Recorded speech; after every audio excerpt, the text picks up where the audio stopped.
The Equitable Life Assurance Society presents This Is Your FBI.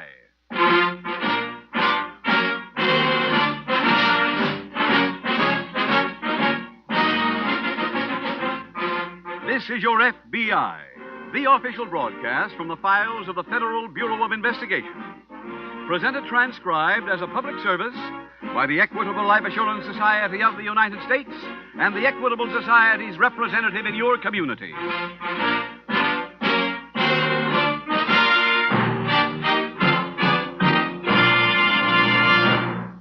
Self-reliant citizens living in their own mortgage-free homes are the cornerstone of a free country. That is why, of all the manifold services rendered by the Equitable Society to nearly 6 million people, near the top in importance is the Equitable's Assured Home Ownership Plan. In about 14 minutes, Mr. Keating will be back to tell you homeowners about the Equitable Society's famous Assured Home Ownership Plan.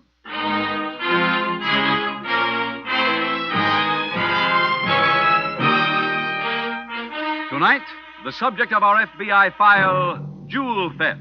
Its title, The Canvasback Frame-Up.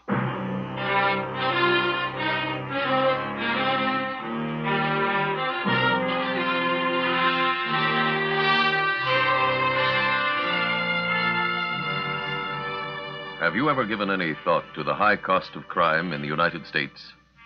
Remember, our yearly crime bill has many items.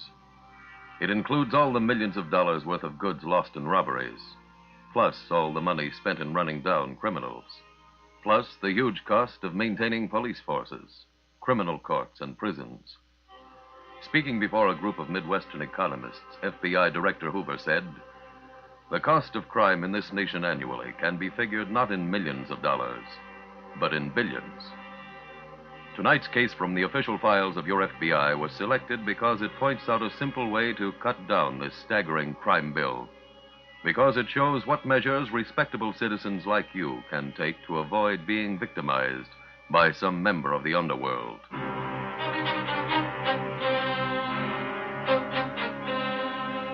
Tonight's file opens in a small, dimly lit gymnasium on the second floor of an old unpainted building located in the slum section of an eastern city.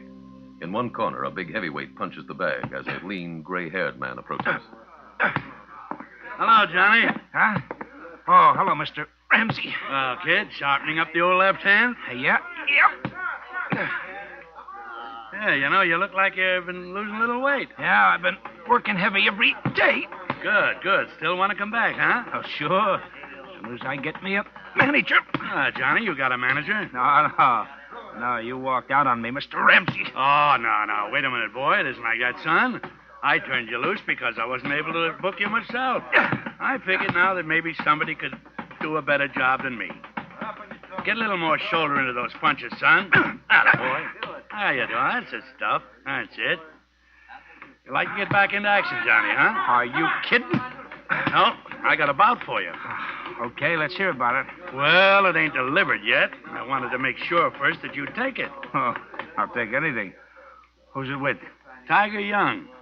Oh, Mr. Ramsey, he's a touch. Why, I can flatten him in one round. Well, if you do, we got no deal. What? You know who owns Tiger Young? Well, yeah, sure, Freddie Dobson. And behind Dobson is the mob. If you fight him, you got to wear handcuffs. Mr. Ramsey, I never fought that way. Well, now, look, son, I'm not telling you what to do. But I'd like to point out that matchmakers aren't around looking for 32 or 3-year-old heavyweights, you know. Well, I'm as good now as I was 5 years ago. Hey, Johnny, I can get you $500 for this deal. And if you make it look good, you can get 5 or 6 repeaters. Change your name, fight them in different towns. Oh, I don't like it, Mr. Ramsey. All right. Oh, all right. Look, you don't have to answer me now, you know. Think it over. When you make up your mind, call me.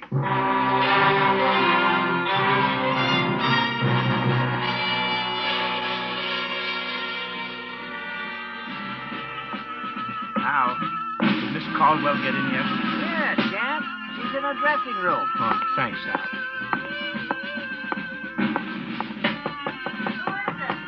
It's me, Johnny. Hi, Alma. Look, I asked you to quit coming backstage. It ain't professional. I had to see Alma. What for? Well, I got something important to talk to you about. Couldn't it wait till after the show? No. Okay. What is it? Well, I got an offer from the mob. Well, you're moving up in class. They got a fighter. You gonna train him? No. Fight him. Who is it? Oh, it's a kid named Tiger Young. I remember the last time you went in with a young kid. Oh, I won't get hurt this trip. They letting you wear a helmet? I'm supposed to take a dive. Oh. They're trying to build a kid into a big name. By stopping you? They want me to fight him 6 times in different places. You see, the KOs will fatten his record. You'll have to join the Actors Union. I ain't sure I'm going to do it. Oh, what's in it? Oh, 500. For 6 fights? No, for each fight. And you're not sure? Well, no. Look, Johnny, I've been going with you for 3 years. Most of that time, you've taken me on a mad whirl of hamburger stands and movie balconies. So up comes somebody who wants to give you 3 fat G's. 3 ever-loving $1,000, and you're wondering whether you should take it. Well, let me tell you. Yeah? You're on next, Alma. Okay. Get out, will you? I gotta change. Look, Alma, Hello, will you? I just want to tell you that I'm taking the deal.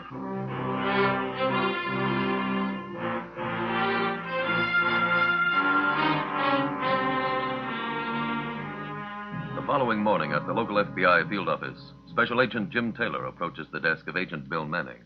Oh, welcome home, Bill. Thanks, Jim. How's it feel being back? After that stretch in the hospital, what do you think? Well, if there's any heavy legwork on the new case, I'll handle it for you. No, that's all right. Well, this one's your old specialty, Bill. Jewel theft. Where? Here. And what's the federal angle? Part of the loot, a large diamond ring, turned up a few days ago in a hawk shop down south. Oh? $50,000 worth in all was taken, and this is the first piece to show.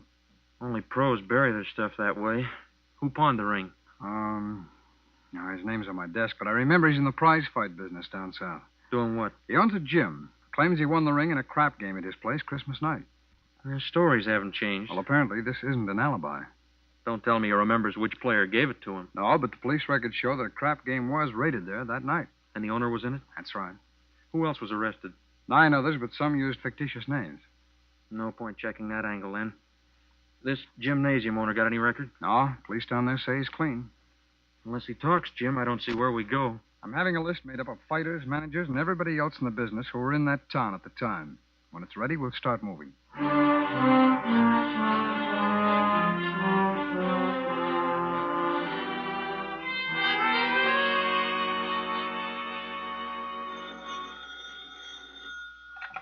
Hello? Hello? Is this Alma? Yeah? This is George Ramsey. Oh, thought you were out of town. Oh, I'm just here between trains. Johnny with you? No, he went directly to our next stand, Fort City. How'd the dive go? Very graceful. Say, Alma, I'm calling to ask you a little favor. You working this week? No. Could you come over to Fort City? I want you to talk to Johnny about something. Oh, well, what is it? Well, I can't explain it over the phone. Why should I go all the way to Ford City? Alma, there's money in it for you. You could make a lot of money. Will you come? When? Tomorrow night. There's a train gets in here about 7 o'clock. You come right over to the arena, and I'll have a ticket for you at the box office, and I'll see you inside during the fight.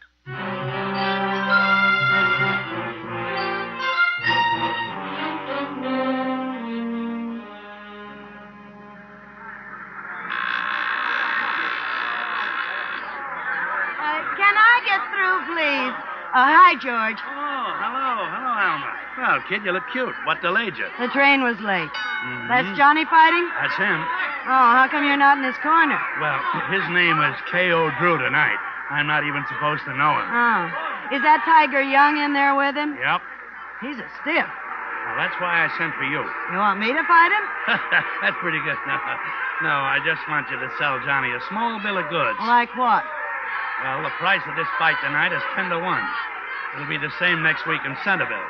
Now, if you can talk Johnny into flattening the Tiger the next time out, we can take some of that 10 to 1 and win ourselves a nice, neat little bundle. And what about the mob? It won't be their money we're taking. Don't worry about that. This will be local action. Yeah, but what'll they do to Johnny? Don't worry. Nothing will happen, I assure you. You think Johnny could stop him? Oh, he'll knock him bow-legged, sure. Have you talked to him about this? No, that's why I sent for you. I think you do a much better job. Are you interested? What do I get? You'll get half of what I win. Look, There's a nice, intimate little club around the corner from our hotel. You get him to take you over there tonight, see? The soft lights, music, the nearness of you would kind of bring us both a nice, tidy little profit.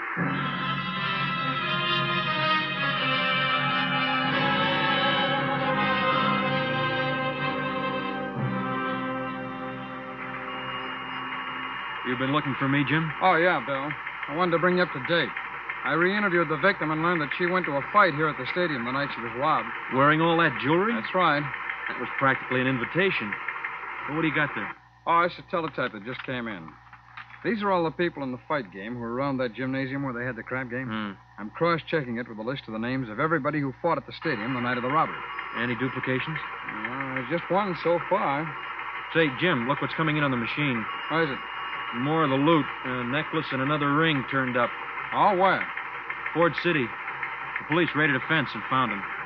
Any word on where he got him? Well, let's see. No, he refused to give police any information. We better call Ford City, Bill. Find out who's fought there recently. If anybody turns up on all three lists, we've got a pretty strong suspect.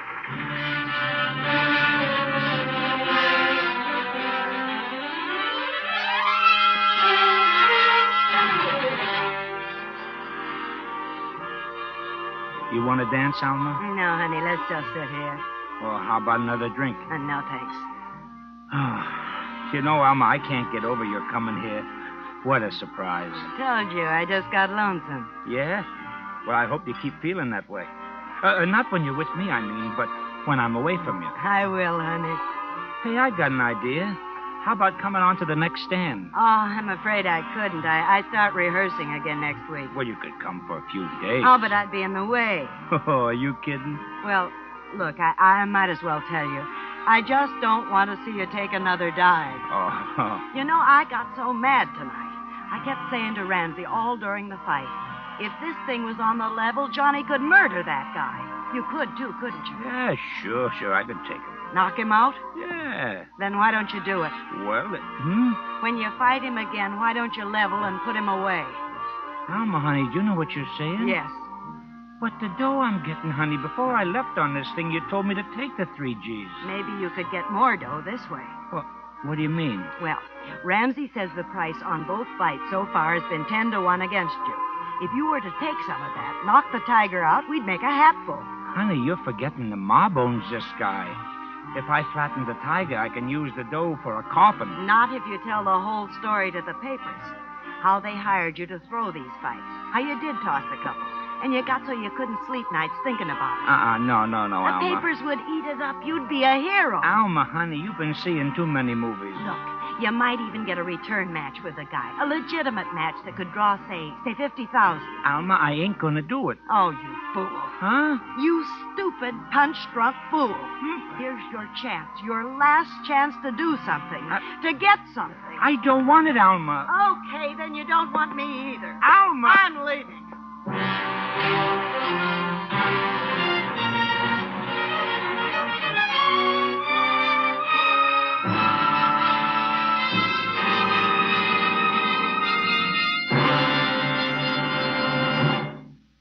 We will return in just a minute to tonight's exciting case from the official file, which shows how your FBI helps promote America's security. Now, a special message about home mortgages. Do you know the difference between an old-fashioned and a truly modern mortgage?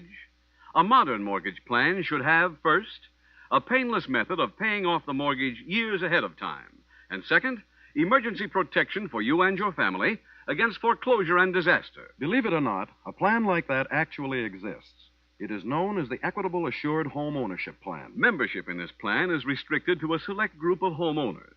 To those fortunate enough to qualify, it offers these 4 benefits. First benefit.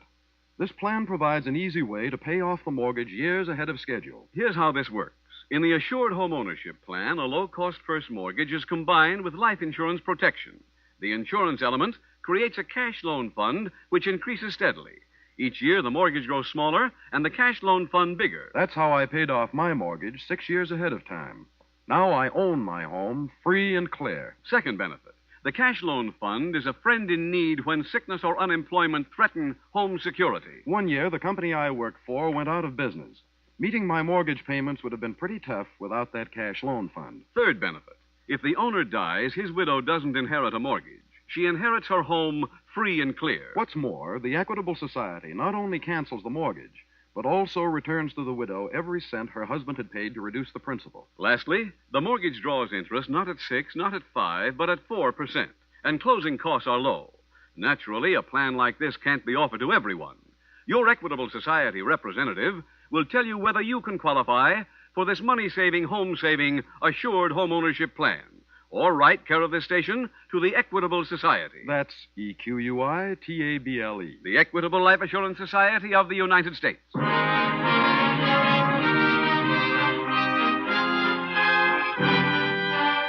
And now back to the FBI file, the Canvasback Frame-Up.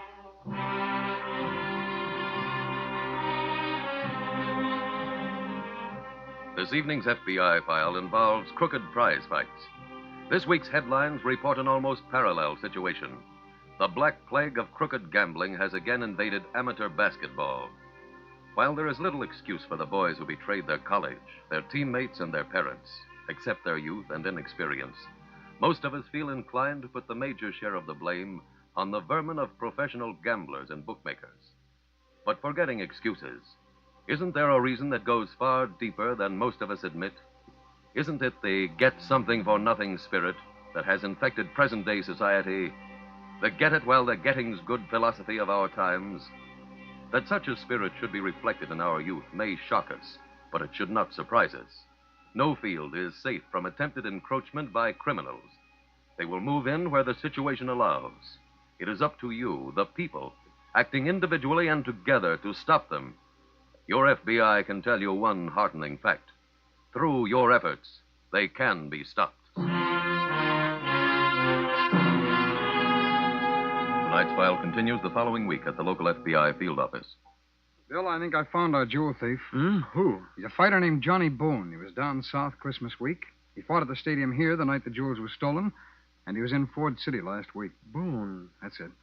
I don't remember his name being on the list we got from Ford City. Oh, it wasn't. He fought there as K.O. Drew. Oh. I saw the billboards for last week's fight and recognized his picture. Where's Boone from? Here. I called the police, but they've got no record on him. Maybe he uses different names for stealing, too. Well, they're checking on that angle now. How about an address on him? No, nothing yet. Bill, I think we should go out and cover all the fight hangouts. That could give us some lead on where to find him.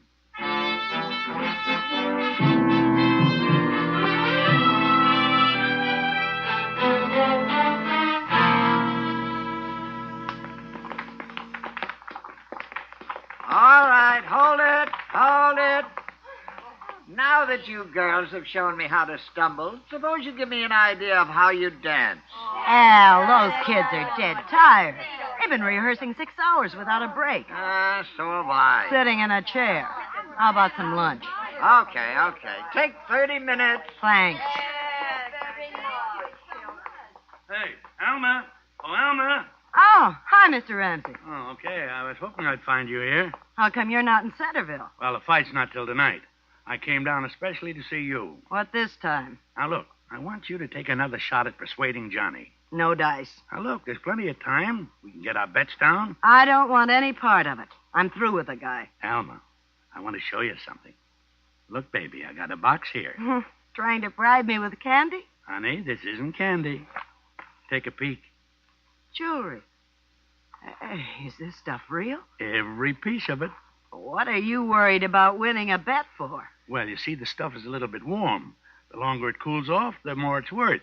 I had to sell a few pieces, but I'd like to keep the rest. Why are you showing it to me? Well, so you can take your pick. Huh? Go ahead. How about that ring? It's yours. What's the angle? Well, now, look, this bracelet here matches the ring, see? You sell Johnny on the idea, and that's yours, too. When are you through rehearsing? In an hour. Well, there's a train to Centerville just about then. I'll be on it.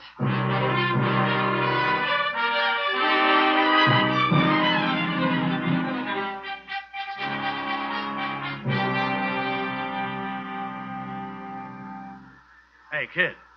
Johnny, you better start getting undressed. Well, it's still an hour to the fight, Mr. Ramsey. Room in here for one more? Alma. Well, how do you like... Well, look, Alma. Had a few days off, so I thought I'd come up and see you. Oh, gee, I'm glad you did. Now, look, if you kids will excuse me, I'm going out to collect Johnny's money. I'll be back. Come in. Hello. We're looking for a Johnny Boone. This is Battling Bentley's dressing room. We have a picture here of Johnny Boone. That's him right there. Oh, you boys from the Boxing Commission? We're special agents, the FBI. Here are my credentials. You are Johnny Boone, aren't you? Yes, sir. Who are these people?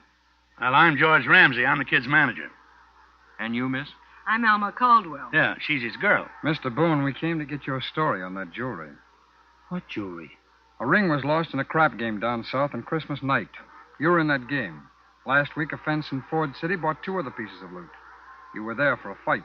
Oh, so that's where you've been getting all that money. Boone, has had extra money lately? Yeah. Wait a minute. What is this? Oh, Johnny, now you know you spent Look, it. Ramsey. Oh, you no. lost a ring in that crap game. I remember. Oh, now, Johnny, Just you a know minute, that please. is Just a true. minute.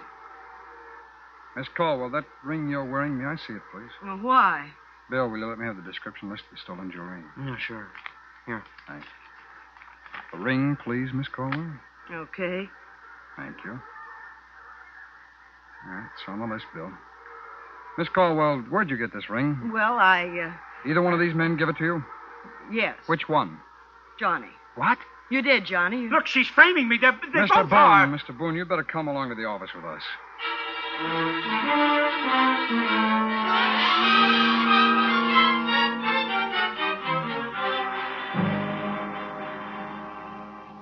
Jim, we just had a call from the office. They have a report on Boone's fingerprints. Oh, what's his story?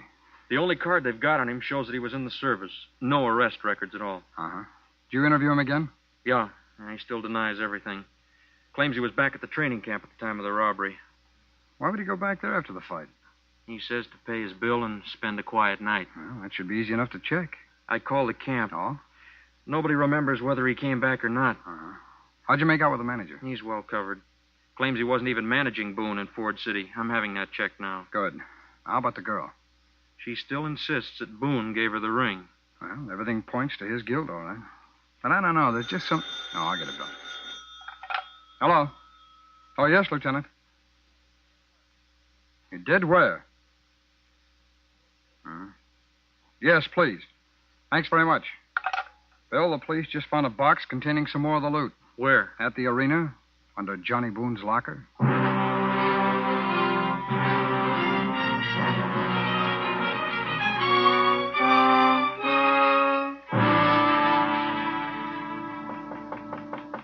Who is it? Me, Alma. Oh, come on in. There's nothing drearier than a cheap hotel on a rainy afternoon.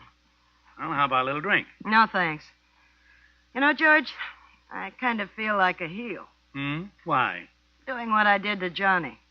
Alma, this is George Ramsey you're talking to. I mean it, George. I feel awful. I think maybe I should go to the police and tell them the truth. Honey, you wouldn't be trying to make some kind of a little deal with me, now would you? A deal? I know you of old, honey. Oh, sweetie pie. When you get sentimental, I can hear a cash register start to ring. Well, you did promise me a bracelet. I'm sorry, but the boat sailed. I haven't got it anymore. I had to use it as a plant. What do you mean? I put it in a box under Johnny's locker. Why? Well, if the cops find it, they'll think it's Johnny's. If they don't, I just go back and pick it up. Suppose the cleaning guy finds it. Baby, this joint hasn't been cleaned since John L. Sullivan fought Jake Kilrain. Hello? Oh. Yeah, Mr. Taylor? Yeah? Well, Well, now, isn't that fine? Oh, I'm delighted. Thanks very much for letting me know. Alma, they've let Johnny go. What? That was the FBI man. He said they called back east and had Johnny's picture shown to the people who got robbed. They said he definitely wasn't the stick-up man. Come on, we got to get over to the arena in a hurry. What for? Johnny will head for there to get his clothes, and I don't want him to find that box.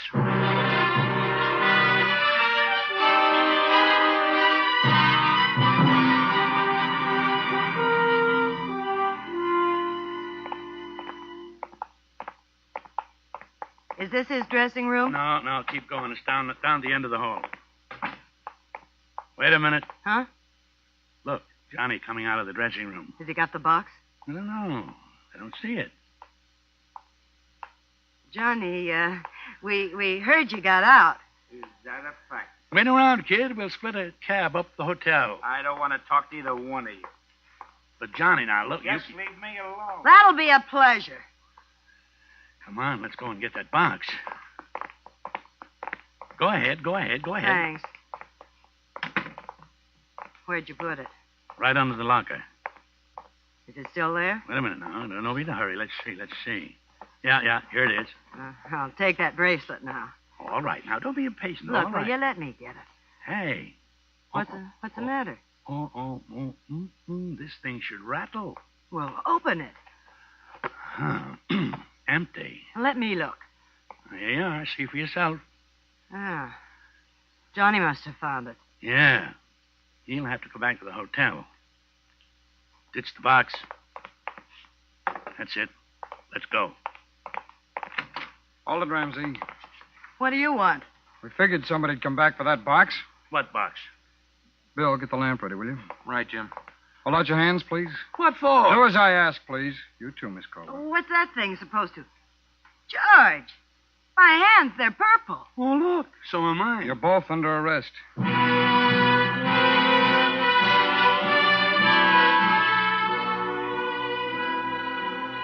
George Ramsey was tried and convicted for violation of the Interstate Transportation of Stolen Property Act. He was sentenced to 5 years imprisonment.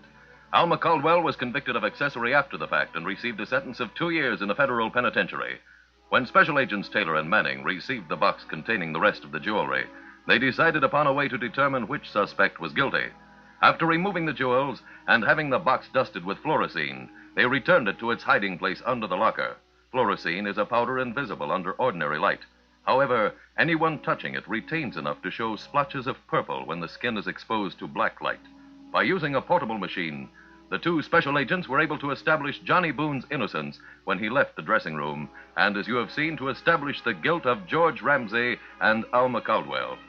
And so another case from the files of your FBI was closed, but not until it had again been proven that special agents work as hard to determine the innocence of a suspect as to establish his guilt. That every investigation is conducted not to get a conviction, but to get the facts.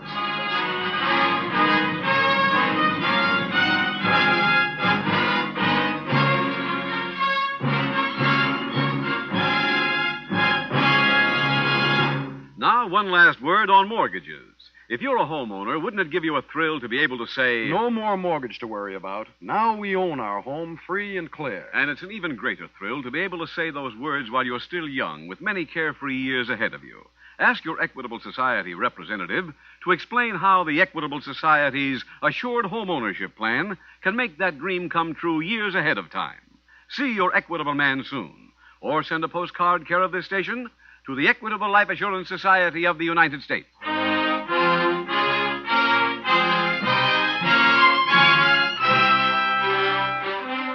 Next week, we will dramatize another case from the files of the Federal Bureau of Investigation.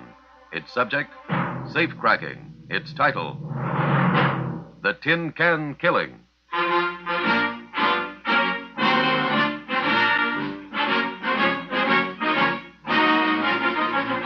The incidents used in tonight's Equitable Life Assurance Society's broadcast are adapted from the files of the Federal Bureau of Investigation. However, all names used are fictitious, and any similarity thereof to the names of places or persons living or dead is accidental. Tonight, the music was composed and conducted by Frederick Steiner. The author was Jerry D. Lewis.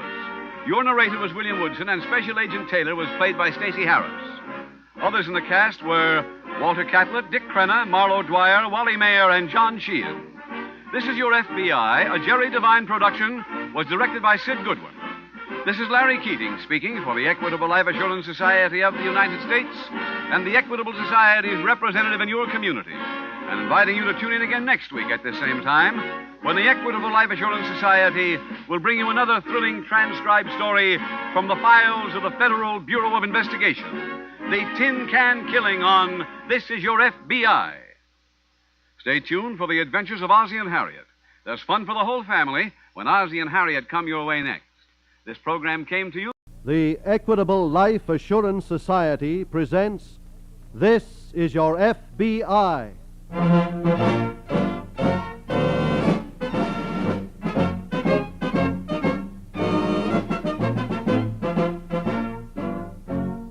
This is Your FBI, an official broadcast from the files of the Federal Bureau of Investigation, presented as a public service by the Equitable Life Assurance Society of the United States and the Equitable Society's representative in your community.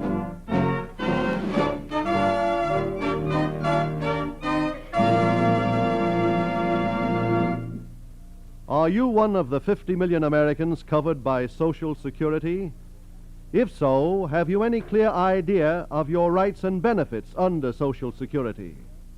Well, there may be a pleasant surprise in store for you, for in a few minutes, you will learn from our sponsor, the Equitable Life Assurance Society of the United States, how easy it is to build Social Security into full security.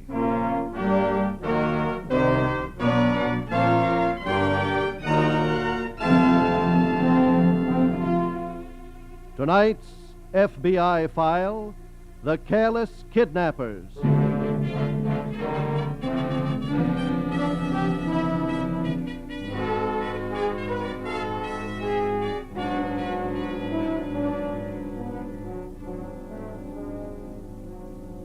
The business of crime in America is experiencing the greatest boom in the history of the nation. It has no problem of manpower, for today, 1 out of every 23 persons in America has an arrest record. And it has no problem of raw materials, for its raw materials are potential victims and money. And there's a population of 140 million people on hand who are making more money than ever before. Consequently, the wheels of every branch of crime, including that dealt with in tonight's case from the files of your FBI, are rolling in high gear and turning out an all-time high production volume of a major crime every 17 seconds. In other words, since this program went on the air 2.5 minutes ago, 8 major crimes have been committed in this country.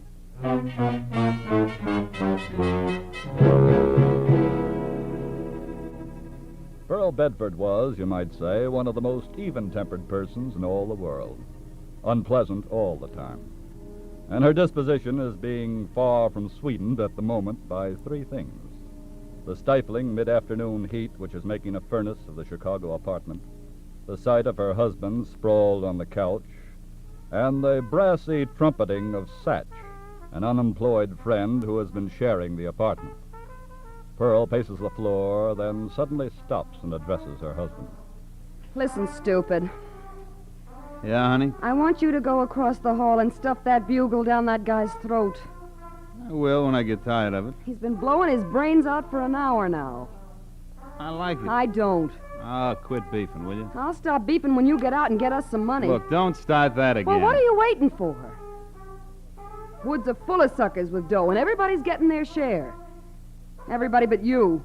I am not interested in nickels and dimes. Oh, pardon me. When I make a score, it's going to be a big one. Well, you're not going to make it laying around there. Shut up, I will won't ya? shut up. Okay. Where are you going? Going in to see Stiach, where it's peaceful. Who's there? It's me, Broadway. Come on in. Satch, Yeah? play some more, will you? Play loud. You've been rubing again? Yeah. What was it this time? Well, for one thing, Pearl don't appreciate your efforts on the trumpet, Satch. No kidding. Well, look, down at the casino, they're paying Hot Lips Hanover $7,500 a week for the same kind of efforts. Paying him how much? 7,500 pieces of that beautiful green stuff. It's a lot of money every week. It's a lot of money, never mind the time limit.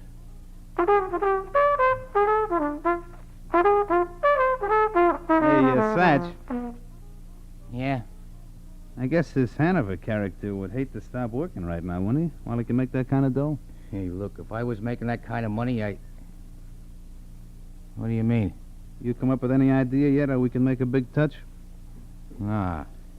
I think I have. Get Pearl in here. What for? I'm going to show her how lucky we are that you've been playing that trumpet.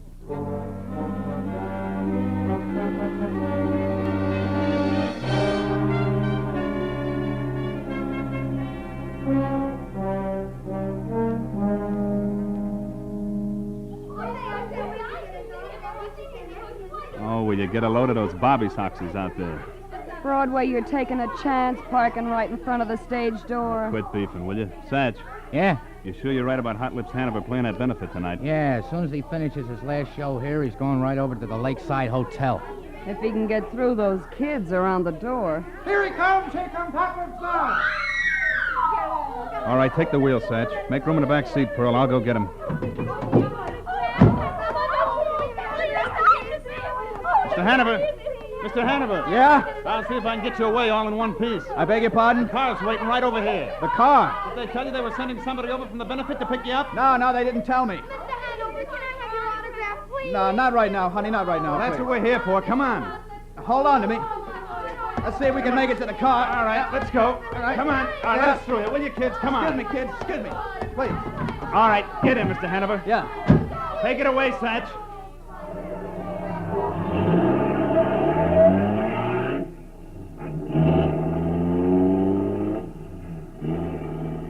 Oh, brother. I guess you get pretty tired of that kind of stuff. Huh, Mr. Hanover? Yeah, I said... Well, I'm sorry. I was in such a hurry to get in the car, I'm afraid I didn't see its very attractive occupant. This is Miss Mason, Mr. Hanover. Hello. Pleased to meet you. Are you playing the benefit tonight, too, Miss Mason? Well, She's part of the show tonight, Mr. Hanover. But not the one at the hotel. Oh, what do you mean? I mean, she has to do with this gun in your side. What is this? You know, Wisconsin is lovely this time of year, Hanover. You might get to enjoy a little of it if everything goes all right. That's up to you.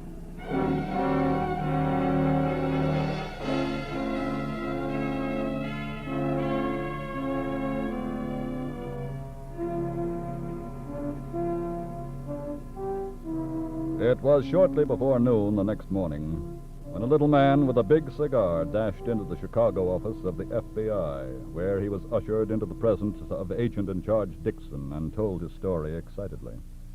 And here's a ransom note, Mr. Dixon. It just arrived in the mail about 20 minutes ago, and I came over with it right away. I'm glad you did. They want $25,000. What are we going to do? Well, our first concern is the safety of the victim. Now, you say Hanover got in a car with someone outside the casino club last night. Yes, but he didn't show up at the hotel for the benefit, and that's the last anyone saw of him. Have any idea who he drove away with? Well, the man on the stage door heard somebody say that he had come over to pick Hanover up. Any description? No. See what kind of car it was? No. He didn't suspect anybody of anything. I'll get the ransom note off to Washington by airmail right away to have it checked for clues. Well, how about the $25,000? You're instructed in the note to put an ad in the local paper, letting them know you're willing to meet their terms. You mean I'm willing? Aren't you? Yeah, sure, Well, then, but... for the sake of Mr. Hanover's safety, and to make it possible for us to go directly to work on the case, our advice is to meet the ransom terms as quickly as you can.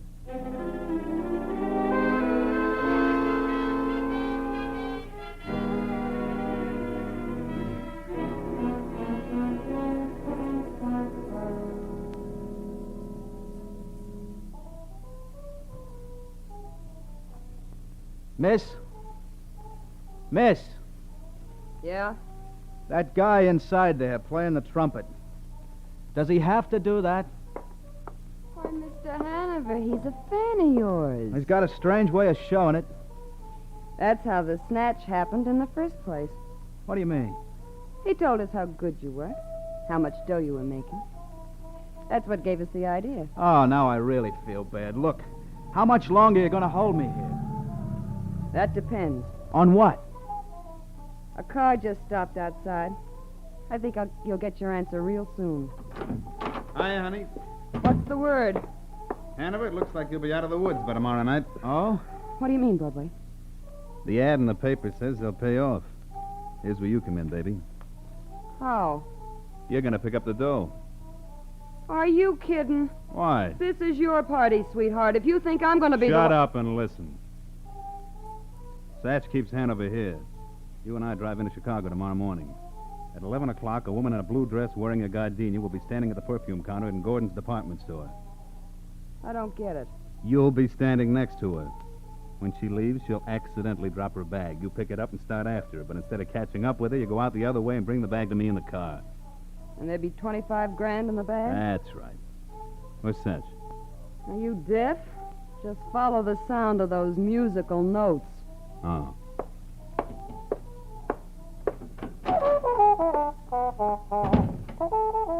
Satch. Yeah? Satch, you sure you can trust that brother of yours in Des Moines? Sure, he's 100%. Been running a hideout for 3 years. Never lost a customer. Okay, then go back inside and write him a letter. Tell him company's coming. Okay. I'll mail it in the morning in Chicago.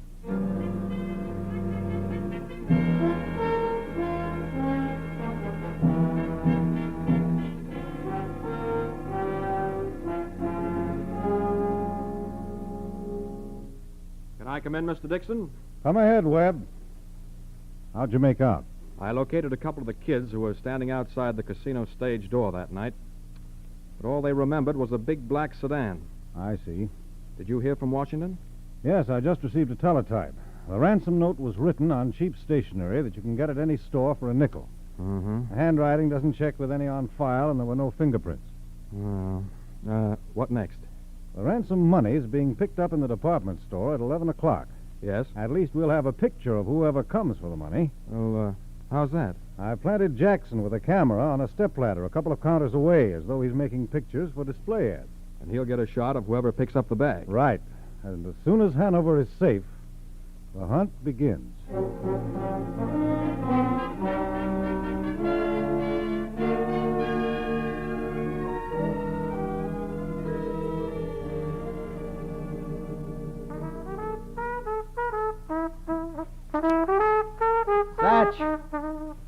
Satch! Yeah, Mr. Hanover? How about letting that thing cool off for a while? Don't stop me now. I just got it warmed up. All right, cut it out, Satch. Oh, hiya, Broadway. You got the money? Yep. Come on, we got to be moving. Okay, but look what I got. Mr. Hot Lips gave me his own trumpet. Hey, that was real generous of you, Hanover. Generous? Well, what else could I do? Satch, you didn't threaten I to... never threatened nothing. I just asked the man to give me his horn for a sort of parting gift, and he said no, so I started doing a little whittling with my knife. Yeah, I get it. Hanover, I'll have to blindfold you again. I'm used to it by now. Okay, here you go. That's got it. That too tight? No, let's get started. Come on, Satch. Okay. Broadway. Yeah? Tell me about the dough. What about it? You get the whole 25,000? Sure. Hey, that ain't bad. 25,000 divided by 3. That's a nice hunk for me. Over 8 G's. Uh-huh. Where's Pearl? Over there in the car. Is she gonna beef? About what? About cutting me in for a third. She ain't gonna beef about nothing. That don't sound like Pearl. Get behind the wheel, Satch. You drive. Okay. Should we head right in for... Hey. What's the matter? Look at Pearl. Well? No wonder she can't beef. She's dead.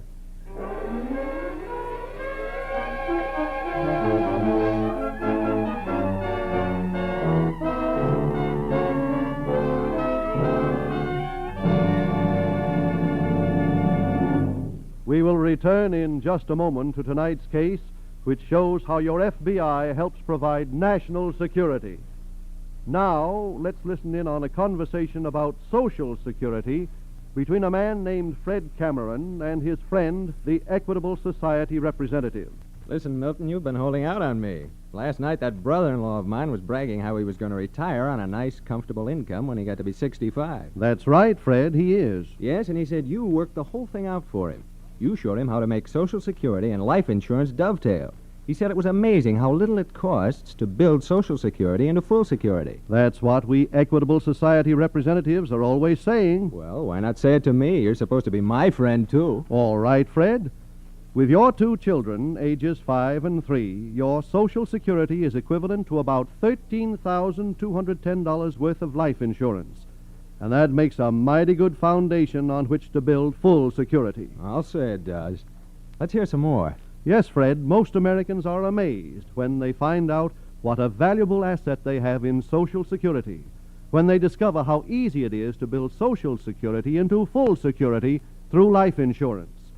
For instance, if you already own some life insurance, your Equitable Society representative may be able to show you how only a few dollars extra per month will give your family complete protection and assure you a comfortable retirement income through the Equitable Extended Income Plan. Remember, your Social Security benefits vary according to your age, salary, and family situation. So why not get the facts? Find out exactly what you are entitled to under Social Security. The government has prepared a special card that will help you secure this information. To obtain one of these cards, get in touch with your Equitable Society representative or send your name and address on a postcard to the Equitable Society, care of this station. That's EQUITABLE, the Equitable Life Assurance Society of the United States.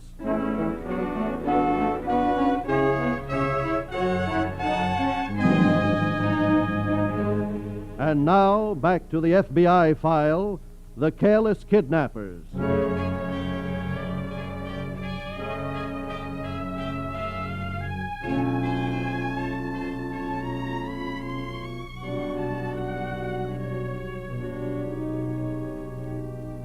Through its policy of waiting until the victim is released, your FBI severely handicaps itself in the task of apprehending the kidnappers.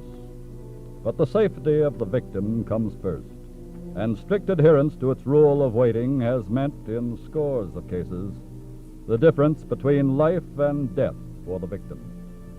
As for the kidnapper, no matter how much of a start this rule of waiting gives him, the advantage is inevitably lost. For like any other criminal, he always leaves one or more traces of his crime, which, in turn, lead always to his capture.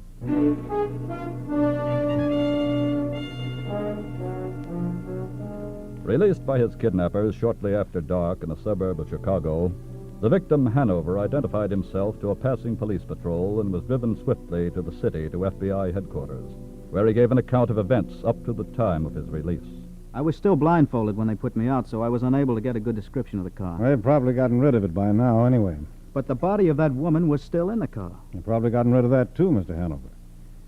Mr. Hanover, we have a picture here of the woman who picked up the ransom money. One of our agents snapped it in the department store.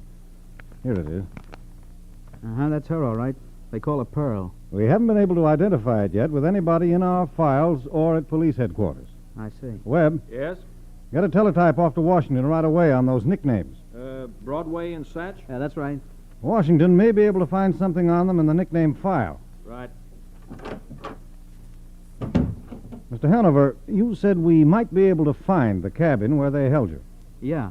They blindfolded me, of course, before we got out of Chicago that night. Uh-huh. But after a while, the blindfold slipped a bit. And I remember seeing that we went north after passing through Kenosha. Yes?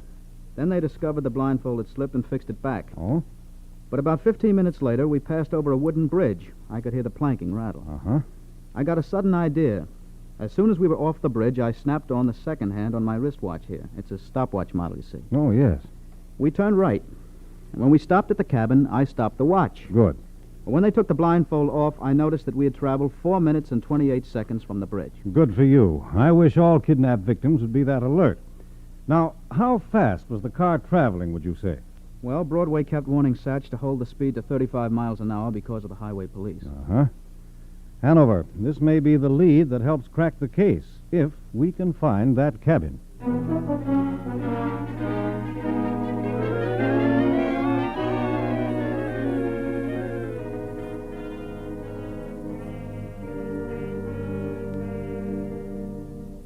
This is the cabin, all right, Mr. Dixon. Flash on your light, Webb. Right. Let's look around. Somebody's bound to have left a fingerprint or two somewhere around here. Would they likely be on a drinking glass? Definitely. Why? Well, there's the glass Broadway used to drink whiskey out of last night. This one here? Yeah. Hold that light closer. Okay. Look at them. Yes, 3 clear prints. We'll get those all right. Webb, put your hand inside the glass and hold it steady, will you? Right. Now, just get this powder and this tape out. Now, how do you take the prints? Well, we'll cover them with dusting powder. Take a strip of this lifting tape, stick it on over the dusted prints, and peel the tape off. Oh, the impression of the prints is on the tape. Yes. Mr. Dixon. Yes? This writing tablet here on the table. Look at the paper. Yes. It looks like the same kind the ransom note was written on. And the inside of the cover is a blotter, too. Look, it's been used. Yeah, the one called Satch wrote a letter on the tablet last night. Broadway was going to mail it in Chicago this morning. Give me that mirror, Webb. Okay. Here you are. Now, see if we can make out those blotted letters. Have to hide out with you for a... I guess he means for a while. That looks like part of an address down a little farther. Uh-huh. Des Moines, Iowa. I can't make out the rest. Well, that's enough to start us on our way to Des Moines, though. Right. But let's get back to Chicago first and see if we can identify these prints.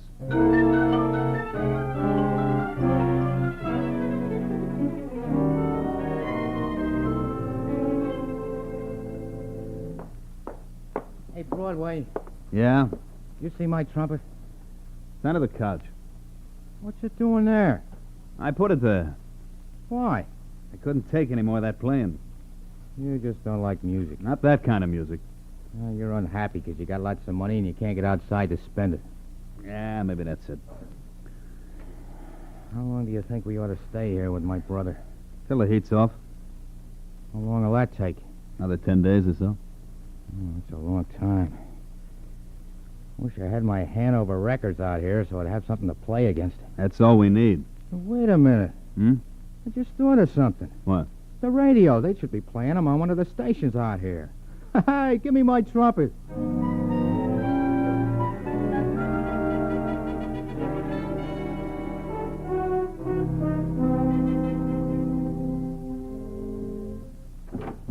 Teletype just in from Washington, Mr. Dixon. Thanks. Well, here's the works, Webb. The prints on the glass belong to Joseph Bedford, extortionist, swindler. Yes? And the nickname report says Bedford's nickname is Broadway. Good. As for the nickname Satch, the only one on record belongs to a man named Johnson who works with Broadway Joe Bedford. Mm-hmm. Well, what's our next move? First, let's take a look around in Bedford's Chicago apartment. Here's his last known address. Maybe Satch lived there, too. Right. And then we'll head for Des Moines.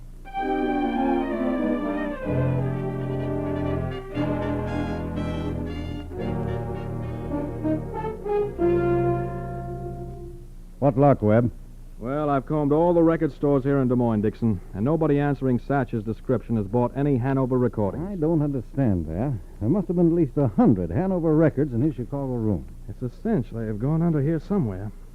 If only the rest of that address had come off on the blotter. Well, anyway, the photos of Broadway and Satch arrived here by air a little while ago. We won't have any trouble identifying them when we Wait do a find minute. Got an idea? Hanover said wherever we found Satch, we'd find him playing that trumpet. Yes, but... And he's got to have a recording to play against. And for Satch, it's got to be a Hanover recording. He hasn't bought any here. Maybe he wouldn't have to buy any. What? It's a long chance, but it's one worth trying, and it just might pay off for us, too.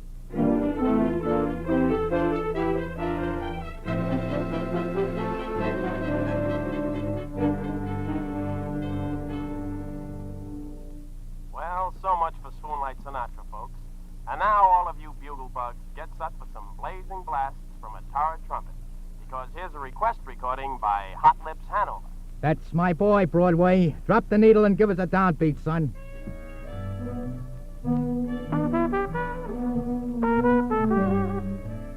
Satch, could I throw a little bribe money at you? Satch, listen to me, will you?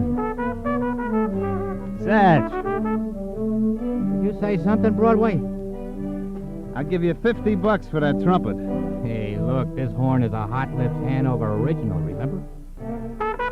Okay, hijacker, I'll give you $50 to stop playing just for 5... Cut off that radio. the idea? Sorry to break up the party, boys, but we're special agents of the FBI. What? You're both under arrest for kidnapping. And there's an extra charge of murder for you, Bedford. A car with your wife's body in it was just found a while ago. Okay. How did you find us? Well, we figured since you didn't bring any Hanover recordings with you, and since you didn't buy any in Des Moines, you might be requesting some to be played in the recording broadcast. Huh? So when your call came in, we had it traced here to your brother's house. Give me that horn, Satch. Hey, look out, Broadway. What are you going to do? Broadway! Never mind. You won't be needing it anyway.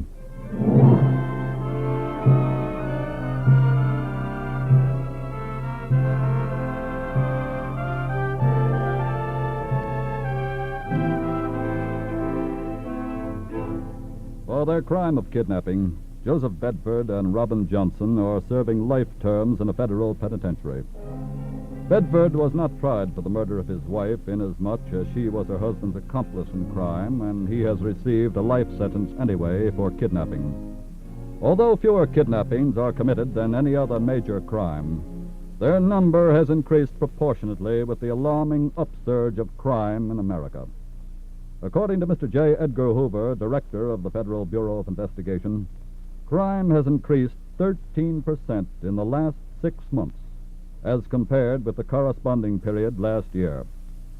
In a crime survey just compiled by your FBI, we find larceny up 9.8%, aggravated assault 10%, auto theft 15.5%, burglary 17%, negligent manslaughter 19.2%, murder 28.5%, and robberies have increased 31.8%. These are startling figures, figures that call for a doubling of effort on the part of all of us, so that this present crime wave shall not become a tidal wave, engulfing you, the American people.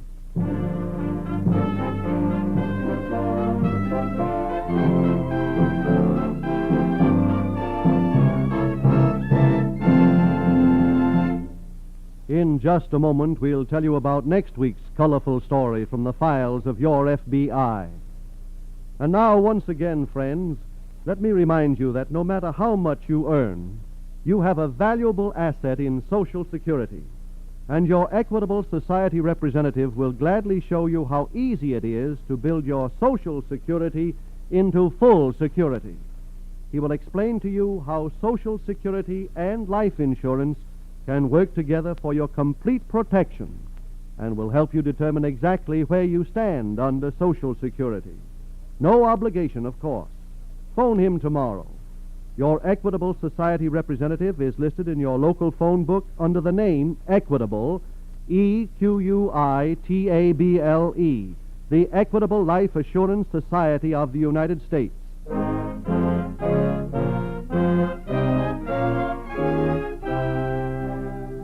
Next week, we will bring you another colorful story from the files of the Federal Bureau of Investigation, The Return of the Mob.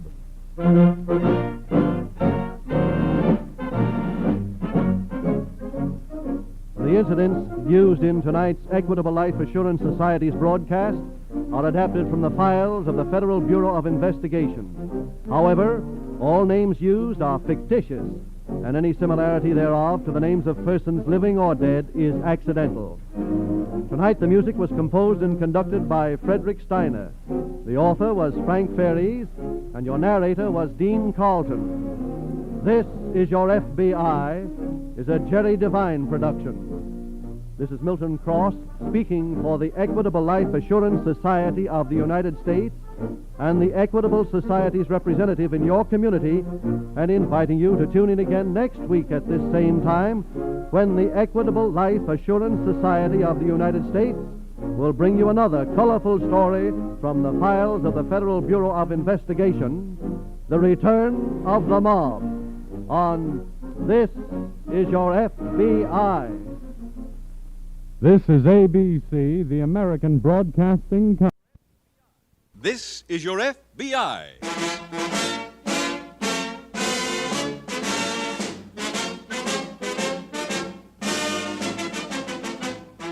This is Your FBI, the official broadcast from the files of the Federal Bureau of Investigation.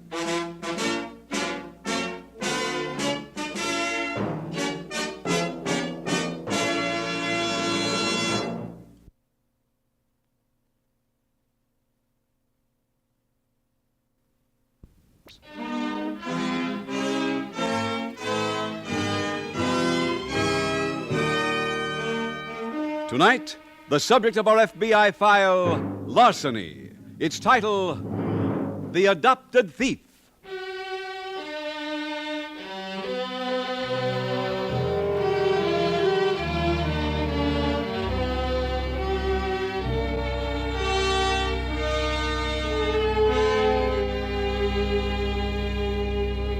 In making the decision to broadcast this series as a public service, your FBI had several objectives.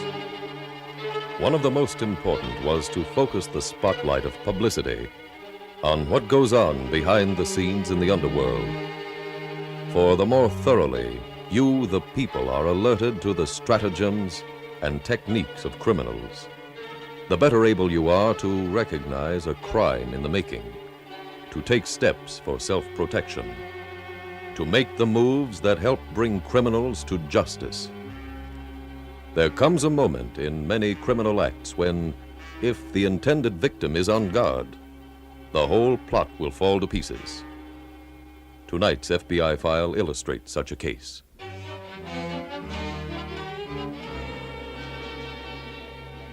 Tonight's FBI file opens in a fashionable suburb of a large Midwestern city. In the living room of an attractive home, a well-dressed middle-aged woman rises from her chair to answer the phone. Hello? I'd like to speak to Mrs. Fulton, please. This is Mrs. Fulton? Mrs. Grace Fulton? Yes. I wonder if you'd mind giving me some information. What is it? Was your maiden name Thompson? Why, yes. Then in 1926, you married a man named Harper. What? You went to Charleston the next year to have your baby and put it up for immediate adoption. Am I right? Who is this? Your son. My son? Yes, Mother. If you want to see me, I'm in room 719 at the Hotel Central.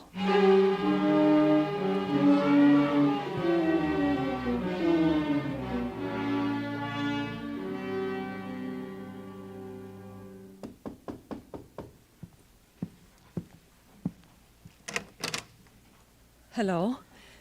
Hello. You're the young man who called me? Yes, I'm Ralph Putnam. Come in. Thank you. Were you telling me the truth? Are you... I'm your son. I can't believe it. But it's true. But how... Well, you see, I was adopted by people named Putnam. They both died this year. Mr. Putnam left me a letter telling me for the first time that I wasn't their own son. He said they'd gotten me from the White Star home in Charleston. Well, I was very curious to find out who my parents were. So I wrote to the home, but they wouldn't give me any information. Well, then how did you manage to find out? Oh, Mr. Putnam's lawyer arranged that. He got a court order and had the home open their records. I got your name and came here. And the rest you know. My boy. My boy. Mother. There. It's all right. Come over here and sit down. Oh, thank you. I sent down for some tea. Would you like some? Yes, please. Well, you just sit there. Sugar? Cream? No, just plain, dear. You said your name is Ralph. That's right. I see you're in the Army. Yes. I go overseas next week. Oh, but we've only just found each other. Well, the Army's not very sentimental. Here, Mother. Oh, thank you. Would you sit here beside me? Surely. Son, I want you to know one thing. Sometime after I gave you away, I realized what a mistake I'd made. But the adoption home wouldn't tell me where you were. What happened to my father? He died several years after you were born. His name was Harper. Yes. What did he do? Well, nothing. We were very young. Does the man you're married to now know anything about me or the marriage? No. Would you prefer that it remain that way? Well, yes. Hi. Oh, hi, Artie. Oh, sorry. I didn't know you had anyone here. That's okay. Mrs. Fulton, this is my roommate, Sergeant Worth. Oh. Hello, Miss How do you Fulton. do, sir? Mrs. Fulton's an old friend of the family. Oh? Oh, maybe you two want to talk some more. Oh, no, that's quite all right. I have to be getting along. Awfully nice to have met you, Sergeant. Same here, Miss Fulton. I'll walk you to the elevator. Oh, thank you. Go ahead. Thanks. I gather you didn't tell the sergeant about us. Oh, no. No, outside of the lawyer, no one knows. Well, here we are. When will I see you again, son? I'll call you tomorrow, Mother.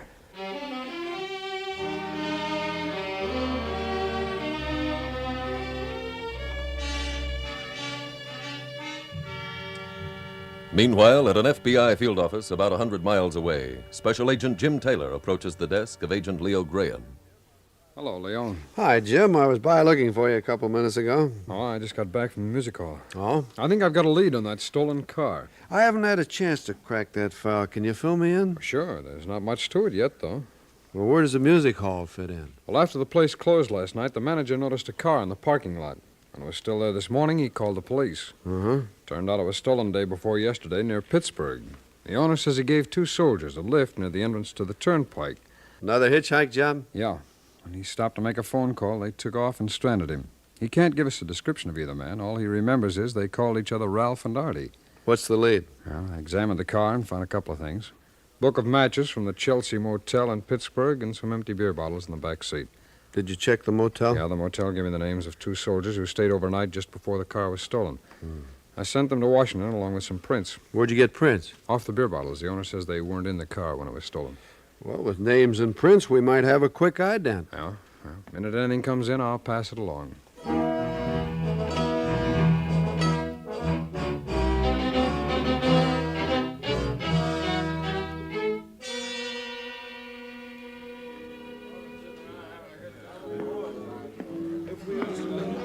Hi, pal. Oh, hi, Artie. Sit down. Yeah. What are you drinking? We said no whiskey till this was over. You can't call Mrs. Fulton when you're mulled. We have something to celebrate. What do you mean? I've been doing some research. Waiter. Yeah? What'll you have? Scotch. 2 scotch and water. Hi. I got a complete background on Mr. Harper. Harper? The man Mrs. Fulton was married to. Guess what he did for a living? What? He was a bootlegger. Yeah? 2 weeks after the wedding, her family got the whole thing annulled. That's why she went to Charleston to have the baby. That's why she put him up for adoption. That's very interesting. I also got a background on Mr. Fulton. The guy she's married to now. He's trying to be the next mayor. He's also very rich. Scotch and water. Oh, thanks. Well, let's drink to dear old Mom and her nice, rich husband.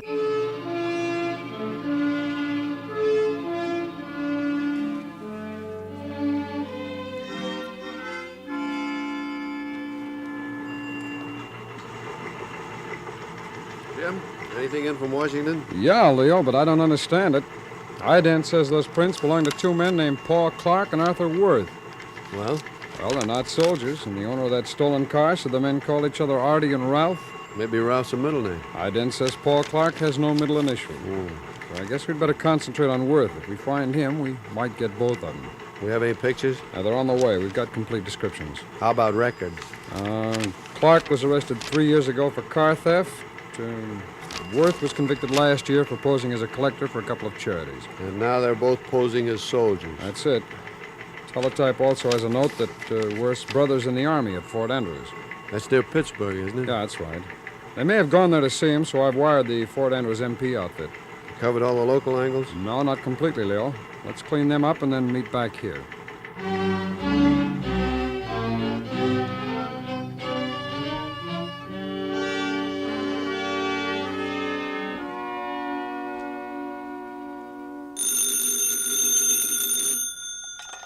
Hello?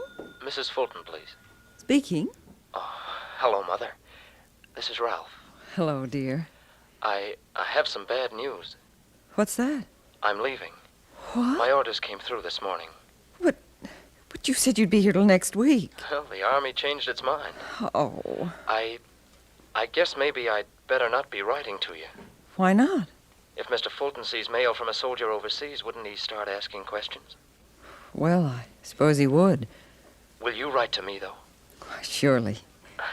I had a picture taken for you. Oh, I'd love it. Can I come down and see you before you go? Oh, no, I'm leaving the hotel as soon as I hang up. Oh. But Sergeant Worth isn't going till tonight. I'll give him the picture and my overseas address. Well, where can I see him? Oh, he's keeping the room, the one you were in yesterday. If you want him to, he'll wait for you. Oh, yes, please, dear. Ask him to wait. I'll be right there.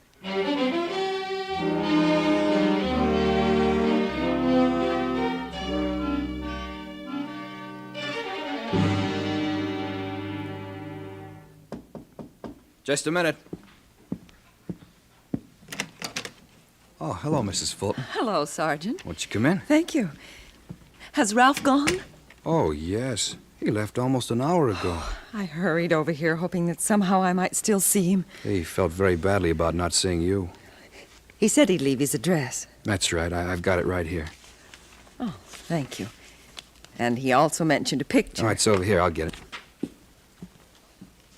Here you are. Oh, it's wonderful. I'm so glad he left this. There's a real family resemblance. Huh? He looks just like you. Oh, but you must be mistaken. You're his mother. Well, Ralph told me all about it. Oh. That's quite a story. Thank you for the picture, Sergeant, and the address. Don't go, Mrs. Fulton. At least not until you hear what I have to say. About what? About you, your husband, both your husbands. Sit down, Mrs. Fulton. I'd rather not. Okay. Ralph tells me that Mr. Fulton wants to get to be mayor. Now, it seemed to me that anything in the way of bad publicity would make it a little tough on that ambition, wouldn't it? What are you talking about? I also know about your first husband, Ralph's father. He was quite a character in his day. Racketeer, bootlegger. Oh. It wouldn't do anybody much good if people knew you were once married to him, huh? Or if they found out about the annulment. Or putting up your baby for adoption before it was born. Where did you learn this? From Ralph. He did a lot of research. He's my son. He wouldn't use any of it against me. But he's gone overseas. I'm running the store now, Mrs. Fulton. I put a very high value on the merchandise. You mean you want money? That's right. Well, I have about $80 with me. $80? This isn't bargain day, Mrs. Fulton. My price is $10,000.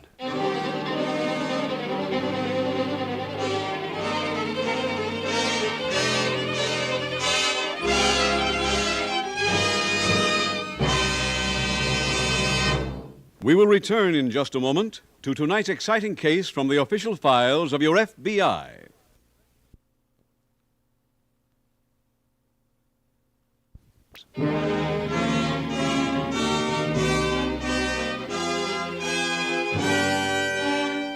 And now back to the FBI file, The Adopted Thief.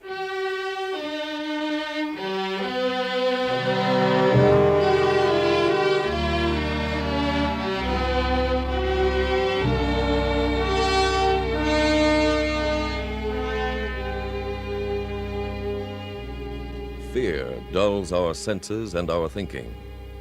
And the stock in trade of extortioners and their ilk is fear of exposure. This thought-paralyzing fear prevents their victims from facing one very obvious fact. This fact is that very few blackmailers or extortionists are ever satisfied with just one payment. Once these criminals have made their first move, the most dangerous for them, they become bolder. They are sure to come back for more. Finally, many victims do go to the police, but only after they've been bled nearly white. So once again, your FBI urges all members of this audience never to give in an inch to a blackmailer or an extortionist. Report any attempt at intimidation to the police immediately. It may mean personal embarrassment, but sooner or later this must be faced. Tonight's case might never have been in the FBI files in its present form had Mrs. Fulton acted promptly and courageously.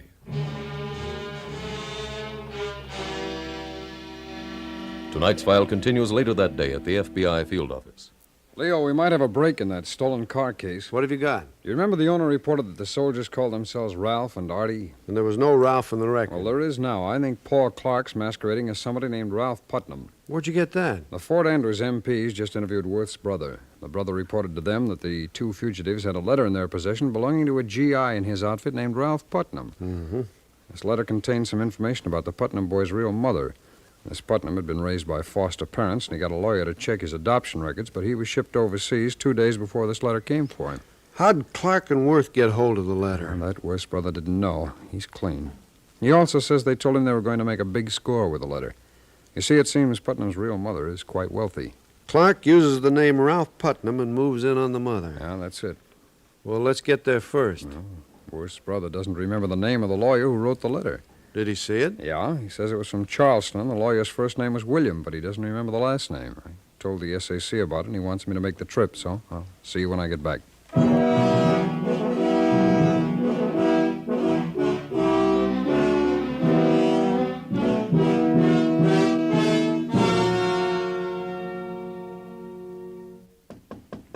Come in. Well, how are you, Mrs. Fulton? You're early. I'm anxious to get this over with. Oh, sure, I understand. Can I get you something to drink? No, thank you. You brought the money? Yes. Before I give it to you, I want to know something. What's that? Was my son telling the truth when he said you were leaving for overseas tonight? Yeah, that's right. I leave in an hour. Well, I want you to promise you'll never ask for any more. Mrs. Fulton, you're doing business with a very reliable concern, I promise. Here you are. 10,000? Yes. Count it if you wish. Oh, I take your word. Well, I assume our business is ended. Yeah, I guess it has. Then I'll be going. Oh, Mrs. Fulton, I want to thank you. You're one civilian who really knows how to keep up a soldier's morale. Well. Hello? Hi, Artie. Any news? Yeah, she just left. What about the money? I got it right here. Where you calling from? The motel. We'll stay there. Why? Well, the alterations weren't finished on your suit. I told the store to deliver it out there. When'll that be? This afternoon. Oh, okay. I'll meet you at the ferry.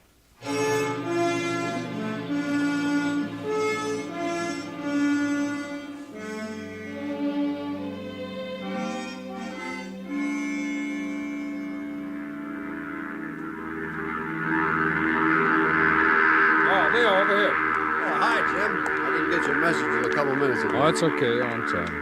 Where are we going? Madison. I finally located that lawyer. How'd you find him? Well, I went to the courthouse this morning, thumbed through every adoption record till I found Putnam's. Mm-hmm. That lawyer's name was William Hughes. He gave me a copy of the letter. Madison, where the mother lives? Yeah. Her name's Mrs. George Fulton. Think we ought to call her? I did, Leo, but she was out. The maid had no idea when she'd be back. What time's our plane? 10 minutes. So unless we hit bad weather, we'll be in Madison by noon.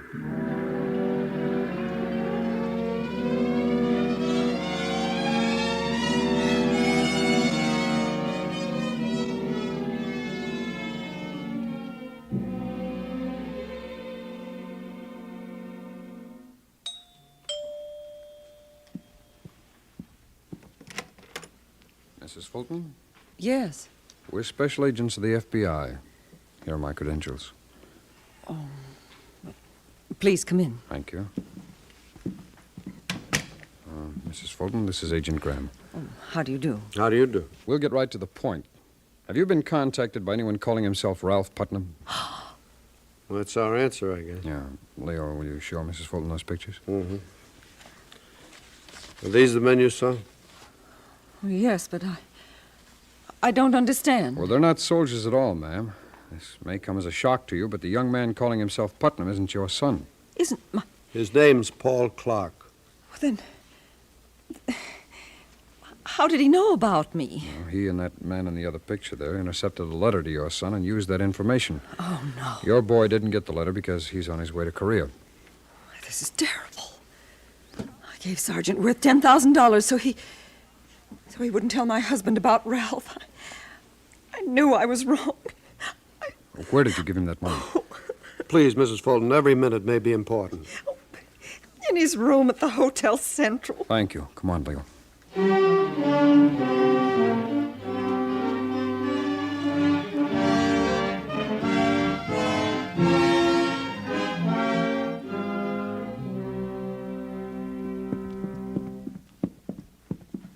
$719's the left. Mm-hmm.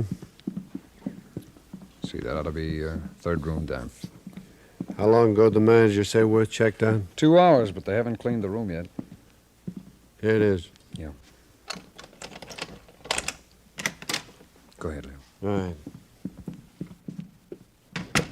All right. I'll take this side. Okay, Jim.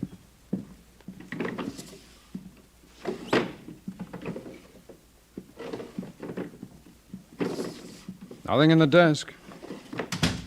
Closet's empty, too. Well, let's check the wastebasket. Go ahead. I'll give the dresser a quick look. All right.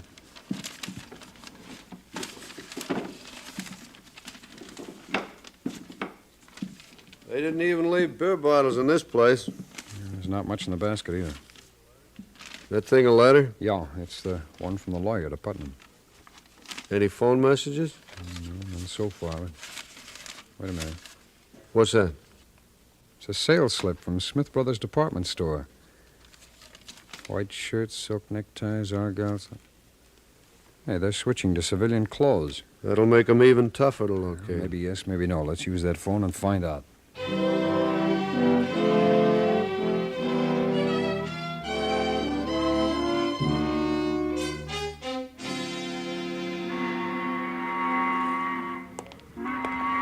Hi, pal. Artie, I've been looking all over for you. I just got here. Where's the money? Got it right here in this package. The full 10,000? Yeah. That's real sweet. Come on, we better make the ferry. Okay.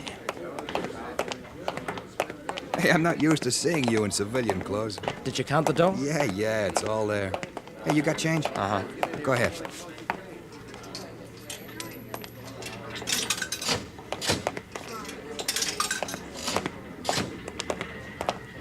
Did you have any trouble with her? She made me promise we'd never come back, so I promised. You're pretty good at breaking promises, aren't you? Yeah. Hey, they're closing the boat gates. Let's hurry. Just a minute, Huh? I'm afraid you'll have to miss that ferry. Who are you? We're special agents of the FBI. You're both under arrest.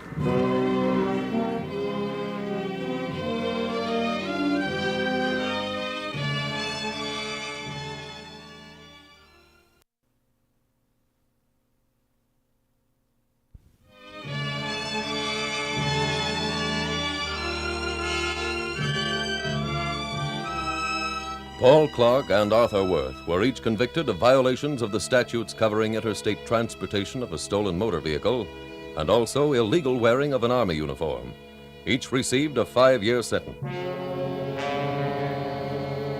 Special Agents Taylor and Graham were able to find the two deserters at their motel because Taylor realized that along with white shirts, silk ties, and argyle socks, Clark and Walker would need new suits. A check at the clothing department of Smith Brothers store revealed that the alterations had been completed, and also the address to which they were delivered. And so your FBI was able to close another case. After the arrests, most of Mrs. Fulton's money was recovered and returned to her. But not every victim is that fortunate. Sometimes the loot is gone before the criminals are apprehended. So remember, there is only one answer to a threat of this nature. Call your local police immediately.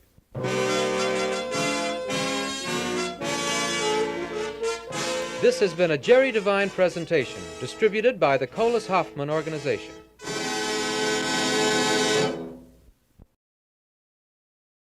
The Equitable Life Assurance Society presents This Is Your FBI.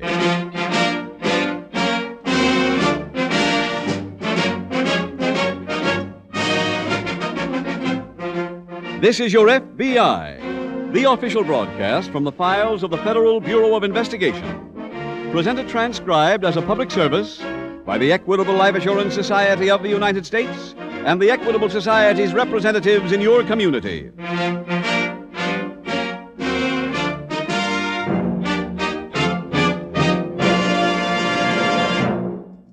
Did you ever say to yourself, gee, I wish I could make more money. Then I could do what I want to do. Well, I have news for you. In a recent survey covering people earning anywhere from $3,000 to $50,000 a year, 90% said that if they made more money, they'd be happier. That means that the problem is not how much you earn, but how to manage what you have. Now, there is one man who can help you, your local representative of the Equitable Society. He can show you how to build future security for your wife and children, how to make sure your children get a good education, or how to own your own home years ahead of time. In about 14 minutes, I want to tell you more about your local Equitable Life Assurance Society representative.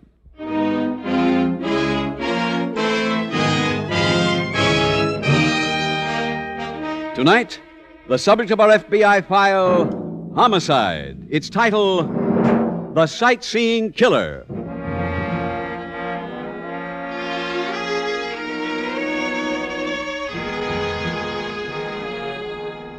In the solution of crime, the Federal Bureau of Investigation makes use of every modern scientific aid. Microscopes, spectrographs, chemical analyses, and laboratory tests of infinite variety are part of the daily FBI routine. But no instrument has or will be invented which can replace human intelligence and dogged determination. The constant alertness and proven skills of the special agent himself are the true basis for all investigations conducted by your FBI. Without him, science would be helpless. Together, they form the combination which brings the criminal to inevitable justice. The case you are about to hear is an example of these two forces acting in conjunction to ensure the arrest of a killer within a few hours of his crime. Tonight's FBI file opens at a small eastern resort lodge.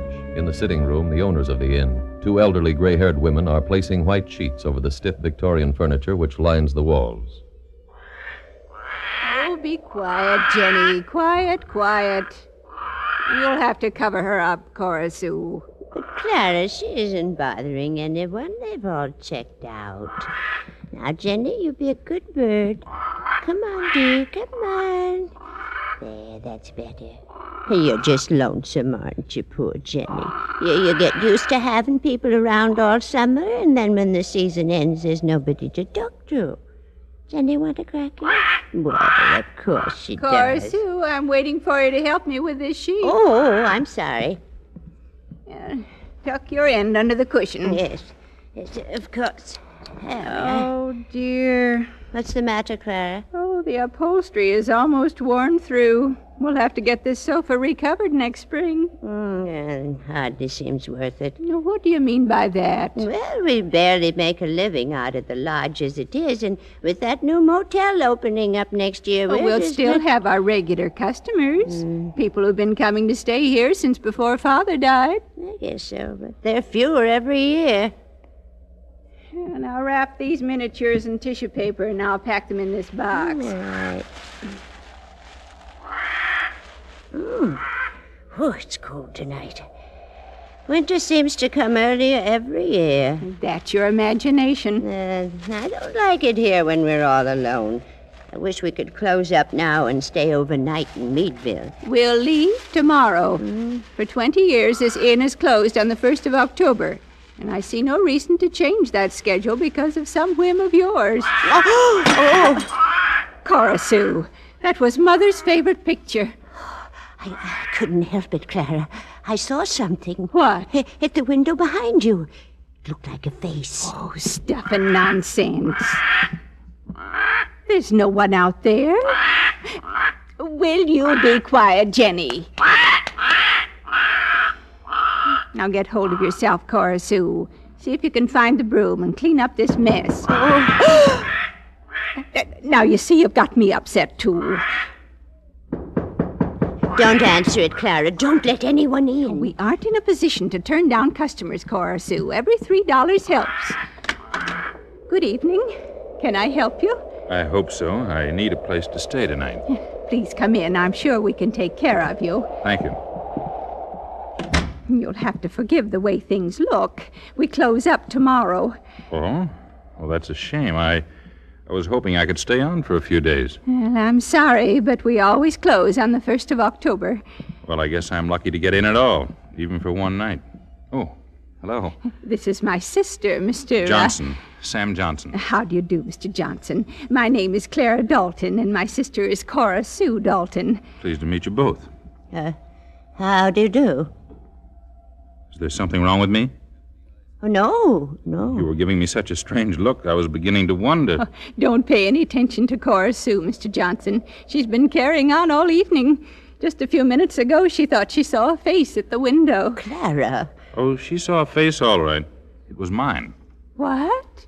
I took a chance you'd have a vacancy and put my car in the garage. Then I happened to glance in the window as I came up the path. I'm sorry if I frightened you, Miss Dalton. You see, Cora Sue, I told you were fretting about nothing. Now, who is this? Another member of the family? That's Cora Sue's parrot. Her name is Jenny. Hello, Jenny. How's the girl? Oh, I hope she didn't bite you, Mr. Johnson. Oh, she just took a nip. It's my own fault for putting my finger in the cage. I told you to cover that bird, Cora Sue. Yes, Clara. Come on, Jenny. That's a good girl. Now, Mr. Johnson, you just sit over there by the fire and warm up. I'll uncover a chair. Well, I left my suitcase in the car. I'd better bring it in before I settle down for the night. Oh, you can go out that side door across the porch. Oh, thanks. Be right back. Seems like a nice young man. Do you think so? Well, of course I do, don't you? Well, he acts sort of shifty to me. Now, why on earth do you say that? I don't know exactly. Jenny didn't like him either. She doesn't usually nip people. She's very friendly toward... Oh, you know, that wind's darn cold. Oh, there's some coffee left over from supper. I could heat up a cup if you'd like, Mr. Johnson. Well, that's very thoughtful of you. As a matter of fact, I didn't get a chance to stop for dinner tonight. If you could fix up a sandwich, too, I'd be glad to pay for it. Why didn't you say you were hungry? I don't like to be a bother. It's no bother at all. Cora Sue, would you go out and get him that sandwich I made for you earlier? The one you didn't eat. Clara, I would If you please, Cora Sue. No. You don't live around here, Mr. Johnson? No, I drove up from Pennsylvania. Oh, did you stop at that cave on the way? Cave? Yes, Echo Cave. It's just down the road. You must have passed it. Well, I think I did see a sign, but I didn't turn off. It was so late. Oh, that's too bad. It's really quite a remarkable phenomenon. Well, maybe I can find time for it on my way back. There you are. You can use this end table to eat on, Mr. Johnson. Aye, that looks wonderful. I'll turn down your bed and take your suitcase upstairs. No, leave it here. I'll take it up myself. Oh, Just but is it... leave it where it is. Whatever you say. Yeah, this is good, Miss Dalton.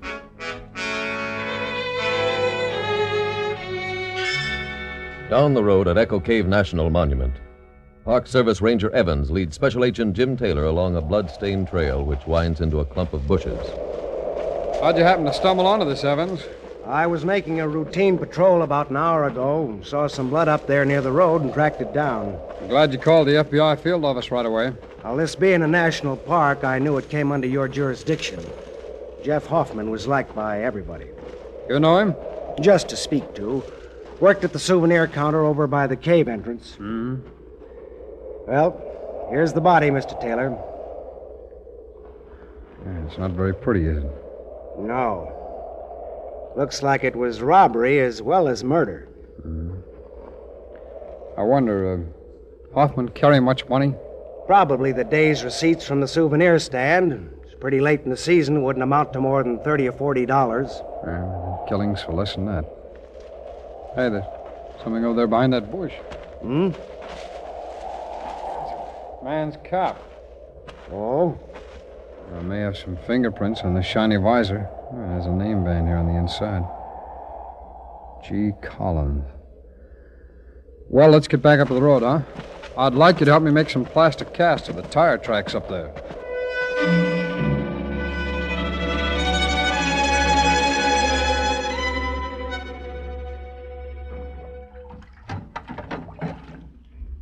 must say, Mr. Johnson certainly was hungry. Oh, don't just stand there, Cora Sue. Dry the plate and put it in the cupboard. Oh, yes. What are you daydreaming about now? Nothing, really. I was just wondering what he has in that suitcase that's so important. The same thing most folks have in suitcases, I imagine.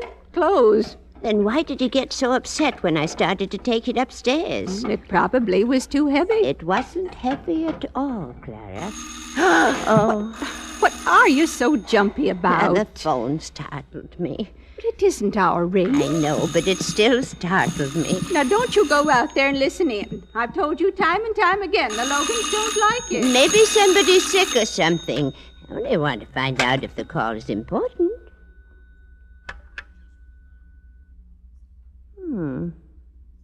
That's funny. Well, as long as you're going to eavesdrop, you might as well tell me what they were saying. But I only heard a couple of words, and then the phone went dead, like it was out of order. Mrs. Logan probably heard you come on the line and hung up. No, she was right in the middle of a sentence when it happened. Oh, here, let me try it. All right. Hello? Hello?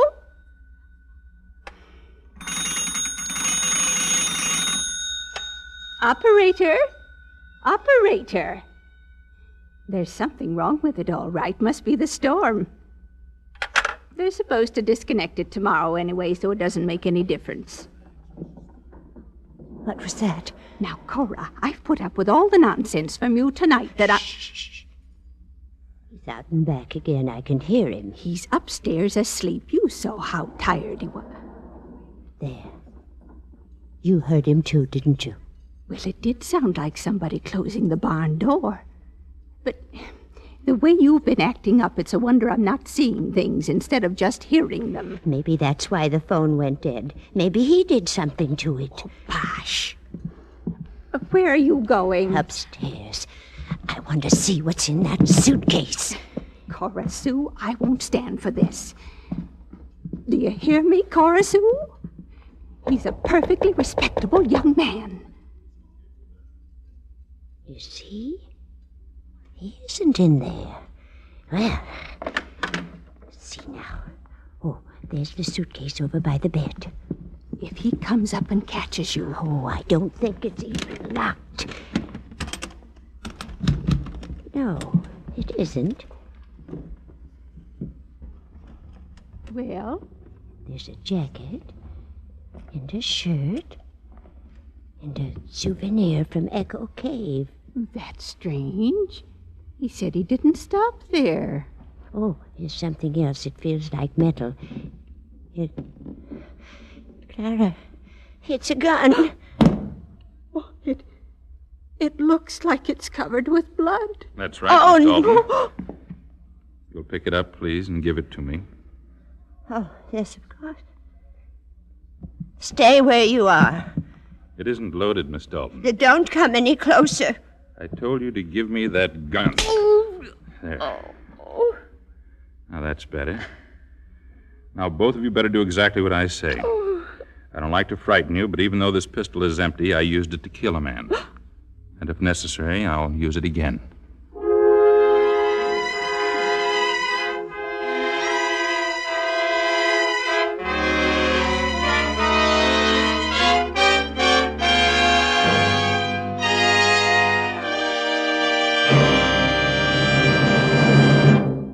We will return in just a moment to tonight's dramatic case from the official files of your FBI. Did you ever see older people completely dependent on their children? Well, that can happen to anybody who doesn't prepare for retirement. If that is one of your worries, then perhaps the experience of Mr. Abner Willard may be helpful. Mr. Willard, I wonder if you'd mind telling us how membership in the Equitable Society solved your problem. Well, I'm only 39 years old, and I make a comfortable living. But the way prices are today, I can't lay an awful lot by. So my wife and I started to talk about where we'd be when we're in our 60s. Did you solve your problem? Our local Equitable representative did. You see, I heard you talking about a retirement plan on this program. That would be the Equitable Independent 60s plan. That's right. I called our Equitable man, and we talked it over. He explained how the Independent 60s plan would provide for our future, how we could go and come as we pleased and live where we wanted, because we'd draw a handsome check every week. And he also showed me how my wife would get all these good things if something happened to me. What surprised me most was how little it cost. Now, whenever somebody tells me he's worried about the future, well, I tell him to call up my friend, the Equitable Society man. You couldn't give sounder advice. If you want to be independent at 60, if you want to own your own home free and clear, if you want protection for your wife and children, or assurance your children will get a college education, then talk it over with your local Equitable representative. You can count on him to arrange the most for your life insurance dollar. The solution to your life insurance problems is no farther away than your phone. To get his advice without obligation, consult your local phone book for the name of your local representative of the Equitable Life Assurance Society of the United States.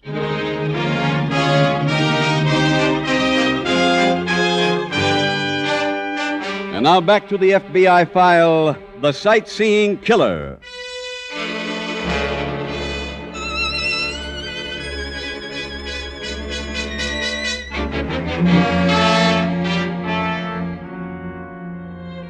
In the apprehension of a killer, time is a paramount consideration.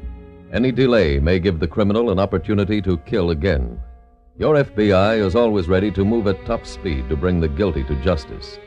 But a mistaken arrest would only delay the final solution of the crime. The Federal Bureau of Investigation never acts unless and until it is satisfied that the right person has been found and that the evidence against him is overwhelming. Statistics show that convictions in FBI cases brought to trial average well over 95%. Both swift action and cautious investigation are the factors which have produced this remarkable record.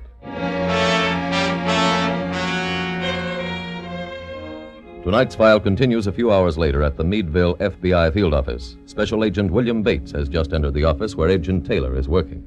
Jim, Supervisor Davis assigned me to work with you on the Hoffman case. Oh, I'm afraid I can use some help, Bill. I've gone over your report.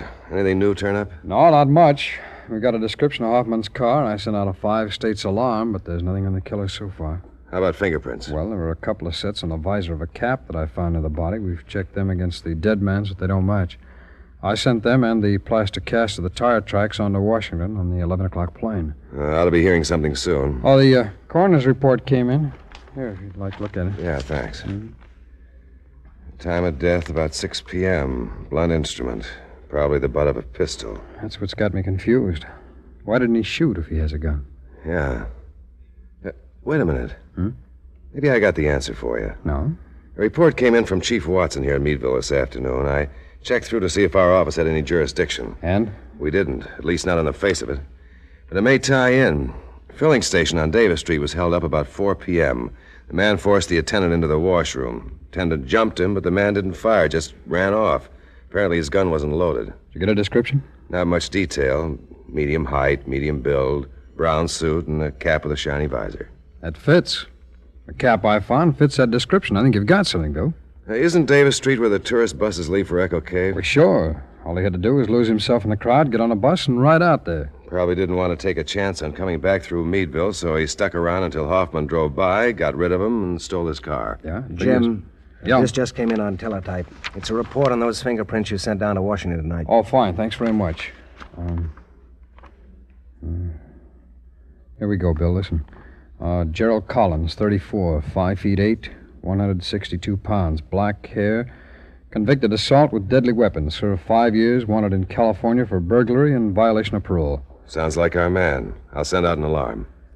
Bill, if he wanted to avoid Meadville, he must have headed south. Not too far, though. He's smart enough to know that car's red hot by now. Yes, he's probably holed up in one of the motels or tourist camps right in the neighborhood. Yeah, it's a good chance anyway. Let's check them.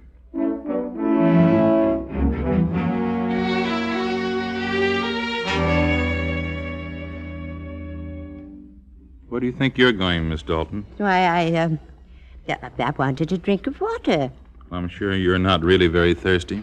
Aren't you ever going to let us get some sleep? It's nearly 2 o'clock. You'll be able to sleep in the car. What are you talking about? We'll be leaving when the highway traffic quiets down. But you don't intend to take us with you.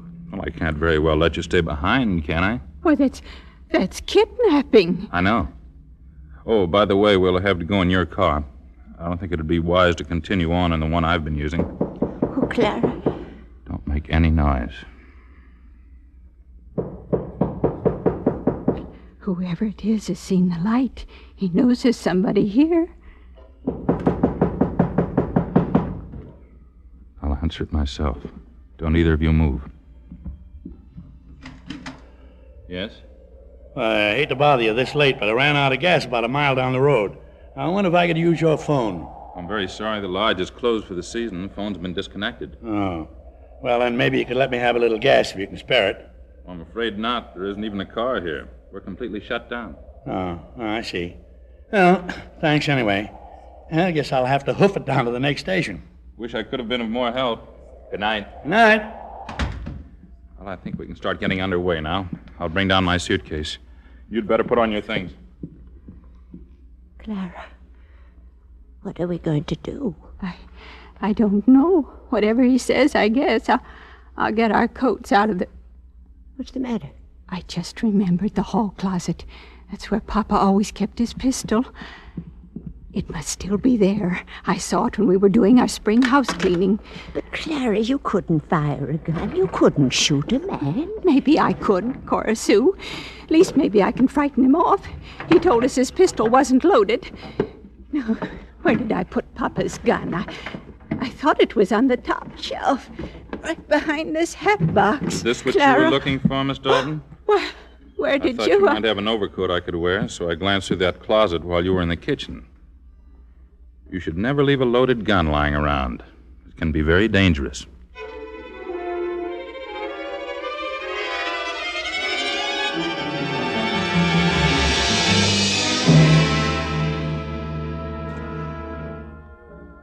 Here's your Java. Oh, thanks. Hey, waiter. Yeah?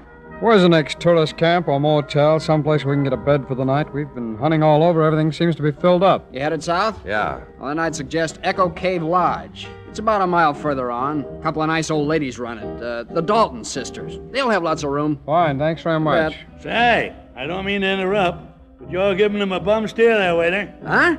Well, that lodge is closed up tight for the winter. I stopped there about a half an hour ago. Phone ain't even working. Oh, you must have been someplace else, mister.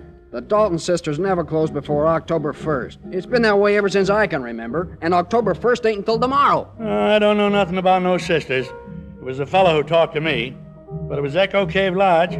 I saw the sign right out in front. There ain't no fella there, unless he's a guest. You must have the wrong place. Excuse me, mister... What'd this man look like? I don't know. Kind of youngish, medium build. I didn't pay much attention. He was wearing a brown suit, it seems to me. Let's go, Bill.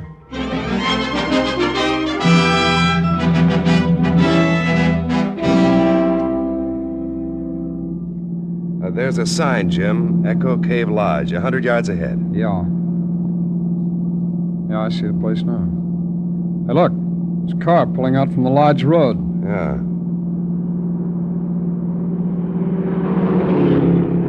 That may be Collins. 2 women with him. Yeah, I'll swing around.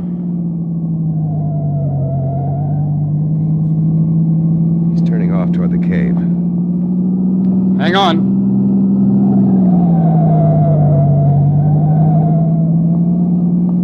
Looks like we lost him around that last curve. Well, he can't get very far. This road dead ends right at the cave entrance.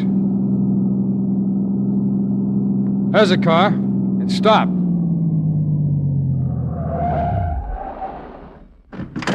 Better take it easy, Bill. Watch yourself. Ladies are getting out. Guess they're all right. But I don't There see... he goes, running up into the cave. Come on.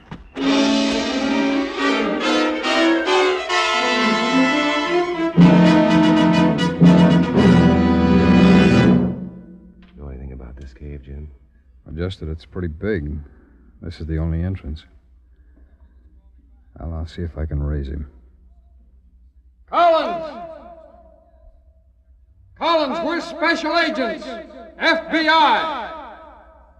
Come out with your hands up!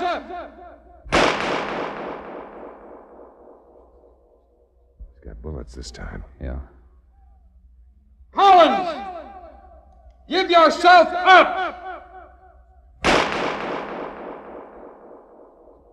never hit us in the dark. Give yourself up. All right. I'll come out. Where are you? I can't see. We'll turn on a flashlight. I'm going to lay my flash on that rock. Get out of the way when I turn it on, Bill. Right.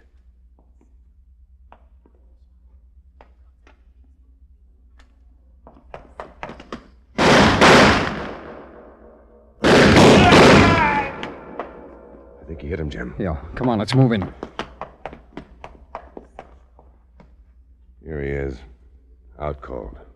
How bad's he hurt? His shoulder. Yeah. Okay, let's take him outside.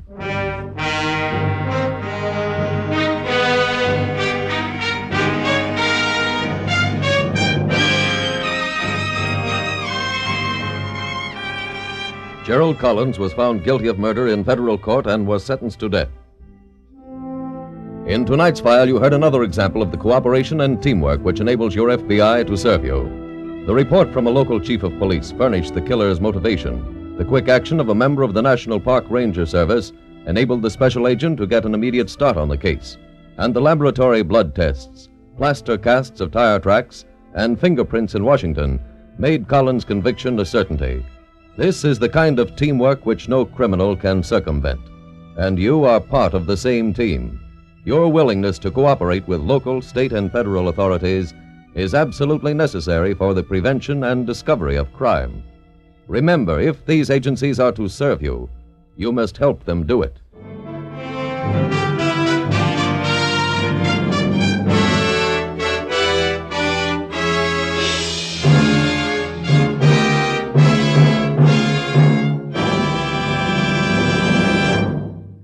Worried about home ownership? Talk your worry over with your neighbor, your local Equitable representative. He's a man who can help you solve almost any life insurance problem you may have. Perhaps you want protection for your wife and children against eventualities. Perhaps you'd like to find a way to enjoy life in comfort and independence when you're 60. Maybe you want to assure a college education for your youngsters. Well, call that friendly, helpful neighbor of yours. Consult your local telephone directory for the name of your local representative of the Equitable Life Assurance Society of the United States.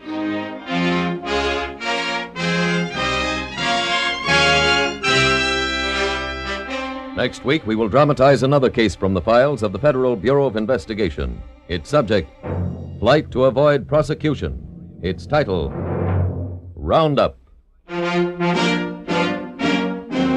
The incidents used in tonight's Equitable Life Assurance Society's broadcast are adapted from the files of the Federal Bureau of Investigation. However, all names used are fictitious, and any similarity thereof to the names of places or persons living or dead is accidental. Tonight, the music was composed and conducted by Frederick Steiner. The author was Frank Burt. Your narrator was William Woodson, and Special Agent Taylor was played by Stacey Harris. Others in the cast were B. Benaderet, Walter Catlett, Dal McKinnon, Helen Cleve, Steve Pendleton, Barney Phillips, and Carlton Young. This Is Your FBI is a Jerry Devine production. This is Larry Keating speaking for the Equitable Life Assurance Society of the United States and the Equitable Society's representative in your community, and inviting you to tune in again next week at this same time when the Equitable Life Assurance Society will bring you another thrilling transcribed story from the files of the Federal Bureau of Investigation. Roundup on This Is Your FBI. Stay tuned for the adventures of Ozzie and Harriet. There's fun for the whole family when Ozzie and Harriet come your way next. This program came to you from Hollywood. This is Your FBI.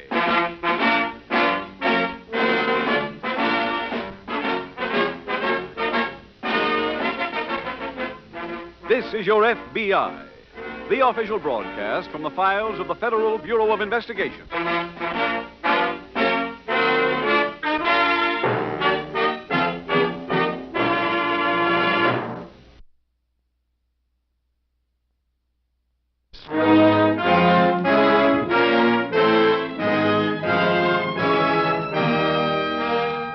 Tonight's FBI file, Yesterday's Killers.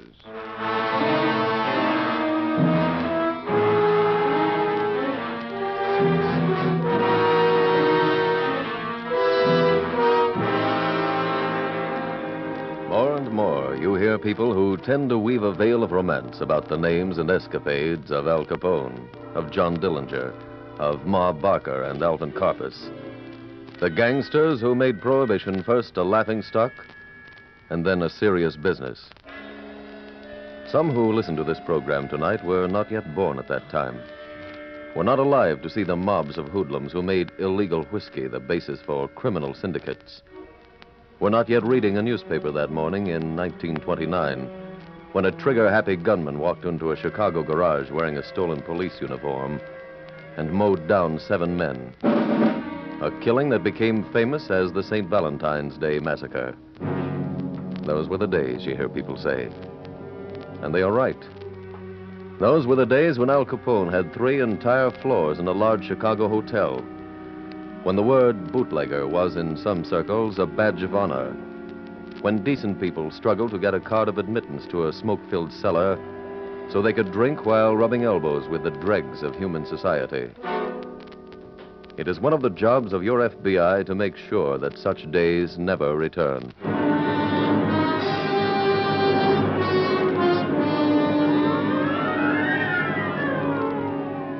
Tonight's file opens as Special Agent Jim Taylor, driving up a lonely country road through a heavy storm, stops at a farmhouse. He runs to the front door, knocks, and waits. Yes? This the Wilson farm? It is. Oh, are you Mr. Taylor? Yes. Oh, please come in. Thank you. My Uncle Bob's expecting you. Here, let me have your coat. All right. That's quite a storm. Oh, yes, we get them out here. Here you are. Oh, I'll hang it up. Thank you. Uncle Bob's in that room there. Oh, fine. You can go right in. Thank you. Hello there. You Mr. Taylor? That's right.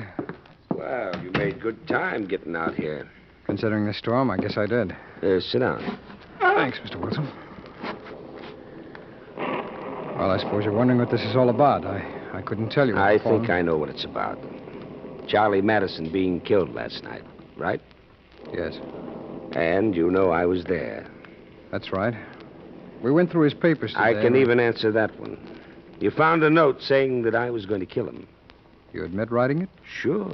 I'll even tell you why. First, I think you should know, Mr. Wilson, that anything you can tell me can be used against you. It's your constitutional right to say nothing. Yeah, I know my rights. I still want to talk. Okay. But first, I'd like to ask you a question. All right, what's that? Why should you care who killed anyone as foul as Charlie Madison? He was a key witness in a government case now on trial in federal court. And it appears that a violation of justice statute may have been committed, which requires the FBI to secure all the facts. Now, what was your story? Well, first, I'd like you to know that I had a good motive for killing Charlie Madison, and a lot of people did. Maybe you'll understand the motive a little better if I start at the beginning, back when I first met the guy. It was 1927. Oh, I was a hot 20 then. Saturday night was what I waited for all week long. That was the night we had the neighborhood dance. Well, at one of those dances one Saturday night, I was standing just inside the entrance smoking a cigarette when a guy I knew walked.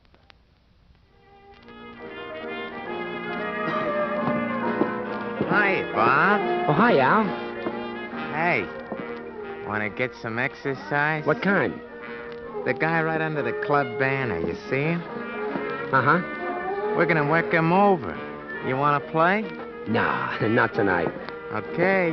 You pass. Oh, Bobby. Bobby, I'm so glad I found you. Mary, what's the matter? I was just down powder in my nose, and I heard Peggy Austin say the fellas are all going to gang up on my date. Is he the one over there? Yeah, right under the banner. Look, Al, George, and Willie are all closing in on him right now. Just because he isn't from the neighborhood. Well, that's his tough luck. Oh, Bobby, do something. Oh, please. Well, why? For me, Bobby. Help him for me. Well... Please. Oh, okay. Oh, thanks. Look, they're all around him now. Yeah, but nobody's hitting him yet. All right. How many guys you need to be tough? Don't talk smart, brother. Just walk outside. All right, Al, all right. Break it up. Huh? Leave the guy alone. He's okay. Look, stay out of this. I said leave him alone. Oh, no. Oh, yes. Yeah. Come on, buddy. This is your fight. You better help me. Okay. We're going to have to punch our way out of here.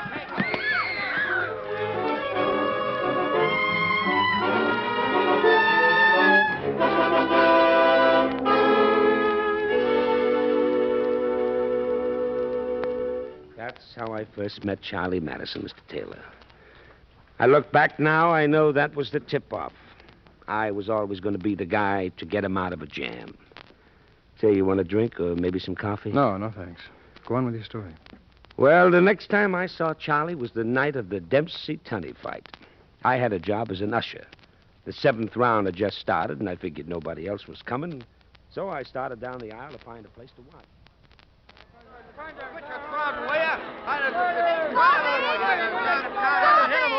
Oh, hi, Mary. You remember Charlie Madison, don't you? Yeah, sure. Hello, Charlie. Hi. Oh, you're the guy that... Yeah. Well, I'm glad I run into you. I never got a chance to thank you Oh, for that's that. okay. Come on, Gene. The left, Gene. Oh, that Tunney looks great, doesn't he? I bet on Dempsey. Oh, you're gonna blow it. All Dempsey needs is one punch. Hit him, boy. That could have been the one. Come on, Jack. Come on, nail him. Oh, Tunney's got too much legs. Look at him. Stab and run, Gene. Stab and run. Come on, Jack. Catch up with him. I told you. I owed you one punch. Oh, no. Get up, Gene. He can. Come on, Gene. Get up. Come on, count. Will you, referee? Start the count. Come on, Gene. Get up. He's getting up. He can't. Look at him. He's up. Look at Dempsey waving for him to come in. Why don't Tunney go in and fight? Dance, Gene, dance. That's the boy. Come on, Dempsey. Come on. Well, there goes my $10. 10? I thought you made a bet. I got 3 G's on Tunney. 3,000? Hey, you must be doing good. Not bad. Got a little action going for me. Hey, are you working? Me? No. Oh, look, I owe you one. You got a job. Starting tomorrow night.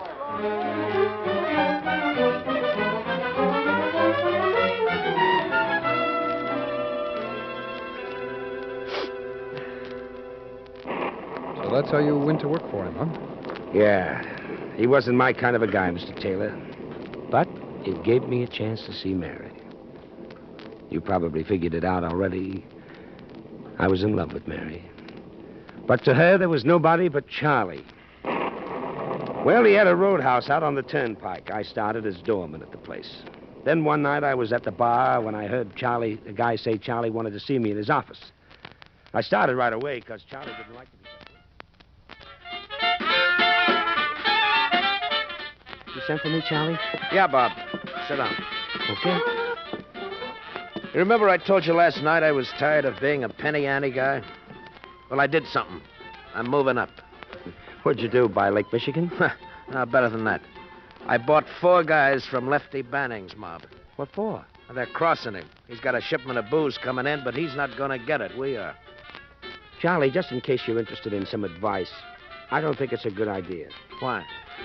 If you can buy those guys, Lefty can buy them back. Then we got a war. You afraid of war? No. I just think if you want that booze, let's go take it ourselves. You always do everything so you'll get punched in the nose. It saved you once. That was different. Lefty's got a boat coming in. Well, we got a boat, too. I picked it up today. We'll use it to hijack Lefty. We move tomorrow night.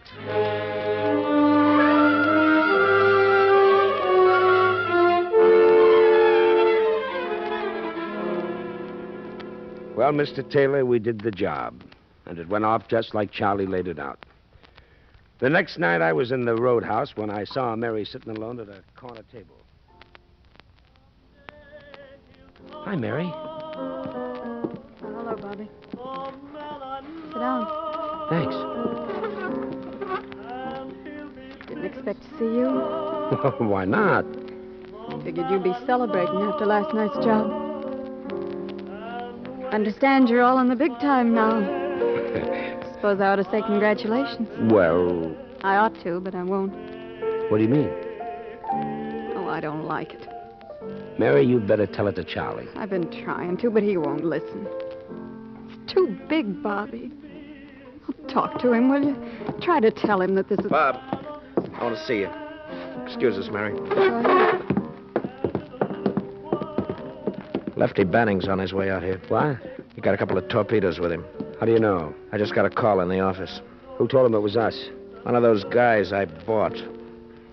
Well, let him come. Our boys ain't here, Bob. They're stashing the whiskey. Oh, that's bad. I think we better blow. Where can we hide? You got a better idea? Yeah. Close the joint. Send Mary home in a cab. We'll wait here. We'll punch our way out again.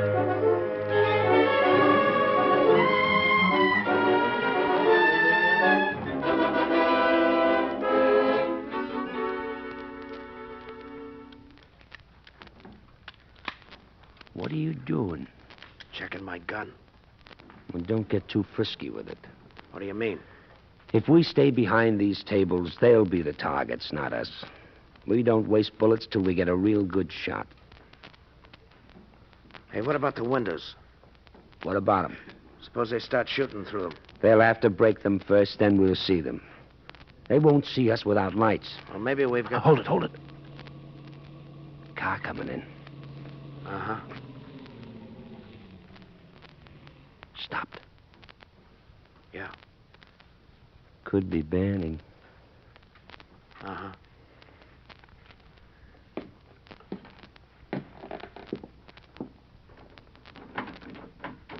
They'll have to shoot that lock off. They got a key.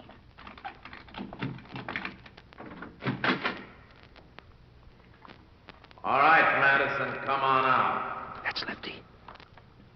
I know you're in there. Don't answer him, Charlie. If you don't come out, we're coming in. Charlie?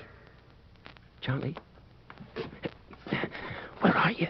I'm giving you one more chance, Madison. Now come out with your dukes up or we're coming in. He's gone. He left me. Okay, Madison, you had your chance. Madison ain't here. But I am, and here I come.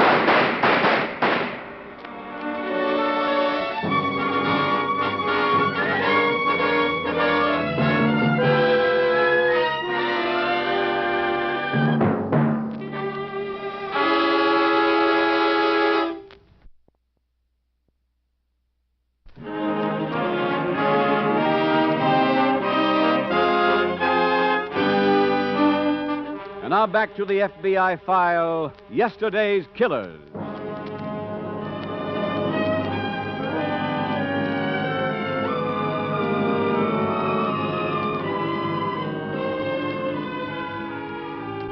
Life in the United States has changed so much since the 1920s that comparisons are needless to prove the point. In one respect, however, there has been little change, and that is the state of mind which results in the constant growth of the criminal army. That attitude which was widespread then, and is equally at home in too many living rooms today, is the conversational tone used in referring to criminals.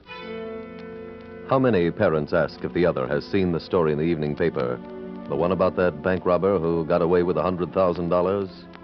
Far too often the answer is, I'd almost be willing to rob a bank myself for that much money. Or, that takes a lot of courage. How can parents who say things like that expect a child to correct them? To tell them it doesn't take courage to hide behind a machine gun? To tell them that criminals are the vermin of the earth? To tell them the very things they should in fact be telling the child? You as an individual cannot stop that practice. All you can do is make sure of one thing. Make sure it doesn't happen in your home.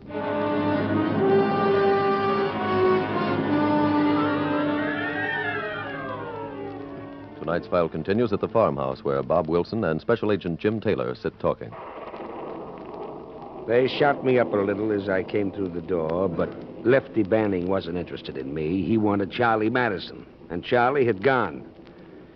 They left me there on the front porch of the roadhouse, me and the body of the head waiter. When I came to, I was under arrest for his murder. Come in. There was a phone call from Mr. Taylor, Uncle Bobby. When? Well, just now. It was your office, Mr. Taylor, but while we were talking, the phone went out. That happens every time we have a storm. I see. Well, I'll keep trying to get your call as soon as the service comes back. Thank you. Well, as I was saying, I was arrested. I didn't kill the head waiter, but the shooting came at a bad time. People were sick of hoodlums like me. And the judge hit me with a 20-year bit. Yes, I know about that. I never heard from Charlie. He never showed up at the trial, never sent word to me. I did hear he and Mary got married. Had a kid, a daughter. Well, after 3 years, I got word I had a visitor. It was Mary. I didn't want to see her, so they told her I was sick. She came back the next day and the next.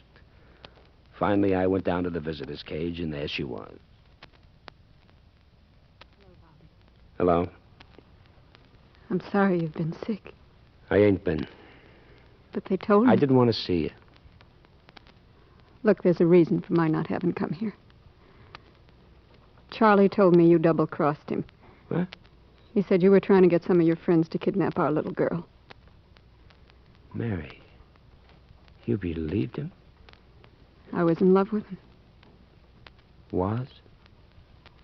He's a big man now. Too big for me.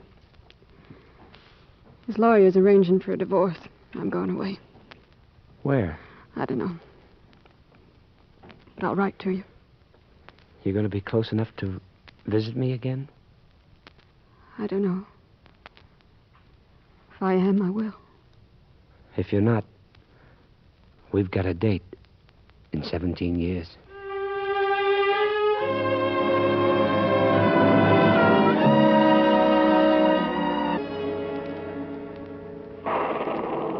Well, if I hated Charlie before, I hated him double now. I couldn't sleep at night. I'd lay awake thinking up new ways to murder him. Tell me, did you ever hear from Mary? Just once. She sent me her address, but asked me not to write. Well, finally the day came. My sentence was up. I headed for Mary right away. But I was too late, Mr. Taylor. She'd been dead for 3 years. What about her daughter? I found Alice. Charlie had never sent them a dime. Mary died broke. Well, that brought all the hate back again. I started to look for Charlie. I found out he was in Europe. So I rented this farm and kept my eyes on the paper. Finally, he came home. When he did, I wrote him that note you found. He never answered it, so last night I went to see him. I climbed in a window. He wasn't home, so I...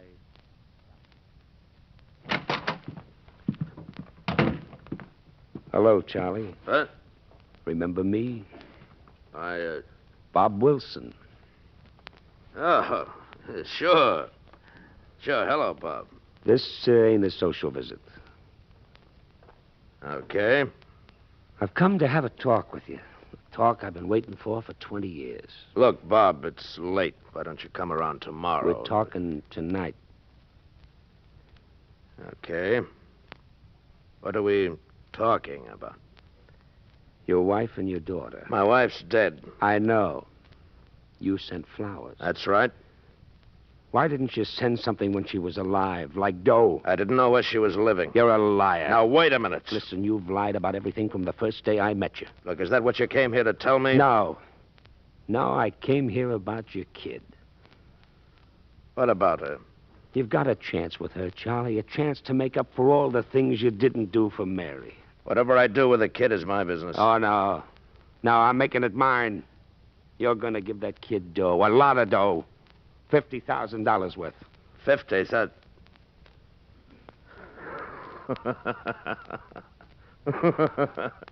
What a cheap shake this is. What? Using my kid as a front to take me for 50 grand. No, I'm leveling. Get out of here. Oh, no. Look, if you don't get out of here... You'll do nothing. You remember that note I wrote you? You remember what it said? It said I was going to kill you. Well, now, Charlie, I'm going to. Let go. Not with a gun, Charlie. I don't need one. I'm going to do it with these hands. Let go. These hands are strong, Charlie. They got strong in prison. Strong from working a drill press and breaking rocks. And now they're going to choke you bloody...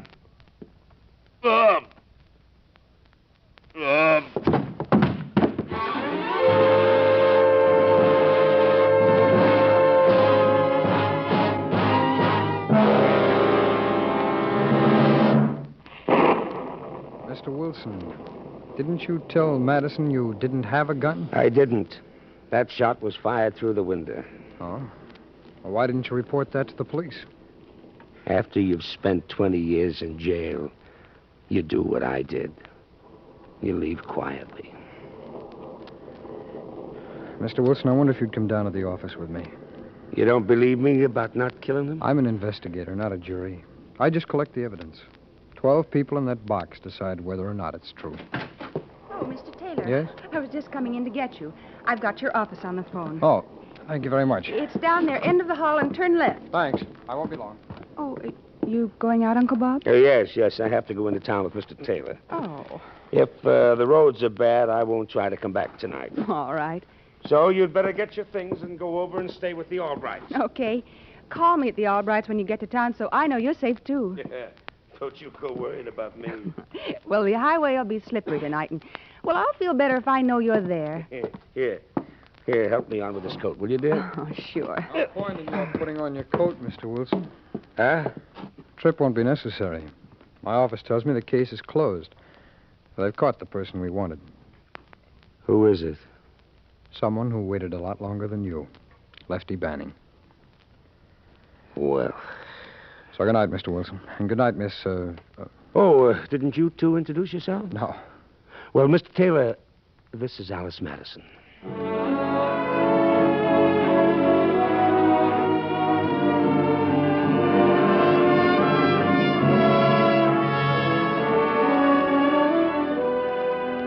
As Jim Taylor said, the FBI secures the facts. In their investigation of the obstruction of justice, their facts led to the identification and conviction of Lefty Banning in state court for murder. More important, they cleared Bob Wilson, an innocent man entwined in a series of unexplainable circumstances.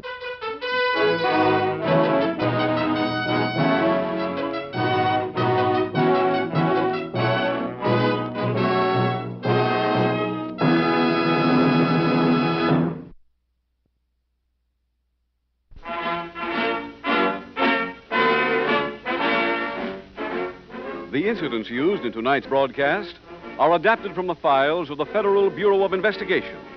However, all names used are fictitious, and any similarity thereof to the names of places or persons, living or dead, is accidental. This Is Your FBI is a Jerry Devine production.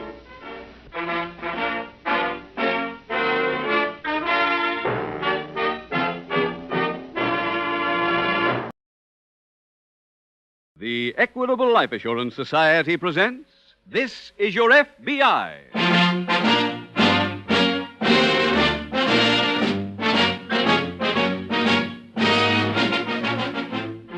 This is Your FBI, the official broadcast from the files of the Federal Bureau of Investigation.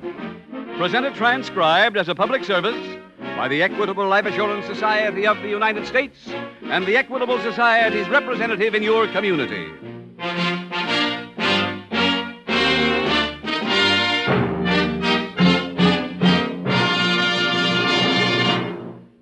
A shrewd psychologist who has had contacts with numerous leaders of American business once remarked, "Success and self-confidence go hand in hand. Men who have a strong conviction that they are going to succeed are the ones that rise to the top in every field." For people of this type, people who have this feeling of certainty about themselves, the Equitable Life Assurance Society has created its famous life insurance plan for men and women on the way up. Do those words describe you? Then you'll be interested in about 14 minutes when I give full details of the Equitable plan for men and women on the way up.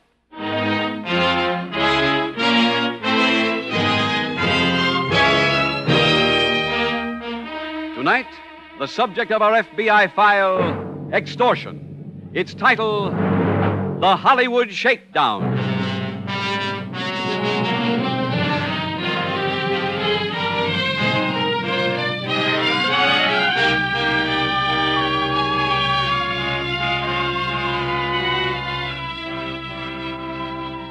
Tonight's case from the files of the Federal Bureau of Investigation has been chosen for two important reasons. One will develop as the story unfolds. The second reason is to point out to you that there are times when being what is known as a good sport can get a person into very serious trouble. Figuring out just what makes people become criminals is a tough job, even for experts in this field. But they do know that some of us have a deep psychological need to be liked. And FBI records show that this desire for the approval of others can often lead to crime.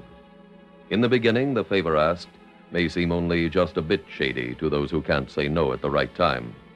But it may lead them on far deeper than they first thought possible. Soon they find themselves involved with criminals and unable to get out from under.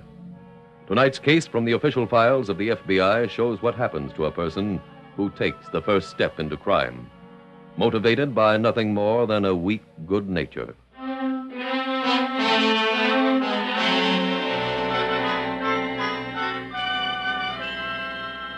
Tonight's FBI file opens in the foothills of a western mountain range. Across the landscape are clusters of people in costume. Some wear suits of armor, some leather buskins, and others plumed hats or yellow lace. A motion picture company is on location, and these are the players. A blonde girl, dressed in the outfit of a lady-in-waiting, sits in the shade of a tree resting while the cameras are set up. A young man dressed in full armor approaches. Hi, Katie. Hi, Slim. Mind company? Of course not. Sit down. Hotter than a prairie fire, isn't it?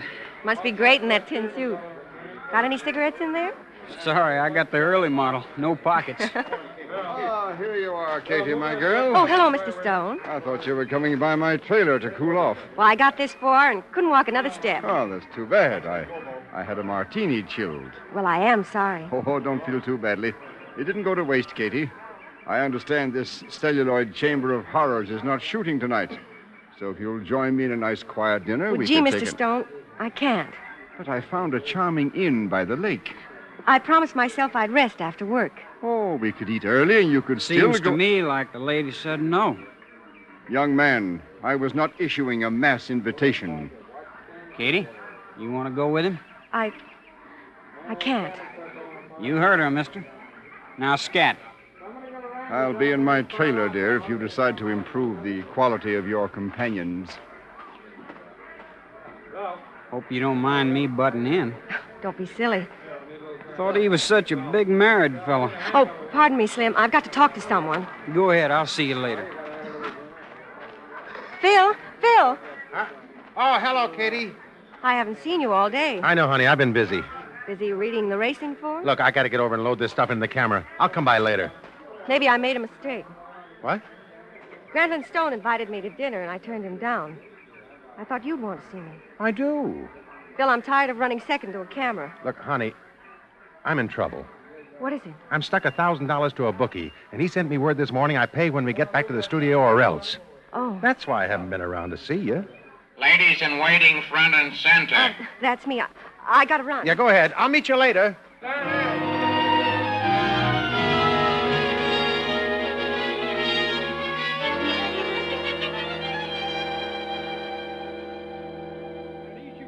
Knows what his job is. We must reach the castle before dark, and we must be inside by midnight. We can do these things if we take the bridge. If I fall when the battle starts, I want only one promise from you who follow me, a promise that you'll carry on for the king. Okay, that's a plan. All extras turn into costumes before dinner. Coming along, Katie? Oh, thank you, Slim. All these folks looks like a stampede. Working westerns, I ain't used to crowds. We kind of think of mob scenes where they got more than one guitar. I remember a picture one time we rode this way mornings and that way afternoons wearing different costumes. Fought the whole Battle of the Alamo using 8 men. Oh, no. Sure. And last year I worked one where we... Katie, over here. Right. Excuse me, Slim. Sure. I'll catch up to you later. Katie, I think I got it. You've got what? A way to get the $1,000 for the bookmaker. But you got to help. Me? Yeah. Go have dinner with Stone tonight. What? Well, you said he invited you. Well, honey, I couldn't ask him for any money. You don't have to. He's got his car up here with him. He'll take you someplace where they serve grog. Get him mulled, and after dinner, say you want to drive. But I don't want... Drive down to the lake. I'll be parked in back of a tree with a camera. And tomorrow, we sell him the pictures for $5,000. You mean... Bill, are you serious? Of course I am. Well, that would be awful. Honey, save that look for the camera. I couldn't do a thing like that. I'm in a box, baby. You got to. Oh, no. Look, how about if I made you a partner? What do you mean? Give you half the loot. I only need a G to pay the bookmaker, so $2,500 would go to you. Does that break down your scruples? Go load your camera. We'll be at the lake at 10:30.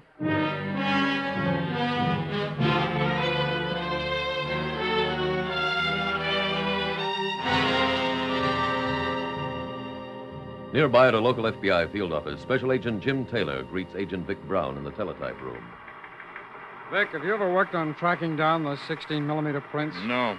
It seems like a couple the studios made for the Army was stolen. Somebody's run off duplicate prints. Oh, another copyright case, huh? That's it. I've been tracing the print of a picture called Memories of Tomorrow, and I think I've come up with a lead on it. Yeah? What is it? Well, the studio records show one print was borrowed 2 weeks ago by an actor named Grantland Stone. Said he wanted to run it at home, but there's no record of it ever being returned. Yeah, been in touch with him? No, not yet. He's making a picture up at Warrensburg. Maybe we better go up there, huh? Yeah, I think so. I'll ask the garage to have a car ready for us first thing tomorrow morning.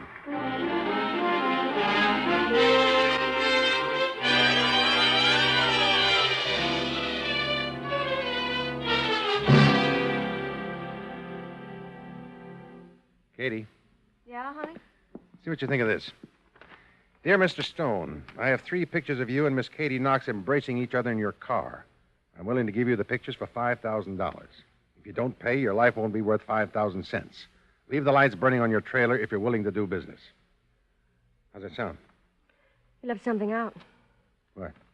The part about how he'll pay. Well, first we got to find out if you'll go for it. Maybe you ought to send him one of the pictures. Honey, we don't give away free samples. If he wants some, he's got to come up with some green. Anything else you think we ought to say? No. Let me have one of your envelopes. Okay. Here. Thanks. Well, see you later. Where are you going? Into Warrensburg and mail this. That way he'll get it in the morning, and all we got to do is wait and collect.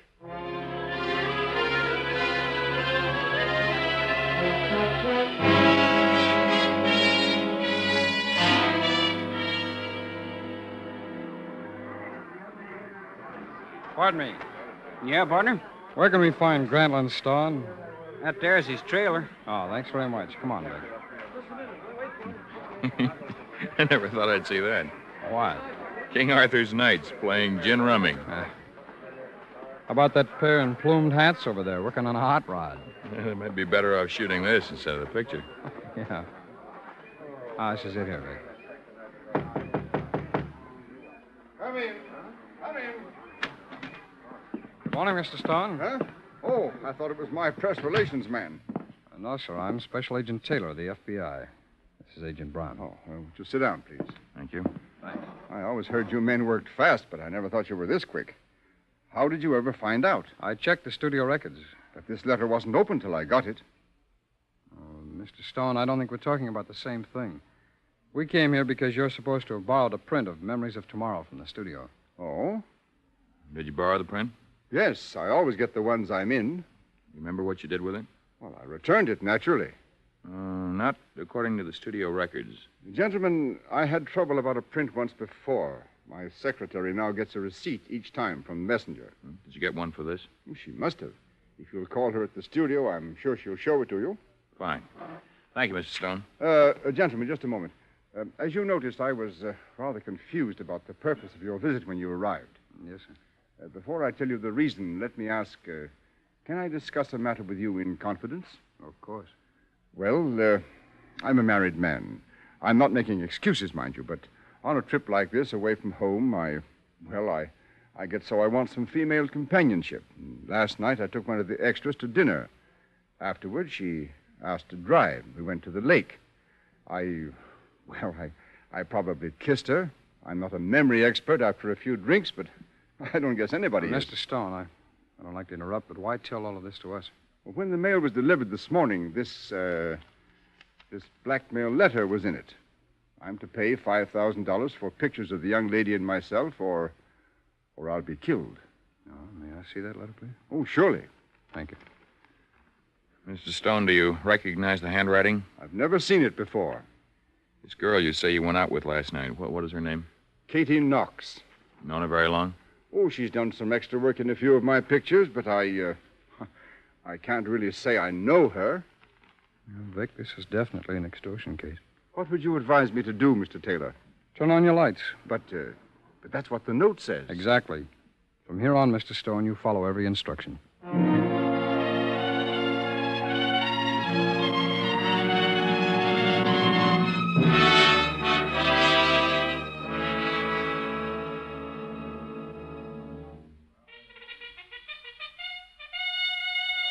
right, everybody, now that's going to be your signal. When the trumpets blow again, the men on horses ride across camera left to right. You ladies in waiting curtsy toward the castle. And the camera swings to the left again, picks up the men dragging the cannons. When the horses reach the castle, fire the cannons. All right, places, everybody. Hi, Kitty. Slim, what happened to your suit of armor? Nothing. My horse got sick, so they grounded me. But that costume. Only one on the rack would fit me. Sure hope none of my friends get to seeing me in all this lace. Guess I'm supposed to curtsy, too. You a lady in waiting? Don't rightly know wearing this. Hold it. Hold it. Now what's wrong? You men on the cannons, you're supposed to fire together. You're also to keep dragging them toward the castle till you get opposite the reflectors. All right, let's go back and try to get it right this time. Oh, I was a young girl when they started shooting this scene. Katie, would you come over here? Okay. I'll see you, Slim. Right. Still, you're going to look silly in the scene. We're out of camera range. Oh, any news? Yeah, I just saw Stone. He was talking to the unit manager. About the letter? No, Stone wanted him to take his check for $5,000 into town and get it cashed. Oh, it worked. Yeah. Well, what do we do next? I'm writing him another letter right after lunch. Where are you going to have him leave the money? You remember that cave we shot the scenes in last week? Uh-huh. We'll have him stash it there. Then how do we collect it? What do you mean? Well, suppose he has a spotter and finds out that it's us. I got that all figured. With a little help from you, baby, we get the dough and still stay in the clear.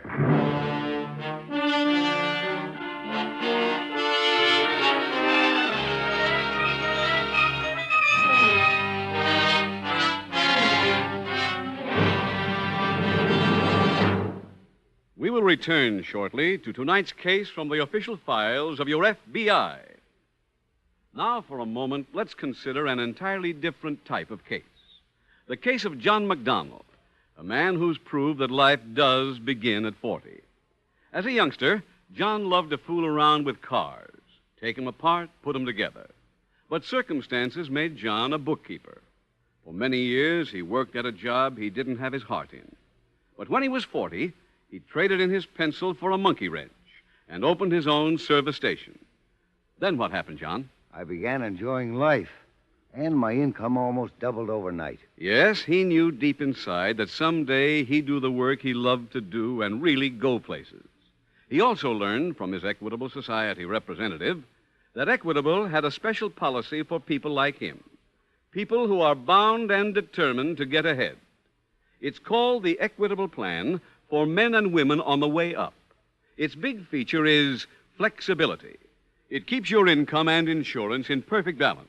In other words, as your income goes up, your insurance program can keep pace with it.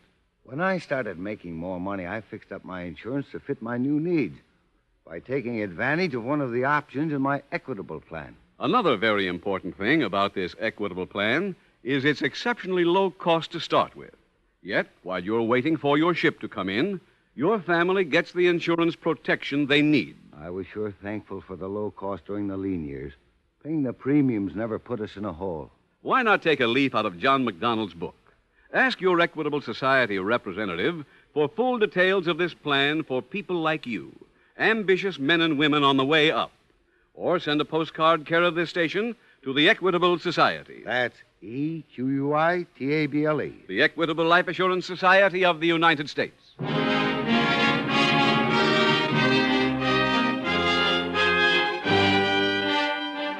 And now back to the FBI file, The Hollywood Shakedown.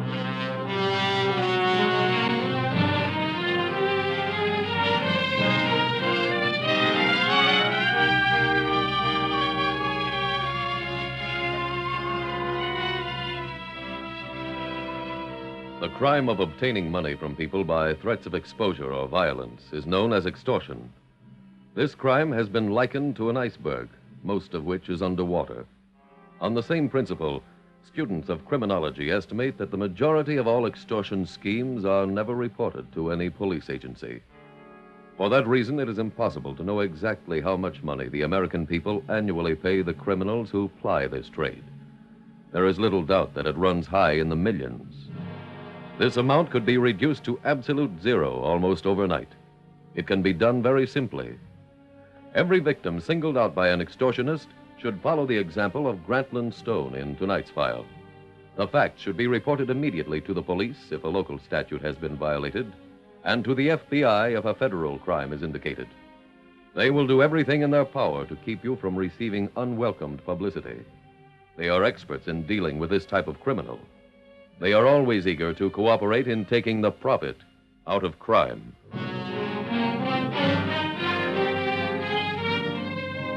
Tonight's FBI file continues later that day in the trailer dressing room of Grantland Stone. Special Agents Taylor and Brown have just returned. Any news, Mr. Stone? Yes, I've received my instructions. Oh, where's the money to be left? Inside the mouth of Lancelot's cave. Where? A long, narrow cave near here we used for a scene in the picture. Jim, that could mean the extortioners in the troop. Yeah. Oh, Mr. Stone, may I see that second letter, please? Oh, surely. Thank you. Looks like the same writing as the other one. You've been inside the cave. Only while we shot that scene. You think Agent Taylor and I could hide there without being seen? Oh, no question about it. This letter says to leave the money there before noon. Yes, it's all in this package. Well, when you deliver it, please try to have as many people as possible notice you going to the cave. Mr. Taylor, as many people as possible notice me wherever I go. I'm sure. We'll be there waiting for whoever comes.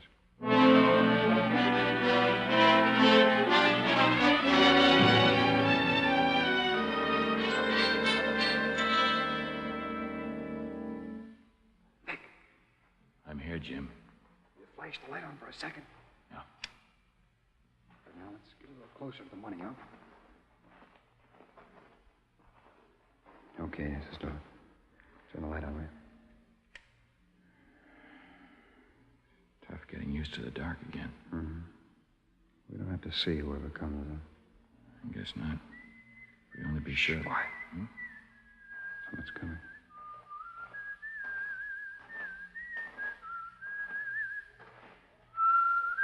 Hold it. Don't move. Put the light on him, Vic. What's going on in here? We're special agents of the FBI. I'll take that package, please. Sure, Mr. Keep your hands in the air. Go ahead, Vic. This some kind of joke? Stand still, please. No gun on him, Jim. Now, why would I be carrying a gun? So nobody'd rob you of that $5,000? Mister, just what are you talking about? What do you think is in that package? Got no notion. How'd you happen to come for it, then? Friend of mine asked me to. Friend named Katie Knox? Jimmy put this envelope down where the money was. No. It's pictures in it. 3 of them. Katie Knox and Grantland Stone in the car. You take those pictures? No. Where'd you get them? Friend gave them to me. Same one? Mm-hmm. What's your friend's name? Maybe you'll tell us his name. Slim Franklin. You mind answering something for me? No. Just what are you doing here? We've been waiting for somebody to pick up that money. Now suppose you try answering that same question for us.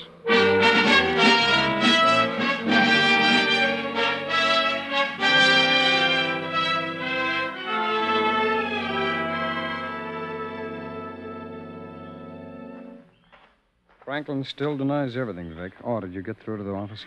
Yeah, a couple minutes ago. All I said was no, right down the line. On everything? Katie Knox has no record. Neither has Slim Franklin. Handwriting on the notes doesn't match either sample. Oh, Franklin admits having some words with Stone day before yesterday. About what? The Knox girl. Oh? Yeah, he says he was sitting with her when Stone came up and asked for a date. She refused, and when Stone persisted, Franklin chased him away. That doesn't make sense.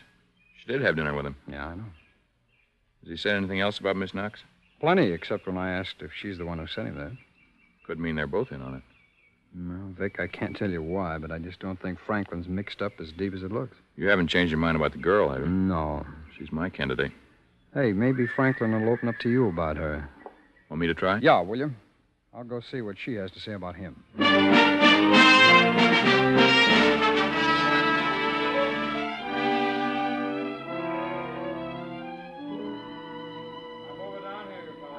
Attention, extras. Ready in 10 minutes for the battle scene. Be sure your costume has been checked. Phil, I have to talk to you. An FBI man came to see me When? a few minutes ago. They've got Slim in jail. Yeah, I heard about that. We've got to do something. I know. If I don't get that $1,000 for that bookmaker... I mean about this. Oh, look, honey, that deal's over. But Slim can tell them about me. He won't, not the all-American boy. He'd blow a 7-year contract without options to save a dame. Well, Besides, he's good and stuck on you. not enough to want to stay in jail. Katie, if he was going to talk, he'd have done it when they pinched him. He didn't. Now it's too late. Why? All you do is say it ain't true. It's his word against yours, and he got nailed in the cave. Knox. The FBI man. You still know nothing. Oh, I'm glad I found you, Miss Knox. Why? Well, I've checked as much as I can of what you told me. And? And I thought you'd want to know that so far, everything you said is true.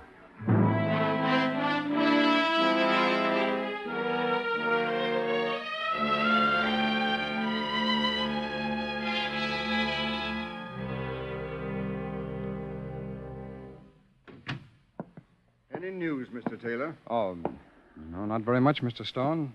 Miss Knox claims she barely knows Franklin. Did you expect a confession? No, sir, but we checked her story. We can't find any flaws in it. It seems to me that you're wasting a lot of time. No? You found Franklin in the cave with the money in his hand. Make him tell you what he knows. Well, that's not the way we work. Besides, I'm not sure he's guilty. And why not? Well, for one thing, our lab just reported traces of face powder on the envelope containing each note. Oh? Not on the notes themselves, but only on the envelopes. Well, what does that mean? Well, it would appear the powder was worn by whoever mailed the letters, but not by the person who wrote them. Miss Knox uses that brand. Well, then arrest her. Well, it's not that conclusive, Mr. Stone. Besides, she didn't work this alone. Somebody had to take those pictures. I still can't understand how they were taken. I had a few drinks, it's true, but even so, I'd have seen a flashbulb go off. And you didn't? No. Now, this is quite important, Mr. Stone. You're sure you saw no flash at all? No, none. Mm-hmm. On the set, please, Mr. Stone. Right away. Come on, Mr. Stone. I'll walk over with you. There's something I want to check.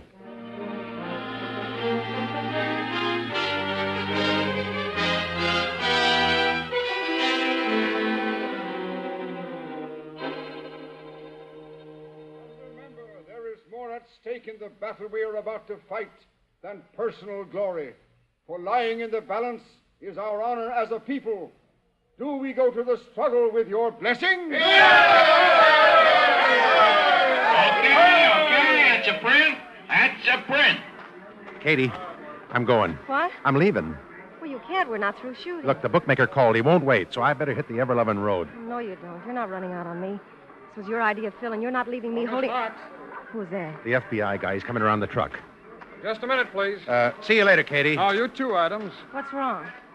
We've checked the rest of your story, Miss Knox. Mr. Taylor, could you wait till later to ask any more questions? We're all finished asking questions. This is the part where I give you some answers. For example, Adams here was your partner, not Slim Franklin. I was what? You took those pictures at the lake. Stone didn't see any flash bulb flare. That meant one thing, infrared. You signed out for a camera Wednesday night, Adams. Sure, for my work. You also signed out for some infrared film and bulbs. Phil! Shut up. We don't need any more information from her, Adams. Your signature in the book where you signed out for that camera and the equipment is a perfect match for the writing in the extortion letters.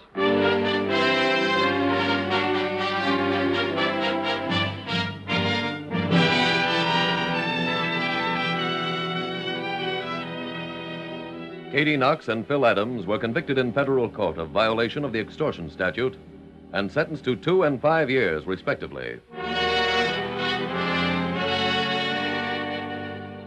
With the arrest of Katie Knox and Phil Adams, the two special agents were able to release the victim of their attempted frame-up, cowboy actor Slim Franklin.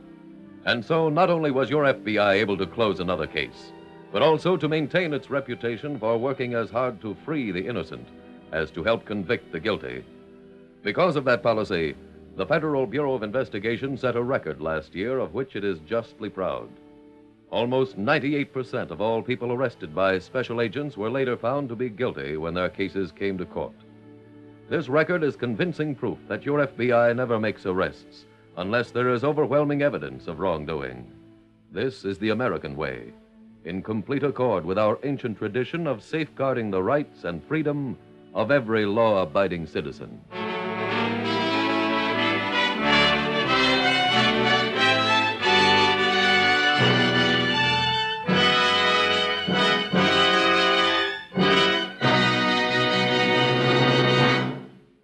Now, one last word on the Equitable Society's plan for men and women on the way up.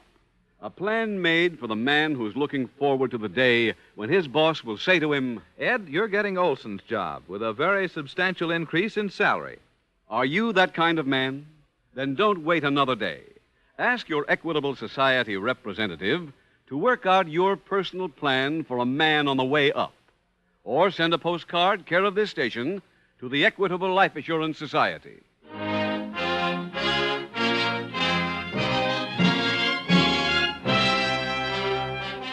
Next week, we will dramatize another case from the files of the Federal Bureau of Investigation. Its subject, racketeering. Its title, Success Story. The incidents used in tonight's Equitable Life Assurance Society's broadcast are adapted from the files of the Federal Bureau of Investigation. However, all names used are fictitious, and any similarity thereof to the names of persons living or dead is accidental. Tonight, the music was composed and conducted by Frederick Steiner. The author was Jerry D. Lewis. Your narrator was William Woodson, and Special Agent Taylor was played by Stacey Harris. Others in the cast were Sam Edwards, J.C. Flippen, Lamont Johnson, Charlotte Lawrence, and Herb Rawlinson. This Is Your FBI is a Jerry Devine production.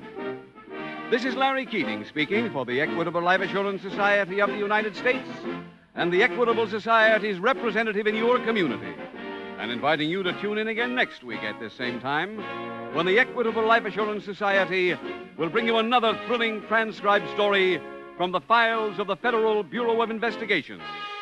Success Story on This Is Your FBI. Stay tuned for the adventures of Ozzie and Harriet. There's fun for the whole family when Ozzie and Harriet come your way next. This program came to you from Hollywood. The Equitable Life Assurance Society presents This Is Your FBI.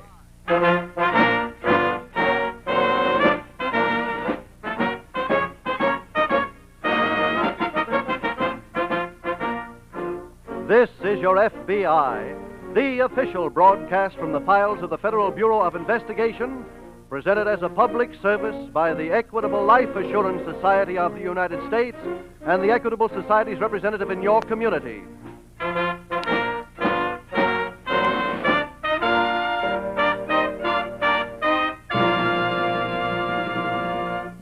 Are you one of the 47 million Americans who benefit from group insurance? Listen carefully to this special message from Mr. Charles R. Hook, president of the American Rolling Mill Company. Mr. Hook says, in 1917, our company became the first company in the entire steel industry to provide our men and women with the protection of group life insurance. We considered it an investment to increase productivity by reducing worry. Today, all sound industrial relations programs include group life insurance. I wish time permitted me to describe to you just how much it has meant to the many, many families whose provider has passed away during the past 30 years. It would prove to you, as it has to us, the great value of group life insurance. Yes, group insurance is something worth owning. In 14 minutes, the Equitable Life Assurance Society will give further important information about group insurance for both employers and employees.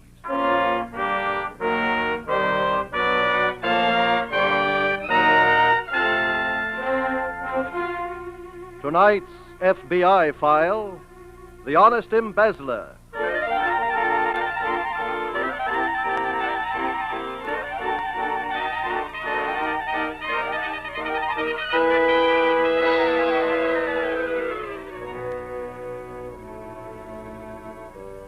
Not every one of the more than 1.5 million crimes that are committed each year in the United States is important enough to be the subject of banner headlines in your local newspaper. But every crime that violates a federal statute is important enough to be the subject of intense work by every division of your FBI. Sometimes that work is not immediately rewarded. Sometimes the criminal is cautious enough to escape the net prepared for him. But to the FBI, no file is marked closed until the criminal is found. Whether that task takes 6 weeks, 6 months, or 6 years.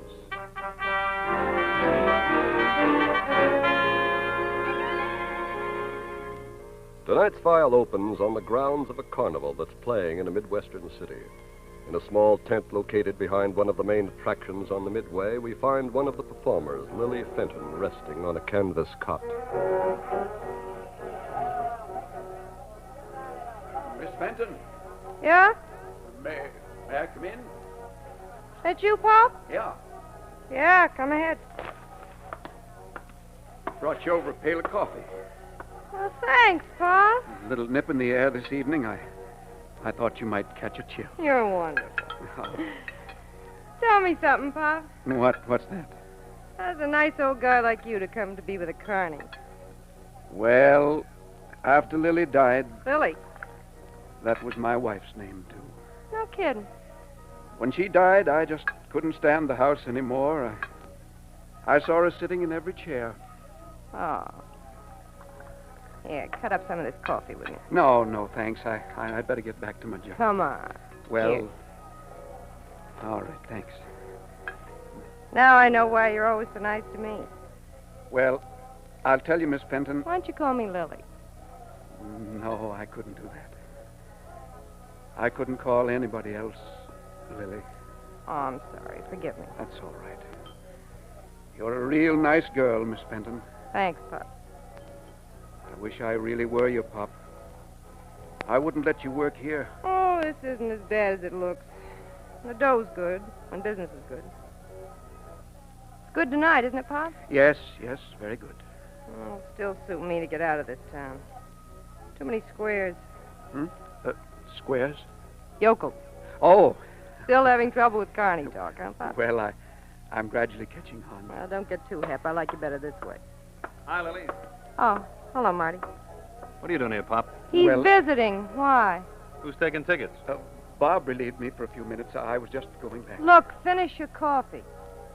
Don't let this guy scare you. No, I'd really better go. Thanks for the visit. Come back anytime, Pop. Yes, thank you. Marty, I don't want you to treat Pop like that. Huh?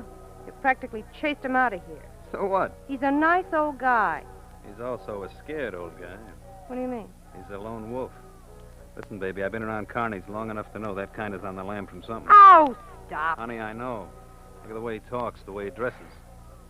He could be doing something better than taking tickets with a tent show. Look, for once in your life, will you mind your own business? I just got a yen to find out about him. Marty, lay off. Okay, baby. Whatever you say.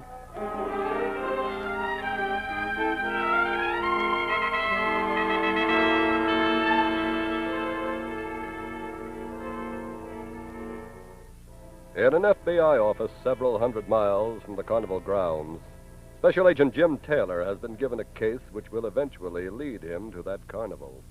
Hi there, Jim. Oh, hello, Ralph. I thought you were still upstate on that Monroe case. No, we cleaned that one up.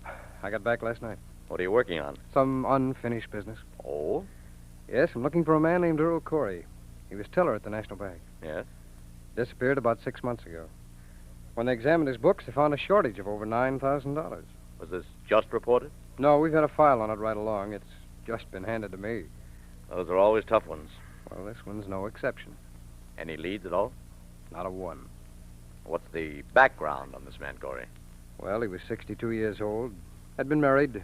Wife died shortly before he disappeared. I see. He lived here all his life. No police record. He'd been with the bank over 30 years. Any motive for the embezzlement? Well, his wife had been ill for several years. He evidently had used the bank funds to cover doctor bills, and then when she died, he ran away. That was foolish. Yes, I know. Would have been far better for him to have stayed and faced the charges. What about relatives or friends? No, they've heard nothing from him. Well, where do you go from here? Well, I've just been playing a little game. A game called If I Were Mr. Corey, What Would I Do? Any results? Nothing sensational, but I do know this. If I'd been a man of regular habits, as Mr. Corey was, and I'd lived here all my life, I think I'd be curious to know what was happening back in my hometown. That makes sense. Now, as far as we know, he hasn't corresponded with anyone. So the logical source of information would be one of our local newspapers. Which he might have had sent to him? That's right. So I'm making the rounds of the papers this afternoon to check up on all out-of-town subscribers. Need any help, Jim? No, not yet, Ralph. This is really just a shot in the dark. If it doesn't work, I'll start off again in another direction.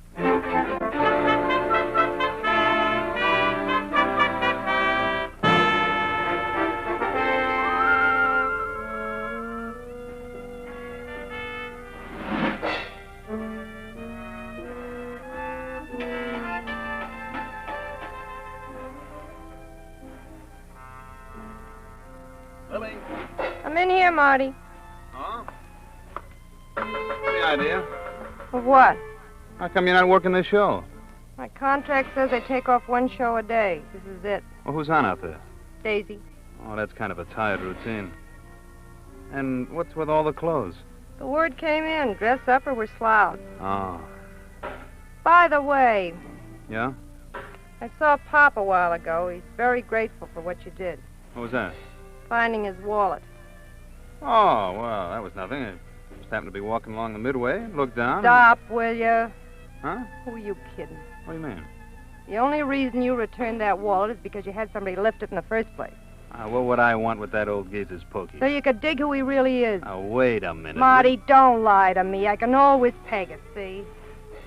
Okay, so I did have it lifted. And? And I was right about him. He gave us a phony handle. His real name is Corey. He used to be a bank teller back in Cleveland. So? So no guy leaves a job like that to take tickets in a carny unless he got in a jam. What difference does that make to you? Honey, it could make a real big difference. How? If he dipped his duke in the till before he left that bank, he could have a bundle buried someplace. If he had a bundle, he wouldn't be working here. Look, them Lamisters do funny things sometimes. He might just be waiting to cool off. And this is a real good spot to do it. Marty, I want you to leave him alone. Now, look, baby, I got a pal in Cleveland. I could have him check up on a guy. If he did take that bank, we could make a real good score. Pop left that job because his wife died. If you try to blow a whistle on him, so help me, I'll fix you good.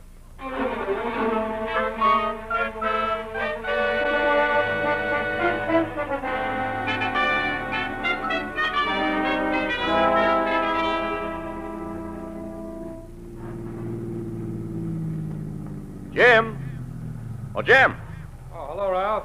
Going back to the office? Yes. Hop in, I'll give you a lift. Fine, thanks.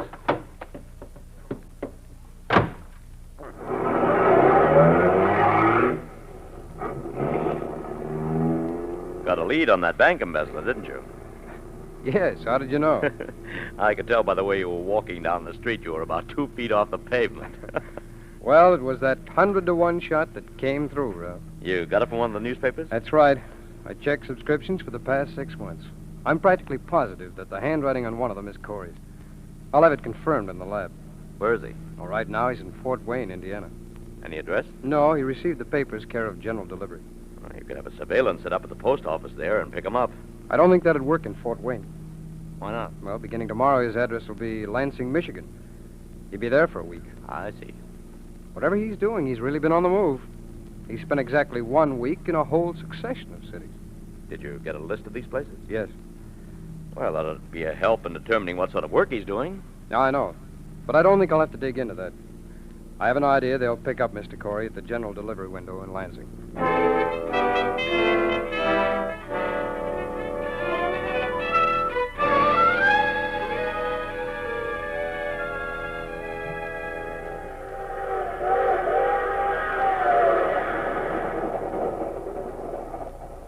How do you like that? Matter, Lily? Oh, hiya, Marty. Come on in. What's the beef, kid? I got 100 more miles to travel on this train, so I settle down here in this compartment for a nice evening of solitaire, and what happens? I win the very first game. Is that a box of candy there? Yeah, help yourself. Okay. Pop give it to you? He did. Why don't you two go steady? I might be better off with him than with you. I hope you did like I told you. You mean about laying off the guy? Yeah, Baby, I'm leaving him strictly alone. good. Oh, by the way, where is Pop? Back in the baggage car. He turned in. Oh. Want to play some gin? No, I don't think so, honey. I'm kind of restless. I think I'll go out on the platform and grab a smoke. Okay. See you later, huh? Mm-hmm.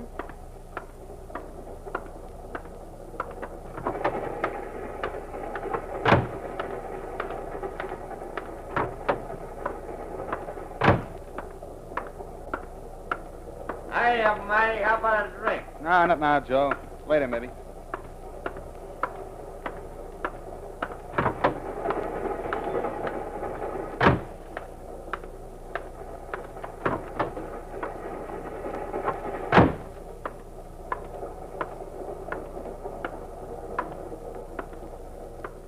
Hiya, Pop. Huh?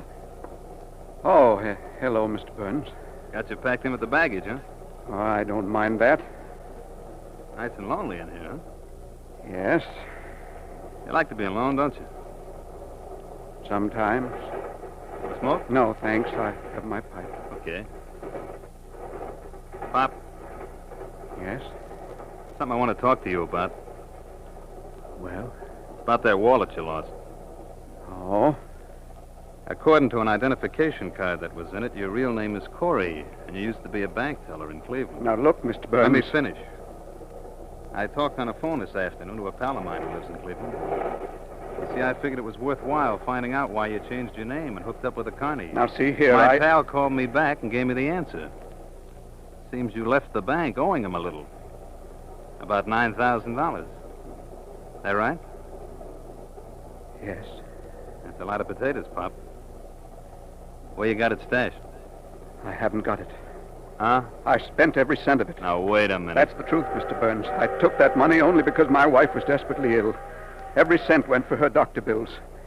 When she died, well, instead of doing what was right and confessing my guilt, I ran away. Look, lay off the hearts and flowers, will you? Where's the dough? I just told you. And, Mr. Burns, I'm glad you found me out. I'm sick and tired of running away. I want you to turn me in. Who cares about turning you in? I want that $9,000. Now stop giving me them routines and get it up. I swear to you, I haven't got it. What's in that little bag? Huh? What? That one there. Anything besides your clothes? I haven't got the $9,000. All I've got in this bag is $200. I saved it to make partial restitution to the bank. Let me see. No, you keep away from that. Let now. go of me, will you? Keep away, I Why, said. you- I do what you... Now we'll see what's in the bag.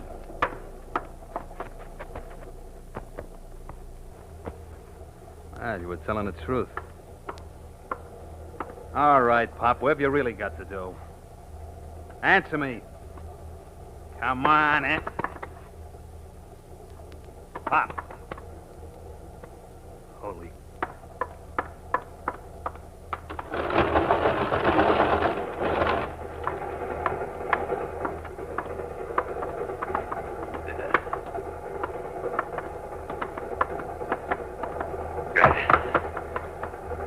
So long, Pop.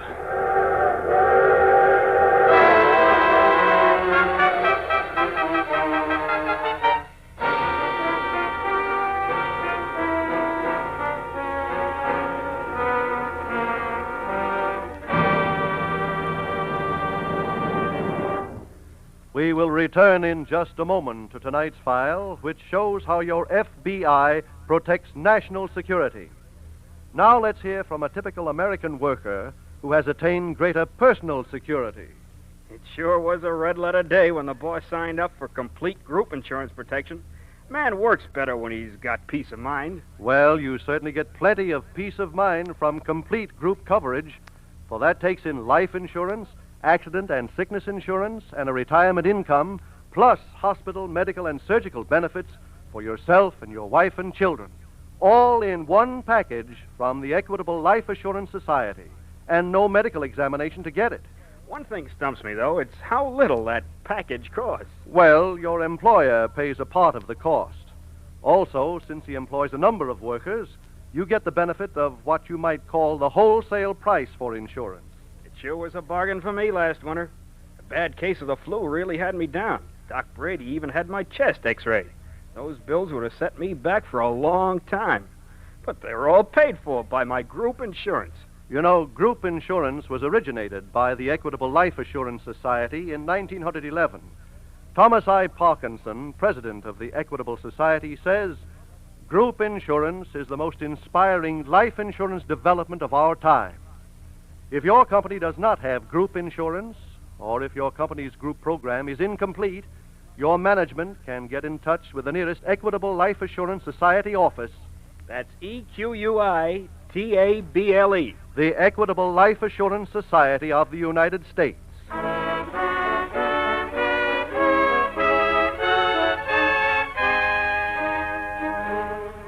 And now, back to the FBI file, The Honest Embezzler.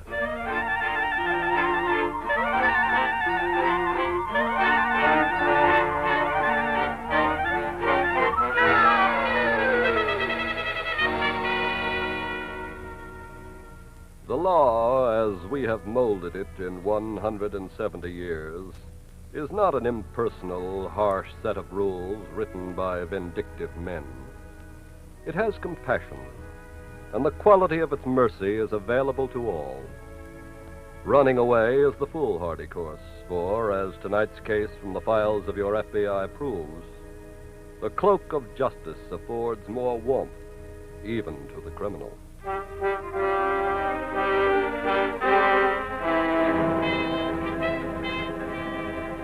Tonight's file continues at the Cleveland field office the day after the brutal slaying of the elderly bank embezzler on the Carnival train. FBI Special Agent Jim Taylor is just sitting down at his desk when... Jim, I've been looking for you. What about, Ralph? The resident agent up in Lansing phoned while you were out. Yes. He did as you asked him. He set up a surveillance at the general delivery window at the post office, but so far, no results. Mm-hmm. The local police are cooperating with him. They checked hotels, rooming houses, tourist camps, but no one of Corey's description has turned up. Well, I think I have a good lead. On where to find Corey? Yes. Now, as you know, he stayed in 20 cities for exactly 1 week at a time. Yes. Well, I did some research on what possible type of work would take him to each of those places. And what'd you come up with? A traveling carnival. So? Their playing dates coincided with each place that Carey had his newspaper sent. That should cinch it, then. I would think so, yes. Are you going up to Lansing? No, I'm sure the resident agent there can handle it. I'll get him on the phone, give him the name of the carnival. Then it should be just a matter of going out there and picking up Mr. Corey.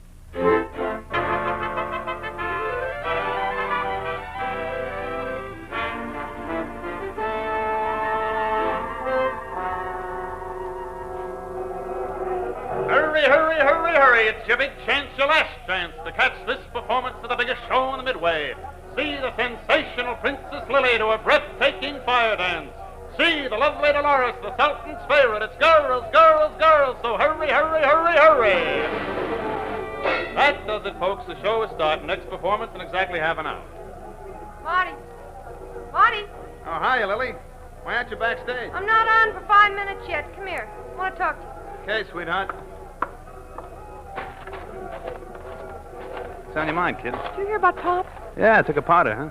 Marty, what happened to him? Well, how should I know? Did you scare him away? Oh, now, wait, baby. I gave you my word I'd lay off the guy, didn't I? Yeah. Well, I kept it. Honest? Of course. I probably wanted to move on, it's all. Oh, still awful funny. Look, kid, you're on in a couple of minutes. You better get backstage.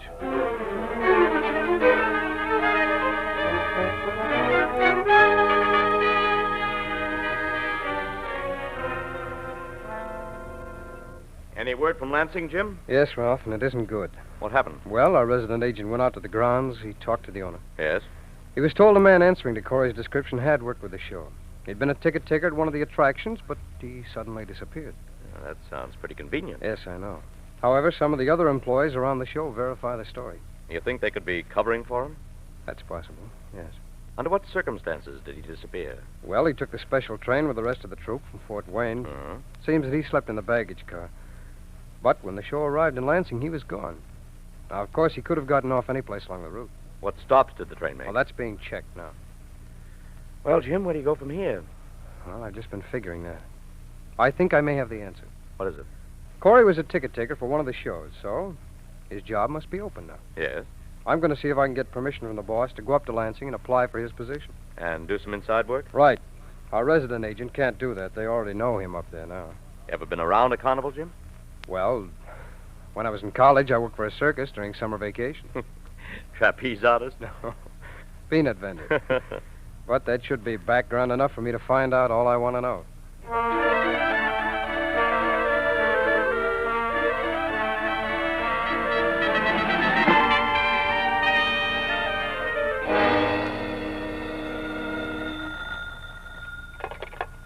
Special Agent Hunter. Hello, Ralph. This is Taylor. Hello, Hello there, Jim. You up in Lansing? Yep, and I got the job. I'm now head ticket taker for a little attraction that features none other than Princess Lily, the flame dancer, and Dolores, the Sultan's favorite.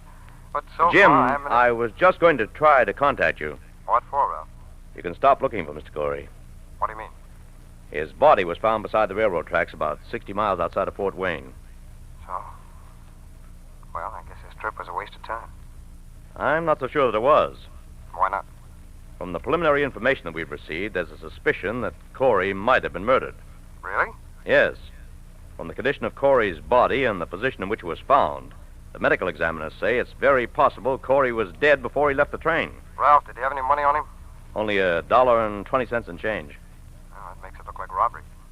Right. And if Corey was robbed, that would put the case under FBI jurisdiction. Well, as long as I'm on the grounds, I'll stay on, see what I can dig up. Right. Where do you think you'll start? Well, his best friend with this show was a woman called Princess Lily. I think I'll start by talking to her.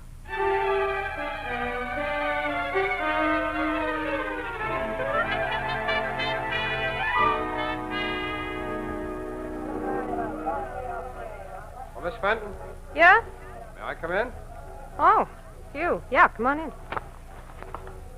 I understand this goes with my job, What's that? bringing you coffee.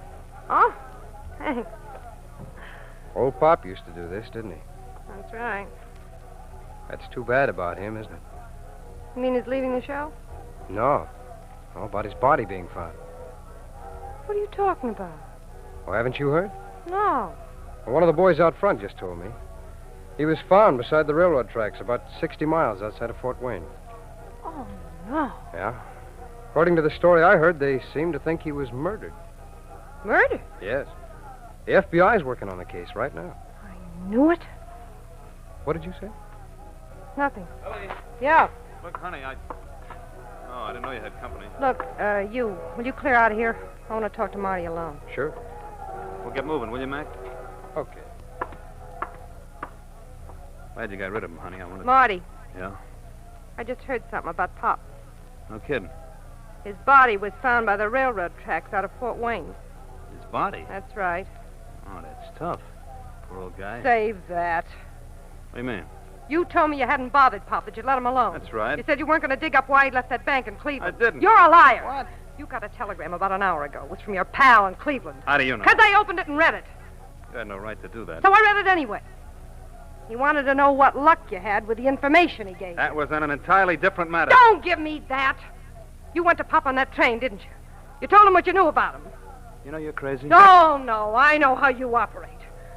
If Pop was murdered, you're the one that gave it to him. Cut out that talk. Well, you're not going to get away with it. The FBI is on the case, and I'm going to go and tell them the whole story. You what? I'm going to give them the whole rundown on you and Pop right from the beginning. You ain't telling nothing. Let go of me. Shut up. Leave her alone, Burns. What? Let go of her. Keep out of this. Okay, mister, if that's how you want it. She doesn't have to go to the FBI, Burns. The FBI is here. I'm a special agent. What? Now, miss, suppose you tell me that story.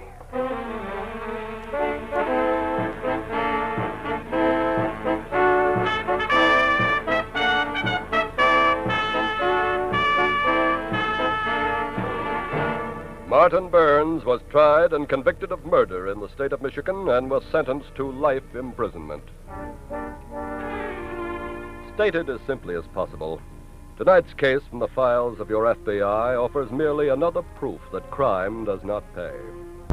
That statement has been repeated by your FBI at every opportunity through every medium at their disposal since the Bureau was first founded.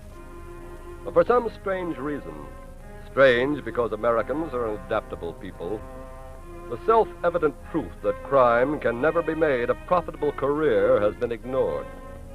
Ignored to such an extent that in the first 6 months of this year, there were 28% more murders in this country than in the first 6 months of 1945. But as the number of crimes has risen, so has the number of convictions. Convictions that came about because of alert police work by local police departments, state law enforcement officers, and your FBI.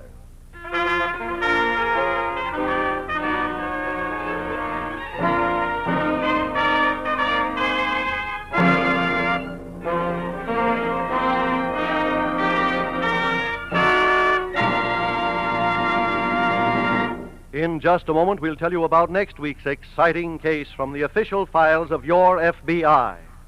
Now, one last word to business executives. Since group insurance was originated by the Equitable Life Assurance Society 35 years ago, thousands of employers have learned that group insurance means satisfied workers, builds loyalty and morale, decreases labor turnover, improves quality and quantity of production. Get all the facts and figures from an Equitable Society group insurance expert. Whether your employees are entirely uninsured or have only partial protection, get in touch with the nearest office or write direct to the New York home office of the Equitable Life Assurance Society of the United States.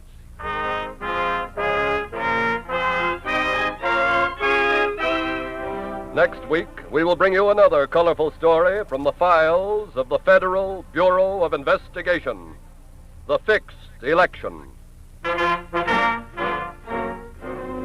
incidents used in tonight's Equitable Life Assurance Society's broadcast are adapted from the files of the Federal Bureau of Investigation. However, all names used are fictitious, and any similarity thereof to the names of persons living or dead is accidental. Tonight's broadcast was directed by William M. Sweets. The music was composed and conducted by Frederick Steiner. Your narrator was Dean Carlton. This is Your FBI is written and produced by Jerry Devine. This is Milton Cross speaking for the Equitable Life Assurance Society of the United States and the Equitable Society's representative in your community, and inviting you to tune in again next week at this same time when the Equitable Life Assurance Society of the United States will bring you The Fixed Election on This is Your FBI. This is ABC, the American Broadcasting Company. The Equitable Life Assurance Society presents This is Your FBI.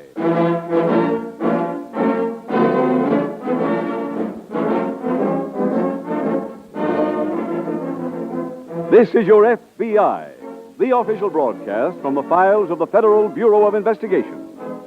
Presented transcribed as a public service by the Equitable Life Assurance Society of the United States and the Equitable Society's representative in your community.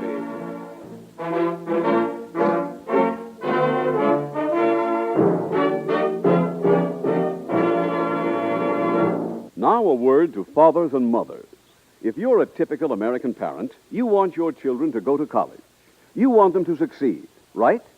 Then you want to know about an Equitable Education Fund. It's the painless way to pay for a college education. It's the way to make sure that your boy or girl gets the advantage of college training regardless of what happens to you. Interested? Then please listen carefully in about 13 minutes for further details on an Equitable Education Fund.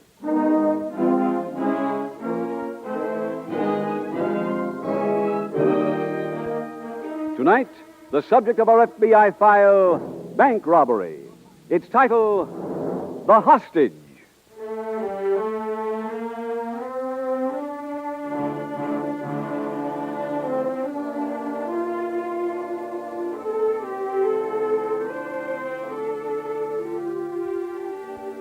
There have been several recent statements by prominent people concerning what they call the rapid decline of public morality throughout the country. One of them noted that when you consider that more and more people from good homes, from areas of promise and opportunity, are becoming involved in crime, you cannot help seeing that this decline involves us all. The philosophy that is too widespread today declares that the evil is not committing a crime, but getting caught. That is not the philosophy which helped build America's greatness. And if it continues to spread, it can be the weight which bogs us down. Tonight's case from the files of your FBI concerns a man from one of those areas of promise and opportunity. A man willing to do anything to keep from being caught.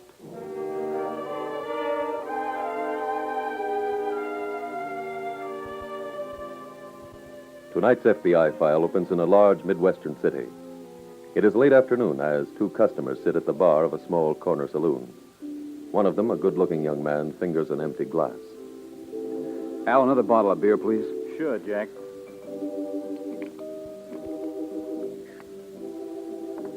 Here you are. 2 bits, right. Well, you're going to take all day to sell him a beer? You want something? Yeah. Hit me with another bourbon. Sure.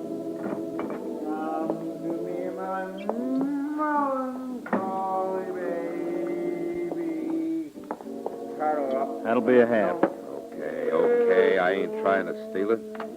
I am a wandering minstrel. Would either of you sweet souls buy me a beer and I'll sing you a song? Blow, bud. No panhandlers. Give him a beer on me. Well, you're a gentleman, a scholar, and a... Thank you, bartender. Wait a minute. You don't get it that easy. You want your song first. No, you drink it down here. Hmm? Lap it up like a puppy. Oh, mister, I couldn't do that. You want the beer, don't you? Hey, son. Son, do you think that's fair? No. You stay out of this. Look, Pop, I'll buy you a drink. You can have it standing up. Thank you, sir. I said you stay out of it. Get your hands off of me. I bought him a beer, and he's going to drink it. Leave me alone. Oh, a strong man, huh? Get off that stool. Hey, no fighting in here. Come on. This ain't going to be a fight. It's going to be one punch. Hey, what a left hook. I am sorry, Al. Oh, forget it. Okay, Doc, come on. Get up.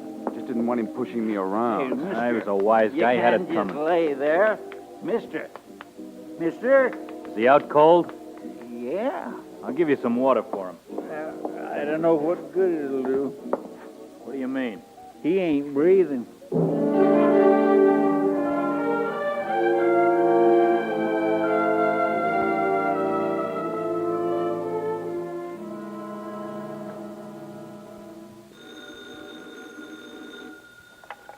Hello? Mary, this is Jack. Where were you? We were supposed to have Honey, dinner. I'm in trouble. What? Well, what happened? I had a fight. With whom? Man, I don't know. I never saw him before. I don't understand. I was in a bar. It just happened. I hit him and I had to run. Look, I'm in a drugstore on 10th and Madison opposite the freight yard. Please meet me. Come over here. I can't. They'll be looking for me. Who? The police. Please meet me at the freight yard. But can the police arrest you for just hitting a man? Mary, I didn't just hit him. I killed him.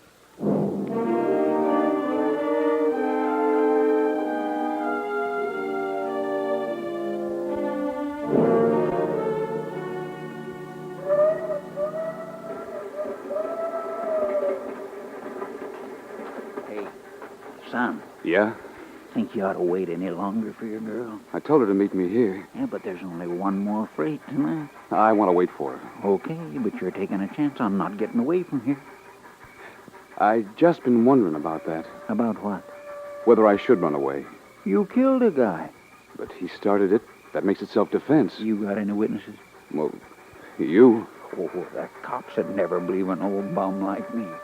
What about the bartender? I've told you, son. All he knows is a fight started. He's liable to tell anything. I know. I've seen that happen before. You better do like I've been telling you. Go under for a couple of months. Down, quick.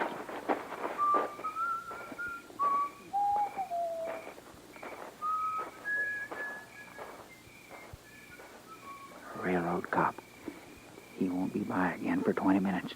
By that time, we should be out of here. Pop, tell me something. What? Why are you doing all this for me? 'Cause you give me a square shake back in that saloon. I don't get many chances to even up things like that. Oh. That last freight's due any minute now. Where's it to go to? Grove City. You ever been there? No. Oh, it's a good town. Lots of places to go under. I remember once back in 43, I had a little heat on me. I went to Grove City and I stayed under... Someone's coming. Hmm? It's Mary. No, wait till she gets here. Make sure nobody's following her. Mary. Jack. Jack, what's this all about? I told you on the phone. But what happened? He killed a guy, miss. But why are you running away? He's given the cops a chance to forget it. That isn't right. Hey, look, honey, you don't understand. It's too long to explain. I do understand, and you have no right to run away. Hey, son, there's our freight. Okay. Goodbye, honey. Wait, Jack. I gotta go. Honest. Come on, boy. Right. Jack, come back here. Jack!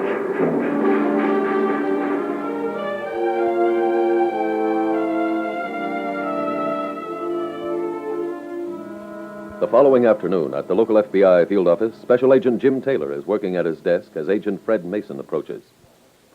Pardon me, Jim. Oh, hello, Fred. Jim, this is Mr. Claiborne. Mr. Claiborne, How do you do? Sir? Take that chair, Mr. Claiborne. I'll use this one. Thank you. Mr. Claiborne's been to see the SAC about a complaint. Where to handle it? Oh, what's it about? Well, I'm connected with the National Trust Bank at Broadway and Madison. Yes, sir. This morning, the bank examiners arrived to go over our books. Normally, that's a routine job at our institution. We've never had any trouble with them. Uh-huh. Today, they found a $12,000 shortage in the account of one of our tellers. Did you question the teller? He didn't report for work this morning, Jim. No. What's his name, sir? Fenton. Jack Fenton. We called his house, and his landlady said he hadn't been home all night. We're afraid he's, well, I hate to say it, but we're afraid he's taken the money and run away. Yeah, it appears that way. Can you give us a description on Fenton, sir? Yes, of course. All right, Mr. Claiborne, I'll take it down as you dictate.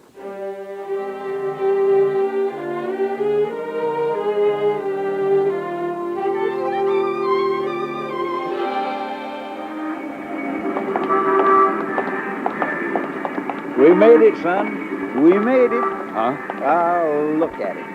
Skid Row. Home. The magic carpet that'll take you to any dream you name.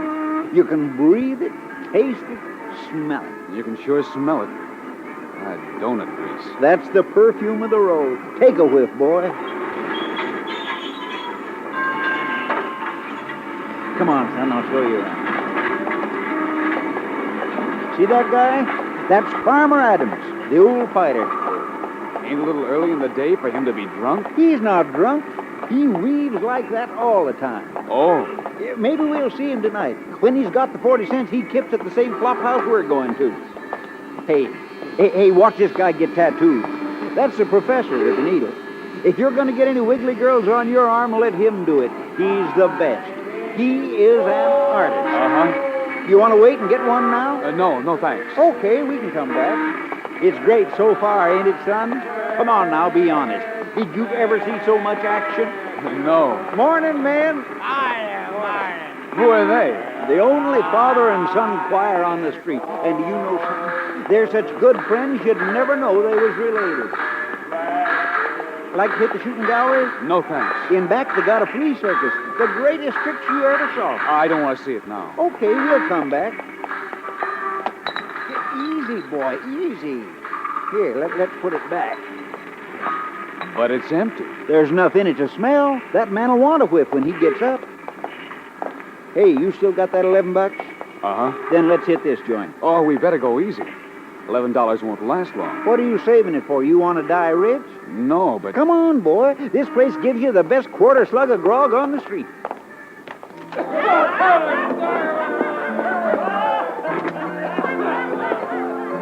You guys got any money? Yeah, and we're going to sit at that corner table. Now go bring us a couple of drinks.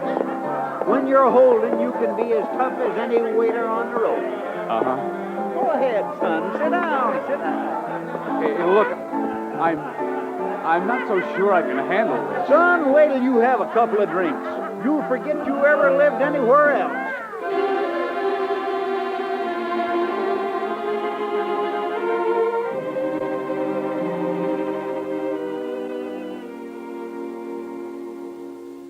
Anything come in on the bank teller, Fred?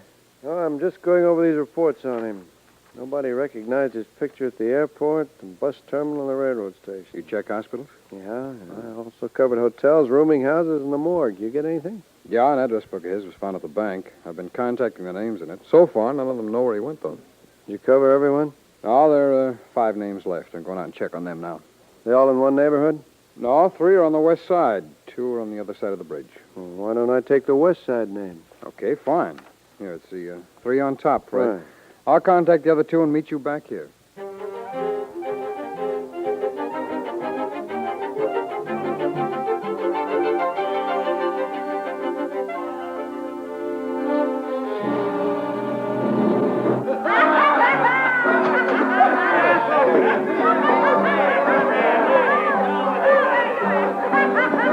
Bud! Come on! Up! Get up now! Up! Okay. Hey, where is he? Who? The guy I come in with. He went out. Oh, but I ain't supposed to leave him out of my sight. Look, where'd he go? How would I know? I gotta find him. Get in trouble if I don't. Real trouble. Now, let's see. Wherever could he have gone? Hello, Pop. Hey, where'd you go? Down to the station. What for? To get a paper from back home. Oh, I thought you'd walked out on me or something. Take a look at the paper. You see that? A picture of you. Yeah, but nothing about my killing anybody. Huh? Well, this picture's here because the FBI's looking for me. They think I stole $12,000 from the bank. Well, let's see that. I looked all the way through the paper for something about the killing. Well, there wasn't a word. Maybe he didn't die. I examined him, son. When a guy ain't breathing, he's dead. But what's this stuff about me and the bank? I think I see the angle. They're trying to trick. What do you mean? This is just a way to get you to come back. I have seen them pull it lots of times. You know what happens? What? You walk in, put up a big beef about not taking any money, then they say that was a mistake, and boom, you're in for murder.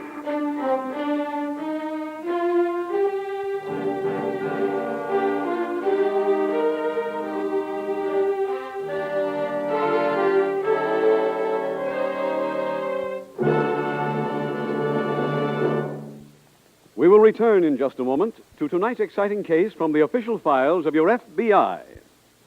Now, for a moment, let's listen in on a conversation that may change the whole life of a 6-month-old boy named Eddie O'Brien.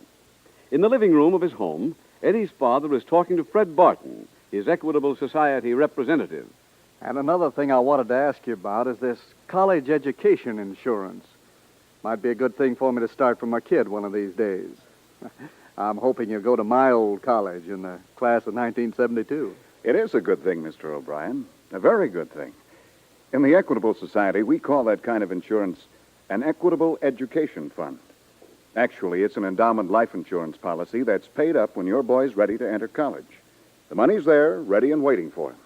It's the painless way of paying for a college education. How do you mean, painless? Well, it's like buying an automobile or a home on an easy payment plan. You spread the cost of your son's college education over 15, 16, or 17 years. Instead of taking a beating during the 4 years he's actually in college. That's fine. But suppose I should die before the plan's completed. What happens then? From that point on, the policy is paid up in full. No more payments are necessary. The Equitable Society holds the money for your son and pays interest on the full amount every year until he's ready to use it for his education. So you see, an Equitable Education Fund is the way to make sure of a good education for your son, regardless of what happens to you. My boy's only 6 months old now. How soon should I start a plan like this? Well, the earlier you start, the lower your yearly cost will be. The way to do is figure up how much money you can spare to put into a plan like this. Maybe you'll decide that you can now afford one that will pay half the educational costs. Suppose, for instance, you decide on a $4,000 fund. If you have children, get the cost of an Equitable Education Fund from your Equitable representative. These Equitable men don't go in for high-pressure methods. They give you the information you need and let you make up your own mind. Get in touch with your Equitable representative or write care of this station to the Equitable Society. That's EQUITABLE. The Equitable Life Assurance Society of the United States.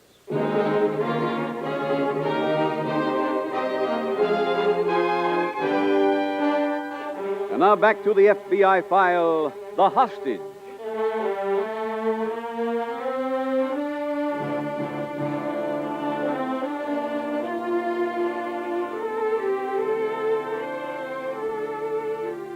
The attitude and thoughts of the elderly hobo regarding law enforcement officers are a misconception of the duties and workings of not only the Federal Bureau of Investigation, but of every agency.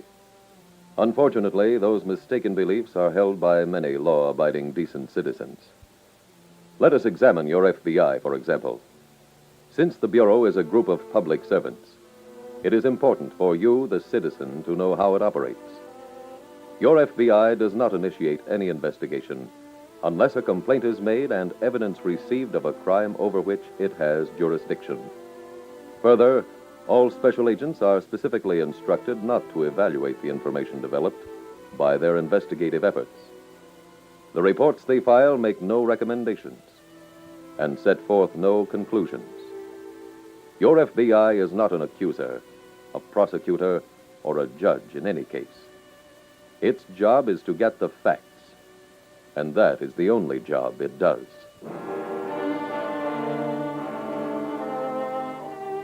Tonight's FBI file continues that same night at the furnished room of Mary Allen, whose name appeared in the fugitive bank teller's address book. Special Agent Taylor is interviewing her. Miss Allen, I'm here to question you about a man named Jack Fenton. Do you know him? Yes, I do. How well?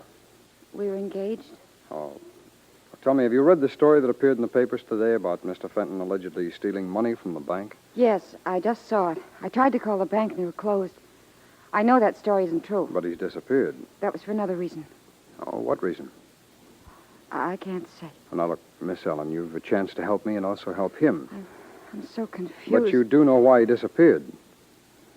Yes. Well, then, please tell me. Well, I was supposed to have dinner with Jack last night. He didn't appear. Then he phoned about 9 o'clock and told me he was in trouble. He said he had to see me. So I went to meet him. No, where? Freight yards at 10th and Madison. He was there with an older man. And did he tell you about his trouble? Yes.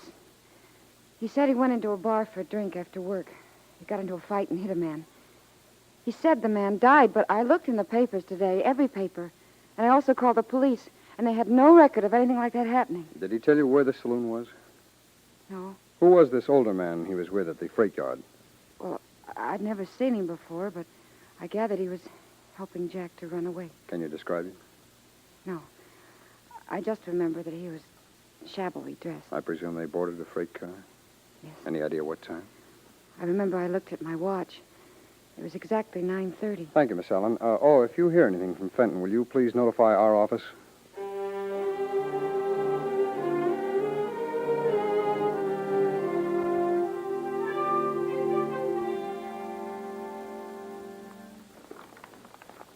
What's with the map, Jim? Just trying to establish something on our bank teller. Oh, you got a lead? Half of one. What'd you find? I just contacted the dispatcher at the freight yard. He said a freight did pull out of there at 9:30 last night. For where? Non-stop to Grove City.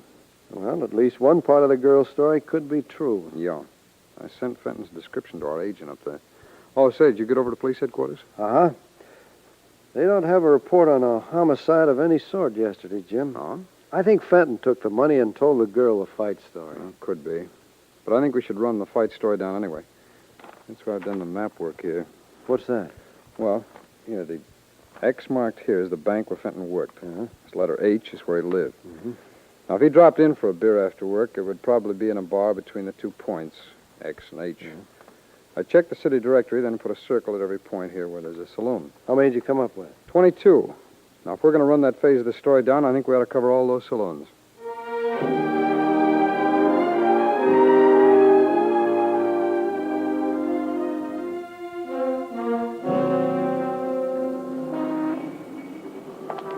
Well, here's saloon number 17. Well, let's give it a whirl. Okay. Go ahead.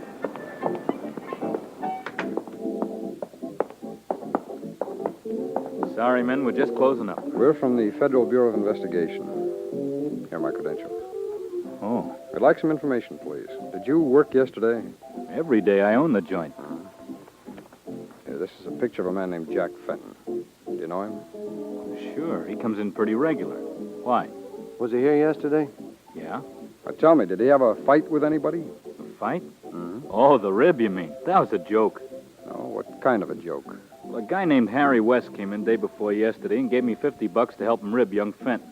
Harry comes in yesterday afternoon. Pretty soon, Fenton comes in and sits beside him. Does he know Fenton? No. Well, they're sitting, not talking, see, when a bum comes in. He's part of the rib. He asks for a free drink, and I turn him down. Harry buys, then some kind of a beef develops, Jack belts him, and Harry goes down. Then what?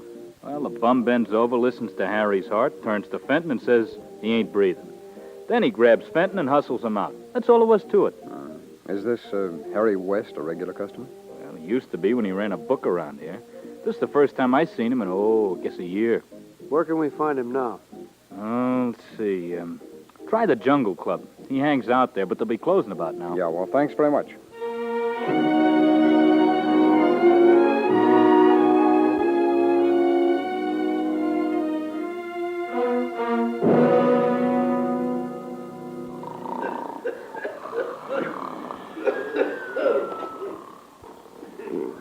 That you, Jack? Uh-huh. Lay down again. It's no use. What's the matter? I can't sleep. Why not? Don't you hear him? No. And by next week, you won't eat it. Next week. Oh, son, the first night down here is always tough. Hey, you two, shut up. You want privacy? Go to the Waldorf. I think I'll go. Where? Home. Okay. I'll see you when you get out. That'll be 20 years. But look, this ain't no picnic, but at least you're free. So lay down, kid. Get a good night's sleep.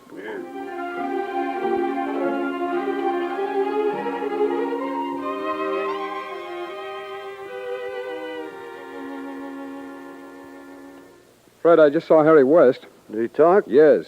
Joe Randolph hired him to do the job. The bookmaker? That's right. Somebody owed Randolph's horse book $12,000. It's exactly what Fenton's account was short. Yeah, I know. Did you find out the name of the hobo? Yeah, it's Willie Clay. He used to be a runner for Randolph. What's his connection with Randolph now? Odd jobs now and then. Morning paper says Randolph's being questioned by the district attorney. Yeah, I know. I called his office after I left Harry West. I guess the DA will keep him busy for quite a while. Story in the Times says they seized his books. Oh? Well, that could be very helpful. Come on. Where? Downtown. If we can examine Randolph's books, we might find out whether or not Fenton really took that money.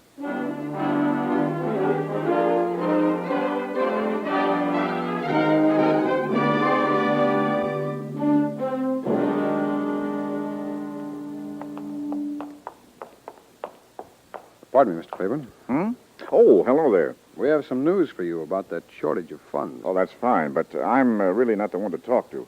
You see, I came to your office to make the complaint only because the bank's manager was ill. That's his office over there. We know. We just saw him. Oh? Yes, he said to tell you about it.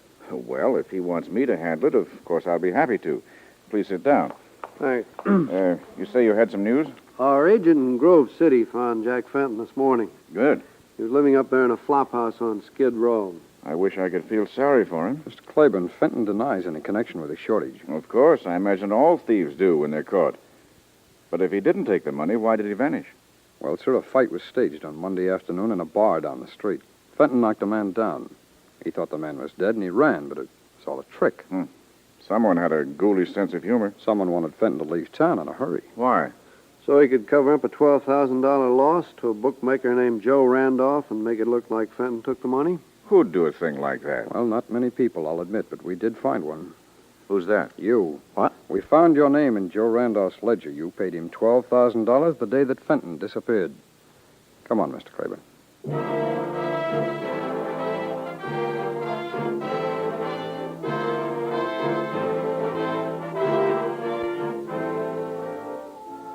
Claiborne was convicted in federal court of theft from a national bank and sentenced to 5 years in prison. Harry West, Joe Randolph, and Willie Clay were convicted of conspiracy in federal court and sentenced to 4 years. The apprehension of the actual thief in tonight's case from the files of your FBI was of double importance. First, a criminal was removed from circulation and put where he could do you, the citizen, no more harm. The other result, though, the removal of suspicion from an innocent man, was more important. The protection of the people is the basic job of every law enforcement agency, and the highest function of that job is to prevent any person from being unjustly accused. Your FBI is therefore proud of the fact that of all the people it arrested, approximately 98% were later found guilty. That fact is your guarantee of one thing.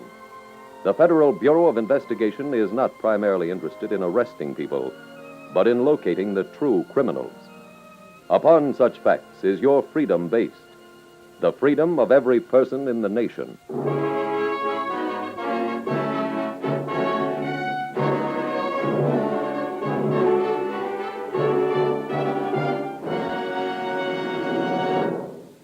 Now, a quick review of the advantages of an equitable education fund. First, it's the painless way to pay for a college education. You spread the cost over many years instead of taking a beating in 4. Second, it's sure. From the moment you start, you're certain your children will get the kind of education you want them to have, regardless of what happens to you. Ask your Equitable representative for full information on an Equitable Education Fund, or write care of this station to the Equitable Life Assurance Society.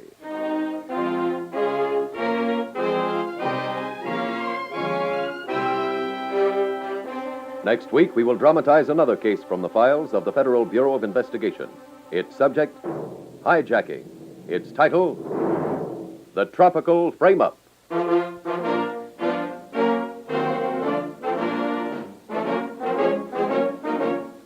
The incidents used in tonight's Equitable Life Assurance Society's broadcast are adapted from the files of the Federal Bureau of Investigation. However, all names used are fictitious, and any similarity thereof to the names of places or persons, living or dead, is accidental. Tonight, the music was composed and conducted by Frederick Steiner. The author was Jerry D. Lewis. Your narrator was William Woodson, and Special Agent Taylor was played by Stacey Harris. Others in the cast were Harley Bear, Tony Caruso, Robert Cole, Georgia Ellis, Gil Stratton Jr., Tom Tully, and Theodore Von Eltz. This Is Your FBI is a Jerry Devine production. This is Larry Keating speaking for the Equitable Life Assurance Society of the United States and the Equitable Society's representative in your community, and inviting you to tune in again next week at this same time when the Equitable Life Assurance Society will bring you another thrilling transcribed story from the files of the Federal Bureau of Investigation. The Tropical Frame-Up on This Is Your FBI. Stay tuned for the adventures of Ozzie and Harriet. There's fun for the whole family when Ozzie and Harriet come your way next. This program came to you. The Equitable Life Assurance Society presents This Is Your FBI.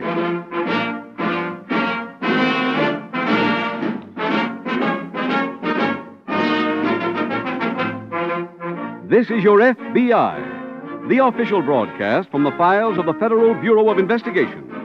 Presented transcribed as a public service by the Equitable Life Assurance Society of the United States and the Equitable Society's representative in your community.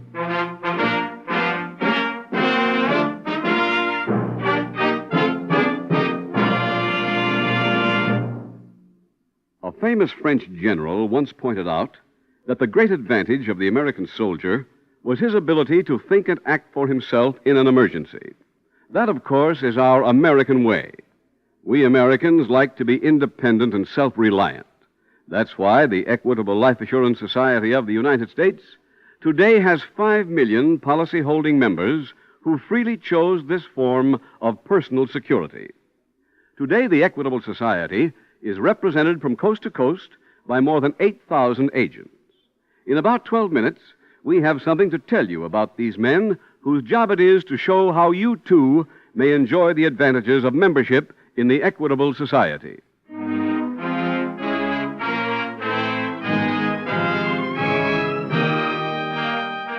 Tonight, the subject of our FBI file, bank robbery. Its title, The Loner.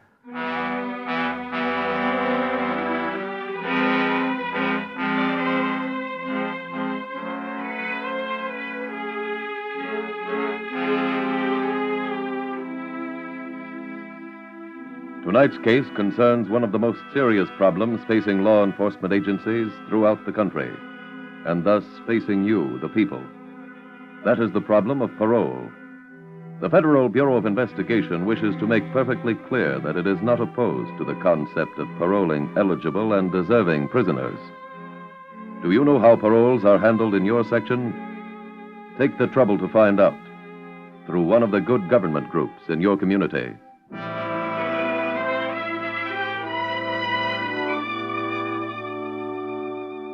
Tonight's FBI file opens in a large western city. It is early afternoon as a man wrapped in a heavy overcoat hurries along the crowded sidewalk and enters the corner bank. Once inside, he puts his briefcase on the counter and wipes his heavy eyeglasses. The gray hair showing under his hat appears well-groomed. He claps his gloved hands together to warm them and attracts the attention of a clerk. He tells the clerk he wishes to see the gentleman sitting at the desk in the corner, a gentleman named Bristol. In a minute, the clerk returns, opens the gate, and shows the visitor to Mr. Bristol's desk. Good afternoon. Have a seat, please. Thank you. You said you wanted to see me. Is that so? Was it about a loan? Yes, sir. With that, the visitor opens his scuffed leather briefcase and hands it to Mr. Bristol. I would like for you to fill this. I beg your pardon? I have a gun in my pocket. Huh? Take this briefcase over to those men, the cashiers, and fill it with money. But I... And please, no trouble, or I will have to shoot you.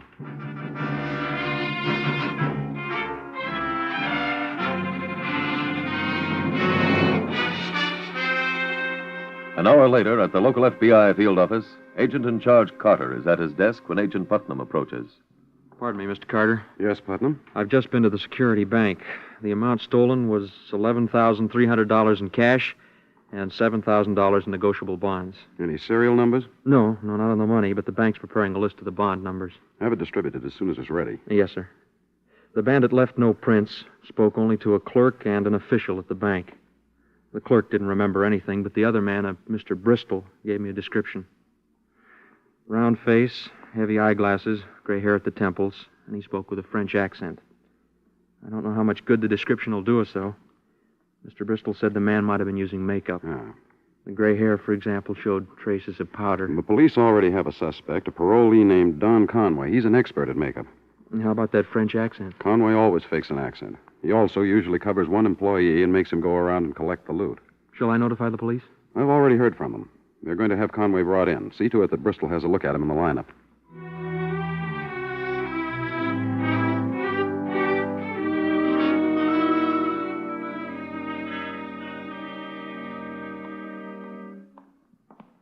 Am I on time, Mr. Putnam? Oh, yes, Mr. Bristol. Let's go into the booth. Go ahead. Thank you.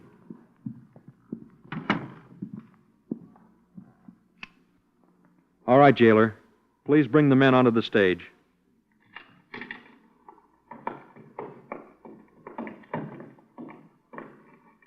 Please line up in front of the markers. Do any of those men look like the bandit? Let me see.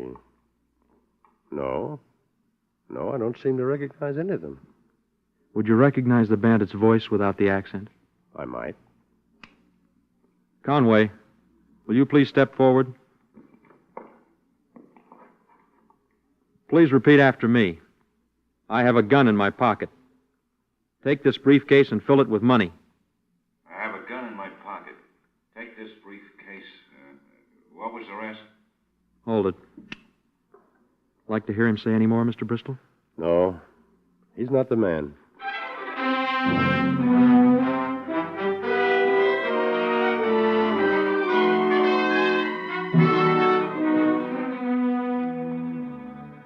A bank is robbed, and the only eyewitness fails to identify the suspect. However, that man remains the lone logical suspect, so a surveillance is kept on him. When, after a month, no actual proof is found, Agent in Charge Carter turns for help to FBI headquarters in Washington. A request is made for the loan of an agent from the Boston office. The following day, Special Agent Jim Taylor reports. Glad to meet you, Taylor. Thank you, Mr. Carter. Now, let me give you some of the details on why you're here. All right, sir. There was a bank robbery here last month. Because of the modus operandi, we suspected a parolee named Don Conway. Ever hear of him? The office gave me a copy of his record to study on my way down here, sir. Good. Then you may have noticed Conway was sentenced to a 10-year term and was fined $5,000. Yes, I saw that. In order to get his parole without paying the fine, Conway took a pauper's oath. I see. Here are the surveillance reports on him since the robbery. When you read them, you will see that he's been to the racetrack every day, betting at the $50 window. No? If we question him, Taylor, you'll have some excuse. He borrowed the money or won it or found it or some story that can't be disproven. Has he spent big money anywhere else? No, the track seems to have been his only extravagance. He doesn't play the nightclub circuit, he hasn't splurged on a new wardrobe, and he's still living in the same two-room flat. Has any of the stolen money turned up, sir? We have no way of knowing. Here's a list of the serial numbers on the stolen bonds. That's all the bank could give us. Oh. Your assignment is to become Conway's friend and try to locate those bonds. Finding them is our only chance of solving this case. May I ask a question, sir? Surely. Was I picked for any special reason? I requested someone from the Boston office because that's where Conway's from. I see. All right, who are his friends? He has none. He works alone, lives alone, eats alone. Any family? No. But before you work up a cover story, see Warden Onslow at the penitentiary. He'll give you the background on Conway's prison years. All right, sir.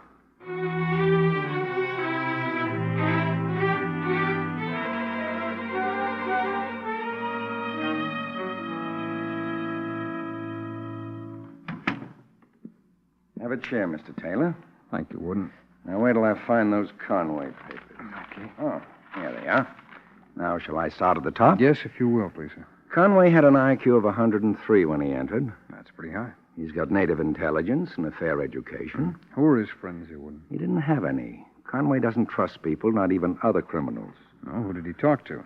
One or two of the inmates, but they never really got close.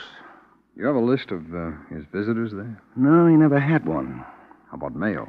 He didn't write or receive a single letter in 2 years. Any hobbies? Yes, mimicking the personnel and the other prisoners.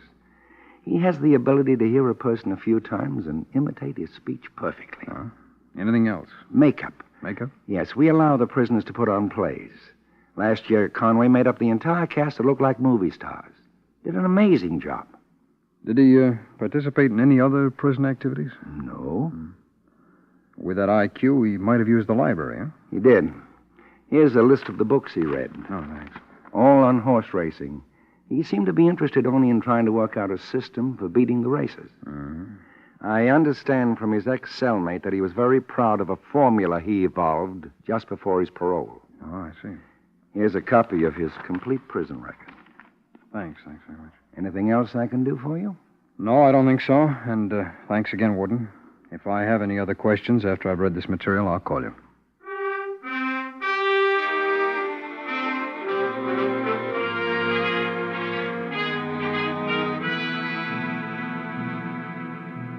The success of the Federal Bureau of Investigation is founded on several things, one of which is the ability to improvise and do the job with the material at hand.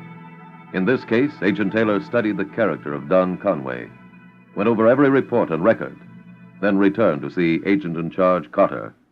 Worked out a plan, Taylor? I think so, sir. The only thing that I can find that Conway's really interested in is horse racing. Now, according to the surveillance reports, he goes to the track every day. The only books that he drew from the prison library were about racing.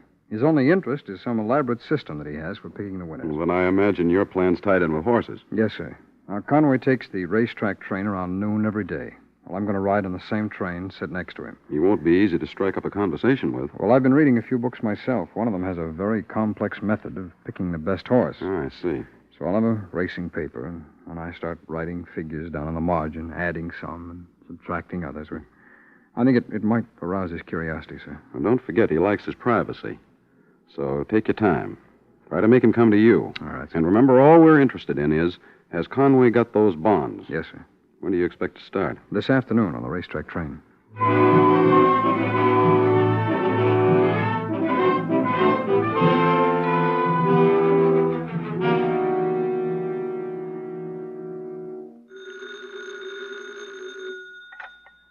Carter speaking. Agent Taylor, Mr. Carter. Are you making any progress? I think so, sir. I've been riding that racetrack train all week. Sitting next to Conway? Well, not since that first day. He looked over a few times to see what I was doing. You spoken to him yet? No, but I let him know that I was on the train, sir. How? By being good and loud about all the winners my system has each day. Have you kept an eye on him at the track? Yes, sir, more or less. How's he been picking them? He lost every race yesterday. He might be ripe to learn a new system. I think it's time for you to move back in. All right, sir. I'll sit next to him again on today's train.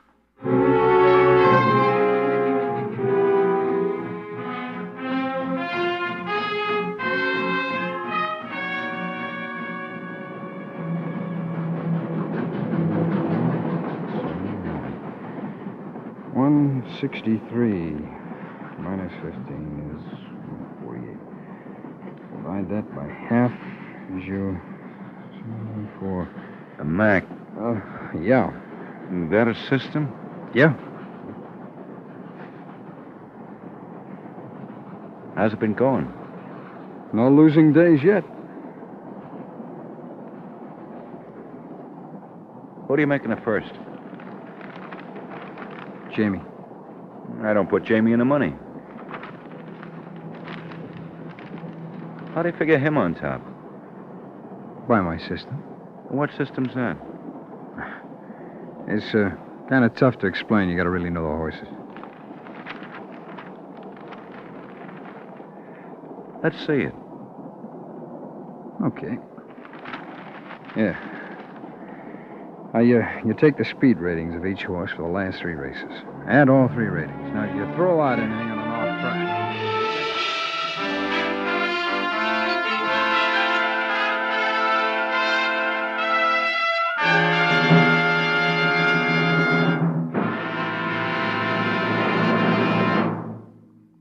return in just a moment to tonight's exciting case from the official files of your FBI. But first, a message from Mrs. Marie Williams, who has been a member of the Equitable Life Assurance Society for about 6 years. Exactly 6 years, Mr. Keating. Mrs. Williams, what was it that first interested you in the Equitable Society? Well, it was on this same program 6 years ago that my husband and I heard about an insurance plan that interested us very much. So we called up your local Equitable office, and one of your agents came out to see us. He impressed us right away as a man who knew what he was talking about. He really seemed to be interested in us and our problem. He was very friendly and helpful. Well, that's a pretty good description of equitable men everywhere, Mrs. Williams. You see, the typical equitable man has selected life insurance as a career. He takes the long view. He's interested in building up a satisfied clientele. He wants you to have only the right kind of insurance in the amount you need and can take care of. He tries to make friends. Well, we have complete confidence in our Equitable agent. And that's no accident, Mrs. Williams. You see, every Equitable representative is given special training. He knows the facts about every type of Equitable life insurance. And he can call on the Equitable Home Office team, a group of specialists, actuaries, technicians, and economists, to back him up whenever he needs additional information to help you. And to every listener, I'd like to say this. No matter what your insurance problem, if you and your wife are interested in peace of mind for yourself and your family, your local Equitable representative will be glad to help you any time and without any obligation. Consult your local telephone directory for the name of your local Equitable Society representative, or write to the Equitable Society, care of this station. That's EQUITABLE. The Equitable Life Assurance Society of the United States.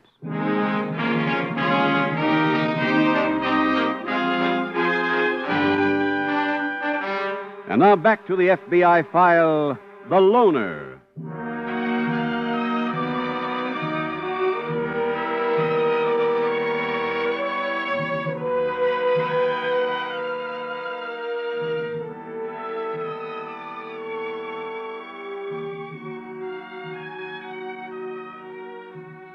The hallmark of any FBI investigation is thoroughness.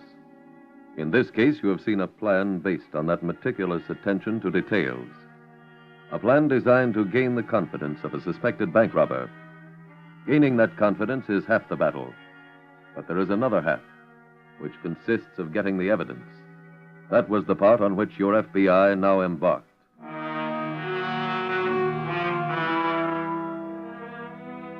Tonight's file continues a few weeks later at the local FBI field office. Any news, Taylor? Yes, sir. This racing meet closes next week. Conway's indicated that he's leaving town when it does. Well, where? Probably another racetrack, but I'm not sure. Any chance of your going with him? No, I'm afraid not. Oh, we're still friendly enough, but it's strictly on a racetrack basis. I can't even swing the conversation around to the war news, let alone the stolen bonds. You been to his flat? No, sir. I've hinted a few times that maybe one of us could pick the other up on the way to the train, so... Mr. Carter, I think it's time to try our other maneuver. All right. Have you picked an agent yet? Agent Putnam. You met Phil. Yes, sir. He grew up on a horse farm in Kentucky. Oh, that's fine. Okay, I'll put it into action this afternoon out at the track. In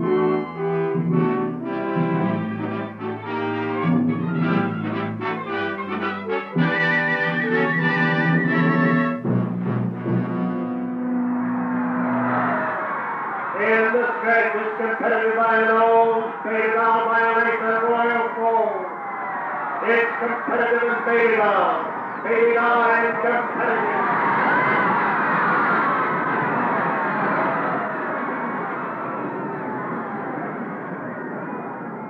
Your attention, please. It's a photo finish. Please hold all tickets while the judges examine the photograph. Got the winner? Huh? Oh, hi. Hi. My system made it competitive. I bet Baby down. Yeah, well, don't worry if you lose it. Huh? I got a way for us to win us a chunk. Oh. Remember me telling you about a trainer I knew back east? A guy named Phil Putnam? Uh-huh. Well, he got in today. He'll give us a winner. You take it. I handicap for myself. What good's your handicapping if there's a fix in? Huh? Putnam's in the satchel business. Well, how do you know? Well, he got me out of hock a couple of years ago with a horse that paid $39.60.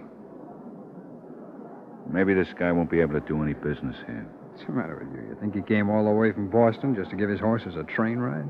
The winner, number 9, competitive. Yeah, that's me. Number 3, Baby Doll second. Number 1, Royal Full third. It is up. He is official. Don, I'm going over to the stable, see if I can find Putnam. You want to come along? No. I got to try to get even. Well, where you be later? Around here someplace. Okay.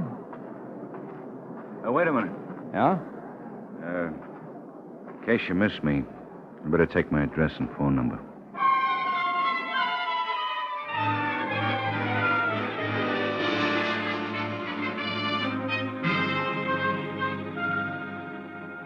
Each step of a plan like this must be handled as delicately as possible, because the entire operation is one in which a single mistake, one move that does not ring entirely true, wrecks the whole structure. That evening, Agent Taylor phoned Don Carter at his flat and set up a date at a cheap saloon so he could meet Agent Putnam, posing as the dishonest horse trainer. Hiya. Oh, hi. Here, pull up the chair. Don Conway, this is Bill Putnam. Hi, Conway. I hear you're interested in horses. Uh-huh. What'll you have, boys? Oh, I'll stay with this beer. Same here. Ryan Ginger. Coming up. Well, let's get down to business. I got to get back to the stables. Okay. Can you fix a race for us? Yeah? When? Saturday. Getaway day. Eh? What'd I tell you? It'll cost money. How much? A G from each of you. For what? The other jocks and trainers. Oh, that's too much. I didn't come looking for you. Oh, Phil, wait a minute. Sit down. You told Now, me don't you came get up with a sore. guy who likes to bet and he beefs about a G. Come on, sit down. Look, I don't care how much you bet or where you bet it. Ain't that worth 1,000? Sure, Phil. Now, what's the horse's name? That's what you find out when you two put up the dough. Well, I'll go for my G, but not in cash. Why not? I pretty near tapped myself out on that last race today. What have you got? Bonds. Conway, you mind leaving for a minute? Oh, he's okay, Phil. You can talk in front of him. Are these bonds like the one you gave me last time? Yeah. Well, you still got that guy back east who changes the numbers, haven't you? Yeah, he's around. Well, that'll cool these right off. They're negotiable. They're the kind with coupons. Hey, you mean you got a guy who can change the numbers on bonds and make them okay? Sure. With the numbers changed, they're as good as cash. Hey, where you going? I'll see you later.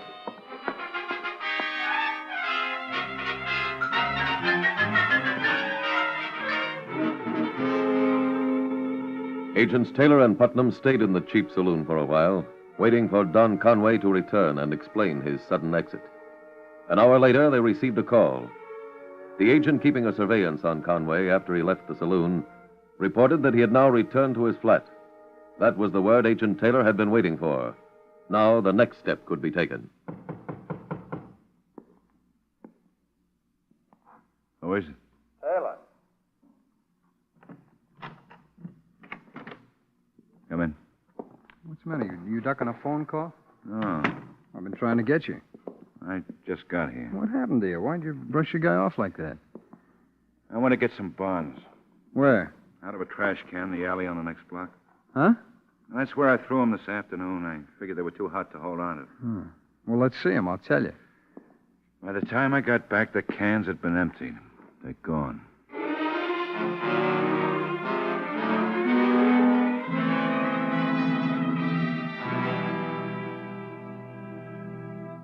Carter, we've got a new problem. What's that? Conway threw the bonds away. I know. We've got him. Well, you have? How? When he left his apartment to meet you at the saloon, the agent, keeping him under surveillance, followed him. Yeah? Conway ducked into an alley on the next block. The agent couldn't follow right behind him, but he searched the alley later and found the briefcase. But he didn't see Conway discard it. No. Were Conway's prints on the briefcase or the bonds? No. That makes it just about impossible to tie him into that robbery. Mm-hmm. Mr. Carter, has any announcement been made? I haven't even notified the bank yet. Good. Maybe we've still got a chance.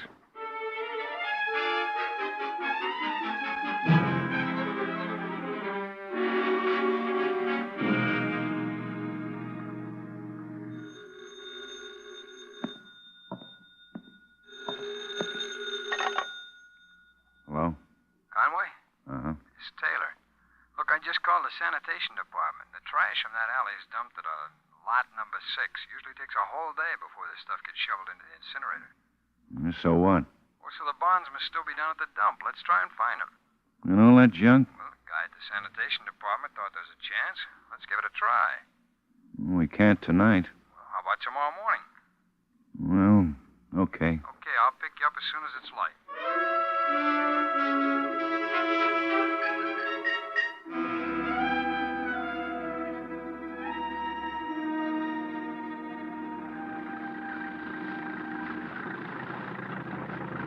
Guy said the trash collected in that alley gets dumped over here in this corner. Here's a shovel. Okay. Well, let's start on the side here. All right. Hey, Conway, why'd you throw the bonds away? Oh, I told you. They were like yours. Hot? Uh-huh. Where'd you come up with them? Job? Yours? Uh-huh. Who'd you work with? Alone? That's the best way. Oh, I called Putnam. When? This morning. All right, it's only 6:30 now. Well, those horse guys, they get up early. Oh. Well, what's the word? Well, he wants the dough by tonight. Okay. Hey, here's a briefcase. Yeah, that's mine. How do you open this thing, anyway? Give me it. Yeah. Those are the bonds? Uh-huh. Hey, they're city bonds. Oh, what about it? I read about some of them the other day. Somebody grabbed a bundle of them in a stick-up last month, a bank job. These are the ones. Did you hear that, boys? Hey, what is this? That's a microphone buried in the trash there. Huh? Those men in the truck heard your confession. Hey, now, wait. They're FBI men, and so am I, Conway. What? You're under arrest.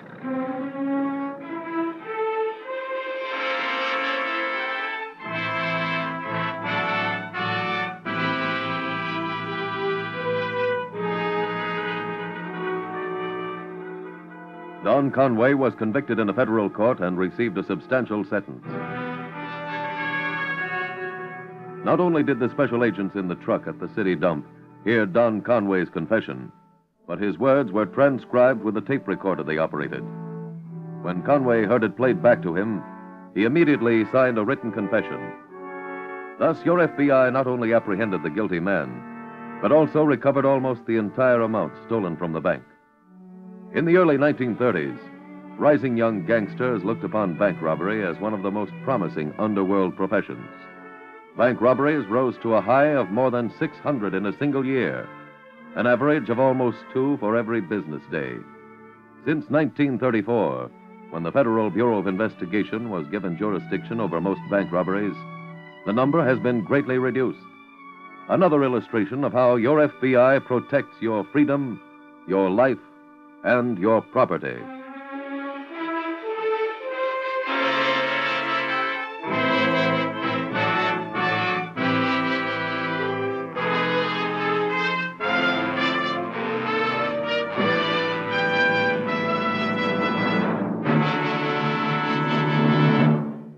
Just one more word about a man in your town. If you are interested in security, in peace of mind for yourself and your family, ask the man who can help you most, your local Equitable Society representative. 8,000 of these trained insurance specialists are ready to serve you without any obligation to you wherever you live from Maine to California. Simply consult your local telephone directory for the name of your local Equitable Society representative.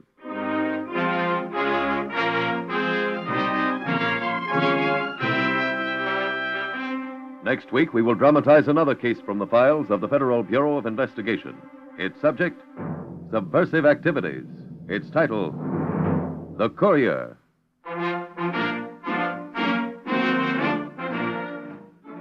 The incidents used in tonight's Equitable Life Assurance Society's broadcast are adapted from the files of the Federal Bureau of Investigation. However, all names used are fictitious, and any similarity thereof to the names of places or persons, living or dead, is accidental.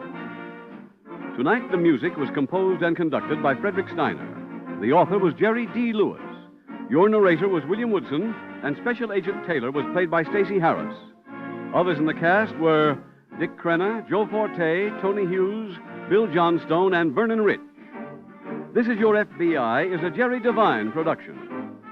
This is Larry Keating speaking for the Equitable Life Assurance Society of the United States and the Equitable Society's representative in your community, and inviting you to tune in again next week at this time when the Equitable Life Assurance Society will bring you another thrilling transcribed story from the files of the Federal Bureau of Investigation. The Courier on This Is Your FBI. Stay tuned for the adventures of Ozzie and Harriet. There's fun for the whole family when Ozzie and Harriet come your way next. This program came to... The Equitable Life Assurance Society presents This Is Your FBI.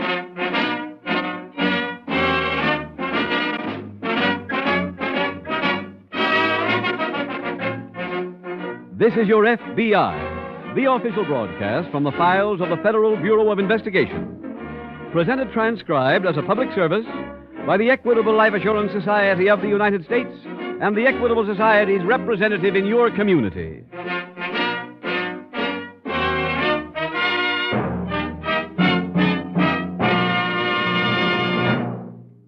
We Americans believe in providing for our own security without sacrificing our independence and self-reliance. That is why the Equitable Life Assurance Society of the United States numbers 5 million American families among its policyholders. The equitable way of assuring future security is the American way. 8,000 men represent the Equitable Society from coast to coast. In about 14 minutes, I'd like to tell you how one of these men may help you enjoy freedom from worry and peace of mind that may be yours with membership in the Equitable Society.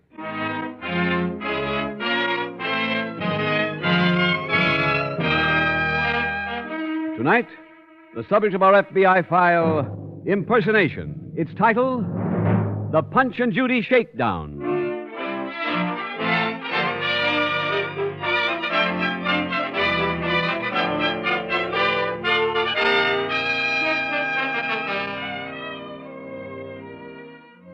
There have always been men who tried to make their way through life by cheating their fellow man. In good times and bad, they ply their trade, scheming to steal anywhere from pennies to millions of dollars. Their victims come from every part of the country, from every level of society. The swindler whose case history from the files of the Federal Bureau of Investigation you are about to hear dramatized is perhaps the most contemptible of all swindlers, for he preys on the poor. In law enforcement language, he has a name: the Misery Chiseler. Like other swindlers, the Misery Chiseler is an opportunist. He takes advantage of every condition. To him, headlines are more than a summary of the news. They are the means by which he keeps his illegal activities up to date, by which he changes a 1910 swindle to reap a 1952 harvest.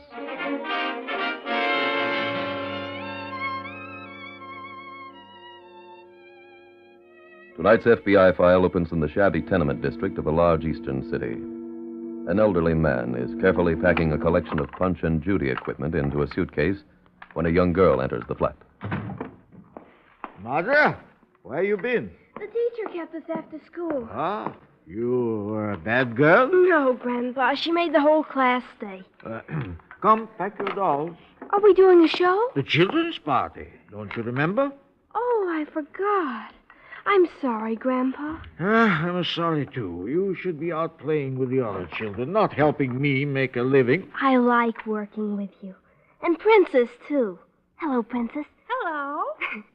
Her arms were folded wrong. There. Thank you. Oh, Grandpa, will I ever be as good as you? Ah, Madras, to be good, you must work. And today, it's not a world for Punch and Judy. People are too busy running. They don't stop now to laugh. It's a different world. We'll start to get jobs. You said yourself it's better in summer. We'll see. Oh, you fixed Mr. Punch's head. Now I got brains. Here are the other hats. Did you put in the lights? Yes. I answer it. Anthony Catula. That is me. Telegram. Sign here. Thank you. Grandpa, what is it? It's about a rose. Aunt Rose? Is it from Europe? No, it's from a man named Mr. Kellogg. He says he has news about the rose, and it's very important. It must be trouble. Maybe it's good news.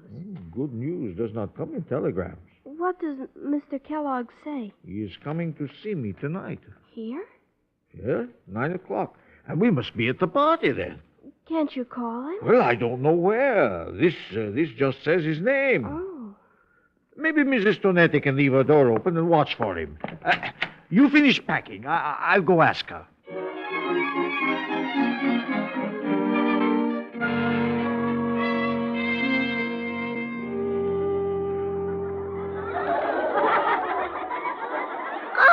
Punch, go away! No, I won't. All right, then take this. No! Grandpa, what are you looking for? The man is not here. My head fell off. Oh, I'll pick it up. There. Thank you. Now, go away. I won't. I won't. I won't. All right, then, I'll knock your head again. There. Should have been here by now. Call a doctor. Call a doctor. Oh, here comes the doctor. Judy, did you do that to Punch? Yes, doctor. Well, how? Like this. There. Maybe Mr. Kellogg was mad. Why? Because I didn't wait for him. Now you knocked off my head. Oh, I'm sorry, doctor. I don't like to have my head knocked off. Why not, doctor? Because it makes it hard to put on my hat. There will now be an intermission. Grandpa, a man just came in. Where? Through the back door. He sees us. Maybe that's him. Are you Mr. Cthulhu? Yes. I'm Kellogg, United States Government. United States government? Madra, you get everything ready for the next act. All right. What is it about Rose? She wants to come back to the United States. Oh, she's sick? No, but she may have trouble. What kind of trouble? Mr. Cthulhu, it's a long story. I can't tell you everything now. When will you be finished here? In an hour. But please, Mr. Kellogg, she's my only sister. Can I help her? That's why I came to see you. I forgot the skirt for the princess. It was on the table. I didn't see it. Can I use your handkerchief? Yes. Here. Oh, it's no good, Grandpa. I need a white one. Would you like to borrow mine? Can I, please? Surely. Here. Oh, thank you. I'll be real careful with it. Mr. Kellogg, you're sure Rose isn't sick? Now, don't worry about it. I'll see you at your apartment later and tell you the whole story.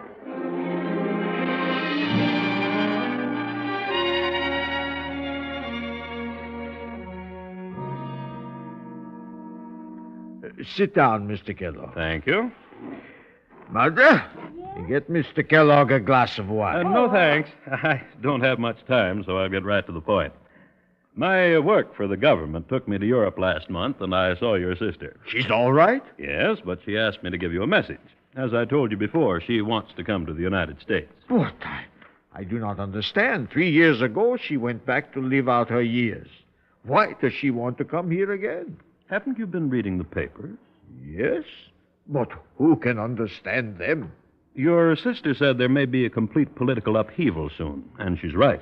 If there is, well, you know how those other people treat anybody with a family in America. Grandpa, what other people? You have time enough to learn when you get older. Mr. Kellogg, what can I do? Fortunately, I can arrange to have your sister brought here. That is, if you want me to. Sure. All right. The charge is $300. How much? $300. If she was a citizen, there wouldn't be any charge. Oh, Grandpa's a citizen. That doesn't make any difference in this case.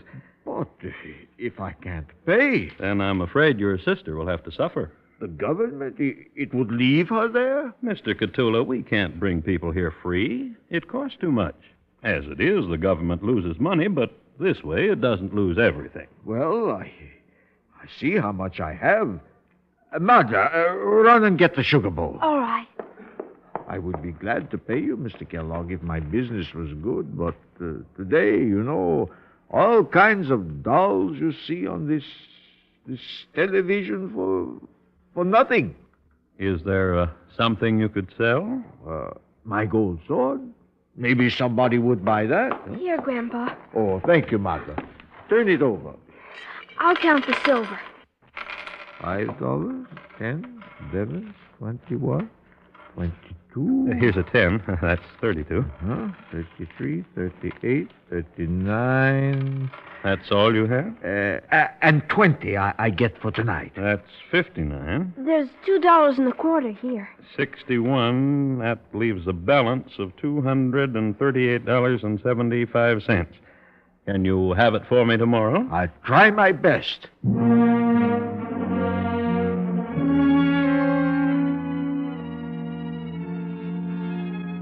The following morning at the local FBI field office, Special Agent Taylor greets Police Detective Steve Austin. Steve, can you wait a few seconds? Oh, sure, Jim. I just want to finish this report.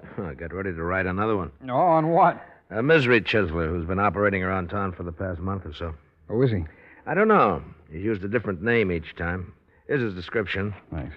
And we raised these prints off the back of this picture of one of the victims. Uh-huh. We don't have the prints in our files. Yeah, Washington may. But if you can, I'd appreciate you putting a rush request on this, huh? Sure, Steve. I'll get it out to them today. Fine. Oh, what's the swindle? Well, he works the foreign-born sections, contacting poor families with a close relative in Europe, offering to get the relatives here so they won't fall into the hands of the communists. Oh. His charge is usually $300. Steve, you went to the FBI National Academy, so I don't have to tell you we'll give you our cooperation, but we can't just step in and investigate unless we have jurisdiction. Well, you have now. Under what statute? Impersonating a federal officer? He added that part for the last victim. No? He showed her a white card with the words United States Government on it and a small picture of the swindler in the corner. How many victims have there been? 9 we know about. Here are the names and addresses. Okay, thanks. I'll get in touch with you, Steve, as soon as I get any word from Washington.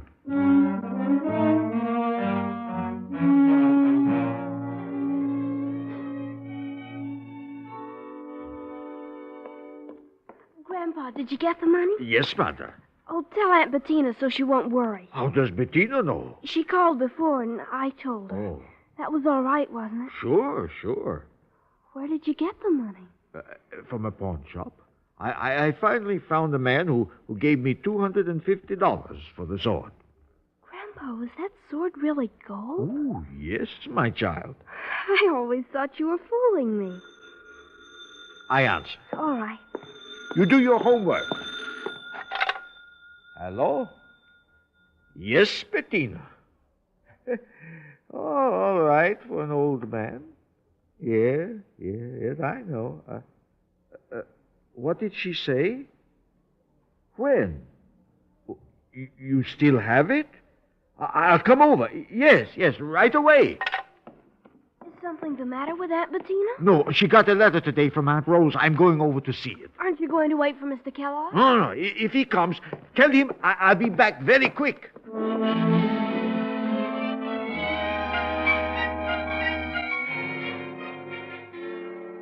The Federal Bureau of Investigation in Washington receives thousands of requests for help every day.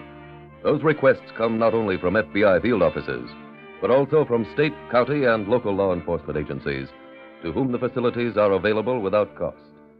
Every section of your FBI works speedily and efficiently, and within 24 hours after receiving the description and fingerprint information from Agent Taylor, a reply was put on the teletype. I'm glad you came by, Steve. We just got this report from Washington. Oh, they give us an ident? Yeah, the man's name is Pete Lombard. Huh? What's his record? 5 previous arrests. All misery chiseling? Yeah, during World War II, he swindled families of dead servicemen, and before that, he posed as a government collector of charity contributions. Yeah. He's running true to form. Lombard's originally from the West Coast.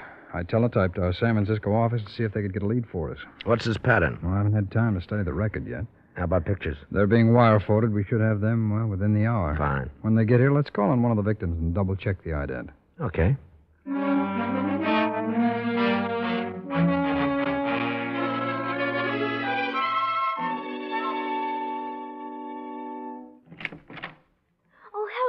Kellogg. Hello, young lady. Is your grandfather home? No, but he'll be back. And he got the money for you. That's fine. May I come in and wait? Oh, sure. Thank you. When will Aunt Rose come back? Very soon. That'll make Grandpa happy. You like your grandfather, don't you? Why, sure. He seems to be a very fine man. He is. And he's the best Punch and Judy operator in the whole world. I'll have to see your act sometime. I can work almost all the dolls now. Except maybe the Mary. The what? The Virgin Mary. That's why they're called marionettes. Oh. In the old days, they used to act out Bible stories in church, and the most beautiful doll was always Mary. So people started calling them marionettes because that means little Marys. I never knew that. Oh, hello, Grandpa. Mr. Kellogg, I want to talk to you. I understand you have the rest of the money. Yes, but not for you. I want my $61 back. You mean you're going to leave your sister at the mercy of those people? My sister, Rose, she's all right. And there's no trouble where she is. I just saw a letter she wrote. Here it is. I want my money back. You're a crook. I came to do you a favor, not to be called names. I'm leaving. Wait! Take your hands off of me. First you pay me back. I said let go. I won't let you go. Grandpa, he's got the wine bottle! Give me my money. Grandpa!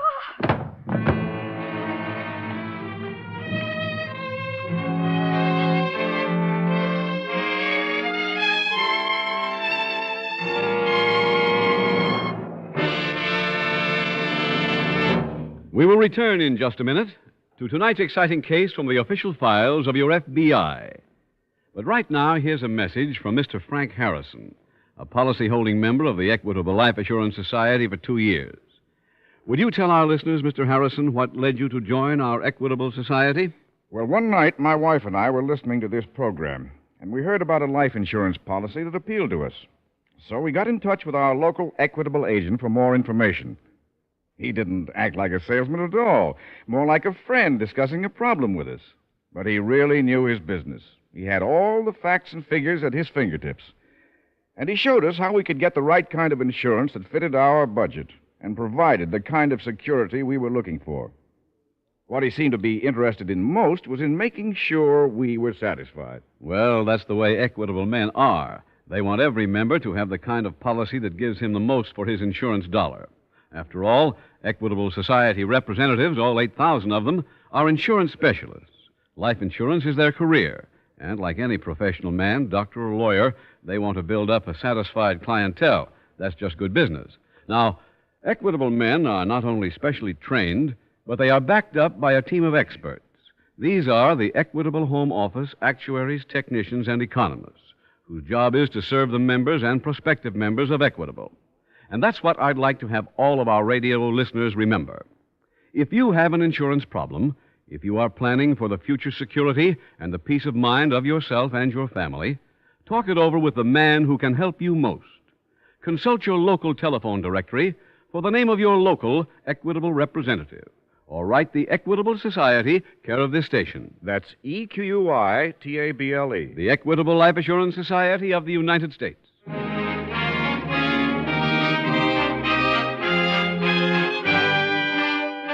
And now back to the FBI file, The Punch and Judy Shakedown.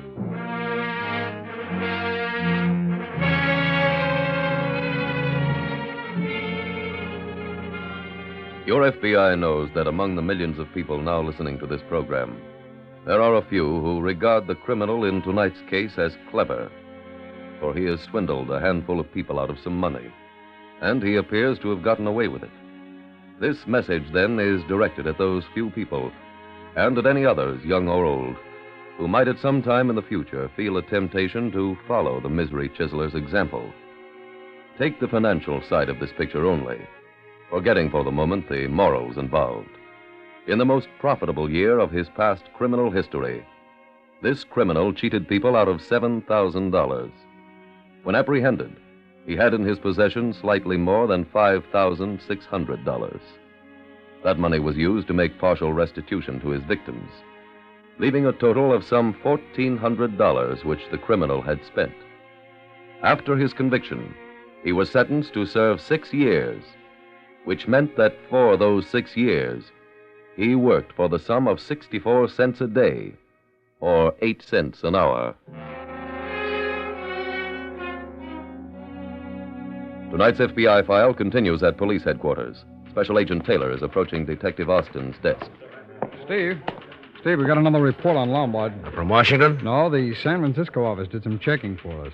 Lombard returned there after being released from jail 6 months ago, stayed with some friends, left there by train about a month and a half ago. Then he could have come directly here. He probably did. He's been working in town here for 5 weeks. Ah. There's no doubt now about it being him. Every victim's made a positive identification.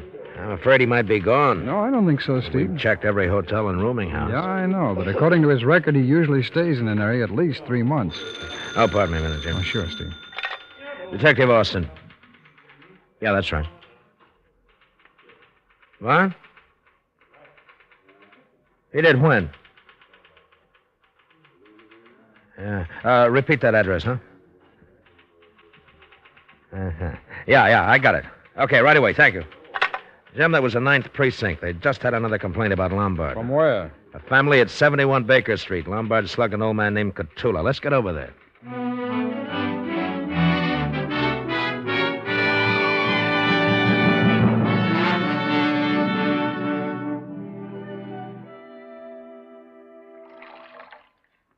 Grandpa, does your head feel better? Yes, Madra, but it's enough washing. These men there in a hurry. No, that's all right, Mr. Cthulhu. You do what the doctor said. See, Grandpa, just what I told you. All right. But for now, we're finished. We have to wash it again in 15 minutes. Mr. Cthulhu, you feel able to tell us the rest of that story? Yes? After you saw that letter from your sister saying everything was fine, what did you do? I come back here. I asked the man for my money. Then they had a fight, and he hit Grandpa on the head with a wine bottle. That is why I cannot ask you to have anything. I don't imagine Lombard said anything about where he was going, did he? No, sir. Did he ever mention where he was living? No. Well, that telegram he sent you, do you still have it? Here it is, Mr. Taylor. Oh, thanks very much. May we keep this? Oh, of course. Is there anything else you want to ask? No, Mr. Cthulhu. If we have any more questions, we'll be back.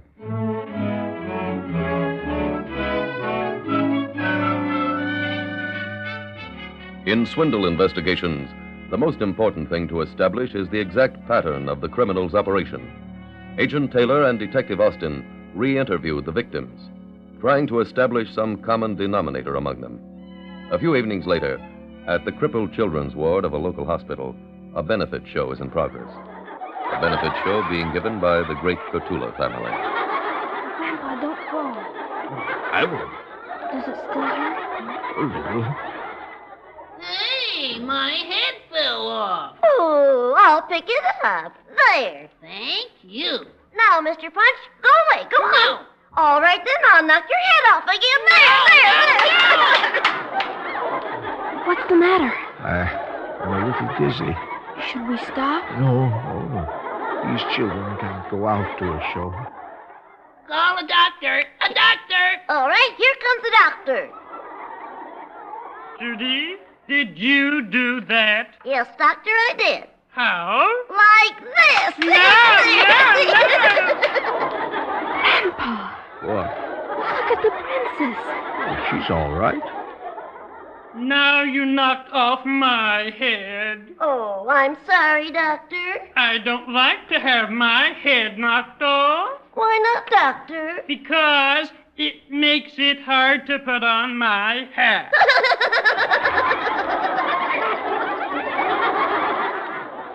There will now be an intermission. Grandpa, the skirt on the princess. It's that man's handkerchief. That's right. I'll call Mr. Taylor.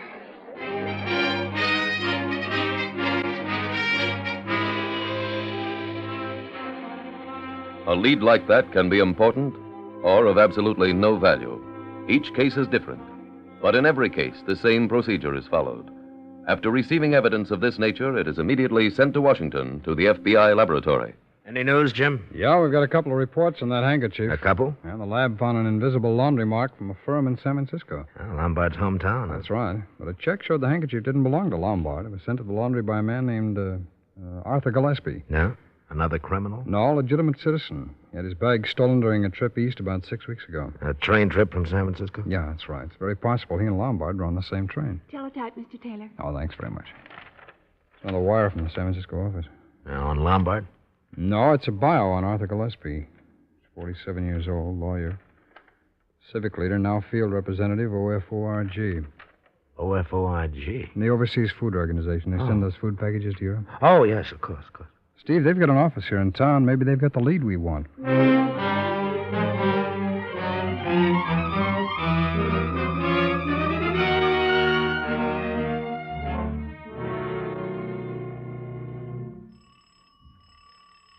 Just a minute. Mrs. Denora? That is right. I'm Mr. Russell. Did you get my telegram? Oh, yes. Come in. Thank you. Sit down, please. All right. You have word about my brother? Yes. My work with the government took me to Europe last month, and I saw your brother. Oh, how is he? Fine, but he wants to come to the United States. You are with the government? The United States government. Here, I'll show you my credentials. Oh, yes. I see. That's him. Huh? Yes, Mr. Taylor. Cthulhu. What is this? We brought Mr. Cthulhu and his granddaughter along to make a positive identification. He's running away. Oh, no, you don't. You got him, Steve? Yeah, Jim. Mr. Denora, I want to thank you for helping us. Oh, you are welcome. Now will Grandpa get his money back, Mr. Taylor? I think so, Madra. But we'll find out for sure at headquarters.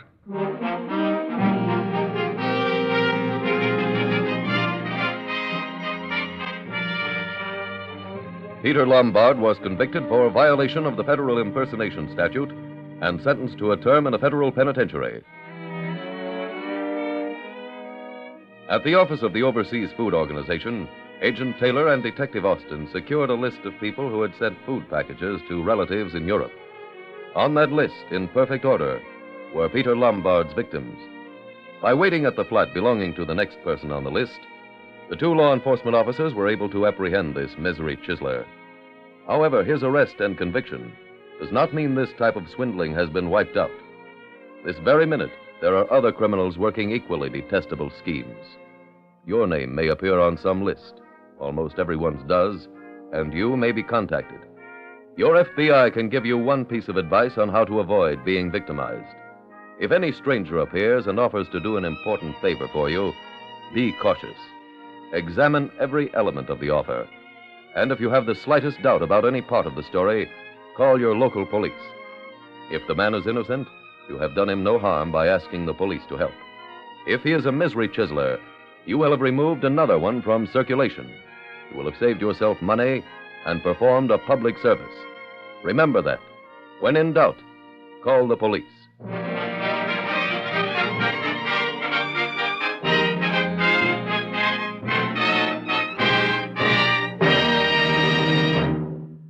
Now I would like to leave you with this one thought. If your plans for the future include the security of your loved ones and peace of mind for yourself, then why not have a talk with your local Equitable representative? He is the man who can help you most.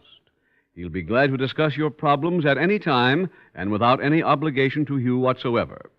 Simply consult your local telephone directory for the name of your local Equitable Society representative.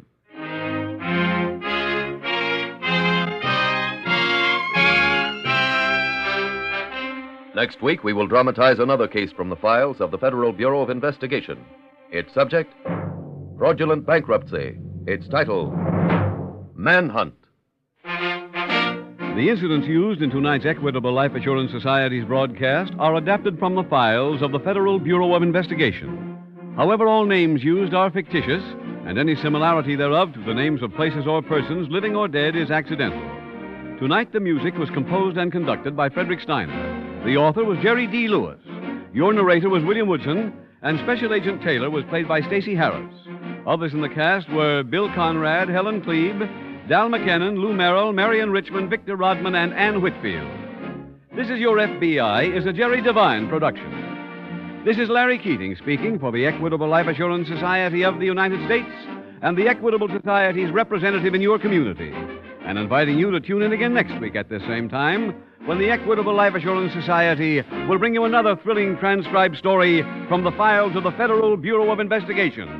Manhunt on This Is Your FBI. Stay tuned for the adventures of Ozzie and Harriet. There's fun for the whole family when Ozzie and Harriet come your way next. This program came to you. The Equitable Life Assurance Society presents This Is Your FBI.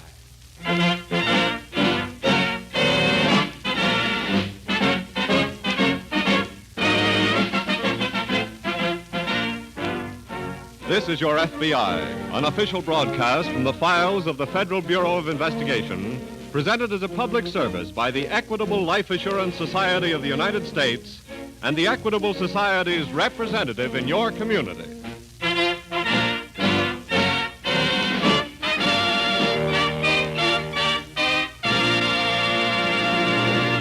In about 14 minutes, the sponsor of this program, the Equitable Life Assurance Society of the United States, will have something important to say to homeowners.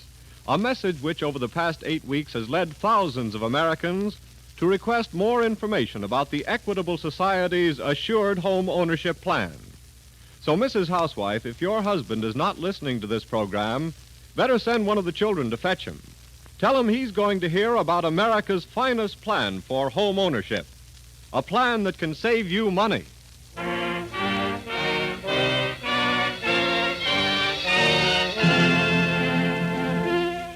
Tonight's FBI file, The Surplus Swindle.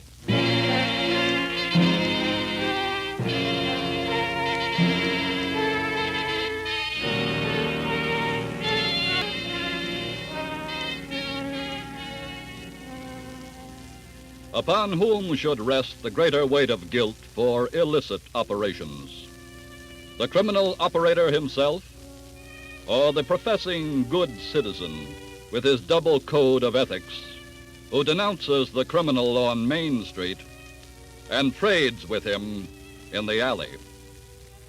Tonight's case from the files of your FBI was inspired by this hypocrisy of the professing good citizen who underwrites illicit commerce.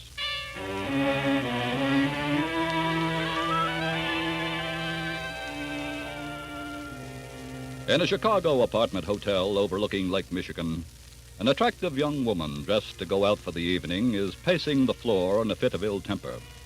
Presently, the cause of her ill temper inserts a key in the door. Trudy! Trudy, my dear. I'm right here. Hello, darling. I said hello. I heard you. Trudy, darling, you look lovely. Mm-hmm. Beautiful. Yeah. In fact, you're simply... Where have you been? How's that, my love? You were taking me for cocktails at 6, dinner at 7, and the theater at 8:30. It's now 5 minutes after 9. I've had nothing to drink, nothing to eat, and the curtain's been up for 35 minutes. I can explain everything. To tell you the truth, my dear... You're lying. Trudy. Who won the 4th race? Lightning by... I knew it. That was very unfair of you. How much did you blow? What's that? How much did you lose at the races? Have we any bourbon left, my dear? Answer me. Well, quite a bit. How much? Everything. What? Just treat it lightly, my dear. I have a plan whereby we can recoup... You lost $10,000? Fate, my dear. Kismet. Oh, I have frightful luck.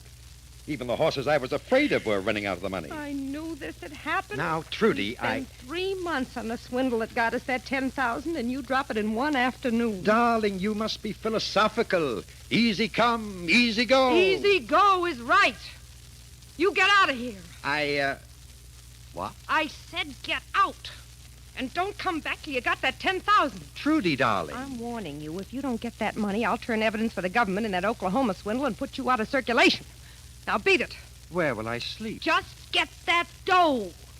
If you don't, you can sleep in pinstripe pajamas.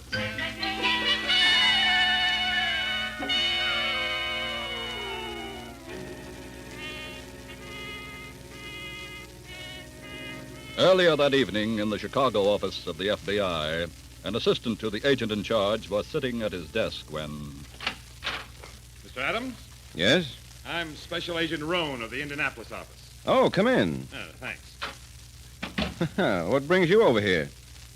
You remember that general bulletin all field officers got from Washington about a week ago about that Oklahoma swindle?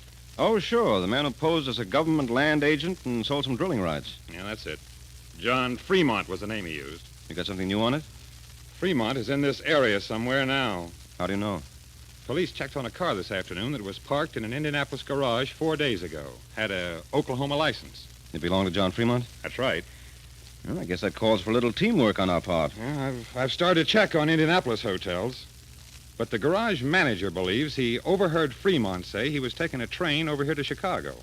I understand there was a girl mixed up with him. She worked with him. Yeah? And she wasn't in the car when he drove it into the garage. Well, they're probably still together anyway. That's probable. I'll notify the police department right away. Then we'll start combing the city ourselves. It'll be like looking for a couple of needles in a haystack. Well, we found smaller needles in larger haystacks, and I have a hunch that a couple of needles like Fremont and that girl are pretty likely to stick somebody around here. And we'll hear the yell. Exactly.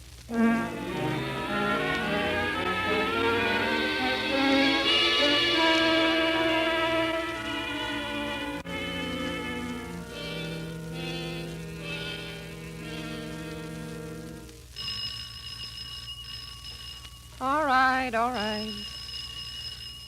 Who is it? Package for Mrs. Fremont. Oh. Greetings, my dear. What do you want? I've already announced that. I have a package for Mrs. Fremont. You see? Is there any money in that bundle? A potential fortune, my sweet. I mean cash. Well, truthfully, no. Then I can't use it. Trudy, please. Get out of here. Not until I'm allowed to plead my case. Now, let me in. You keep That's better. Look, I'm telling you right now, any con that you pitch at me is just a waste of time. My dear girl, I'm here to present the opportunity of a lifetime. Yeah. Just open this first package. What's in there, old mutual tickets? Don't be bitter. Now, go ahead and open it. Okay, do I eat it, wear it, or throw it at you? You wear it. And on you, my dear, it should look ravishing. Oh, brother. That's it. Now, take away the tissue.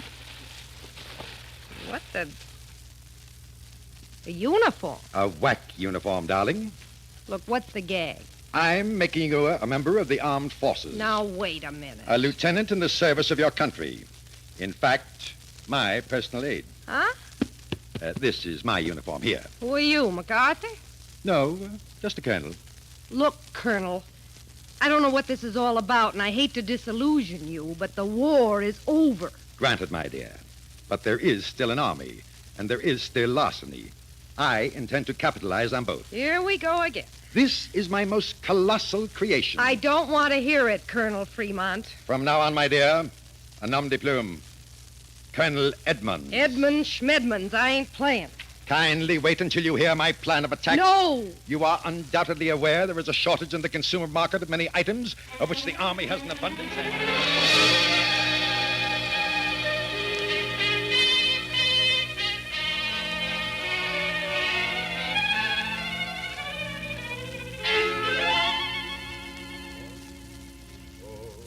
I'm sorry, miss, but we're all out of that album. Try us again next week.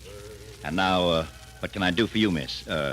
Lieutenant. I'd like to get Duke Ellington's latest album, please. Oh, surely. It's right here. Now, there we are. Anything else? No, that's all. That'll be $2.92. Okay. Here you are, $5. Thank you.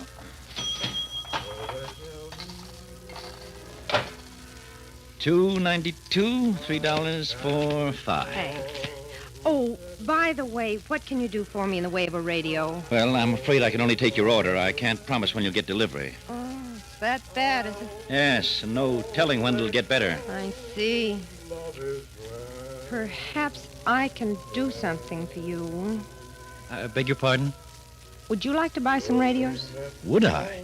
I could sell all I could get my hands on. Why? Well, I'm stationed at Chicago Signal Depot, and the colonel I work for, Colonel Edmonds, he's in charge of selling the Army surplus radio sets. Oh? Are you interested? I should say so. But I couldn't compete with the bigger dealers on quantity. You could if you didn't have to go through regular channels. Oh. You still interested? You bet I am. How many sets could you handle? What kind are they? suitable for a table model, and they're the best, I can guarantee that. What price? $25. I could arrange for you to get 200 of them. That's $5,000. That's right. Too much for you?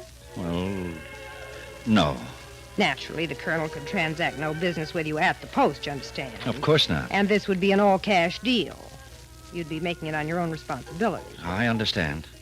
Look, Colonel Edmonds will be registered at the Hotel Jerome tomorrow noon. What's your name? Trenton. Have the money with you. Okay. I'll be there.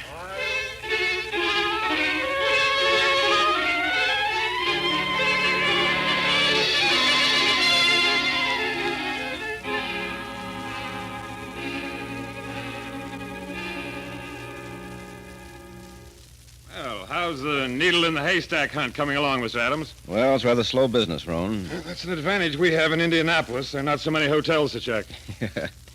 And, of course, if Fremont or the girl happens to have an apartment here, that makes the hunt even harder.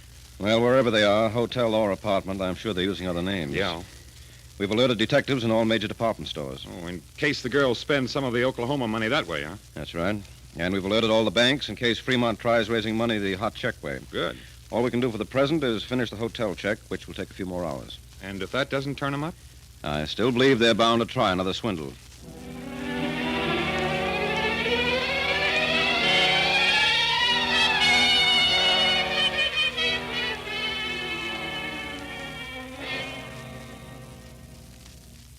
Sit down. Sit down, Mr. Trenton. Thank you, Colonel. Will you have a cigar? A spot of port? No, thanks. How soon can I get delivery on the radios, Colonel? Just as soon as you care to pick them up, sir. You mean it's up to me? My dear fellow, in a transaction of this kind, you could hardly expect me to have United States Army trucks deliver them. Oh, of course, I didn't think of that. Take down this name and address. All right, just wait till I get my pencil. There we are. General Warehouse, Clark and Division Streets. Are the radio stored there? Yes, and you contacted Mr. Randolph. I see. I'll telephone him and order him to release 200 sets to you. Good. And now, if you don't mind, I have a couple of other appointments. Yes, I believe you know the terms. Yes, I have the money with me. 5,000, wasn't it? Yes, that is correct. Here you are, Colonel Edmonds. Thank you, sir. And you may rest assured I'll say nothing about this. Yes? Excuse me, Colonel, but didn't I understand the young lady, the lieutenant, to say that you were stationed at Chicago Signal Depot? That is correct, sir. I had a son there during the war. Bully for him. The Chicago Signal Depot is Signal Corps. That's right. And you're attached to the Signal Corps? Indeed I am. It's been my honor to serve with that branch for 15 years. That's funny. What do you mean? That collar insignia you're wearing is artillery. Oh. Well, I sort of double between the two. What? Well, you know how things are in the Army. When we run short of arms, we use signals. You what? Yes, that's the fortunes of war, Mr. Trenton. Now, this sounds pretty fishy to me. Now, just a minute, sir. No insults to the uniform, please. I think you're a phony. I should have suspected something about this setup before. But I was so anxious to get the radios. I have had enough, Mr. Trenton. So have I. I want my money back right now. Now, look here, I said sir. I want my money back or I'm picking up that telephone and I'm going to... Not so fast, sucker. Huh? Oh, the phony whack. Get away from that phone. Oh, no, I'm going to... Thanks for diverting his attention, Trudy. Just hand over that money, stupid. This calls for a quick retreat.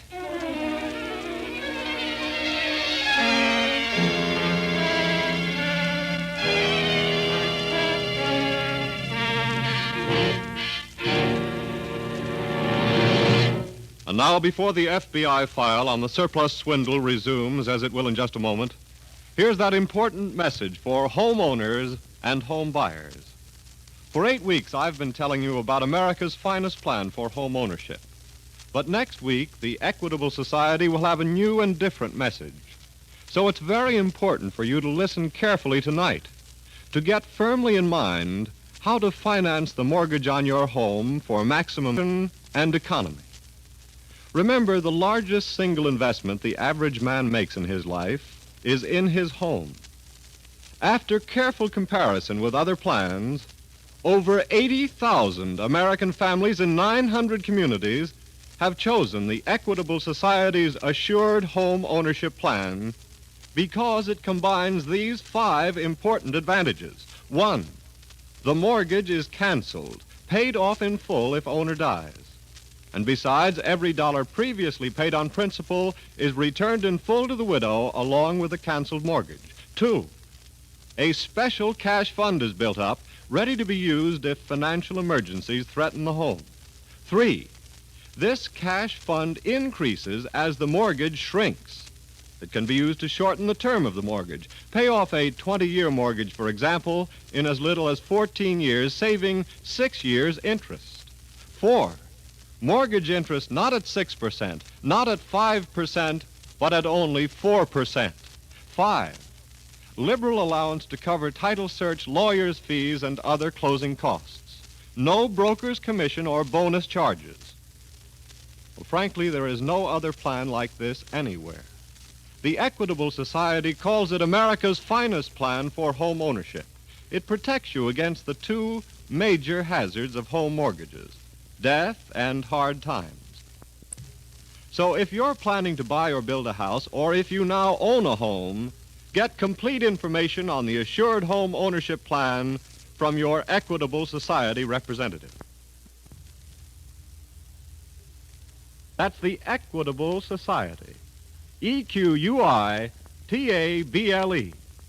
The Equitable Life Assurance Society of the United States.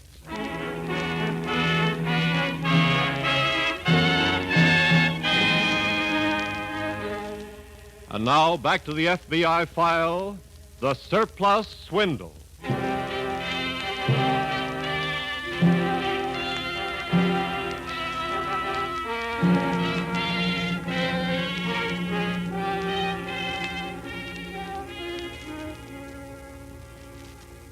The professing good citizen who deliberately enters into an illicit transaction is not entitled to too much sympathy if he comes off with the worst of the bargain. And 9 times out of 10, he does if the transaction is an attempted swindle. For swindlers live by stacking the cards against their potential victims.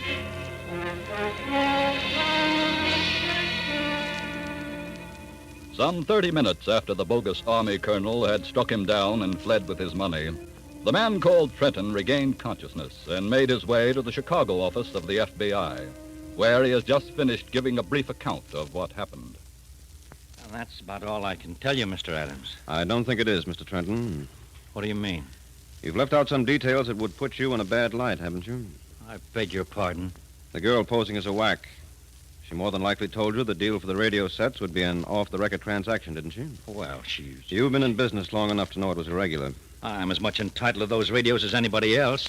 Oh, you thought you were getting a bargain at the taxpayer's expense? They offered to sell me 200 radio sets, and And now that it's turned out to be an out-and-out swindle and you've got a lump on your head and lost your $5,000, you suddenly realize it was not right to deal with people like that. Well, you're surely not going to let them get away with it. We're not going to let them get away with it because they've broken the law. That's all I ask of you. But as for you, Mr. Trenton, I hope you learned a lesson from this. Well, that's a strange attitude. What about your attitude? Your attitude toward your moral obligations as a citizen. Look here, Mr. Adams. You call yourself an honest citizen, I'm sure. Well, certainly. Yet you deliberately conspired in what you thought was a deal that would have robbed your own government out of 200 radio sets and $5,000 and put at least twice that much in your own pocket. I still say... No, Mr. Trenton, I haven't much sympathy for you. Roan. Yeah? The descriptions Mr. Trenton gave us, check them with those of Fremont and the girl we're after. Right. And we'd better alert all radio dealers right away in case they try the same stunt. Okay. Mr. Trenton, when we catch these people, we'll let you know. Will I get my money back? If they haven't spent it. Good day, sir.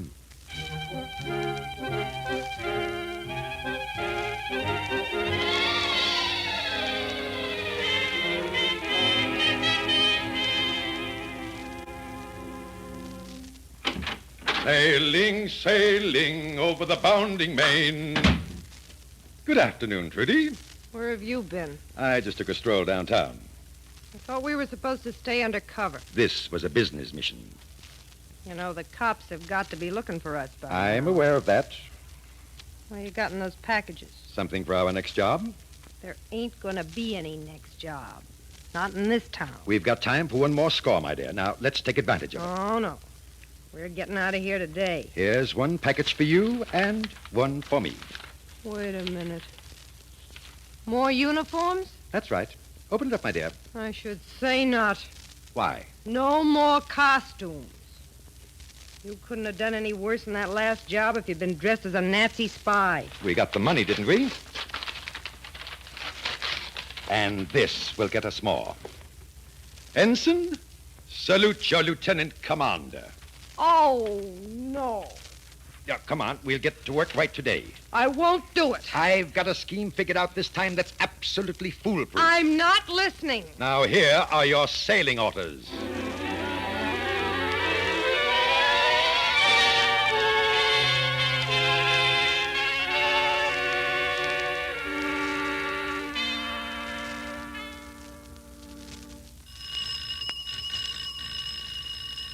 That must be the sucker now. Well, let him in, my dear. Okay. How do you do, ma'am? I'll come right in, Mr. Clay. Thank you. Commander Edmonds, this is Mr. Clay, the used car dealer I contacted this morning. Oh, yes. Well, how do you do, Mr. Clay? How do you do, Commander? Have a chair, sir. Thank you. I understand, Mr. Clay, you're interested in purchasing some of the surplus cars we have on hand? Yes, if I can get immediate delivery. Well, my dear fellow, you can go for them at once. They're in the government car pool right here in the city. Good. How many are you prepared to purchase? I understand they've never been driven. Just as good as the day they rolled off the line? I want 10 of them. You, 10. You understand the terms, of course. $500 each. That is correct. I have the money with me, 5,000 cash. Good. Then take this address. I know where the carpool is located. Very well. You will contact Lieutenant Mason.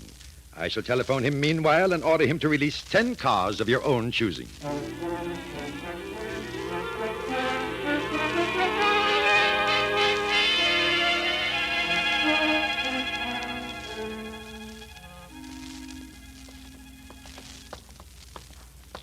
Their apartment is located at the end of the hall, Mr. Adams.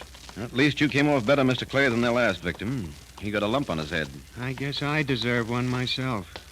You have the key the manager gave you, Roan? Yeah.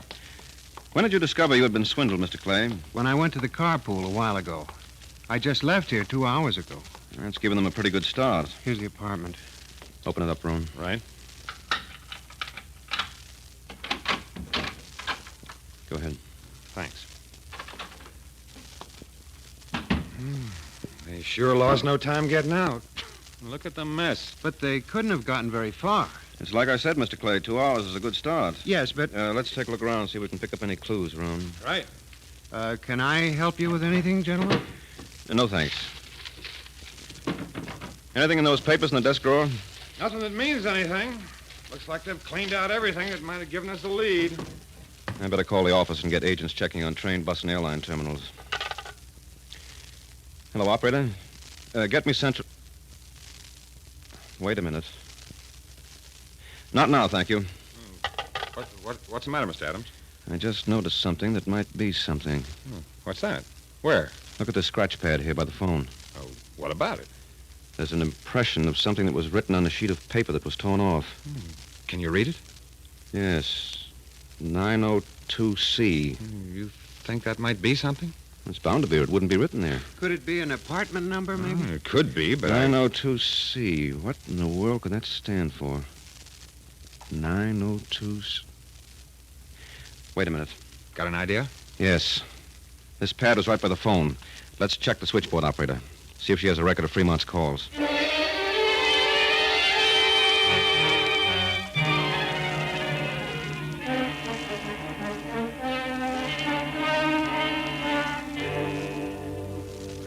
How'd you make out? I have a list of all the outgoing calls Fremont made in the last 2 days. Good. We can check it over right here in the lobby. How many calls are there? About a dozen. Let's take 6 apiece and go to work.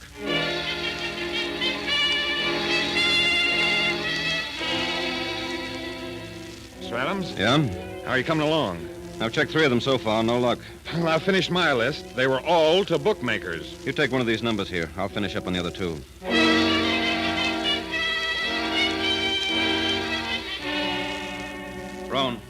Roan. Yeah?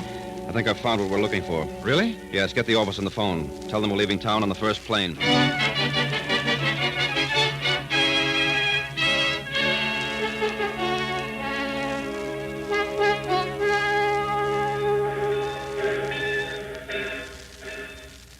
Where are we? This is Atlanta, darling. If we'd taken a plane like I told you, we'd already be in Miami. I couldn't get space, my dear. You're just afraid to fly.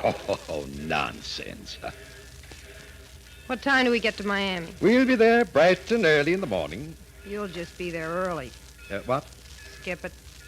Trudy, my love, Yeah? I've already developed a plan for making our vacation hours profitable.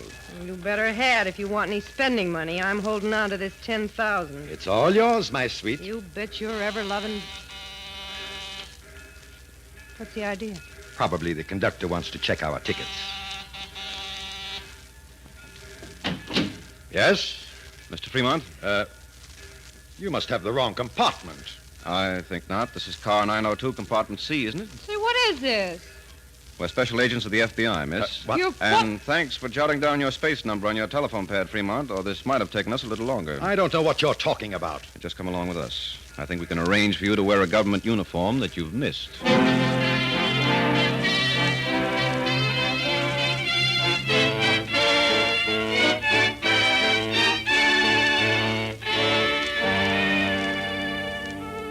John Fremont and his wife both received long sentences in the federal penitentiary for their 2 swindles. It is healthier for the American public every time a pair of criminals like John Fremont and his wife are safely placed behind penitentiary walls. But it is no help in trying to stop the increasing crime wave if some of you allow yourselves to be swindled. Again, the FBI asks you not to do any business with any stranger who approaches with a proposition whereby you will become wealthy without doing any work. Such a proposition bears the mark of a swindle, with you as the victim. So every time you're asked to make an investment, check up on it first. And when you have learned that lesson and learned it well, the swindlers will come to their deserving fate.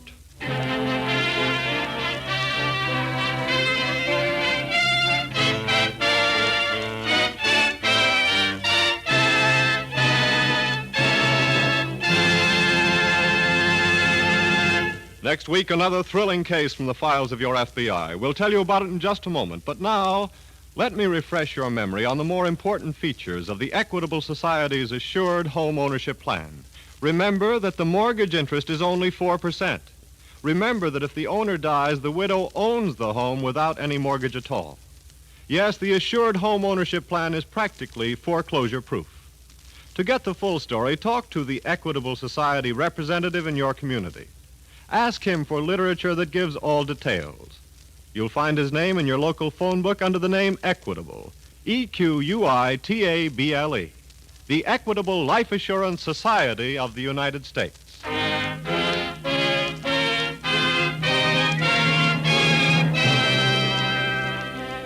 Next week, we will bring you another colorful story from the files of the Federal Bureau of Investigation, the sinister Shakedown.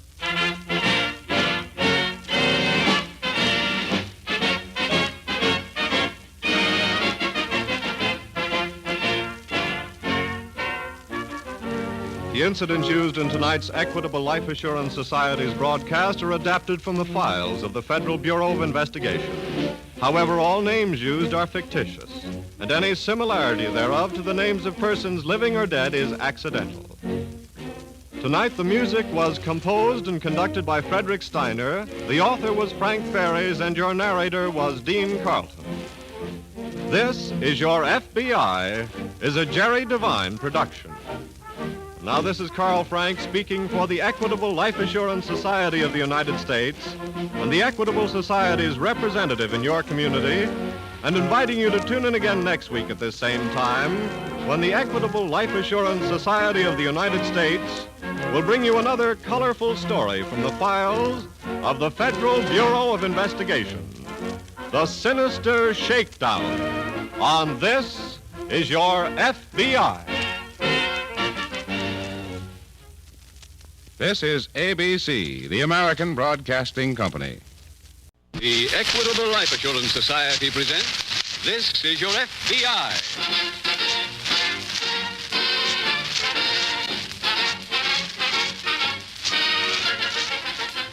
This is Your FBI, the official broadcast from the files of the Federal Bureau of Investigation. Presented as a public service by the Equitable Life Assurance Society of the United States and the Equitable Society's representative in your community.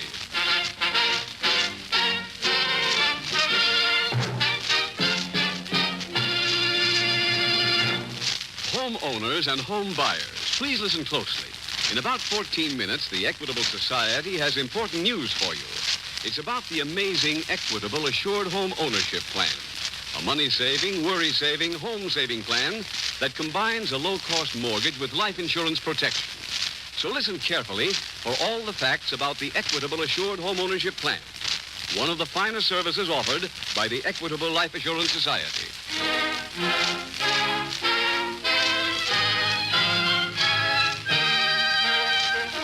Tonight's FBI file, The Student of Violence.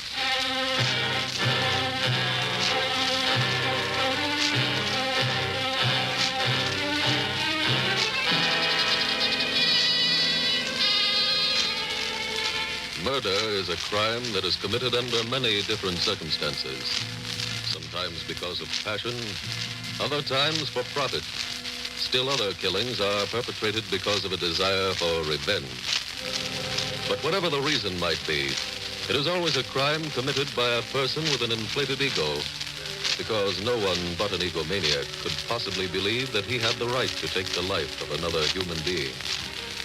That there are too many such egomaniacs in the United States is a matter of official record, for the files of your FBI revealed that in the past year, there has been an average of more than 37 homicides every day. A figure which, when broken down, reveals that there is a criminal homicide committed every 38 and 8/10 minutes throughout the day and night. That figure presents a genuine menace to you, the law-abiding citizen, because, as you will see from tonight's case from the files of your FBI, not every criminal homicide finds another criminal as the victim. Very often, it is a decent, unsuspecting citizen who meets death. Someone like you.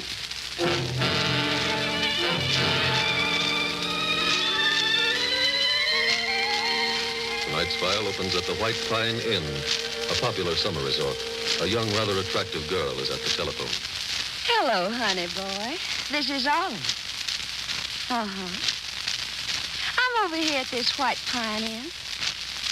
Got a little over me a job here yesterday.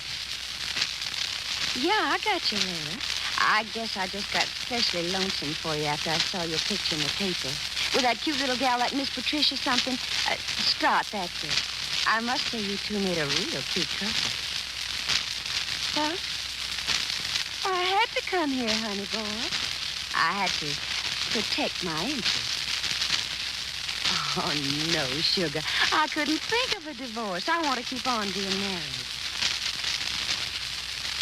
You know, sugar, if I didn't love you, I'd say you want to marry that Scott girl because she's so rich. Huh? Oh, now, really, honey boy. What would you pay me with? Money you got from her? I don't need money that bad. Sugar, I'm not interested in a divorce. Sure, I'll meet you where? The boathouse down by the lake? Well, I don't know where it is, but I'll find it. Okay, sugar. Bye now.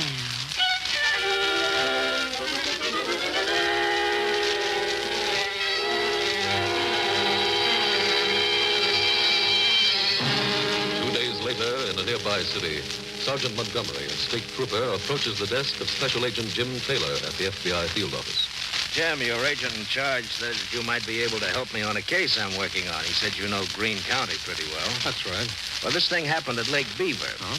What's the story on it, Sergeant? Well, I was called in this morning by the manager at the White Pine Inn. He told me one of his waitresses was missing, a girl named Olive Ward.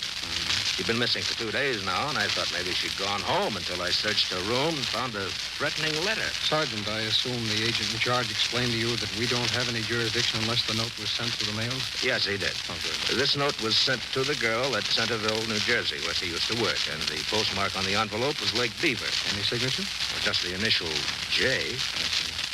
No return address on the envelope, of course? No, not a thing on it, front or back. And it's your feeling that something has happened to the girl, is that right? Yeah, you see, Miss Ward had only worked at the hotel one day, and one of the waitresses told me that she got a phone call that first night she was there. It was from a man. Any ident on him? No. And after the call, Miss Ward asked her which way it was to the boathouse. That's the White Pine Inn boathouse? Yeah, that's right. She also asked about using a canoe because she said she had a date. As I remember, it used to be that you just took a canoe whenever you wanted. Well, it's still that way, and obviously Miss Ward and her date used one because it's still missing. That's a pretty big lake to drag, Sergeant. It's too big. Must be a lot of private boats on the lake. Quite a few private planes out at the airport. Yeah, they're still there.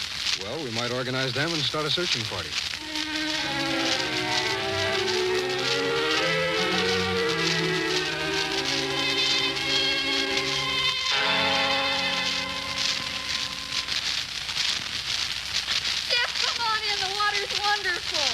Pat, I stopped listening to that kind of talk when I was 7. But it is. Come on in. I'll get enough exercise at the dance tonight. Sissy. Hey, by the way, what time do you want me to pick you up? Huh? Or when should I call for you? Jeff, you're gonna murder me. I forgot. What? I forgot about us. Made another date. Well, can't you break it, Pat? You wouldn't do a thing like that to me. Hi, Johnny. Hi, honey. I should have known her date was with you. Give me a hand, one of you. Here. Here you are. Ah, I've got an idea on how to see which one of you takes me to the dance. Ah, what is it? Well, you're both good swimmers. Have a race. The winner takes me. Okay with me. Hey, look, Pat, I still got this bum shoulder from swimming the other day. I knew you'd pull some kind of an alibi. Hey, now, wait a minute. If that's how you play... Hey, I thought we were all kidding. Well, I'm not going to let... Forget it. I'm going to the dance with both of you.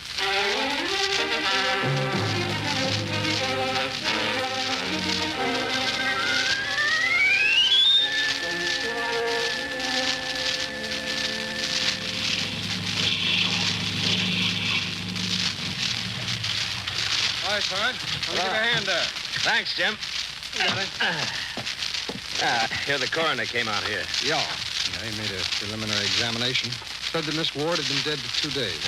Where'd you find her? In a small cove the other side of this island. Looked like drowning, but the coroner said she was dead when she hit the water. Marks on her head indicate that she was beaten. Any idea what the weapon was? Not yet. Maybe the lad can tell us, though. Any footprints? Well, some that looked like they belonged to a man and a woman, but they were too indistinct to furnish any impression. Oh, is that the missing canoe over there? Yeah, that's it. Looks like a murderer swam back to shore. Anything else? Yeah, there was a rather clumsy attempt to remove the labels from Miss Ward's clothes. Leads me to believe this was done by an amateur. Well, I'd say the most likely suspect is the person who wrote her that threatening note. Yeah, I'll go along with that. Inasmuch as the note was postmarked Lake Beaver, Jim, I think the killer might still be here. Maybe yes, maybe no. We know this girl came out here from Centerville to see somebody. And we know she was here only 1 day. Therefore, it's my assumption that whoever wrote the letter knew her in Centerville. I see. And it's probable that while the actual murder took place here at Lake Beaver, the motive is back in Centerville, too. Sounds good to me. Sergeant, I think I'll fly back there and see what I can find out.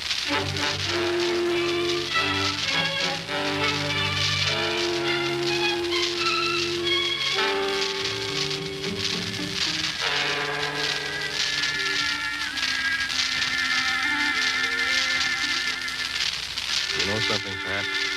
I thought this was never going to happen. What, Johnny? Dancing with you. I've been trying for hours. Haven't been trying very hard. Honey, every time I even started for you, off you'd go with another guy with a crew haircut. It's not true. Well, now that I've got you, I'm not going to lose you. Come on. Huh? Just come with me. Go ahead, honey. Yeah.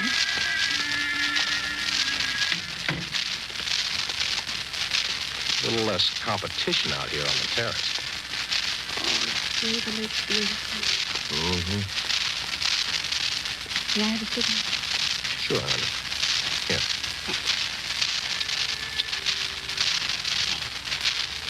Pat, I had a reason for bringing you out here.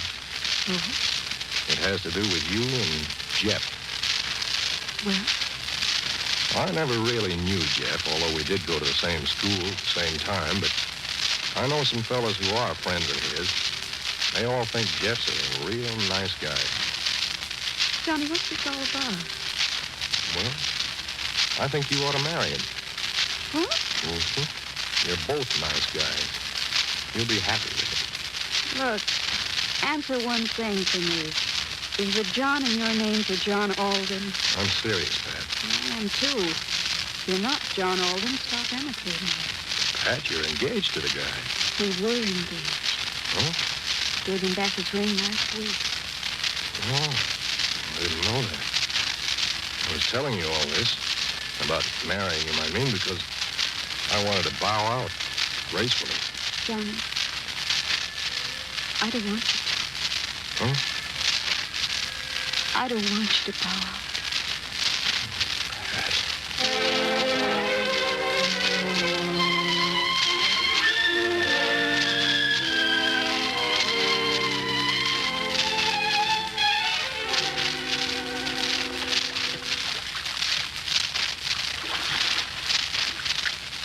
Jeff, you asked me to come out in this canoe.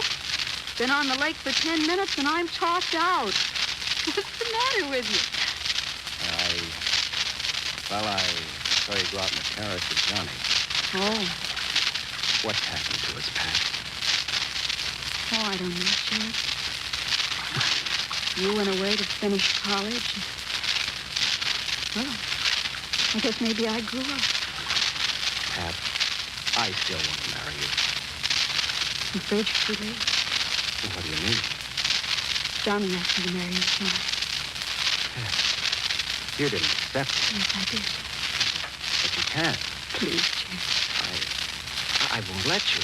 Jeff, take me back to the dance. No. Jeff. I'm not taking you back until you listen to me. You can't marry him. I won't let you do it. Sit down. No. You're going to listen to me. Jeff, look out. Jeff!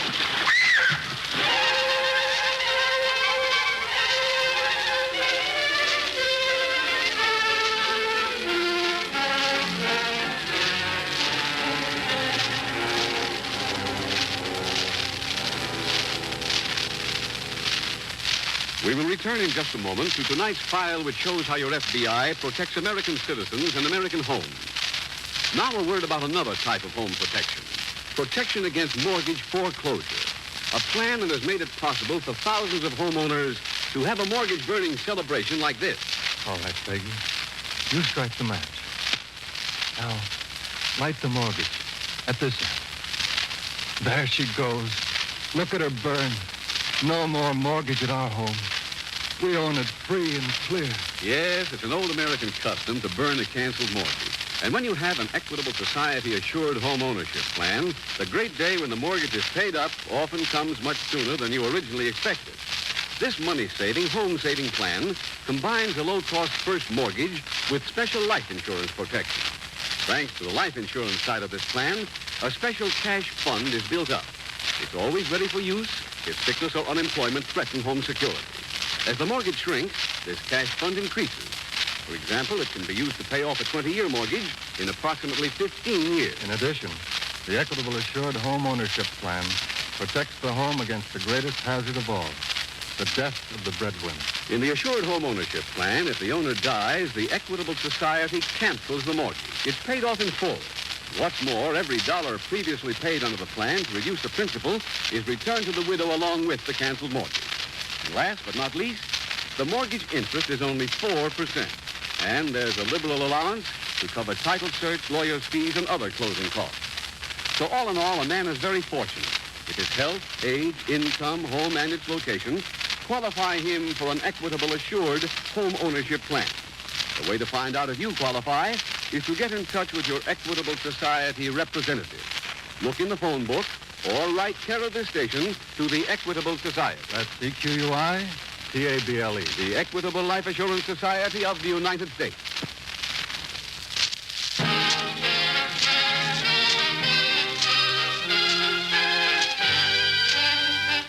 Now back to tonight's file, The Student of Violence.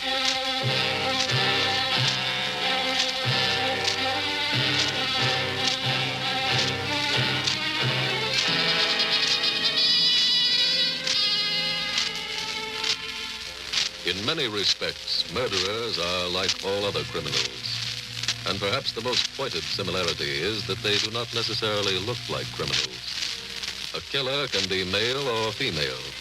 If he is a male, he can be tall or short, strong or weak, very masculine or quite effete. And he may breathe fire or be as meek as a one-day-old kitten. There are no blueprints which describe what a criminal must look like. And the actual fact of the matter is that many people who commit crimes look as if they might be frightened by a dark room at night. Human beings are complex mechanisms, and they are capable of the most heartwarming kindnesses, the utmost gentility, and the ultimate in courage. But by the same token, they are also capable of the basest treachery, the infinite in cruelty, and the wanton disregard of the laws which have been written in order to ensure the continuation of civilization. Yes, human beings can reach the heights of nobility or the depths of reckless immorality. And the truly terrifying thing is that sometimes both can be reached by the same person.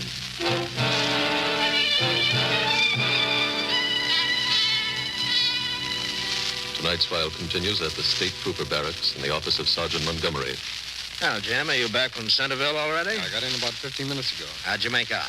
Well, I don't know yet myself. I checked on Olive Ward's background. How'd you get anything? Well, she'd been in Centerville about 6 or 8 months.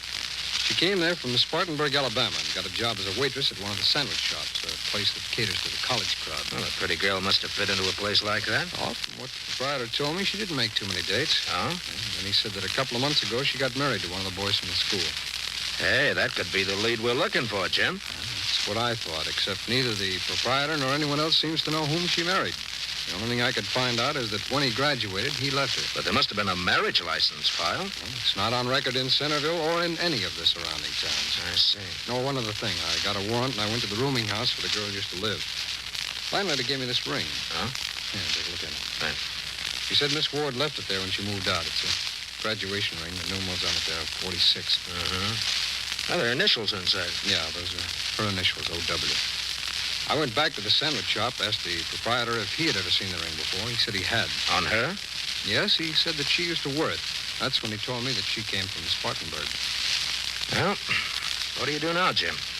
Well, Sergeant, I think I'll fly down to Spartanburg and see what I can pick up. Maybe that's where the answer to this case is.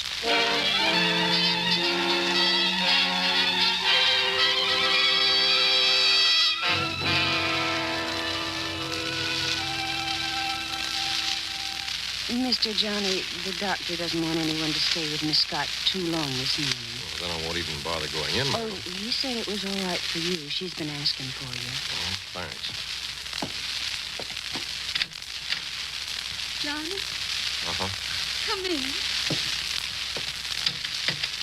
How do you feel, honey?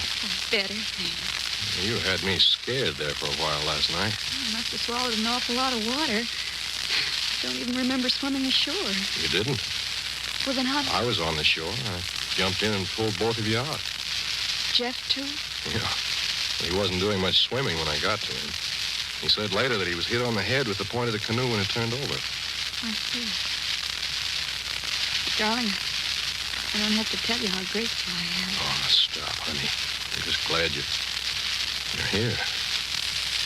Johnny, Yes, dear? about last night with Jeff.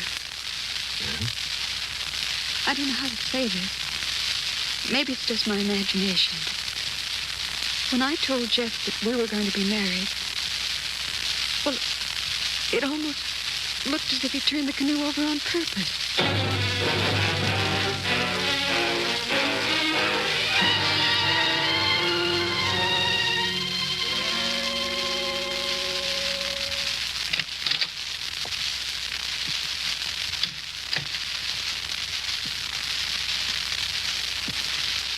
Hello, Pat. Jeff. Oh, I'm sorry. Were you sleeping? Dozed off. I came over to apologize. I see. Pat, I know that it's impossible to undo what I've already done, and I know I made a complete fool of myself, but when you said you were going to marry Johnny, I just lost my head. Let's drop it, Jeff. We're both sorry it happened. Let it go at that. Yes, but there was something I wanted to tell you. Before I say it, though, I want you to know that I still love you. And this has nothing to do with the fact that you said no to me. What are you trying to say, Jeff? Pat, did you see the newspaper yesterday? Yes? Did you see a story about a waitress from White Pine Inn? Yes, I did. Her picture was in the paper, too. I know. I remember that girl, Pat. She used to work in a hamburger place in Centerville. All of the fellows at school used to eat there. Oh? Last spring, after exams were over, I went away for a couple of days of golf and rest. I went up to a lodge in the mountains near school. While I was there, I saw Johnny and this girl together. Was that so awful? I'm sure Johnny had dates before. This wasn't a date, Pat. They were registered as Mr. and Mrs. Buchanan. What? According to the newspaper, the man they're looking for, the man they think is the murderer, is the girl's husband. Jeff Clinton, this is the dirtiest thing I ever heard of. Accusing Johnny of murder. You get out of here. Okay, Pat. But it's only fair to tell you when I leave here, I'm going to the police. You're going to tell them that story? I've got to. Haven't you the courage to confront Johnny with this? Sure. I'll be glad to. Then come back at 6. I'll have Johnny here.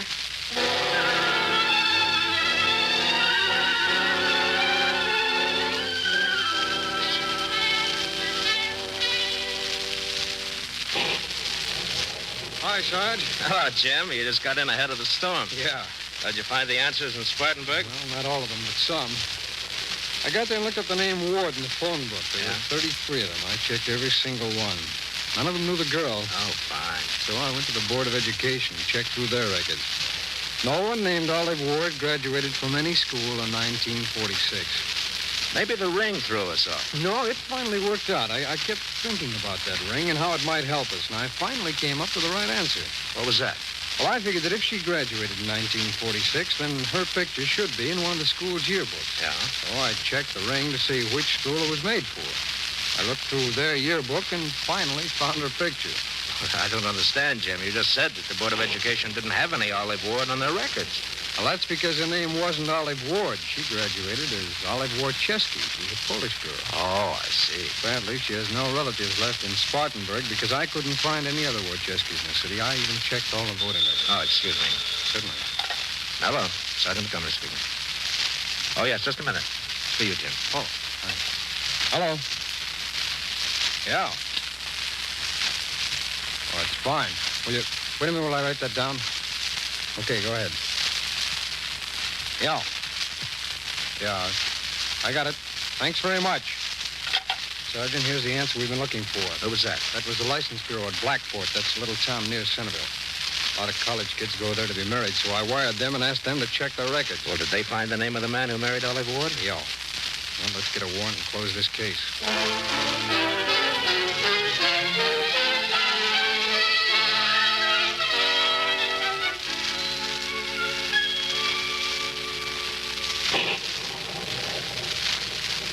Cigarette, Pat?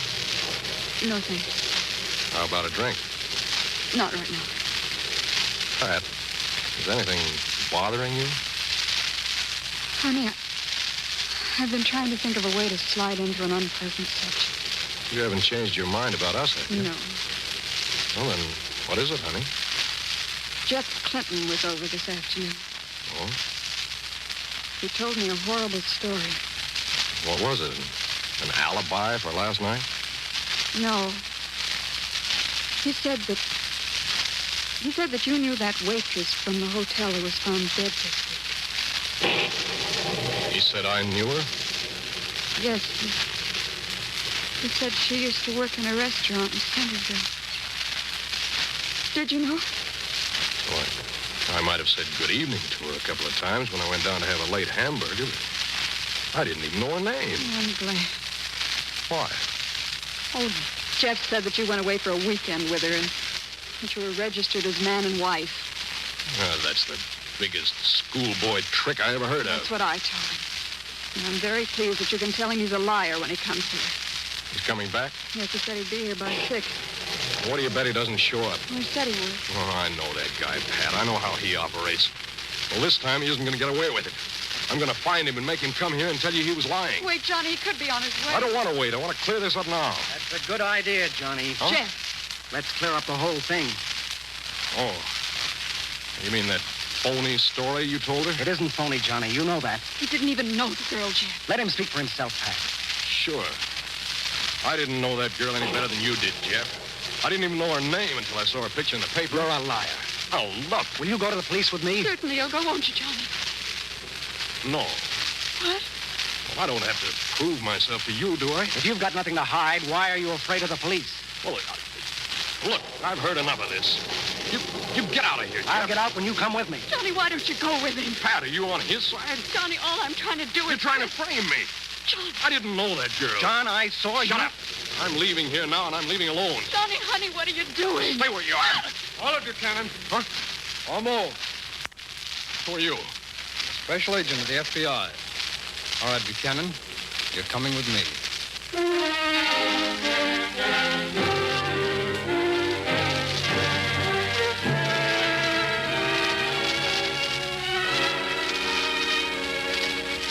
John Buchanan was turned over to local authorities who tried and convicted him on the charge of first-degree murder. Special Agent Taylor was able to apprehend the homicidal maniac in tonight's case because he learned that John Buchanan had married the waitress, Olive Ward. That clue led to a search of Buchanan's room, which revealed two things. One, the typewriter which had been used to write the threatening letter, and two, the labels which had been torn from the clothing of the dead girl. When confronted with that evidence, Buchanan broke down and confessed, and thus another FBI file was closed. Yes, this file was closed, and closed successfully because a special agent would not give up his relentless pursuit of every possible clue. A pursuit which led ultimately, as it invariably does, to the killer. There are many copybook maxims which you see applied in your everyday life. Maxims which tell simple truths in simple language. One maxim seen in their everyday work by members of your FBI is the one which reads, "Murder will out."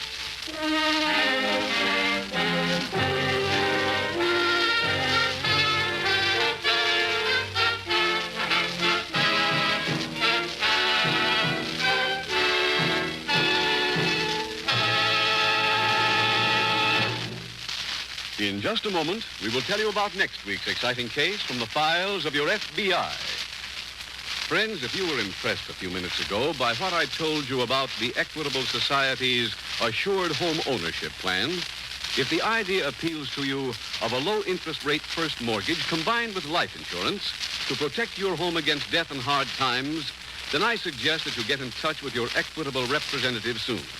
He'll show you exactly what this plan will do for you personally. How much money it can save you, how much added security it will give you. So contact your Equitable Society representative without delay, or write care of this station to the Equitable Life Assurance Society of the United States.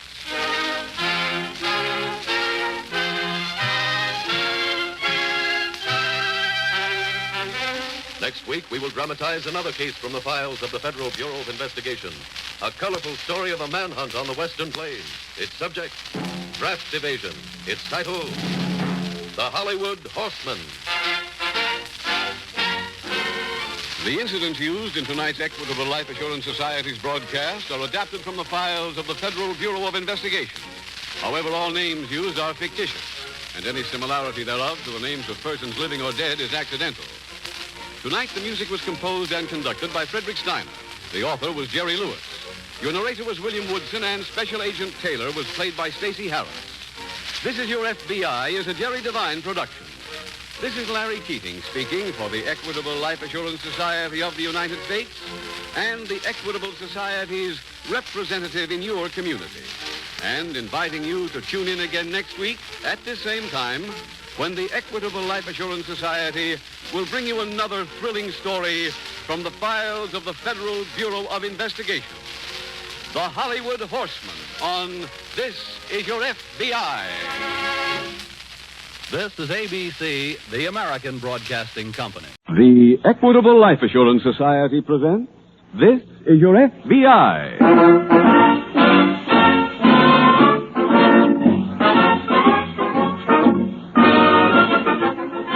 This is your FBI, the official broadcast from the files of the Federal Bureau of Investigation. Presented as a public service by the Equitable Life Assurance Society of the United States and the Equitable Society's representative in your community.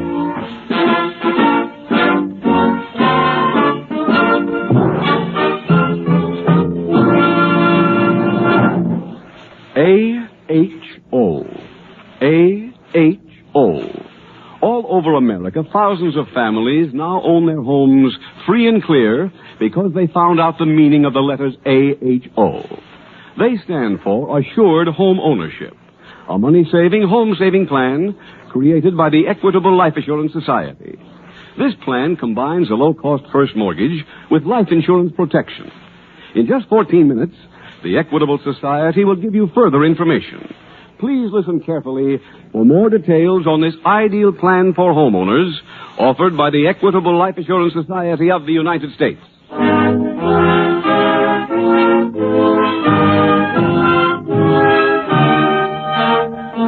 Tonight's FBI file, The Swampland Fugitive.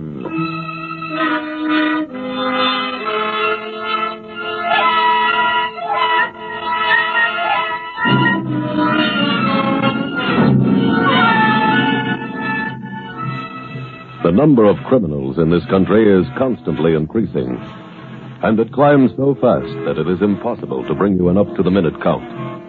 For instance, even as you sit listening to this program, a major crime is being committed somewhere. In a few seconds, still another major crime will have been committed. And the great probability is that at least one of those crimes will be committed by a person with a previous arrest record. For more than half of those people arrested last year proved to have been more than mere novices. The fact that many of these people with records were free to commit another illegal act is due to an over-leniency on the part of many local parole boards. An over-leniency that adds considerably to the job not only of your FBI, but also of your state and municipal law enforcement agencies. Another contributing factor to making their job the difficult one, and nothing can be done about this, is the fact that crime knows no geography. It can happen anywhere, in the heart of a big city, or, as in tonight's case from the files of your FBI, in a desolate wilderness.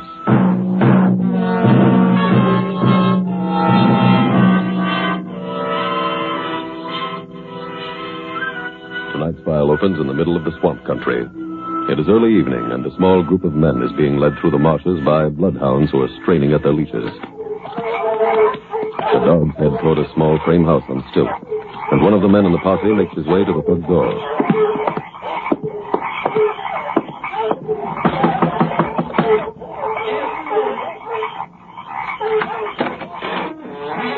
Sorry to bother you, Miss Jackson. That's all right. We're checking on a dangerous convict who escaped a little while ago. I know. You do? How? You're late. He's been here? And gone. When? An hour ago. Oh. He took my dinner. Where did he go? Don't know. Take anything else? Will's little boat and outboard motor. Oh, where is Will? Not home yet. When's he due back? Later. Well, maybe he'll see the prisoner down creek. Maybe. If he does, he'll recognize his own boat. Order. Do me a favor, will you, Miss Jackson? What? If he comes back this way, call the sheriff. Glad to. Thanks. Good night. Night, Mr. Hill. Here we are. I still got strength enough to shoot this gun. I got it.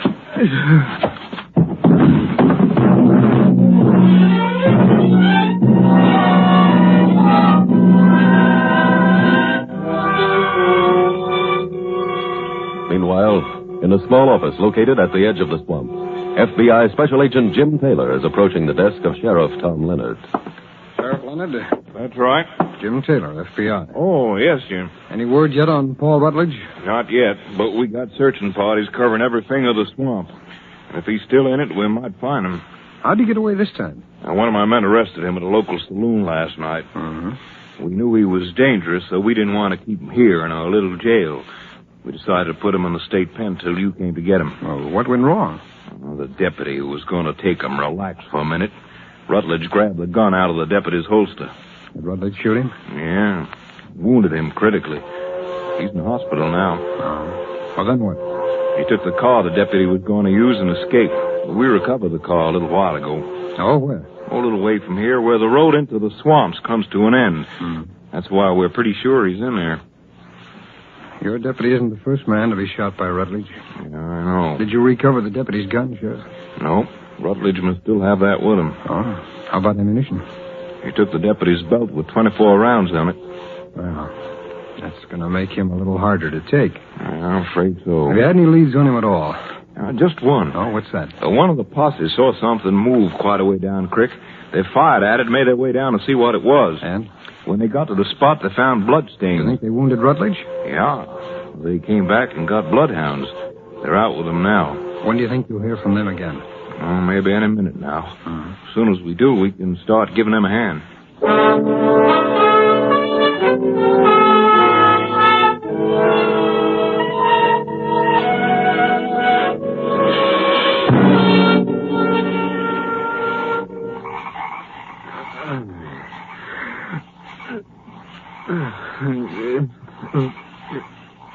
Where is this? You're still here. Take this soup. Huh? Soup. Take some. You're the woman. Yep. What happened? You passed out. Huh? What about that posse? They went long ago. Now take some soup. Thanks.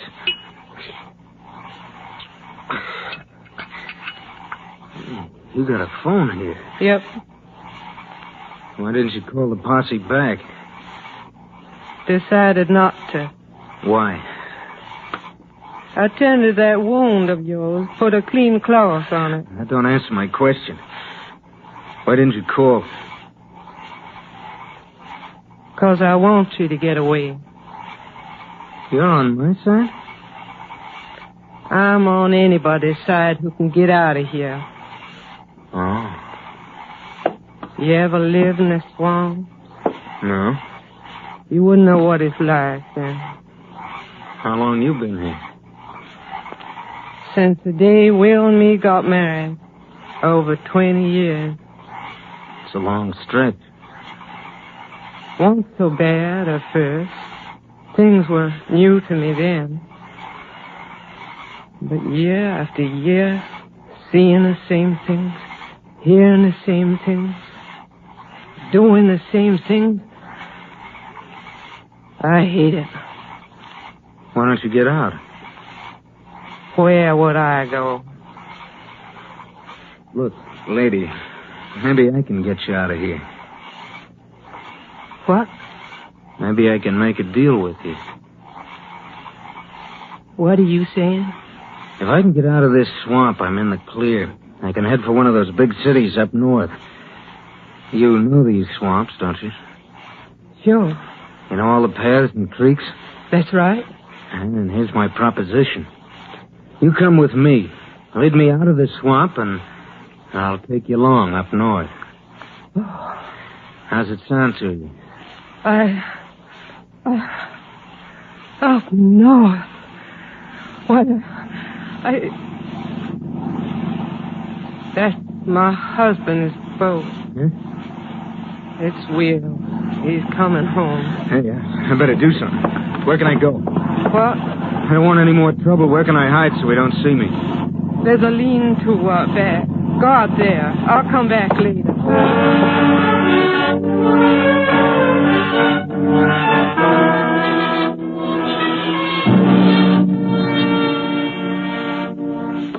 Sheriff, anything come in that alarm? One thing, Jim. Oh, what's that? A deputy with one of the posses called in. Said they went to the cabin of a man named Will Jackson. They interviewed Mrs. Jackson, and she told them they missed Rutledge there by an hour. She know where he went? Well, the story she told is that he took her husband's outboard motor in his small boat. Uh-huh. Well, the posse found the boat a little while ago. Oh, where? It was tied up outside the cabin of a man named Douglas. He says he borrowed the boat from Mrs. Jackson's husband 2 days ago. Oh.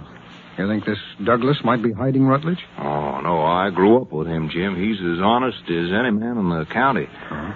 Well, how about this woman, then? Well, she's lived here with old Will Jackson for a long time. There's never been any word against her.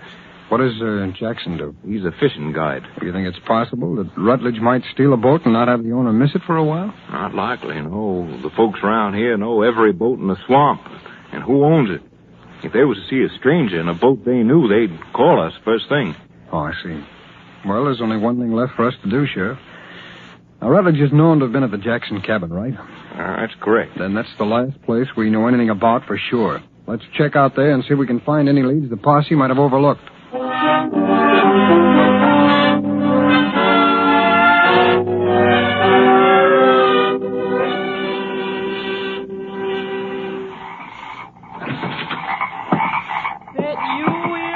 Yeah, Where you been? outside. You cut your motor 5 minutes ago. I used the searchlight. What for? Looked around under the house. A dangerous criminal escaped, Elizabeth. We're supposed to be headed this way. He's been here. In the house? Yes, When? an hour ago. Posse was here, too. When? After he went. Did he stay long? No. It's for us. I'll get it. Hello? Yep. Uh-huh. Dick? No. I'll find out. Yep. Uh-huh. Bye. Elizabeth, that was the man from the FBI. He said you told the posse the man took my other boat. Did you? Yes, Why? he did. You couldn't have. Lent it to Gene Douglas 2 days ago. Oh, You knew that, Elizabeth. You was here when Gene came for it. You was standing right there. Why'd you tell the posse a tale? guess I was mixed up. What mixed you up? Thought Gene was bringing back the boat, not taking it. You went and got him a can of gas, Elizabeth.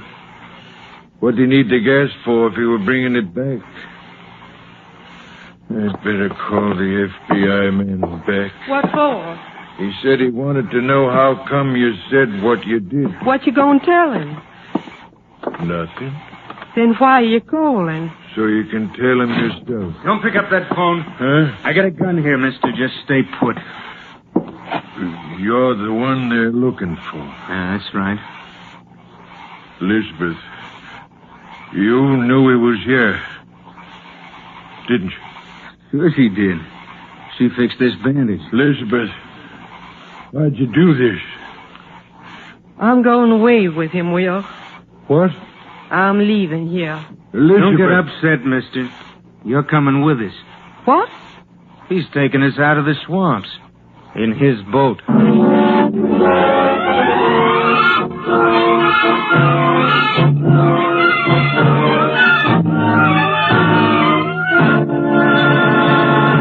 We will return in just a moment to tonight's file, which shows how your FBI protects American citizens and American homes. Now let's listen in on a brief conversation between Ted Sinclair and his wife. Alice, come over here and watch me sign this check. Boy, what a thrill. It's the final payment on our assured home ownership plan. Does that cancel our mortgage, Ted? Do we own our house free and clear? Right. And don't forget, we've also got over $1,000 in our plan's cash fund. All this happened because Ted had an Equitable Society assured home ownership plan. In this plan, a low-cost first mortgage is integrated with life insurance protection. Ted, suppose you tell us how it all worked out. Well, thanks to the life insurance element in this Equitable plan, a growing cash fund was created. Each year it got bigger. Today it amounts to over $1,000. Now that the mortgage is paid off, I have my choice of continuing the life insurance in force or of drawing out the cash. This cash fund has two other advantages. First, it can be used whenever sickness or unemployment threaten home security, or it may be employed to cancel the mortgage ahead of schedule. Equitable Society records show that many 20-year mortgages have been paid off in approximately 15 years. And don't forget that if Ted had died during the life of this plan, the children and I would have inherited the home free and clear. Last but not least, mortgage interest is only 4%, and there's a liberal allowance to cover title search, lawyer's fees, and other closing costs.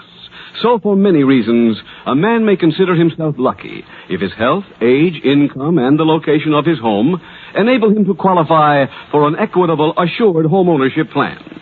For full information, see your Equitable Society representative or write care of this station to the Equitable Life Assurance Society of the United States.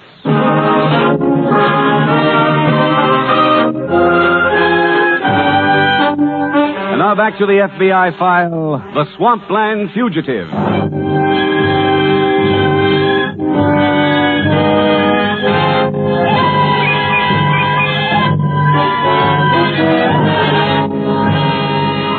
We in this country are famous throughout the world for our tolerance.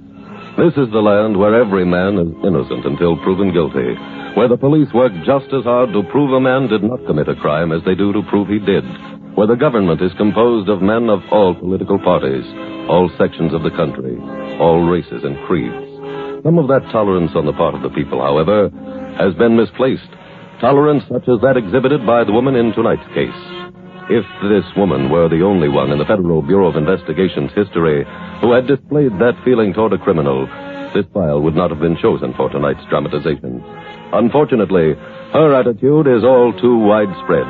In too many places is a criminal held in regard and even in awe, and invested with all of the finer qualities by his adulators.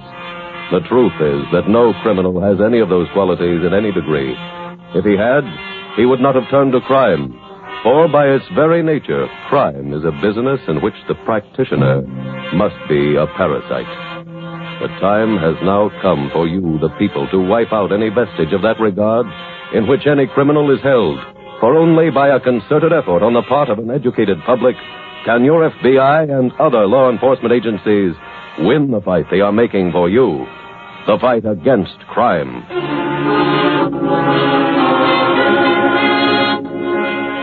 Tonight's file continues as Special Agent Jim Taylor and Sheriff Tom Leonard make their way through the swamps approaching the Jackson cabin. Wooden walk here, Jim. Oh, yeah. I don't see his boat around, Sheriff. No. I don't understand that. When I spoke to Mr. Jackson, he said that he'd wait here for us. Well, let's try the house. All right. Better cover me, Tim. Okay.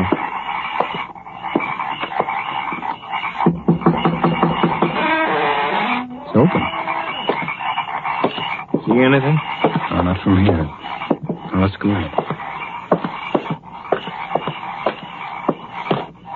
Isn't anyone here? Now, let's look around. Well, maybe we ought to check this room first. Tom, look. There's some bloodstains. Where, Jim? Right there. Uh-huh. Here's another. There's quite a few more over here. They seem to lead into that next room. Let's take a look in there.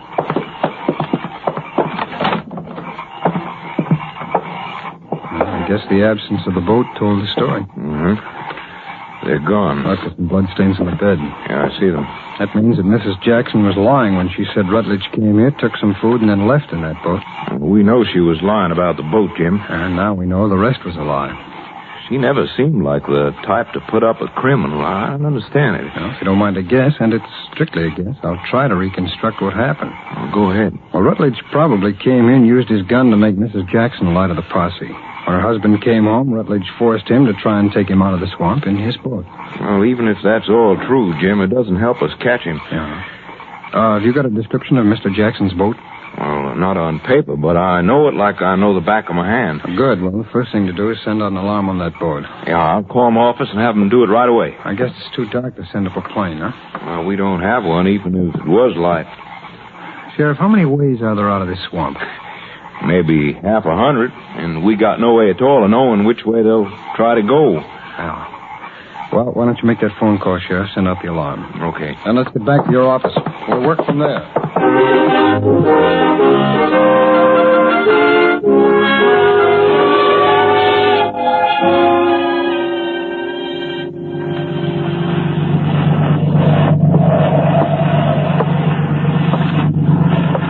Elizabeth, What is it? I want to talk to you.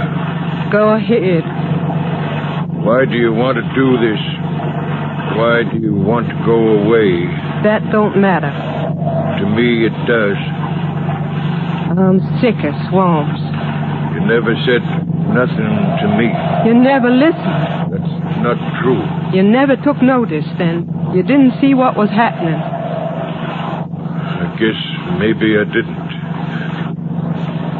Is it too late? What do you mean? I don't want you to go, Elizabeth. Please. I made up my mind. Look, we can both leave the swamps. You're taking me up north to the big cities.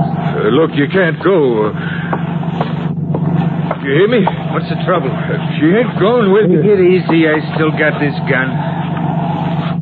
Are we nearly out of the swamps? Yep. Ocean's round next bend. Good. Where do you want he should drop us? As soon as we hit the ocean, we'll keep heading north. You won't get there. Oh, why not? Not enough gas. How much you got? Enough for maybe 2 more hours. Where'll we be then? Peninsula City. Okay, we'll pull in there. But I've been to Peninsula City. Honey, from there we'll take a train north.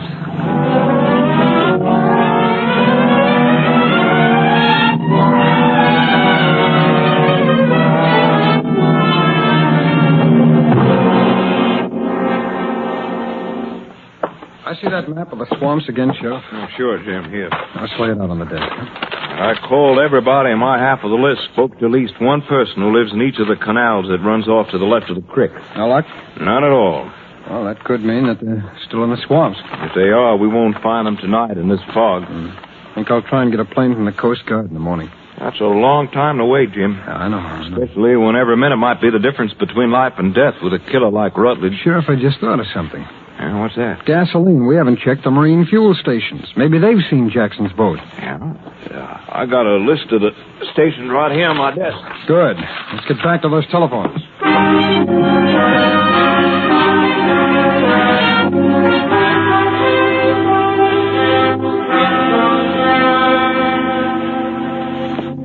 I hit pay dirt, Sheriff. Good. Let's look at that map again. Sure. I just finished talking to a man named George Simpson. Oh, I know, George. Oh, well, then you know that he's got the station right here on this island in the middle of the creek. Will Jackson's a steady customer of George's. That's so he said. He also told me that his wife saw Jackson's boat go by the station about an hour ago. On which side? The left. Uh-huh. That means they'll be headed north when they get out into the ocean. Oh. Mr. Simpson said that Jackson was in yesterday morning for gas and filled both tanks. Carries 150 gallons. Yeah, that's right, Jim. I know Jackson's boat pretty well. Oh, what kind of an engine has he got? Single screw bolt. Uses about 3.5 gallons an hour. 3.5 gallons an hour. That'll give him enough gas for, let's see. 3.5 gallons, 150 gallons. 37.5 hours. Starting yesterday morning at 8, that would give him enough gas until 8 to 8. And to 8 tonight until 9:30 tonight. It's 7:45 now. Well, that means that Jackson doesn't have too much gas left. My guess is they didn't stop for any more gas tonight because Rutledge wouldn't let them. Now, if they're out in the ocean... Well, they got to be if they went out of that channel, Jim. Uh-huh. Well, I know this part of the ocean coast pretty well. Sheriff, if I'm right about something, we've still got a chance to catch them.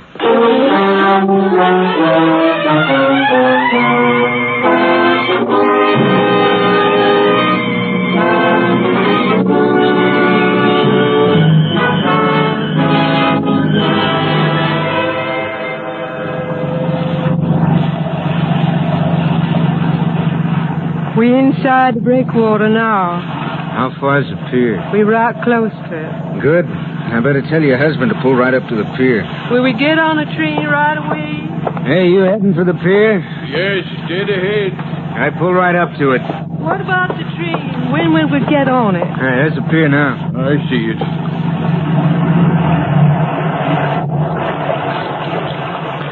Somebody keep the bow off. I get it.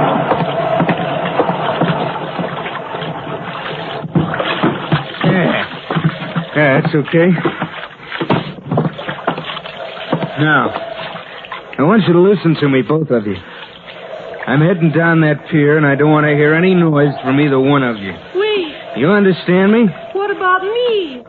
You're staying here. But you see... Forget what I said. But the train up north. Now, what would I do with a tired old dame like you? Oh. Go on. Thanks for the ride. Stand where you are, Rutledge. Huh? Keep your hands up. Who are you? A special agent of the FBI. You're under arrest for attempted murder.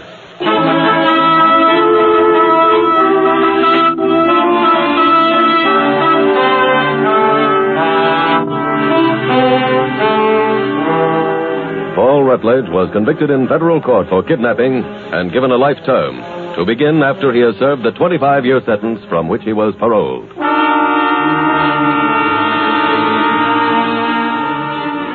The knowledge of the coastline which Special Agent Taylor possessed enabled him to decide to head straight for Peninsula City because he knew that that was the first place at which Will Jackson would be able to get marine fuel.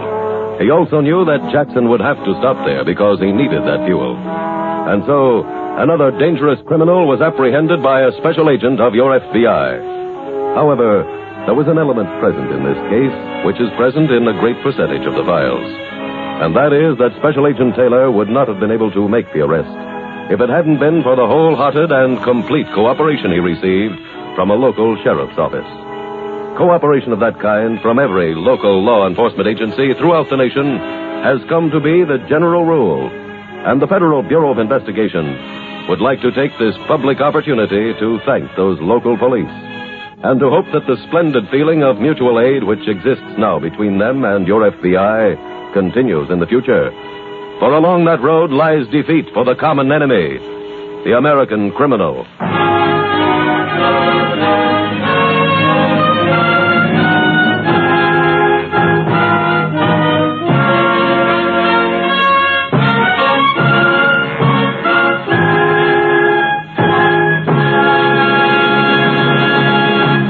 In just a moment, we will tell you about next week's exciting case from the files of your FBI.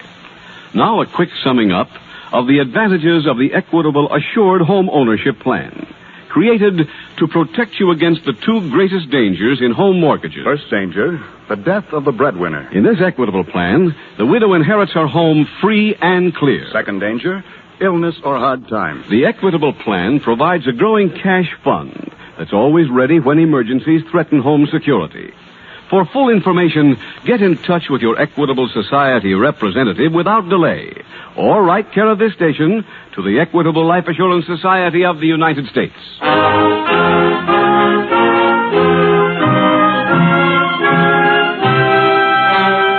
Next week, we will dramatize another case from the files of the Federal Bureau of Investigation. A case revealing the cunning manipulations of a clever swindler. Its subject, robbery. Its title, The Bogus Bankrupt. The incidents used in tonight's Equitable Life Assurance Society's broadcast are adapted from the files of the Federal Bureau of Investigation. However, all names used are fictitious, and any similarity thereof to the names of persons living or dead is accidental. Tonight, the music was composed and conducted by Frederick Steiner. The author was Jerry D. Lewis. Your narrator was William Woodson, and Special Agent Taylor was played by Stacey Harris. Others in the cast were Jeff Corey, Joe Granby, Tom Holland, Paul McVeigh, and Laura Scott. This Is Your FBI is a Jerry Devine production.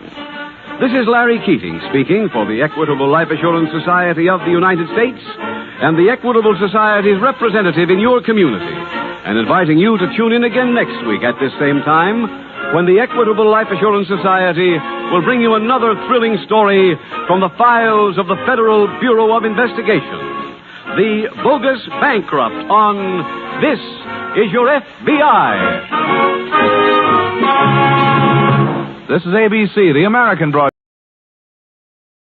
The Equitable Life Assurance Society presents This is Your FBI.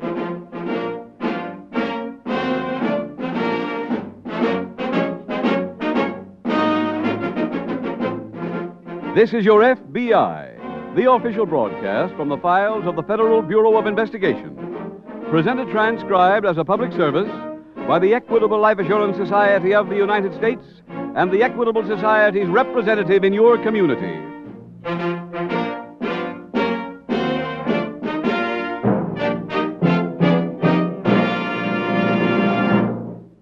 If the future is your biggest worry, and it is to most of us, then you'll be interested in a man who can help you solve it. He is your local representative of the Equitable Life Assurance Society of the United States, an organization of 6 million members who have joined together to provide for their future security. In about 12 minutes, I'd like to tell you more about Equitable Society men and how they may help you enjoy the advantages of membership in the Equitable Society.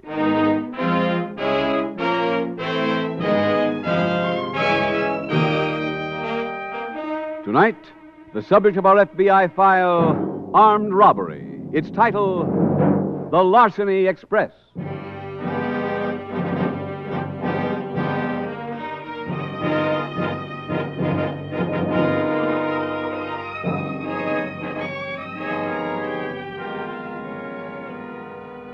This is Memorial Day, and throughout the country, Americans have decorated the graves of men who died, that others might continue to live in freedom. It is, of course, fitting that those men should be so honored, but it would also be fitting if on this day the graves of other men were made greener. Other men who, though not military or naval personnel, were also fighting for the freedom of others when they met their premature deaths. Those men have come from the ranks of the law enforcement agencies of America, local, county, state, and federal.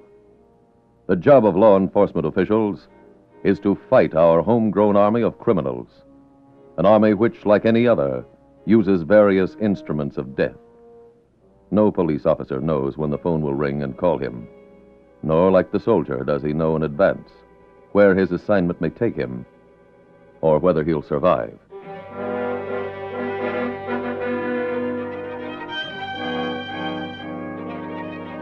Tonight's FBI file opens in a railroad cut in the hill country of a New England state. It is late at night, and the whistle of a southbound freight is heard in the distance. In the darkness of the cut, 2 men huddle against an embankment. The train whistle is heard again.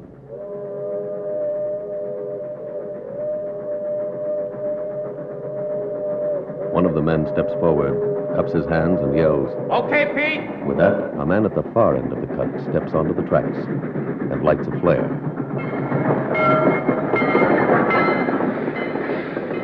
They're stopping. Yeah.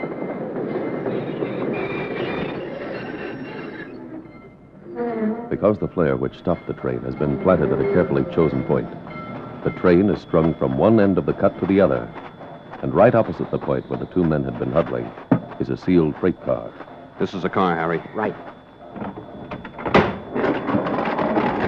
As they break the seal on the freight car, other men tear open the door of the car ahead. The men work quickly, professionally. They unload 3 cartons of wristwatches from one car, 4 large cartons of nylon stockings from the other. By the time the cartons are moved off the freight cars, the train crew has inspected the track beyond the cut, found nothing wrong, and signaled for the train to start again. She's pulling out.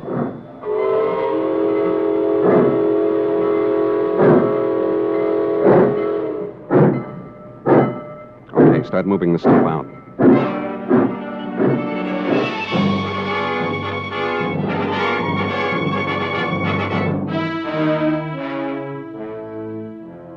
Later that night, at an FBI field office, Special Agent Bob Dixon reports to Supervisor Carl Norwood. Dixon, I'm sorry to get you out of bed. Well, it's all right, Carl. Something's come up that we've got to start working on immediately. What's that? At 9:27 tonight, a freight train was stopped at the cut near Moose Lake. The robbers planted a flare to halt the train and broke into 2 sealed cars. What was stolen? 4 cartons of nylon stockings and 3 cartons of wristwatches. Worth about $8,000 altogether. Mm-hmm. How long was the train stopped? Not more than 10 minutes. As soon as the crew inspected the track ahead and found nothing wrong, the train continued on its way. Do we have any leads? Not yet. The robbery wasn't discovered until the train pulled in here a few minutes ago. Oh? Railroad police have started to investigate, so coordinate with them. You know Inspector Farrell at their office? Yeah, Leo and I are old friends. I'll go over and see him.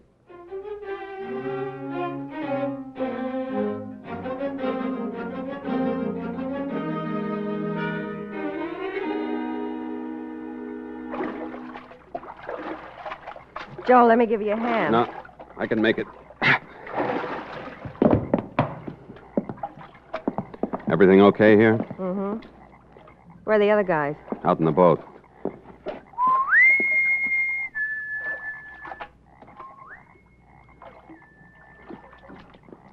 How'd the job go? Great till we got stuck out there. You run out of gas? No, the water looked plenty deep, but that white sand fooled us. What's the loot? Nylons and wristwatches. Easy to peddle. Mm-hmm, and there's plenty of it. You find a phone? There's a pay booth about a mile up the beach. Good. I'll call Porky, see if he can handle this big a deal. Maybe you better wait till we get a truck. Waiting's for chumps. We'll steal a truck tomorrow morning and get this stuff to Springtown.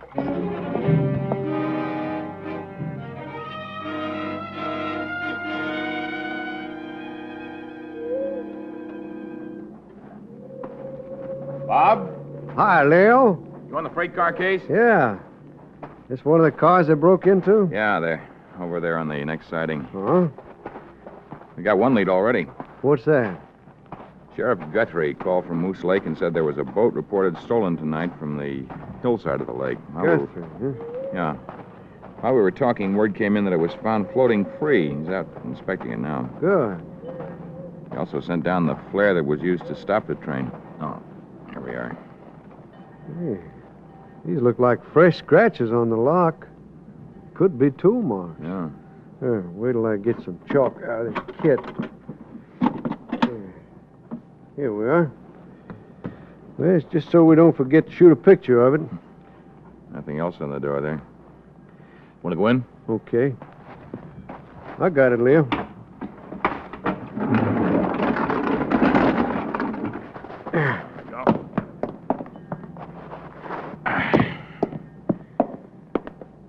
This is the one they stole the watches from. Mm-hmm. Any idea where those cartons were in the car? Yeah, here, close to the door. I'll dust these crates. We might get some prints. Let's give you enough light? Yeah, thanks. As soon as we finish here, I'm driving up to Moose Lake. You want to come along? When'll that express be in with the flare? About 2 hours. Well, I'd better wait and get it to our lab. Then I'll come up and meet you.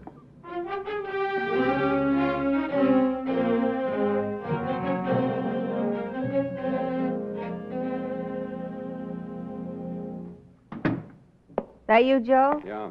I finally located a fence to handle this stuff. You run into anybody on the beach? Nope. He must have walked the other way.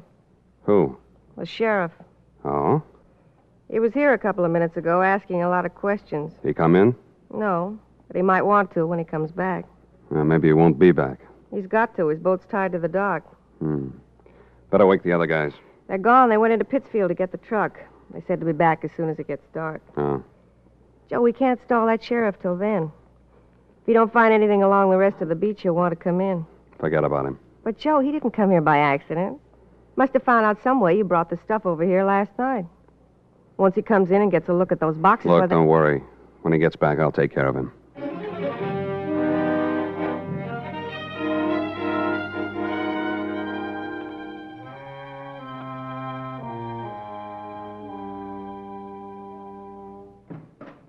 Come in, Bob.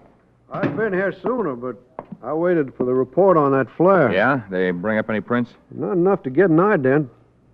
Where's Sheriff Guthrie? Other side of the lake, and I'm worried about him. Worried? Why? Well, he hasn't called in since he left this morning. What made him go to the other side of the lake? Oh, he left a report. So on that stolen boat, he found quite a few traces of white sand in it, and there's only one spot around the lake with white sand. That's Craven's Point, just about opposite here. Mm-hmm. That report show who the boat belonged to? Yeah, and Sheriff Guthrie interviewed him. The owner's never been to Craven's Point. So that sand was probably left by the thieves. Are you familiar with Craven's Point? Yeah. What's it like? Not much there, except an old boathouse and this white sand beach. Then if the thieves landed there at the boathouse, somebody might have seen them. Well, the place is only open during the summer. Have you had a look at this scene of the robbery? Yes. The only thing I found was a heel print. Just one? And there was evidence of other footprints, but none of them were deep enough to make an impression, though. You make one of the heel print? Mm-hmm. It's in my car. Oh. Bob, you know, it's 6 o'clock now. I know Guthrie. He wouldn't be gone all day without checking in. Not unless something happened to him. Can we get a boat and go over to Craven's Point? Yeah. There's a place here that rents them. I'll call and see if they're open.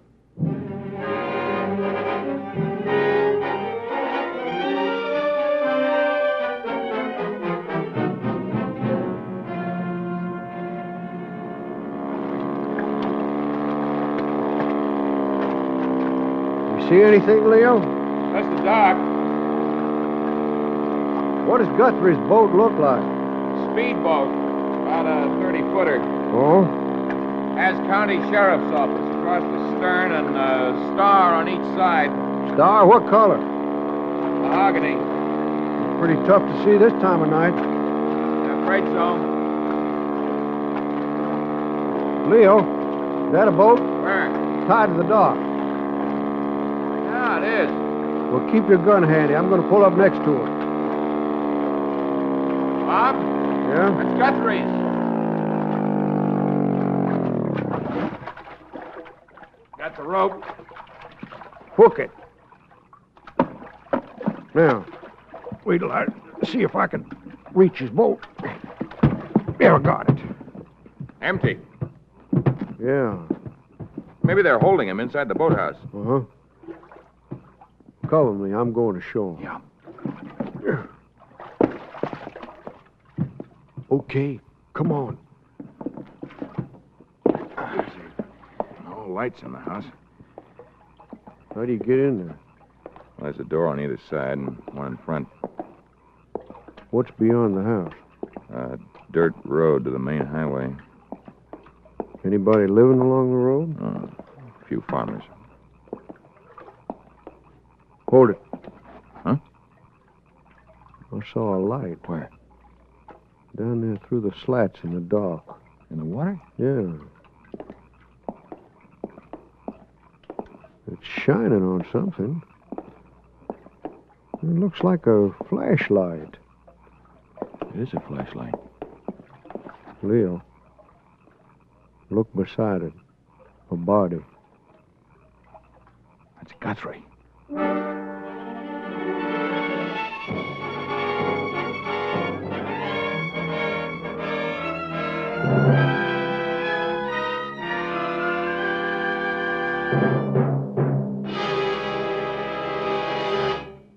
We will return in just a moment to tonight's exciting case from the official files of your FBI. When you have a legal problem, you go to a lawyer. If it's a health problem, you consult a doctor. But if your problem is your future, who is the best man to consult? Well, Mr. David C. Gardner found an answer to that problem by joining the Equitable Society. I wonder if you'd tell us, Mr. Gardner, why you joined the Equitable Society. It was this program, Mr. Keating. You see, money for future security was my problem. So when I heard about a plan described over this program that seemed a way out for me, well, I called my local Equitable Society representative. You're right, Mr. Gardner. You have nothing to lose, possibly everything to gain by discussing your life insurance problems with an Equitable Society agent.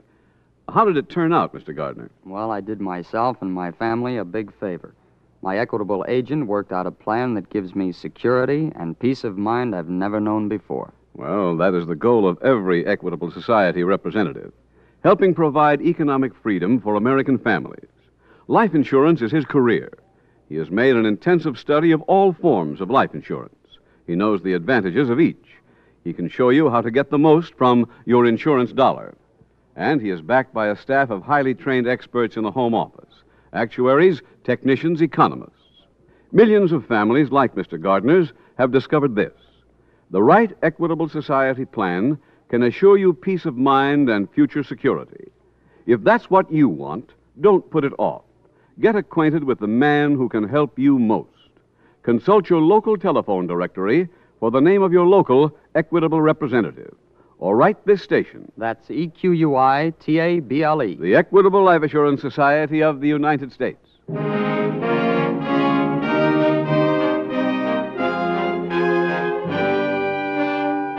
And now back to tonight's FBI file, The Larceny Express.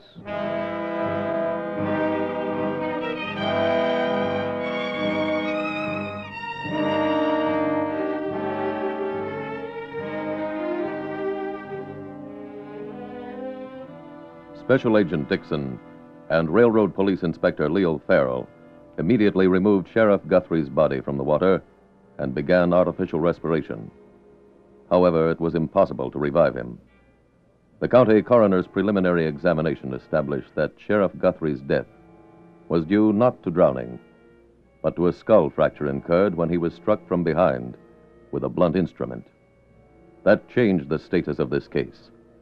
For now, it was not only a theft from an interstate shipment, but murder. Tonight's FBI file continues later that night in the boathouse. Agent Dixon is examining one of the bedrooms. Bob? Last room on the left, Leo. Found a heel print out front, and I think it matches the one from the scene of the robbery. You make an impression? Yeah, and I also made a cast of some tire tracks, pretty deep ones. Looks like they were made by a truck. Well, there's nothing in this room. Let's go across the hall. How many rooms were used? 4 so far. Find anything in them? Well, I got a few prints off a whiskey bottle. Lipstick on these cigarette butts. Pillowcase is pretty smudged. I better send these things to the lab. They might be able to tell us what brand of cosmetic the woman uses. How about the butts? Yeah, I'll take them, too. Mind dumping them into this envelope? Oh, yeah. Here you are. Thanks. Well, any other rooms? Nope. Let's head back to town.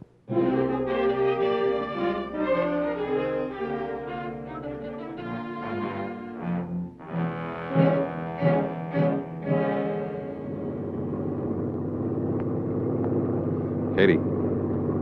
Hey, Katie. Wake up, will you? Where are we?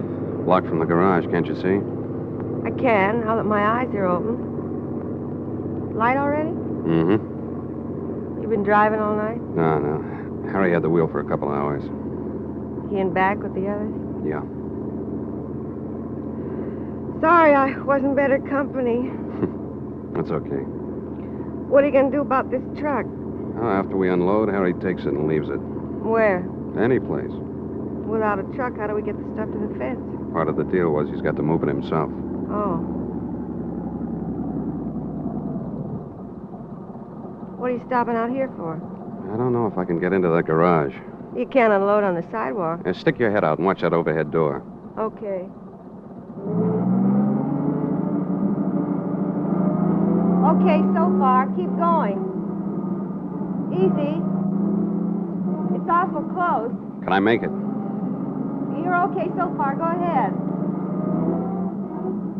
Another couple of feet and you're clear. Easy. Okay, you're in. I'll get the guys out.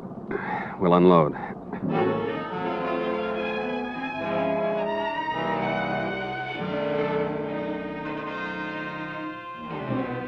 Later that morning, Agent Dixon reported back to Supervisor Carl Norwood at the FBI field office. Carl, I got more news on that freight car robbery. This teletype just came in from the lab. Oh, what do they think? The lipstick, powder, and rouge were all common brands sold everywhere. However, from the shades, they suggest the woman probably is a blonde. The fingerprints found on the whiskey bottle match the ones from the flare that was planted on the railroad track. Was that heel print found near the flare? Oh, but this next report says the heel print at the scene of the robbery duplicates the one found outside the boathouse. That pretty definitely establishes the thieves went to that boathouse after the robbery. You got a report back on those tire impressions? Not yet, but Farrell and I called on a few farmers along a dirt road near the lake. Yes? At one of the places, a farmer remembered seeing a truck pass his place last night. Could he describe the truck? Well, it was big, painted black, had a canvas roof. I put in a call for the state police. If they can check the gas station along the main highway for us, some attendant might remember the truck.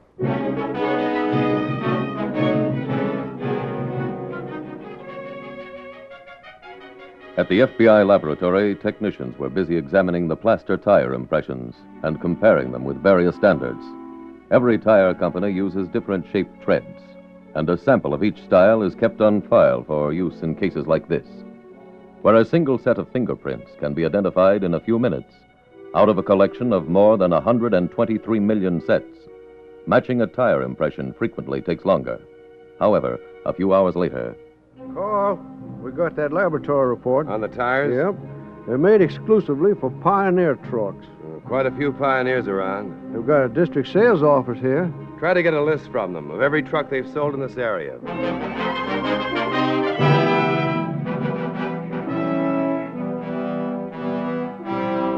Within the hour, that list was obtained. Agent Dixon called every truck owner. He learned where their trucks had been the night before. He got the name of every driver. One after another, those names were eliminated. Carl, I think we got a break. What's that? An express company in Pittsfield reported one of their trucks was stolen yesterday. It's a Pioneer, painted black with a canvas top. Pittsfield, huh? They could have driven from there to Craven's Point last night without any trouble. You got the license number? Yeah. Also the motor number and speedometer reading. Send out an all-points alarm.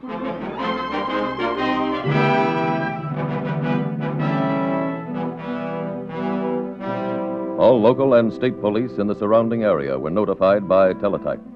That missing truck now loomed as the only chance your FBI had of locating these criminals. An hour went by after the alarm was sent out. 2 hours. Then... Inspector Farrell. Leo, this is Bob Dixon. The truck's been found. Where? Just outside Springtown. The goods in it? No, but I'll pick you up in 10 minutes and we'll drive over there.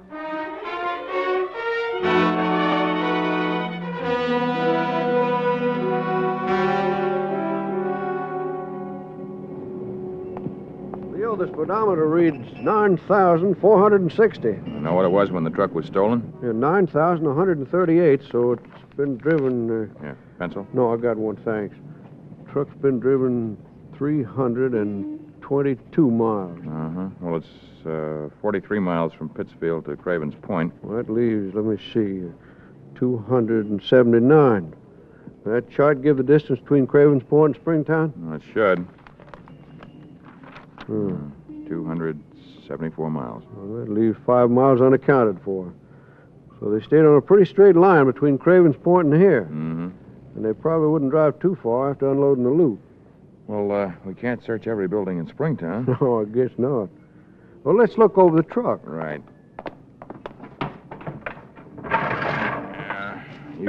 You go ahead, huh? Right. Come on. There. There's some glass over there.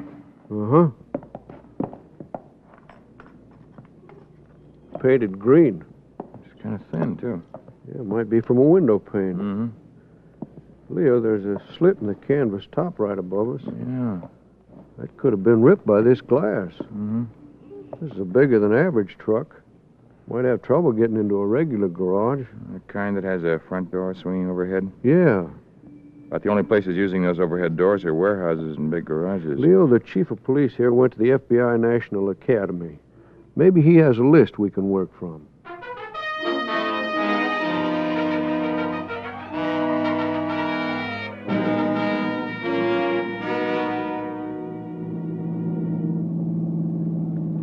Where's the next stop, Bob? Well, we've covered all the warehouses. Any garages left? 5.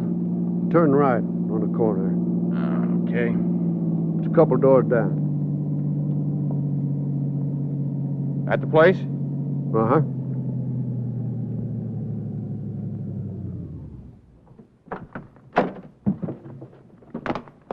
we go. Okay. Hey. Huh? Overhead door, Bob. Yeah, I see that, Leo. And a couple of panes broken. And the others are painted green. You see inside? Yeah. Doesn't seem to be anybody around. Let's try that side door. Right. Here you are. Go ahead.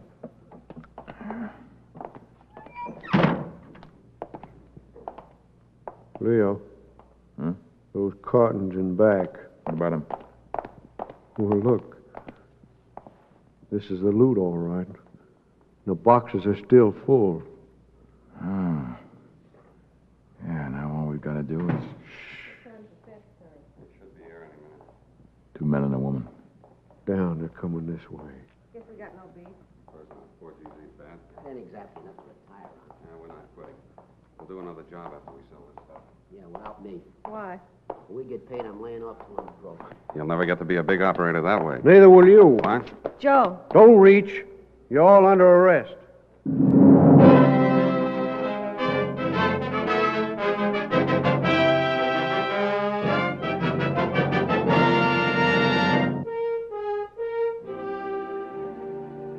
Because of the murder of Sheriff Guthrie, all subjects in this case were turned over to state authorities and received long prison sentences. Because the records sent to your FBI by local police departments do not always list the names of officers killed in the line of duty, it is impossible to pay individual respects to those brave men.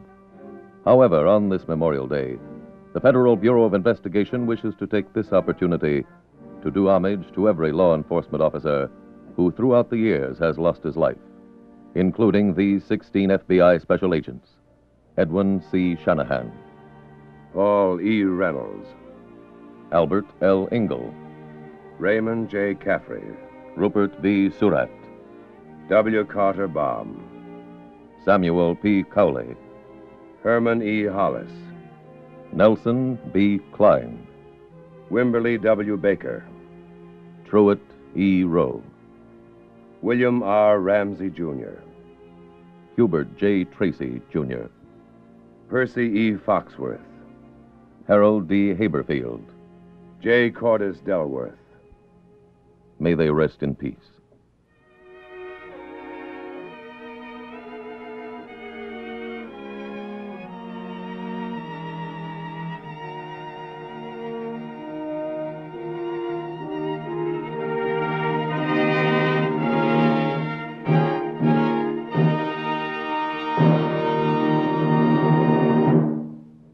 Did you know that very few people know how to make the best use of their money? Well, it's true. People spend too much time worrying about how to get more money than how to make the best use of what they have.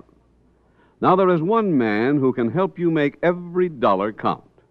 He is your local Equitable Society agent. He is ready at any time and without obligation to you to help you plan for future security and peace of mind.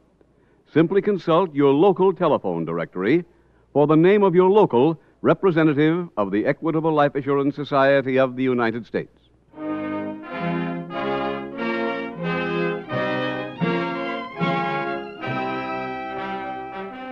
Next week, we will dramatize another case from the files of the Federal Bureau of Investigation.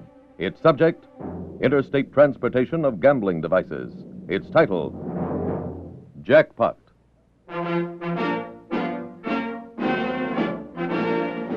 The incidents used in tonight's Equitable Life Assurance Society's broadcast are adapted from the files of the Federal Bureau of Investigation.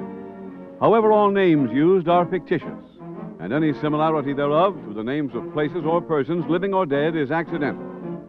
Tonight, the music was composed and conducted by Frederick Steiner. The author was Jerry D. Lewis. Your narrator was William Woodson. Others in the cast were Newton Arnold, Billy Hallop, Lamont Johnson, Charlotte Lawrence, Tom Tully, and Carlton Young. This Is Your FBI is a Jerry Devine production.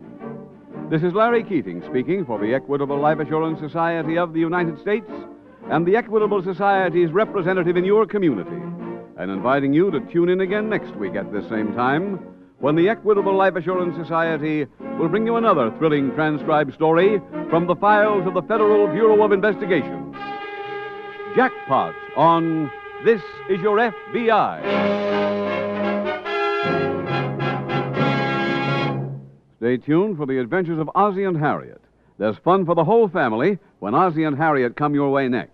This program came to you from Hollywood. The Equitable Life Assurance Society presents This Is Your FBI.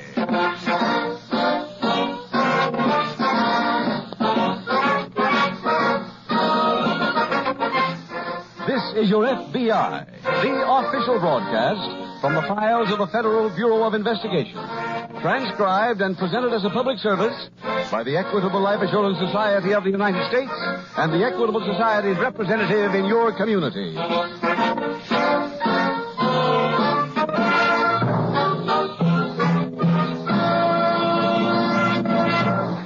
If I could ask everyone in our radio audience why they are paying special attention tonight, thousands would say... I received a postcard this morning from a representative of the Equitable Life Assurance Society, inviting me to hear tonight's middle commercial. It sounds mighty important to me. Yes, the Equitable Society invites all of you to hear tonight's middle commercial about the Equitable Society's Independent 60s plan. A practical, workable plan for people who want to enjoy complete independence in their 60s. I'll be back in approximately 14 minutes to give you full information on this special plan offered by the Equitable Life Assurance Society of the United States.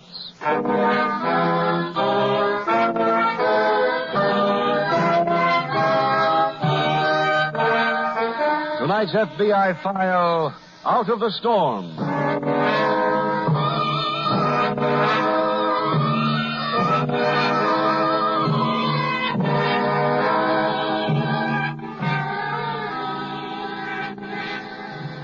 A war has been going on in this country since the birth of the nation in 1776.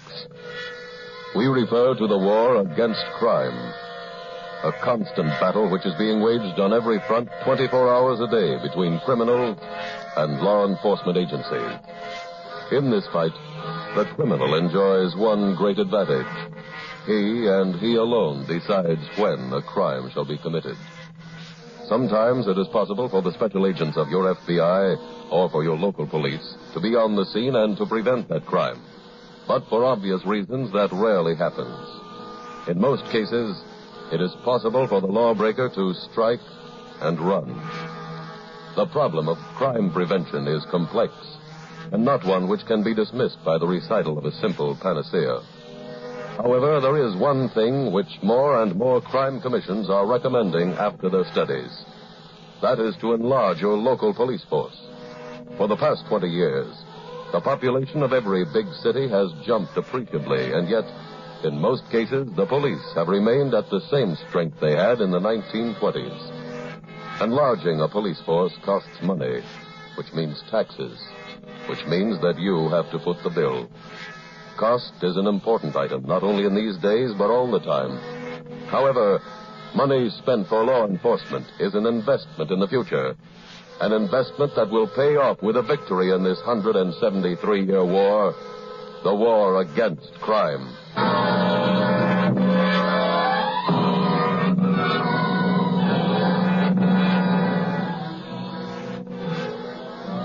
Tonight's file opens in a small frame house located in the sparse suburbs of a western city. It is night. A summer storm sends vivid flashes of lightning into the living room of this dwelling. In this room, a middle-aged man sits reading to his daughter. As Jennifer entered the room, the dark, foreboding room she had hated even as a little girl, she felt the presence of someone, some intruder. Quickly, she ran to the light switch. She clicked it. The Stygian blackness of the room remained. Someone had cut the wires. Go on, Father. As she stood there petrified, someone slammed the door. She could hear their footsteps running down the long marble hallway. She opened the door to follow the mysterious visitor, and as she did so, a strong beam of light fell across the carpet, and Jennifer saw something on the floor near the window. It was a body, the body of her brother. I knew it. No more tonight, Anne. But you can't stop reading now. We'll finish it tomorrow night. Father, what was that? Thunder? No, I heard footsteps, Father. There's someone outside. You hear someone? Yes. Well, I'll see who it is.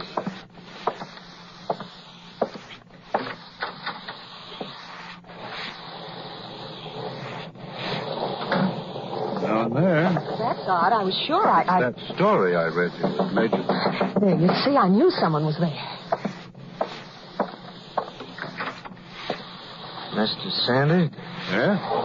I'm Albert Brewster. I've got a letter of introduction to you. Come inside. Thank you. Here, let me have your coat. Thanks.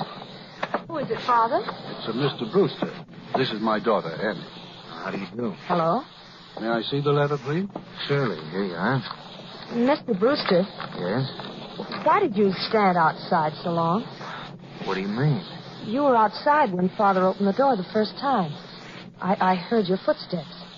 You heard me in all this storm. I can't see, Mr. Brewster. I depend on my sense of hearing. Oh. Why did you stand outside?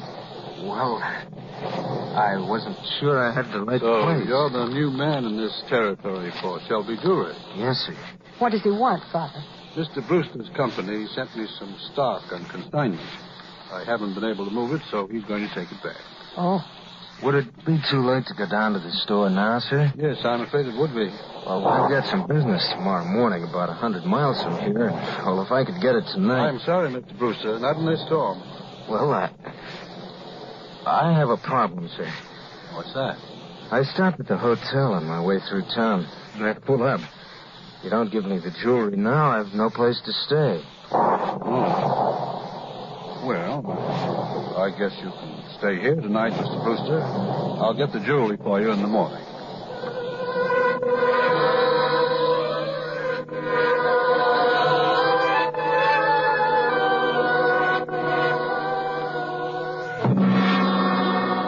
That same evening, at a nearby FBI field office, Special Agent Jim Taylor is seated at his desk when Agent Earl Conrad approaches. Hello, Jim. Oh, hi, Earl. Well, welcome back to the office. Thanks. I see we're working on a case together. Yeah, that's right. What is it? Well, grab a chair. I'll fill you in on it. Oh, fine. There's a small trunk line railroad that runs from here to Salt Lake City and then heads north. Oh, I know that line. No? Well, it runs parallel to the highway for quite a way. Then they both run past an old army camp that used to be called Camp Waterbury. Camp Waterbury? Yeah. I was stationed there before I went overseas, Jim. That must be why the SAC put you on the case. What kind is it, Jim? Well, a body was found beside the railroad tracks on property that's part of the army camp. Oh? Murder?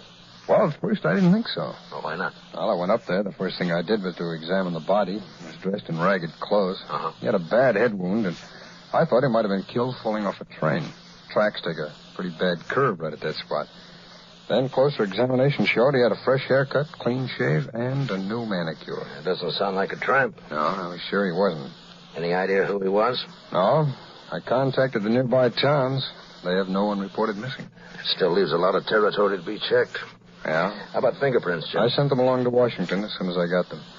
I've been expecting an answer momentarily. Mm-hmm. You, think we ought to go back up to the camp? Well, the SAC wants us to wait till we hear from Iden in Washington. As soon as we do, we start moving.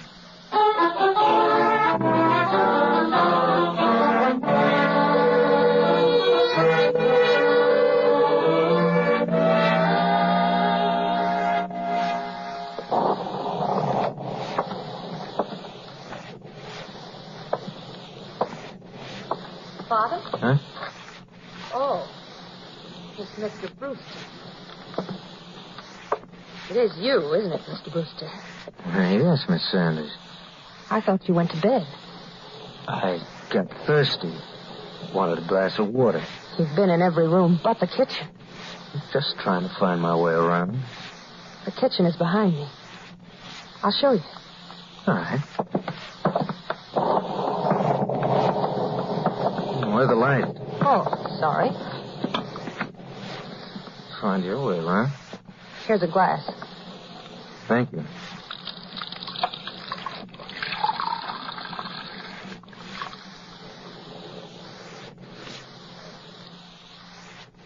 You didn't drink the water, Mr. Brewster. How do you know? I didn't hear you. Oh. You really hear good? That's right. I know there's a car going up the dirt road to the cave right now. What cave? The one up the hill. Leads to an underground lake. I don't hear any car. Hearing's practice, like a sense of touch. I'd better develop that, too. For instance, I can tell about most people by their hands. Yours are deceptive, though. Why? You're a jewelry salesman. When you came in tonight and we shook hands, I expected yours to be soft. But they were hard. Very hard. Calloused. Want another glass of water, Mr. Brewster? No, thanks. And I think we'd better get back upstairs. All right. Good night, Miss Sanders.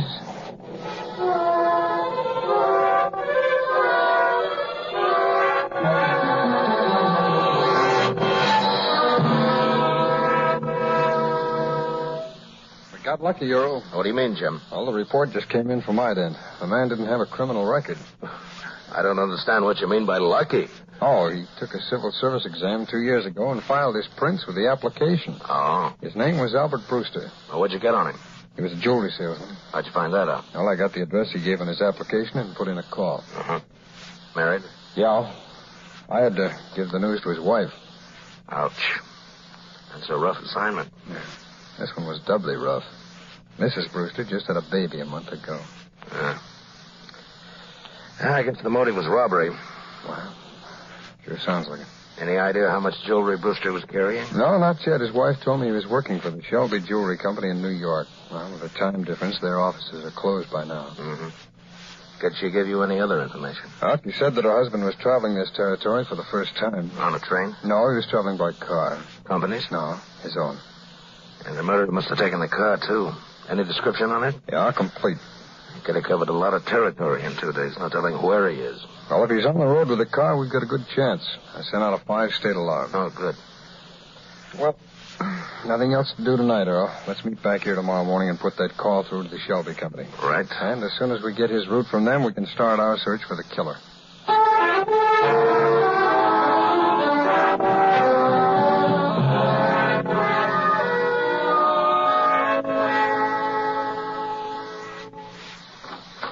Huh? Who's there? Who is it? Annie. What are you doing up at this hour? Father, I've got to talk to you. Is the storm disturbing you, dear? No, I want to talk about Mr. Brewster. What about it? I found him snooping around downstairs. When? A little while ago. Did he see you? Yes. Annie, you should have called me. He said he wanted a glass of water. But, Father, I gave him one, and at first he didn't drink it. He was looking for something. Maybe you're mistaken, Annie. I don't think he's a jewelry salesman. Why? His hands. They're not soft. They're like a laborer. Wait a minute, Annie.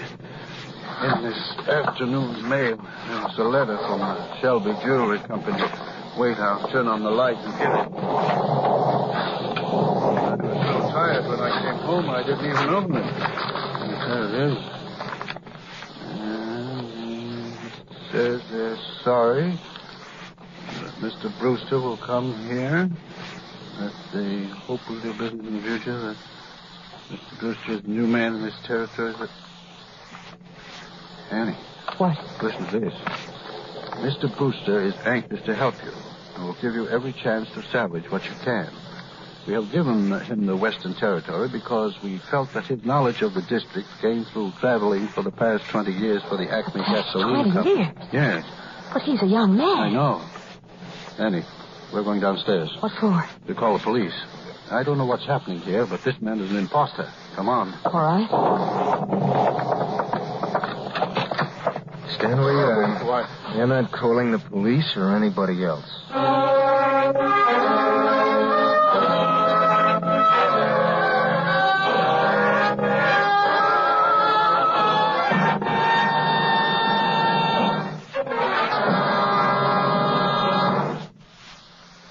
We will return in just a minute to tonight's exciting FBI file. Before I give the special invitation I promised about the Equitable Society's Independent 60s plan, let me first give you an idea of what Independent 60s means to you. Briefly, Independent 60s is a plan that makes you self-supporting after your 60th birthday. No more job worries, no more money worries from then on. You're free and independent. Free to live the life of independence you've always wanted. For many members, Independent 60s means a home in a section in which they've always wanted to live. My wife and I just bought a farm in that heaven on earth, the Valley of Virginia. 4 good acres with a little brook running through it. We're getting a big kick out of fixing up the old place. Yes, with an Equitable Society Independent 60s plan, you've time to enjoy life to the fullest. Do the things you've always wanted. I find plenty of time now for my own special hobby, raising and training bird dogs. Well, maybe you can answer this one for me, Tom. Why is it everybody doesn't take advantage of the Independent 60s plan? Oh, you know how people are, Mr. Keating. I was the same way myself. I used to think you had to be a rich man to afford a plan like this. Where did you get the facts? From my Equitable Society representative. He showed me how Social Security and the life insurance I already owned put me well along the way towards Independent 60s. Yes, that's the surprising thing about it all. In so many cases, it takes only a small amount of additional insurance to enable a man to look forward with complete confidence to Independent 60s. A few extra dollars a week did it for me. So why not see your Equitable representative without delay? Phone him soon. Or send a postcard care of this station to the Equitable Society. That's EQUITABLE. The Equitable Life Assurance Society of the United States.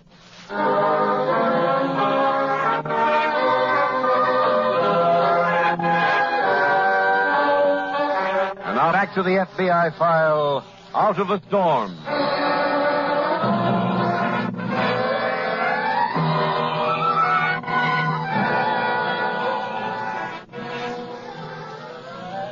Tonight's case from the files of your FBI points up one important fact that it would like to impress on you listeners. The young man who came to the home of Mr. Sanders and his daughter was already guilty of having committed a brutal murder, of having, by design and forethought, killed a man for profit. And yet, despite that fact, he was personable enough to have been invited into a reputable person's home as a guest. The point your FBI would like to bring home to you is that there was no way of determining from his appearance that this young man was a vicious, homicidal maniac. No one is to be blamed for having made the mistake, because similar mistakes are being made this very moment in various parts of the nation. It is not within the province of the Federal Bureau of Investigation, nor is it their desire to ask you to be suspicious of every stranger you meet. But it does request that you investigate every stranger you do business with, and certainly that you examine every stranger you invite into your home. Tonight's file continues later in the Sanders home. What time is it, Mr. Sanders? 20 minutes past 8. Yeah, it's been a long night. Look, can my daughter go back to bed? But she... Never mind, Father. I prefer to be with you. What time do you usually open up your store? 9 o'clock. And how long does it take you to get there from here? Half hour. Then you better get ready to go into town. What for? Get the jewelry.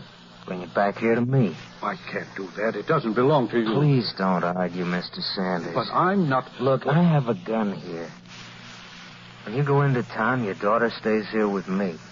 If you do as I say, she won't get hurt a bit. You understand? I think I do. All right, you better get going. Father, I've got to do as he says, Annie. Now, one thing, Mr. Sanders. What? I know how long it takes to drive to town. If you're gone too long, there'd only be one thing for me to do. I'd have to kill your daughter and leave.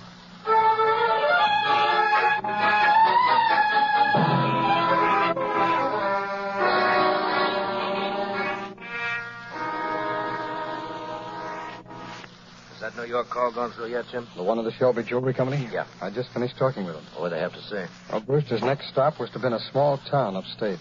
You know, I think the killer might have gone there in his place. Why? Well, Brewster was carrying a letter of introduction to the local jeweler up there. It stated that there was a consignment of jewelry to be picked up. By Brewster? That's right. You know the name of the jeweler? Sanders. Well, how about calling him? I've been trying to ever since the New York call went through. Busy? No answer. How about his home? No answer there either. Oh. I asked the switchboard to try both numbers again in 15 minutes. Earl, if there's still no answer, we'll call the local police, have them start checking, then get up there ourselves.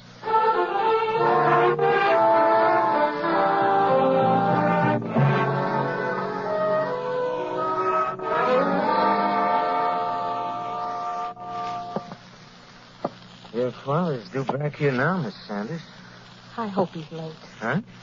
I hope he goes to the police instead of to a store. That's not wishing yourself any good. Your threats don't bother me. Well, they will if I use this gun. You wouldn't dare. Miss Sanders, up to now I've had a lot of respect for the way you operate. I even like the fact that you figured out I was a phony. There's one thing about me you've missed up on. When I say I'm going to do something, I really do it. And I told your father that I'd kill you if he didn't come back right away. I meant it. Now, if he isn't here in just 3 minutes more, I will kill you. What will that prove? That I'm a man of my word. Father? Yes, Annie? We're in here.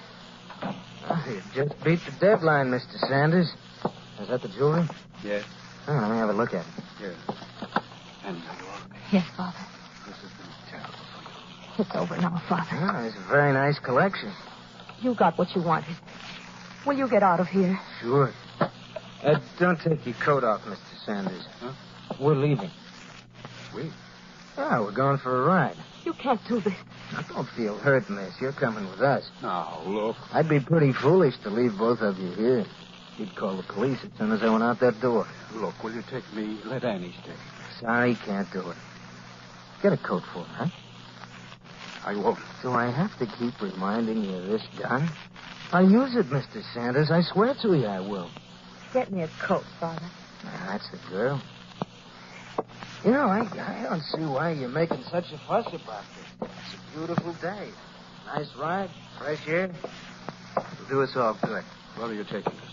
I'll let you know when we get there. Come on. Give me your hand, Annie. Yeah, I'll feel better if you'll walk in front of me. Come on, dear. I don't have to remind you both what would happen if you got out of line, do I? No. Let me hit you. Thank you. Smell that air? It's always so clean after the storm. Now, we'll use your car, Mr. Sanders. That's it right there, isn't it? Yes. The police might be looking for the one I came in. I think it'd be best if you drive, too. Very well. Father, I hear someone. What? She's right. I see him. Police? Thank heaven. He's not taking me.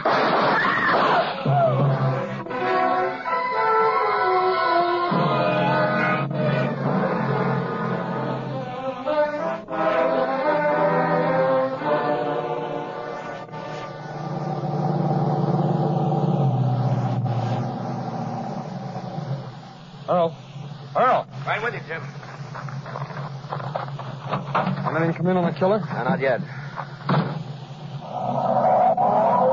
Well, let's have the story on the getaway. Well, the killer was leaving the house with Sanders and his daughter, and a policeman arrived. The killer went for his gun, wounded the policeman, used Miss Sanders as a shield, and he hit cover, and then he ran away. Did they get the right name of the killer? No. Well, we still don't know who he is. That's right. Oh, I did get a description of him. Well, why didn't you call me at headquarters, Jim? We could have sent out a new alarm. I don't think we need it. Why? Miss Sanders told me the killer knows about a cave that's on a hill behind their house. He headed up that hill when he ran away from the police. We're on our way there now.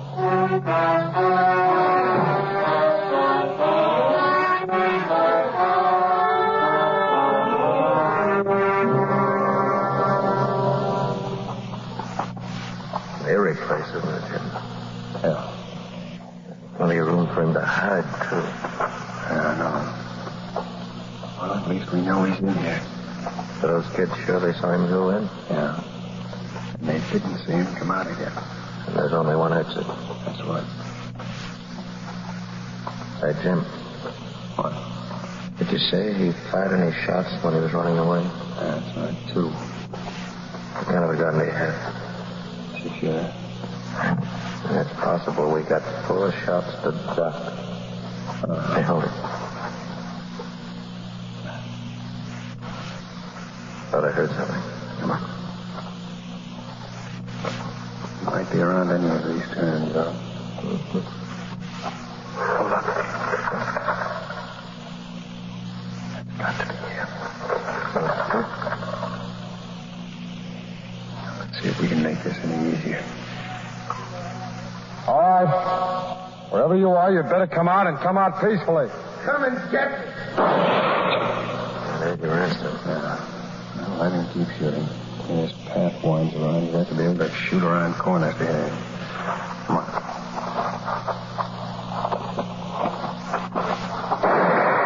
Keep putting that Mister. That should leave him with only 2 bullets. It should. He seems like he's pretty close now. 1 bullet left. Yeah, Jim.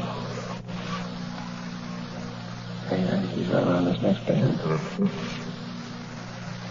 Earl, I'm going in. Cover me. Okay, Jim.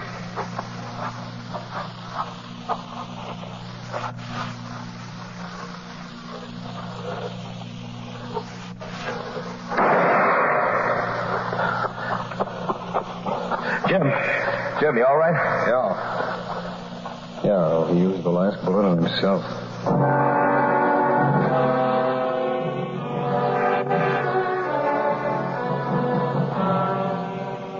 Identification of the body of Roy Grant by Mr. Sanders and his daughter as the man who had impersonated the murdered Mr. Brewster was a mere formality. And after it, tonight's file was closed.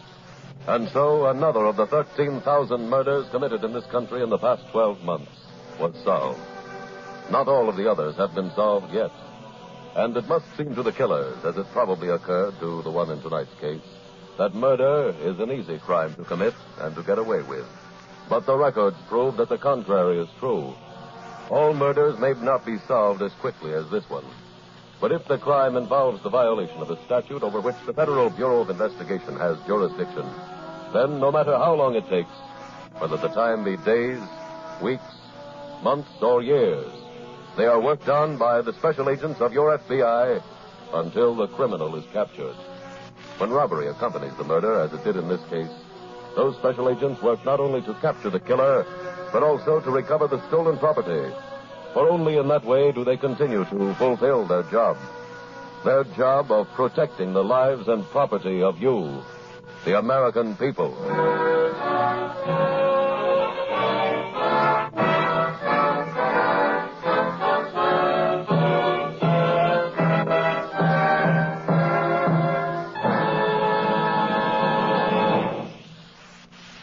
In just a moment, we will tell you about next week's exciting case from the files of your FBI. Now, 2 final questions on the Equitable Society's Independent 60s plan. Mr. Keating, I've just passed my 40th birthday. Is that too late to start one of these plans? No. Your Equitable representative will tell you that many men start their Independent 60s plan at about your age. Well, after I'm 60, what sort of an income will this plan give me?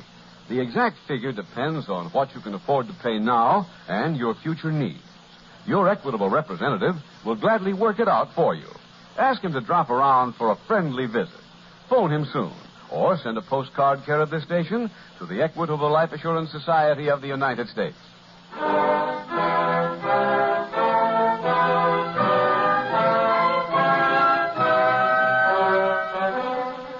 Next week, we will dramatize another case from the files of the Federal Bureau of Investigation. A factual account of a criminal double cross. Its subject, swindling. Its title, The Larcenous Bride.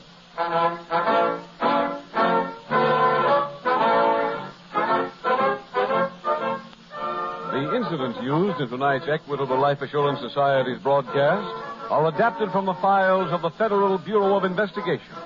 However, all names used are fictitious, and any similarity thereof to the names of persons living or dead is accidental. Tonight's broadcast was transcribed, and the music was composed and conducted by Frederick Steiner. The author was Jerry D. Lewis. Your narrator was William Woodson, and Special Agent Taylor was played by Stacey Harris. Others in the cast were Herb Butterfield, Bill Conrad, Olive Deering, and Tom Holland. This is Your FBI is a Jerry Devine production. This is Larry Keating, speaking for the Equitable Life Assurance Society of the United States and the Equitable Society's representative in your community, and inviting you to tune in again next week at this same time when the Equitable Life Assurance Society will bring you another thrilling story from the files of the Federal Bureau of Investigation, The Larcenous Bride, on This is Your FBI. This is ABC, the American Broadcasting. The Equitable Life Assurance Society presents This is Your FBI.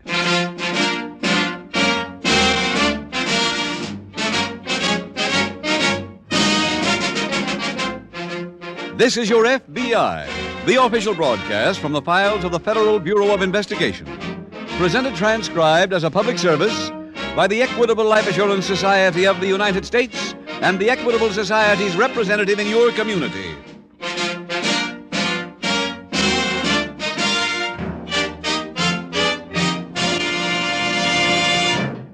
United we stand, divided we fall.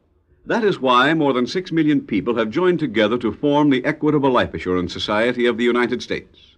A most important part of this friendly organization is the group of 8,000 Equitable Society representatives serving you in every city in the nation.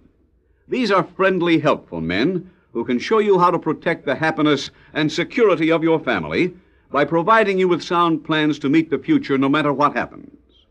In about 14 minutes, I'll tell you more about your local Equitable representative and how he may help you to enjoy the many advantages of membership in the Equitable Life Assurance Society of the United States.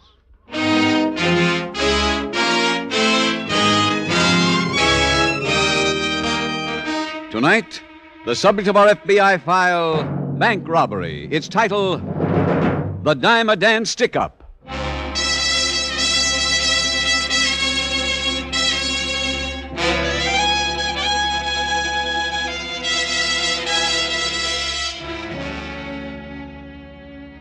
The special agents of your FBI are drawn from many different sections of the country. Some come from well-to-do homes. Others are the type of men who, as boys, did odd jobs after school to augment the family income, and then went on to work their way through college. But whether their background is luxury or hard knocks, the men of the FBI have two common denominators. These are courage and mental alertness. Courage to face the armed killers of the underworld. Mental alertness to seize on the one clue in a carefully planned crime, which leads finally to its solution. In tonight's case, we see special agents of your FBI proving once again that they possess mental alertness and courage.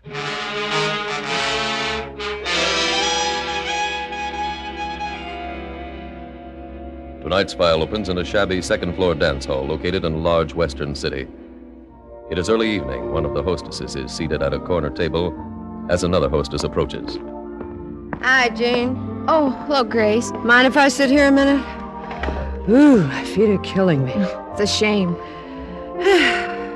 How many tickets you got so far, kid? 3. 3, huh? Look, you mind if I tell you something? No. Well, you're brand new here, honey. I've been at this thing a long time, so I feel entitled to give you a little advice. I wish you would. Yeah. You don't sell enough. Sell? Uh-huh. Laugh, talk, turn it on. But, Grace, I try. Nothing comes out, sweetheart. Well, what do you suggest I do? I mean, what should I laugh and talk about? Now, talk about him. That's all the guys are ever interested in. Oh? Butter him. Laugh up his jokes. Don't look so sad. You just got to remember there'll always be nights like this. Well, Wait a minute. Here comes a guy now. Turn on the charm and nail him. No, you dance with him, Grace. Nah, none of that. Stand up and let's see you go to work. Come on. Come on, go on. Hello there. You want to dance? Oh, sure. Here's a ticket. Come on. Excuse me, Grace? By all means.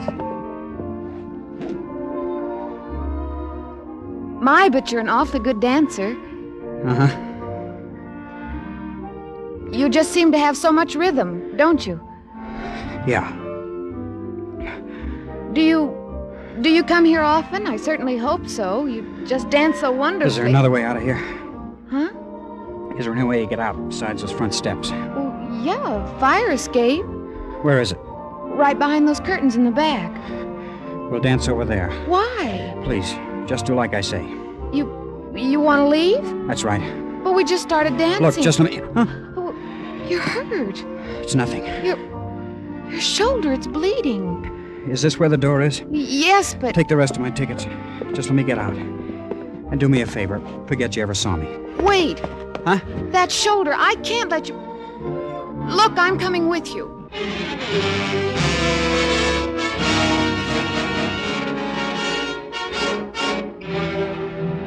The following morning, in the local field office of your FBI, Special Agent Jim Taylor is just greeting his fellow agent, Chet Logan.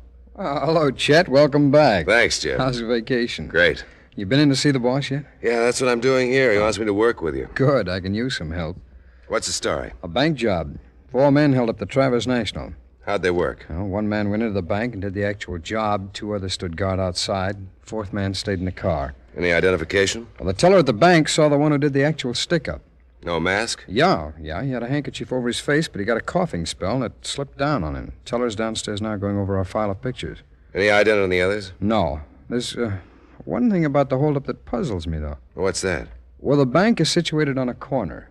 The getaway car was parked right in front of it on Main Street. Yes? When the bandit ran out of the bank, he didn't make for the car. Instead, he turned the corner onto 3rd Avenue and ran into the railroad station.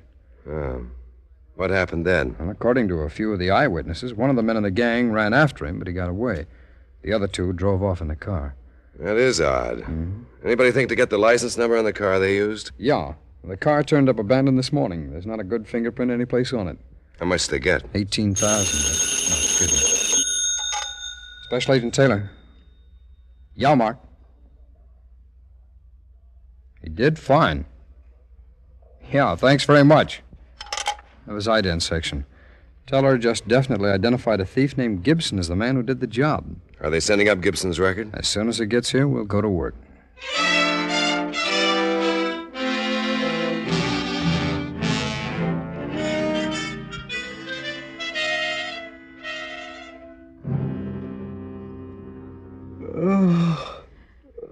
Hello. Do you feel any better? Who are you? Jean. Jean? Oh, you're the girl from the dance hall. That's right. Where am I? This is my place. I brought you here last night. Oh, shoulder. I bathed it, put a bandage on. You made me promise not to call a doctor. Did you call one? No. Thanks. Can you eat something? No, not just yet. I've got to be getting to work pretty soon. What time is it? About 6. At night? Uh-huh. I've really been out. Wait a minute. What'd you knock yourself out for? What do you mean? Bringing me here. You needed help. I can't pay you nothing. I didn't expect anything. Oh, I'm sorry. I know what it is to be alone. Need somebody to help you. Oh. I suppose you've been wondering what this is all about. Why I got shot. I didn't ask you, did I? No. There's some guys who want to get their hands on me. Gangsters? I guess you'd call them that. Why don't you call the police? I can't. Why not? They'd help you. I'll explain some other time. You better get some more sleep. You leaving? Yeah, I'm going to work. Jean. Huh? I'm going to ask you one more favor. Will you call the place I work? I'll give you the number. Tell them I won't be in. Sure, but... But what? You never told me your name. Oh. It's Gibson. Larry Gibson.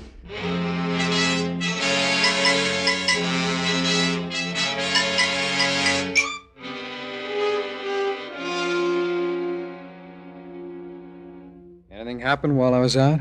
Bill called. He went out and examined the car that was used in the bank job, but he couldn't find a thing. Any news from the police? No. How'd you make out, Jim? I finally found the hotel where Gibson was living. Was living? Yeah, he checked out the morning of the stick-up. One of the bellboys said that he took Gibson's bags down to the railroad station, checked them, but he never came back for the claim checks.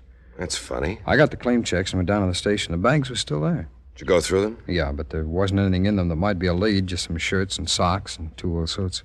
It sounds like he intended to come back for the checks, but never got a chance. Yeah, I guess that must be it. He must have just grabbed a train when he ran into the railroad station. Do you have any friends at the hotel? No, Chetty was a loner, but the clerk told me he was sick a lot. He used to use the house doctor. Did you get to see him? Yeah. He told me that Gibson had quite a bad case of tuberculosis. Well, that would explain the fit of coughing during the stick-up. Yeah. But it doesn't explain why he didn't use the getaway car. Jim, I'm convinced he ran into that railroad station on purpose. It wasn't just the first safe place. I'm inclined to go along with you on that. I've got the switchboard working on something now that might prove you to be right. What's that? Well, the doctor up at the hotel told Gibson to go away to a sanitarium up in the mountains. Any particular one? No, he gave him a list of places. I see. Special Agent Taylor. Yo. He is, huh? Yeah, thanks very much. Now, will you put through a call to police headquarters up there for me? That's right. Thanks. Switchboard, Chet. They've located Gibson at one of the sanitariums. Good. Will you hold down the office? I'm going to take a run up there right now.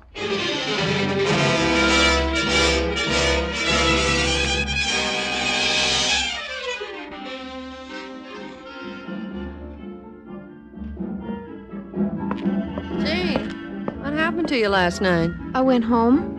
What happened to that tall kid you were dancing with? Who? Your last customer. Oh, he didn't feel good. He needed some fresh air. Mm-hmm. So you went out the back door with him and down the fire escape. How do you know? I saw you. Oh. Hey, look, Jean, I don't want to run your life, but be careful, huh? What do you mean? Well, that tall kid's red hot. I don't understand, Grace. There was a guy in here last night after you two left. He was looking for him. A cop? No, a hoodlum. And he's here again tonight. Where? Walking toward us right now. In the brown suit? Uh-huh. Grace, what'll I do? It's too late for anything now, honey. I got some tickets here. I want to dance. Yeah, with me, honey?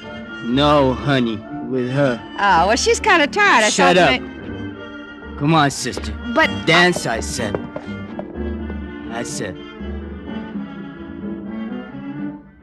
My, but you're an awfully good dancer. You just seem to have so much rhythm. Stop the routine.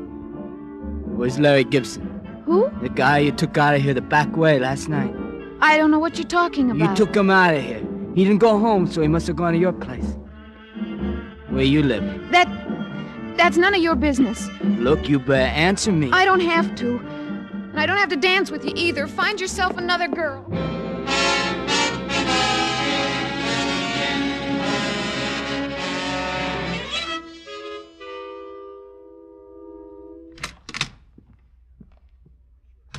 That's you, Jean? Yeah.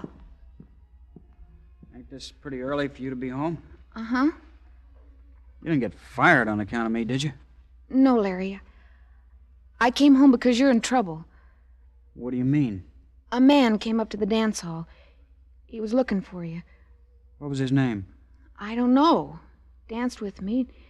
He asked me where you were. What'd you tell him? I said I didn't know. What'd he look like? Oh, short, with black hair and a mustache. And a scar on his right cheek? That's right. That's Russ Crowley. He's the guy who shot me. What does he want? Nothing. I gotta get out of here, though. I don't want to get you in trouble. Larry. What? Please let me call the police. No. But he'll kill you. I know he will. Let me take care of myself. But they shot you once. Please, Larry. Honey, there's an awful good reason why I can't. But you've got... Look, Jean. I got a brother. He's older than me. His name is Fred. And he's been in trouble ever since I can remember. Trouble? Yeah, with the cops. Last week, he and 3 of his gang held up a bank. What? They held up a bank. Fred found out the other 3 guys were going to double-cross him, so he beat them to it and ran away with the loot. Were you mixed up in it? No. But they came to my house and talked to my landlady. She told them I'd gotten a phone call from my brother. How'd she know? The phone's in the hall. She answers it. These guys want to know where Fred went with the money. I'm not going to tell them. Larry, I think it's swell that you're nice to your brother, but if it means getting killed... Fred's sick. So sick he's only got about 6 months to live. That's why I can't go to the cops. I'd have to tell him where he is. I don't want him to spend his last few months in any prison. What are you going to do, Larry?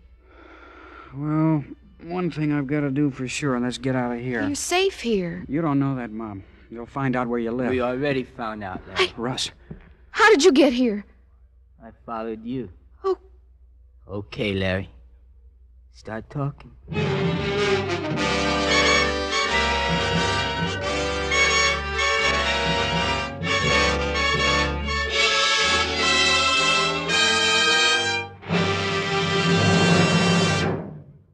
We will return in just a moment to tonight's exciting case from the official files of your FBI.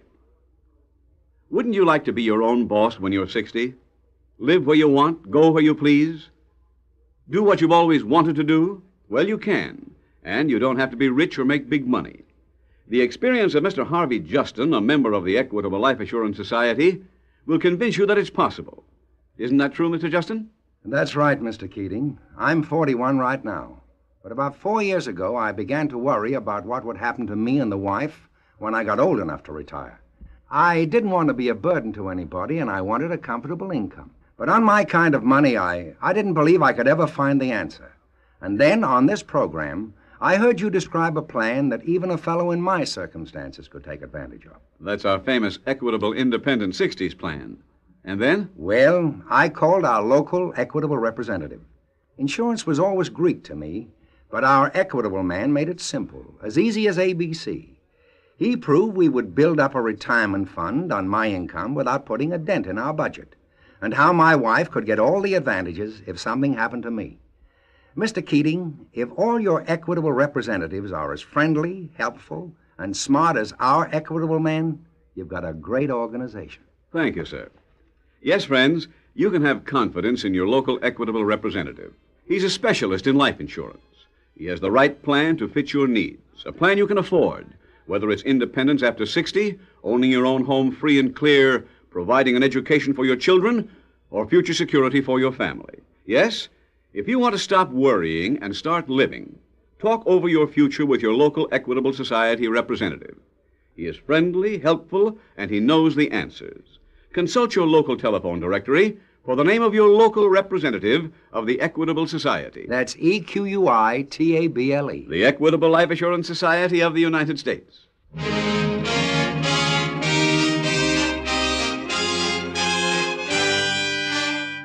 And now back to tonight's FBI file, the Dime a Dance Stickup.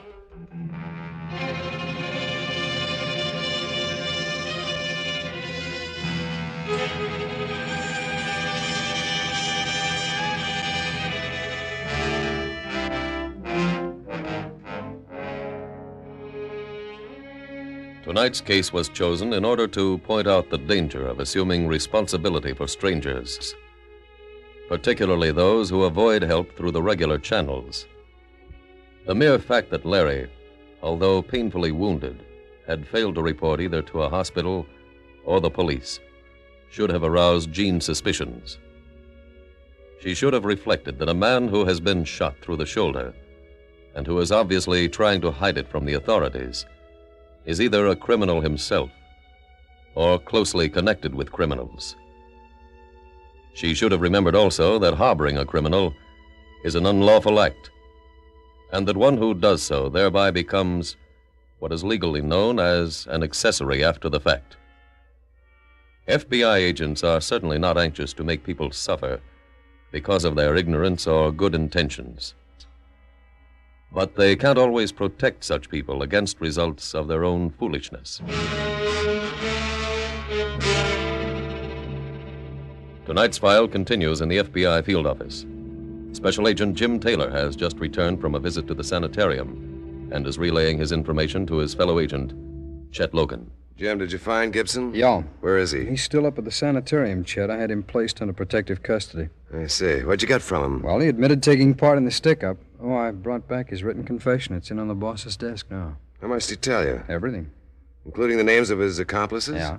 He named the 3 others who worked on the job with him, and I've already sent out alarms on all 3 of them. Isn't it kind of odd that Gibson talks so freely, Jim? No, he had a reason for talking. What's that? Well, he says that he found out the gang was going to double-cross him, so he decided he'd double-cross them instead and run away with the loot. Uh-huh. This morning he just received word that the other 3 hoodlums are gunning for his kid brother and may kill his brother if he doesn't tell them where he's hiding. That might be the truth. I think it might for one reason. Gibson still has that money someplace, and he offered to make us a deal. What kind of a deal? He says that if we capture the other 3 and in that way remove his kid brother from any danger, he'll turn in the money.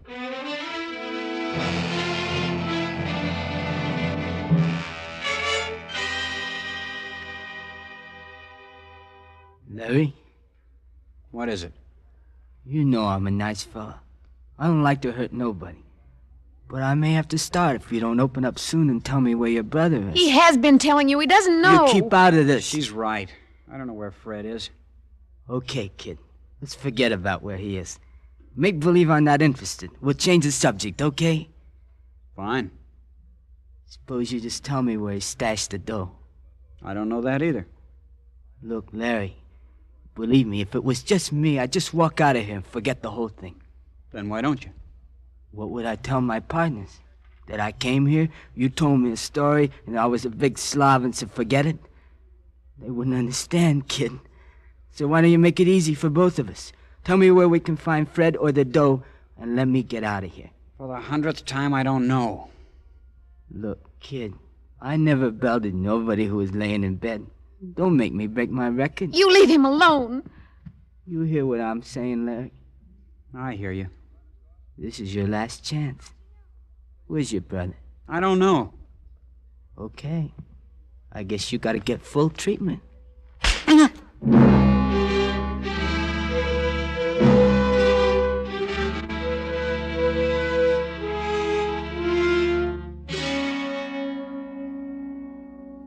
Jim, we just got a phone call from police headquarters. They arrested 2 of the 3 men who worked with Gibson. Which one's missing? Russ Crowley. Russ Crowley, I know him. He's a killer. Did you have any luck? Well, when I left here, I went up to the rooming house where Larry Gibson lives. I spoke to his landlady.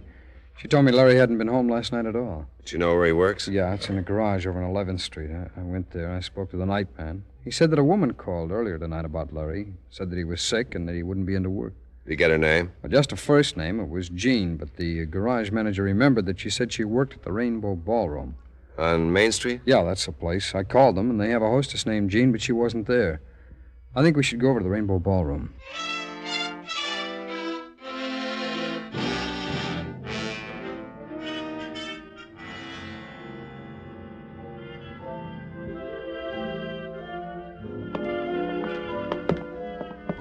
Pardon me. Are you Miss Grace Wilbur? Yeah. We're special agents of the FBI. Here are my credentials. Okay, what do you want with me? We'd like to ask you a few questions about a girlfriend of yours. Jean Hayward. What about Jean? What happened to her? Nothing, we hope. Oh, no riddles, mister. Well, from what the manager says, Miss Hayward just came to work here last week. That's right. And he says that because you girls get paid on the 1st and 13th of the month... Could be. Well, we thought since you seem to be the only friend that she had up here, that you might give us her address. You came to the wrong store, Mr. Taylor. I don't turn in my friends. We don't want to arrest Miss Hayward, but she might be in very serious danger. We'd like to help her. Are you Loveland? We have absolutely no reason to want to arrest Miss Hayward. Please, you can take our word for that. Okay, what do you want to know? Where does she live? I don't know. I went there last Thursday night with her after work, but we went in a cab, and we were talking all the way. You know how it is. You don't pay much attention. Well, do you remember anything about the house? Yeah.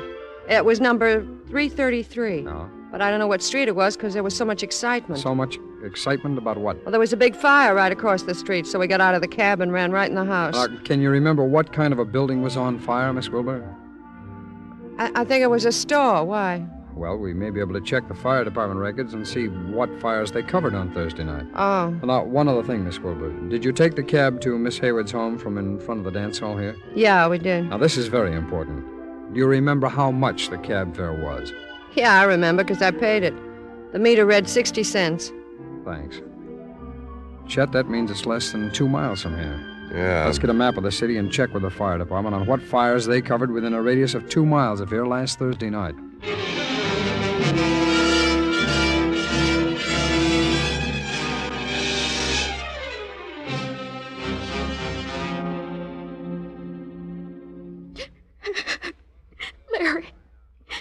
Larry. All right, break it up. Get away from the guy. It's time I went back to work. No, you can't hit him anymore. He's unconscious now. I just want to bring him to. No! Look, I told you before about that screamer. If anybody comes in here, your boyfriend never gets off the bed. Now get away. Don't hit him anymore, please. I ain't gonna hit him. I give you my word. All right, Larry. Come around. Come on. Is there water in that glass? Yes. Give me it. Here. All right, Larry, come on. Come on, that's it. What is it? Can you hear me? Yeah. I ain't working out on you anymore, kid. You hear that? Yeah. I got a better way to get my information.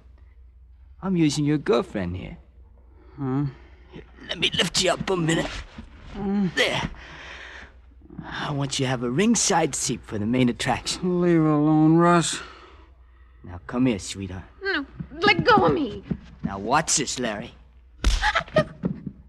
This'll keep up till you decide to do business. You wanted to take any more? She's taken enough, Crawley. Who are you? FBI! Look out, Jimmy's making a break. Come here, you...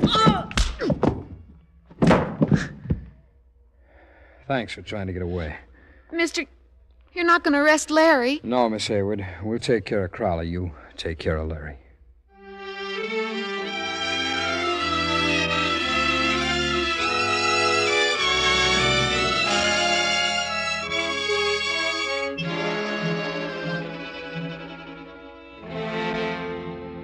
Russell Crowley was given a 25-year sentence in federal prison for bank robbery. The other members of his gang were sentenced to 15 years each for their part in the crime.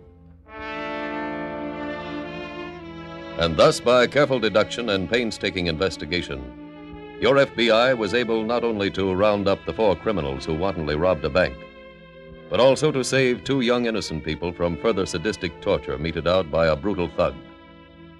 In this case, as in so many others, time was an all-important factor, and for that reason, the special agents assigned to this case worked through the night.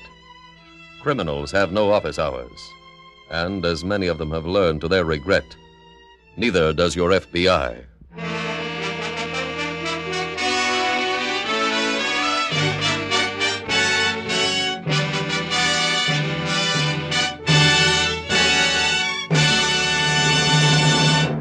Friends, you cannot foretell the future, but you can do the next best thing. You can plan for it. If you want protection for your wife and children, or a comfortable living in your later years, college education for your youngsters when they grow up, or home ownership free and clear, get acquainted with a man who knows best how to help you, your local Equitable Society representative. You can count on him to help you get the most for your insurance dollar. Consult your local telephone directory for the name of your local representative of the Equitable Life Assurance Society of the United States.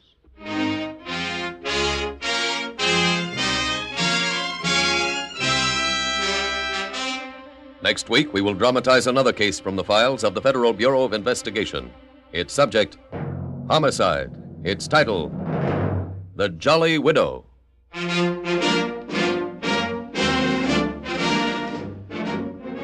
The incidents used in tonight's Equitable Life Assurance Society's broadcast are adapted from the files of the Federal Bureau of Investigation. However, all names used are fictitious, and any similarity thereof to the names of places or persons living or dead is accidental. Tonight, the music was composed and conducted by Frederick Steiner. Your narrator was William Woodson, and Special Agent Taylor was played by Stacey Harris. Others in the cast were B. Benaderet, Sam Edwards, Eddie Firestone, Joyce McCluskey, and Carlton Young. This Is Your FBI is a Jerry Devine production. This is Larry Keating speaking for the Equitable Life Assurance Society of the United States and the Equitable Society's representative in your community, and inviting you to tune in again next week at this same time when the Equitable Life Assurance Society will bring you another thrilling transcribed story from the files of the Federal Bureau of Investigation. The Jolly Widow on This Is Your FBI. The Equitable Life Assurance Society presents This Is Your FBI.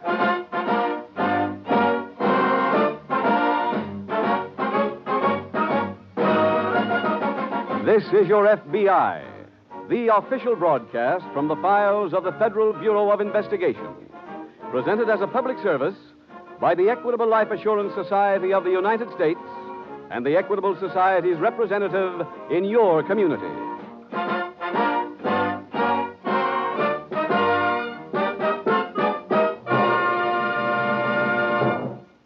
One of the great days in a man's life is the day he pays off his mortgage and owns his home free and clear.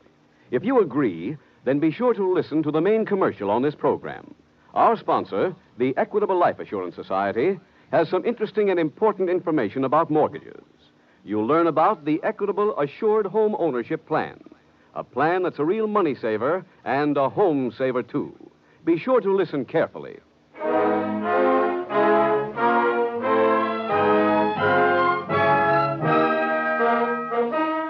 Tonight's FBI file, The Frustrated Mice.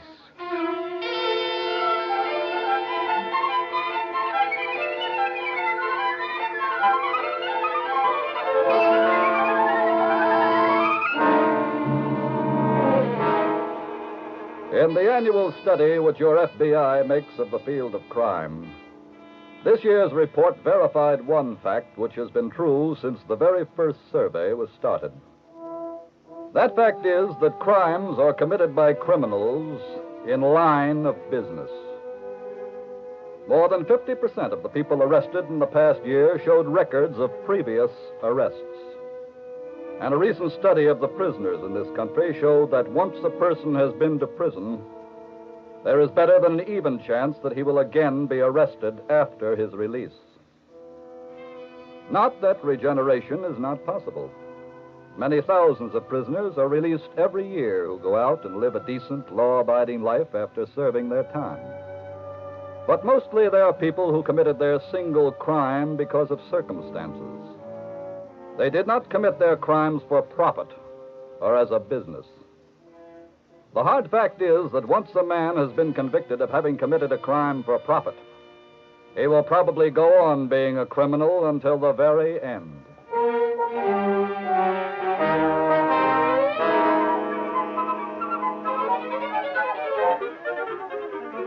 Tonight's FBI file opens in a small apartment located in the downtown section of a large Midwestern city. Wally Franklin, the occupant of this flat, is just ushering in a woman visitor. Throw your coat on that chair, May. Okay. If you want a drink or something, help yourself. Thanks. Working on a little problem here. It's called the Fifth at Belmont Park. I saw the Duke today. Yeah? How is he? I'm worried about him, Wally. Why? What's the matter? Staying all alone up in that cabin's beginning to get the guy. Honey, not the Duke. Look, hiding out in a place for 4 months all alone will show on the Duke or anybody else. Why? What's he doing? Well, about a month ago, when I came up with his food, he asked me to bring some rubber boots next time I came. What do you need with them? Said that he wanted to explore the streams around the cabin. What's wrong with that? Wally, in the old days, Duke Calvert would take a cab if he was going from here to your kitchen. So now he's a Lamister. He's got nothing else to do. 2 weeks ago, he asked me to bring up some lanterns. Said he wanted to explore an old abandoned mine near the cabin. What's the rap on that? Would you go down in a mine? If something was running down there, yeah. Look, honey, you still haven't proved your point. Just wait till you hear what he asked for last week. I brought him out today. What? White mice. Huh? 6 of them. White mice? Yeah. Now do you think the joint's getting it? Yeah, that don't sound too good. Wally, we got to get him out of there. Honey, the cops are still looking for him, remember? I don't care. Look, he asked me to bring you out tomorrow. Will you come? Sure. Between the two of us, maybe we can talk him into doing something normal again, like robbing banks.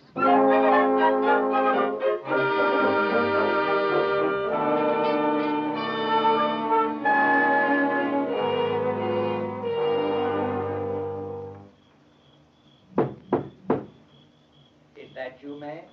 Yeah. Just a minute. Good evening, May. Wally's with me. Well, hello there, Wally. Hiya, Duke. Come in, both of you. Go on, May. Yeah. Wally, I welcome you to Dismal Villa. Yeah, it's a good name for it. Just hang your wraps on that hook on the wall. All right. What's that? What? A big box laid out on the table there. Ah, a very interesting project. Come along, take a look at it. The idea was suggested to me from one of the science magazines you brought out, May. Yeah? I just finished it this morning. Duke, what is it? Well, I guess you'd call it a miniature labyrinth. What's that mouse doing in there? He's getting a lesson in frustration. He acts like he's crazy running around like that. He isn't yet, but he will be. Huh? You see, I put cheese in that center enclosure. I let him find it several times. Then I closed the entrance. He'll keep looking for that entrance until his nerves break down completely. There, Wally, what'd I tell you? Yeah. What did you tell him, May? That this place is getting you. You gotta get out of here. My dear girl, this is what keeps me sane. Look, I'm serious, Duke. You gotta get into action. I'm going to. When? Right now, tonight. That's why I had you bring Wally out here. Duke, you mean you got a touch lined up? Yes. What is it? Take a look at this newspaper. That girl's picture there on the front page. Oh, let me see it. Yeah. Queen of Spring Festival. Alice Marshall, daughter of prominent socialite, is chosen festival queen by local florist group. Well, so what? So, she's our action. $25,000 worth. How? That's what her parents will pay to get her back. You mean we snatch her? Yes. Oh, kidnapping's a tough rap, Duke. It's a quick touch. That's what I'm interested in. Getaway money. What's the setup? I worked the whole thing out.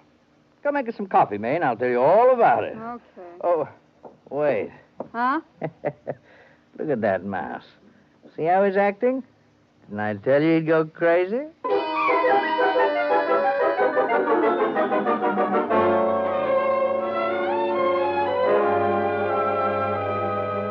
2 days later, in the local FBI field office, Special Agent Jim Taylor is approaching his desk. A visitor greets him. Jim Taylor? Yes, that's right. I'm Detective Sergeant Grafton, attached to headquarters. Oh, hello there. Hi. I've just been in to see your agent in charge. He told me to talk to you. Oh, fine. Sit down, Sergeant. Thank you. Now, what can I do for you? We received a report last night about 9 o'clock from a man named Marshall. He's a prominent local banker. Yes. He told us that his daughter had disappeared early yesterday afternoon. She'd last been seen leaving her class at Westside High School. I see. We got a complete description of the girl and sent out an alarm. Nothing came in on her last night. But this morning, her parents contacted us. They'd received a note saying the girl was being held for $25,000 ransom. What? I gave the note to your agent in charge. He's forwarding it to your laboratory in Washington. Mm-hmm. Sergeant, was this note mailed to the parents? No, it was left in their mailbox. Have you been able to establish where the girl went after she left school? Well, we contacted one of her classmates this morning. Yes. You see, this Marshall girl had been chosen Queen of the Spring Festival. And? Her classmate said a woman approached Alice Marshall near the school, said she was a photographer on a national magazine, and asked to take pictures of her. Mm-hmm. They drove away in the woman's car. And that's the last that was seen of her? Yes. Any description on this woman? None. Has any of this been given to the newspapers? No, the parents have requested that there be no publicity. That's good. Now, did the kidnapper suggest any means of contacting them? Yes. They asked that an ad be placed in the personal column of the Morning Star. I see. Well, Sergeant, I gather that the FBI will merely be observers in this case. That is, until it's established that they've crossed a state line with the girl, or until the ransom money is paid. Yes, but we would appreciate your unofficial help. And we'll be glad to give you that. Well, tell me, have the parents consented to take that ad in the paper? Yes. Fine. Sergeant, all we can do now is wait for the kidnapper's next move.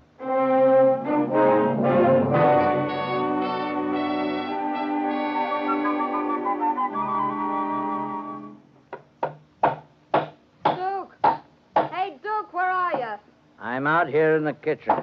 Well, what are you doing? Establishing some improvements in my labyrinth. What for? We'll be out of here tomorrow night. Well, I enjoy it, May. It was too simple before, though. The mice broke down much too quickly. Where's Wally? He went into town. What for? Buy a paper to see if they ran that ad. Huh?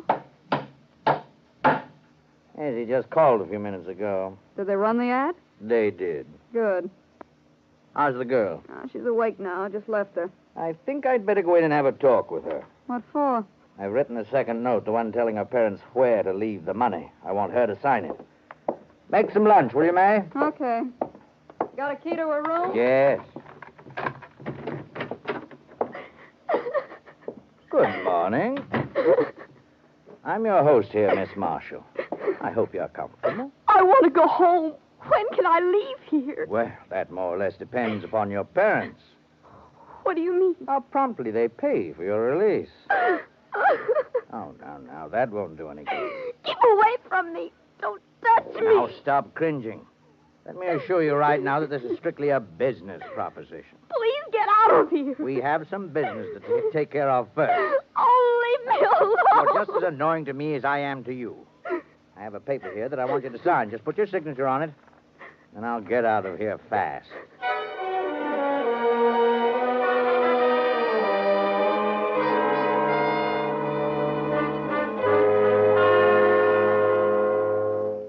Jim, you busy? No, come on in, Sergeant. Well, we've gotten results from the ad. Oh? The marshals just received the second note. What did it say? It instructed them to put the $25,000 in a bag, all small bills. Then they're to put the bag in the trunk compartment of their daughter's car. Yes, go on. And they're to keep the trunk compartment unlocked. Leave the car in a parking lot at the corner of 4th and Main Street at 8 o'clock tomorrow night. Then they've obviously gotten a description of the car from the girl. Yes. Oh, incidentally, the girl signed the note herself, so we can assume that she's still alive. I certainly hope so. Oh, by the way, we just received a teletype from Washington on that first note. Oh? What's the story? There were no fingerprints on it other than the girl's parents. The handwriting didn't check with anything in the files. More or less figured, I guess. They also sent a report on the ink. It was manufactured by Carlton Company in 1944. The paper was a cheap variety that sold in countless 5 and dime stores.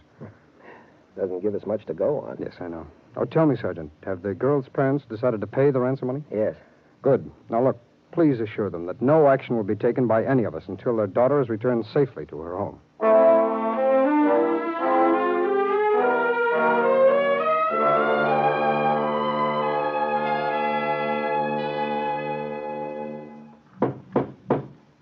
Is that you, Wally?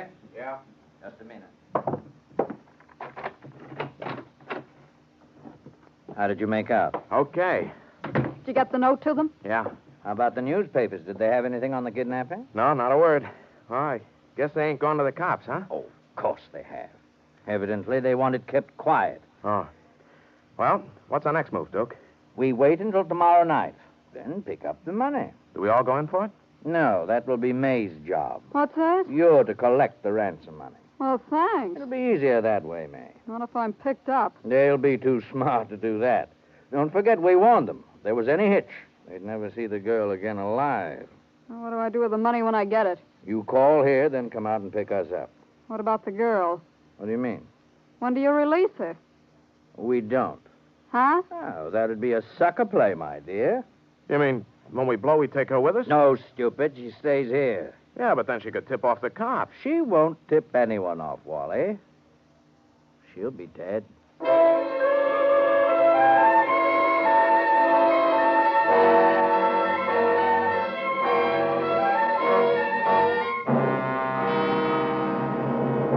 Tonight's case from the official FBI files will be reopened in just a moment.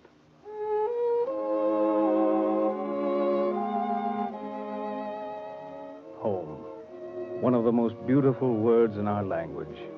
A word that paints a picture of happiness and contentment, peace and security. And it is to guard that security, to protect that home, that the Equitable Life Assurance Society created its famous Assured Home Ownership Plan. What's that, Mr. Keating? It's an insured mortgage plan. You see, in the Equitable Society's Assured Home Ownership Plan, you get these 4 advantages. First, if the owner dies, the Equitable Society cancels the mortgage. It's paid off in full. What's more, every dollar previously paid on principal is returned to the widow along with the canceled mortgage. Second, during the owner's lifetime, a special cash fund is built up in this plan, ready for use if sickness or unemployment threaten home security. You mean if I get hard up or lose my job, this cash fund takes care of the mortgage payments for me? Yes. For instance, at the end of 5 years, the cash fund would be sufficient to carry your mortgage installments for nearly a whole year. You see, as your mortgage shrinks, the cash fund increases. You can use it to pay off a 20-year mortgage, for example, in approximately 14 years. Finally, mortgage interest is only 4%, and there is a liberal allowance to help cover title search, lawyer's fees, and other closing costs. All in all, a man is mighty lucky if his health, age, income, and the location of his home qualify him for an Equitable Assured Home Ownership Plan. Well, how can I find out if I qualify, Mr. Keating? Ask your Equitable Society representative. Get full information on the plan that protects you against the 2 major hazards of home mortgages, death and hard times. Look in the phone book or send a postcard care of this station to the Equitable Society. That's EQUITABLE. The Equitable Life Assurance Society of the United States.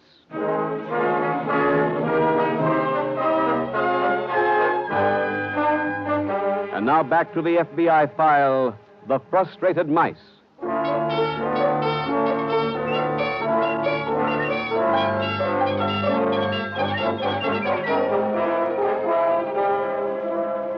As is proven by tonight's case in the files of your FBI, One crime leads to another in a criminal's career. And no crime is too brutal if it serves his purpose. Here it is the plan to compound kidnapping with murder, with the willful taking of a human life. That callous disregard for other human beings, that sudden decision to murder this one and spare that one, is all a part of the criminal's ego. He feels power because he can decide on whether someone shall live or die. And his pitiful inferiority feeds on that power. Whether his name is Hitler, Mussolini, or the criminal in tonight's case, Duke Calvert, he never realizes that there is a consistent record behind every such quest for power. And the record shows that in every case, lust has proven self-destructive.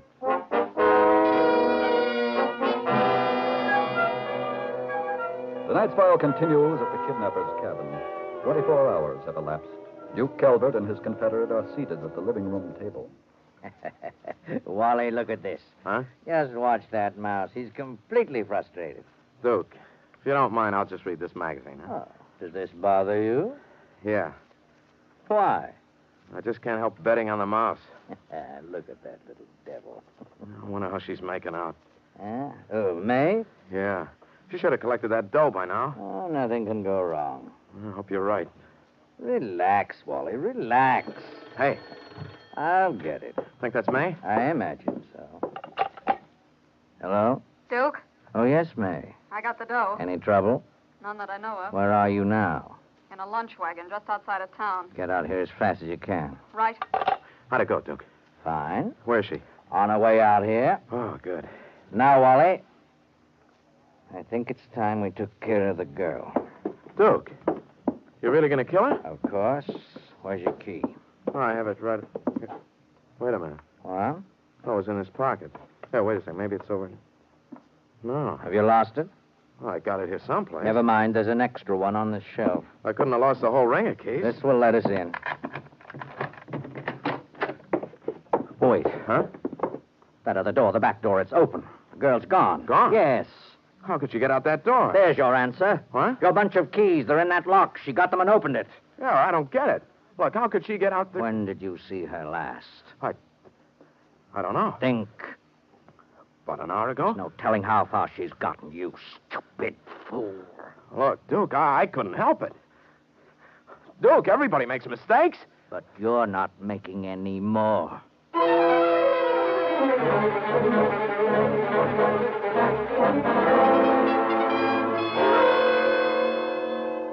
Jim, the girl's in this room. Motorist brought her here to headquarters about 20 minutes ago. Good. Go ahead, Jim. Thanks.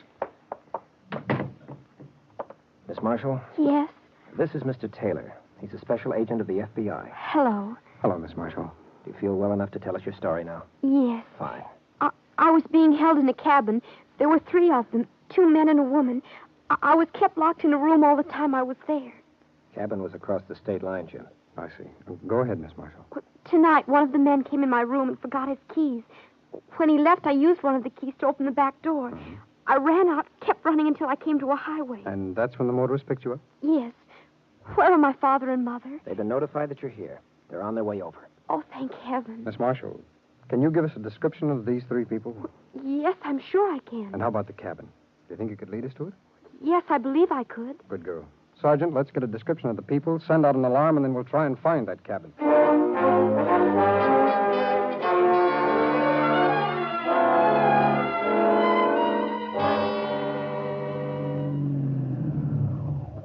That you, May? Yeah? Just stay right in the car. What's the matter? Turn around quick. Duke, what's wrong? Do as I say. Okay.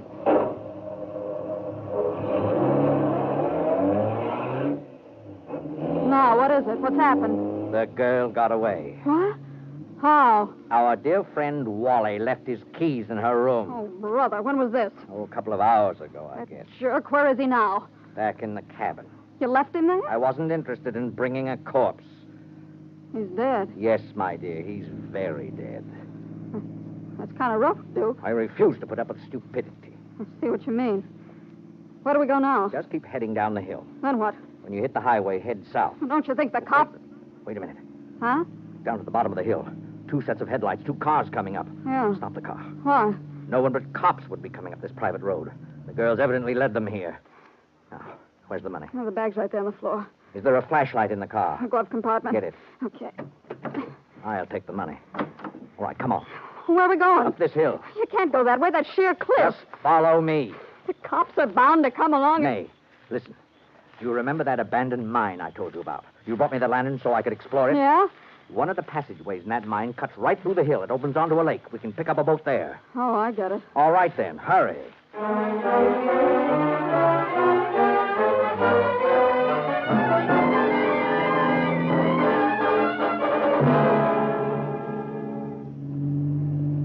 Sergeant, slow the car down.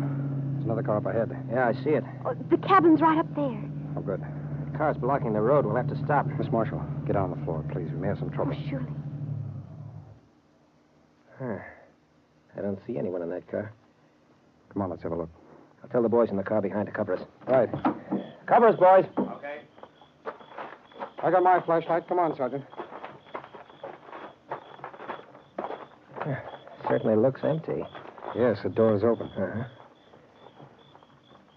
There's no one in it. Jim. Yes? The motor's still warm. And this must be the kidnapper's car. They were probably making a getaway when they saw our headlights. Right. Sergeant, look here. What? Footprints. A man and a woman's, and they lead up the hill. Yeah. Sergeant, tell your men to take Miss Marshall with them up to the cabin. I think we'd better follow these footprints.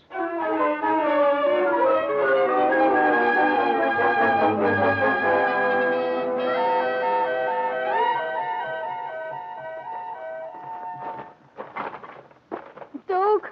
Yes, what is it? Hold that flashlight. Still, I can't see where I'm walking. Very well. You sure you know where you're going? Of course, I've explored this place a dozen times. How can you tell which passage is the right one? We've gone past at least a dozen of them. Are you trying to confuse me? Of course not. Well, then please be quiet. Oh, wait. What? We've come to a dead end. Huh? I'd have sworn this was the right way out. You mean we're lost? I don't think so. You said you knew the way. Well, let's go back. It must be the last turn. But you're not sure. Let's go back, I said. Come on.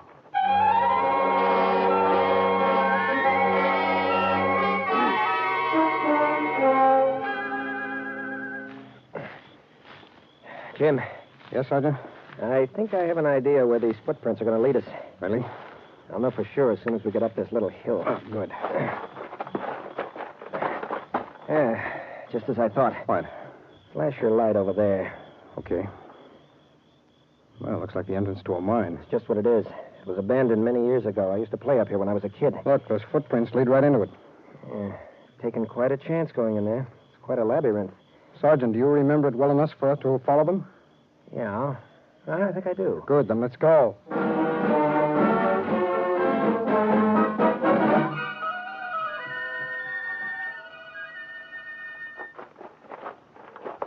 Well, where is it?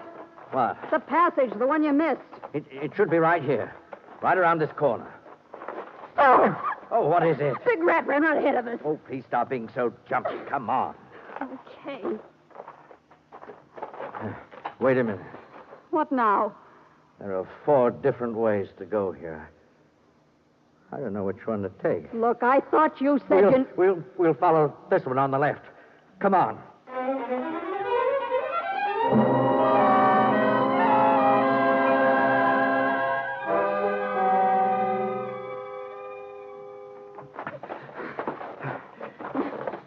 Duke. Oh, what do you want? What do you Don't want? go so fast, please.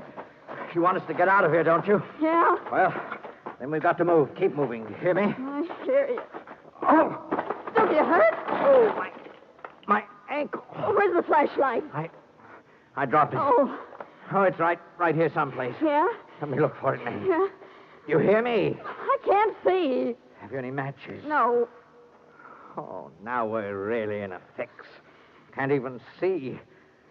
We're lost in this darkness. Duke, stop it. How are we going to get out of here?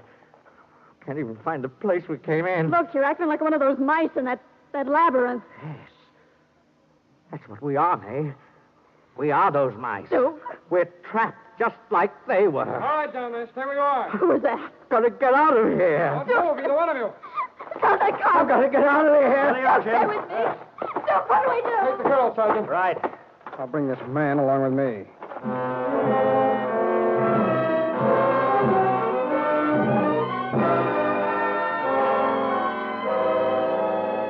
Duke Albert was sentenced to life imprisonment for kidnapping, and then turned over to state authorities for prosecution for the murder of his Confederate. His girlfriend, May, was sent to prison for life for her part in the kidnapping. In tonight's case from the files of your FBI, you have another example of how weak even a strong criminal is, of how little chance there is for anyone to succeed in a life of crime.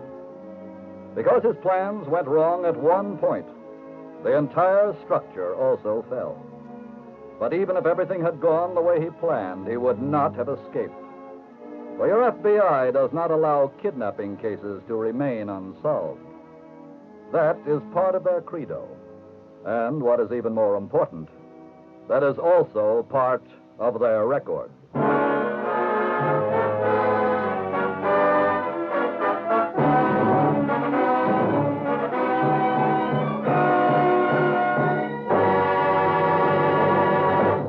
In just a moment, we will tell you about next week's exciting case from the files of your FBI.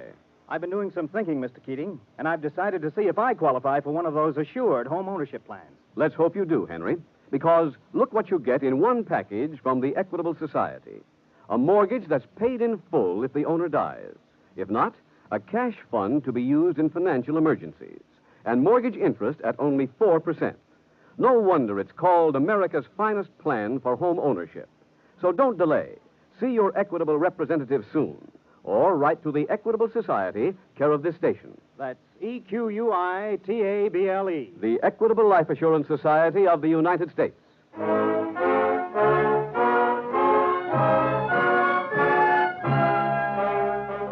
Next week, we will bring you another colorful story from the files of the Federal Bureau of Investigation, The Fugitive Traveler. The incidents used in tonight's Equitable Life Assurance Society's broadcast are adapted from the files of the Federal Bureau of Investigation. However, all names used are fictitious, and any similarity thereof to the names of persons living or dead is accidental. Tonight, the music was composed and conducted by Frederick Steiner. Your narrator was Dean Carlton, and Special Agent Taylor was played by Stacey Harris. This is Your FBI is a Jerry Devine production. This is Larry Keating speaking for the Equitable Life Assurance Society of the United States and the Equitable Society's representative in your community, and inviting you to tune in again next week at the same time when the Equitable Life Assurance Society will bring you another thrilling story from the files of the Federal Bureau of Investigation, The Fugitive Traveler on This Is Your FBI.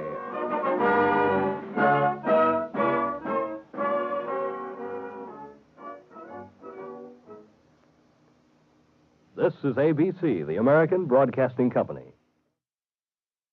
The Equitable Life Assurance Society presents This Is Your FBI.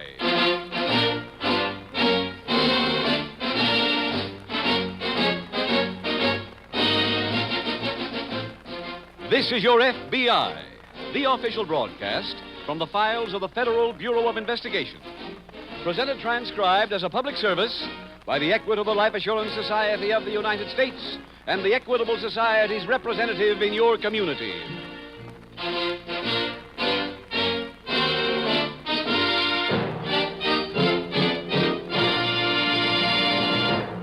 In a recent talk, Thomas I. Parkinson, president of the Equitable Life Assurance Society, remarked, "Self-reliant citizens living in their own mortgage-free homes are the cornerstone of a free country. That is why, of all the manifold services rendered by the Equitable Society to its 4 million members, one which I rank near the top in importance is the Equitable's Assured Home Ownership Plan." In about 14 minutes, I'll be back to tell you homeowners about the Equitable Society's famous Assured Home Ownership Plan that President Parkinson considers so important.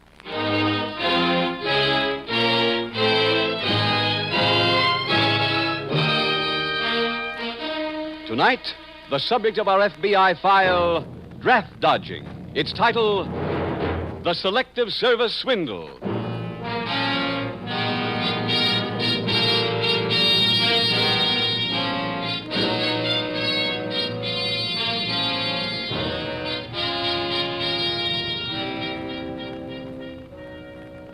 One of the advantages of a democracy such as ours is that in time of crisis, people willingly put forth their every extra energy. That is as true of the men of the Federal Bureau of Investigation as of any workers in the nation. Your FBI is now back on a 6-day week. Every special agent in the organization is carrying an average of 26 cases. In addition, the Bureau personnel has the added responsibility of handling the millions of loyalty checks requested by other government agencies. Tonight's case from the files of your FBI is brought to you so that you may be comfortable in the knowledge that despite its mountain of work, the policy of the Bureau has remained constant. Each file is investigated by special agents with every facility at their command. For international crisis or no, one thing still remains true. There is no such thing as an unimportant crime or an unimportant criminal.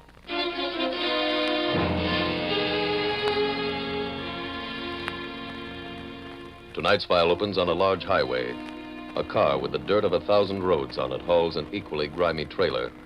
It is early afternoon as the middle-aged couple in the car leave a Midwestern city behind. Jesse, Yeah? got your shopping list handy? Uh-huh. Mark down mustard plasters. Don't know as I should. We're all out. I know. You still angry? Of course I am. Now, Jesse. Don't now Jesse me. Well, didn't you ever lose anything? Not something worth that much money. I couldn't help it. Seems to me, if you go to the trouble of printing up a draft card, you could at least hold on to it till you sold it. The boy's mother was ready to pay the balance when you delivered the card. Well, we didn't lose nothing. She did make the first payment. Otis, if there's $100 to be got, and you only get half, that's like losing the other 50. Every time we get a mother ready to buy a draft card, seems like you have an accident. I told you I put it in my pocket, and when I come to meet you, it wasn't there. That money ain't in my pocket either. Jesse, it didn't make no difference. The boy got himself drafted for real. Now, look, the best thing we can do is to forget the whole thing. Just you watch. We'll find lots of boys down south ready to be drafted, and a few mothers willing to pay to keep them out.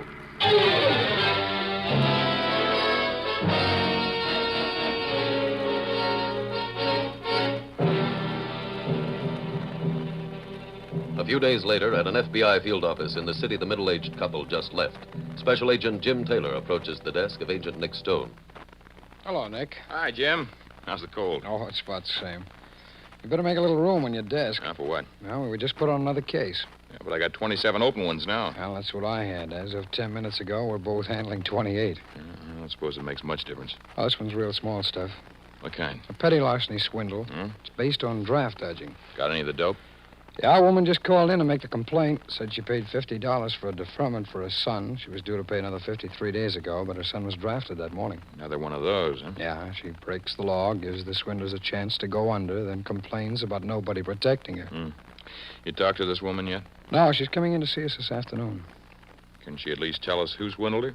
Well, from what I understand, it was a middle-aged couple. Female half operated a knitting shop down on Main Street. Found out who might be in the market to buy a forged draft card from her husband. Anybody been to the knitting shop? Yeah, the victim. She went there to get her money back, found the place abandoned. What time's she coming in this afternoon? 2:30. Oh, got bad news for you. No, what's that? Got an appointment on the west side at 2:15, so you'll have to see her by yourself.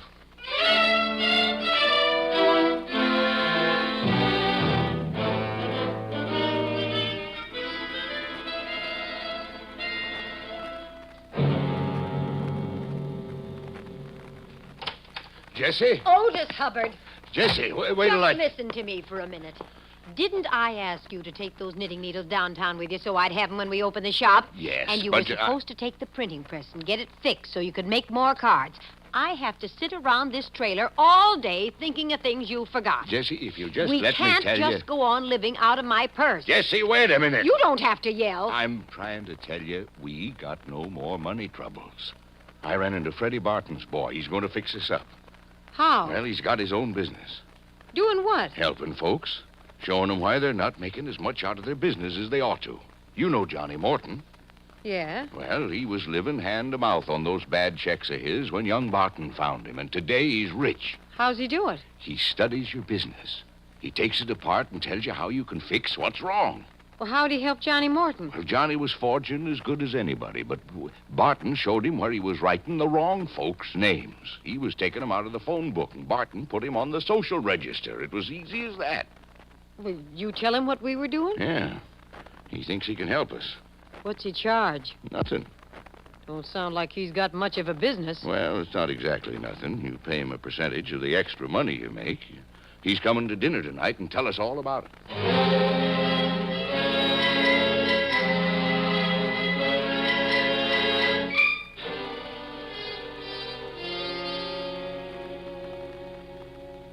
Jim?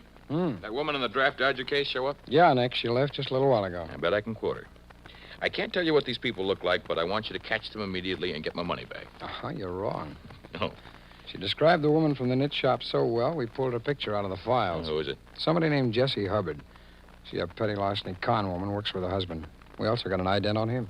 How much we know about the Hubbards? Well, they've never been involved in anything very big. $25 here, $50 there. Any pattern to their job? Yeah, they always use printing. What kind? Well, for example, they used to pass bad Christmas fund checks every December. Mm-hmm. Another time, they went door to door carrying boxes and asking people if they wanted to buy a record of the president's inauguration address for $2. Inside the box was a slip of paper saying the address of the president is 1600 Pennsylvania Avenue, Washington, D.C. And now they're printing draft cards. That's right. The visitor know anything else about them? Well, Hubbard told her that they lived in a trailer. How long was that knitting shop in business? 3.5 weeks. Well, if Hubbard was telling the truth about the trailer, he couldn't have kept it on the streets that long. I'm having all trailer camps checked, and I've gotten warrants out for the Hubbards. Maybe that'll do it. I hope so. We're due to testify in Memphis Thursday morning, so let's try and clean this thing up before we go.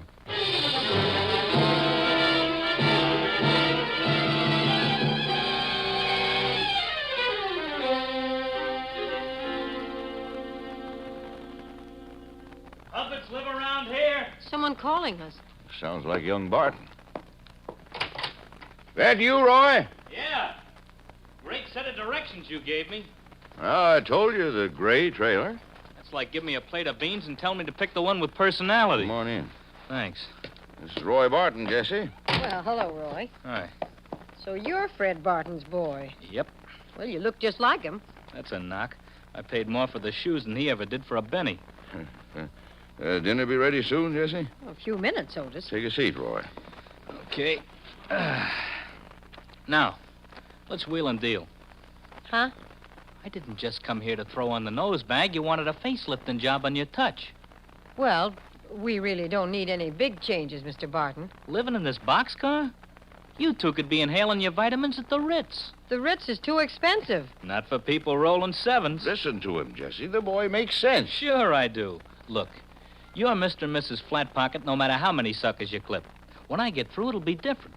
How? This is 1951. You're working it like it's the Civil War. Otis, what's your monthly take now? Well, the last 2 months we made $700. And you're still on Zero Street, right? We have a few dollars. Brother, do you two need me? Why, I'll have you fixed up so that... Dinner's ready. Oh, great. Before we're through with the scarf, I'll have the whole gizmo laid out for you.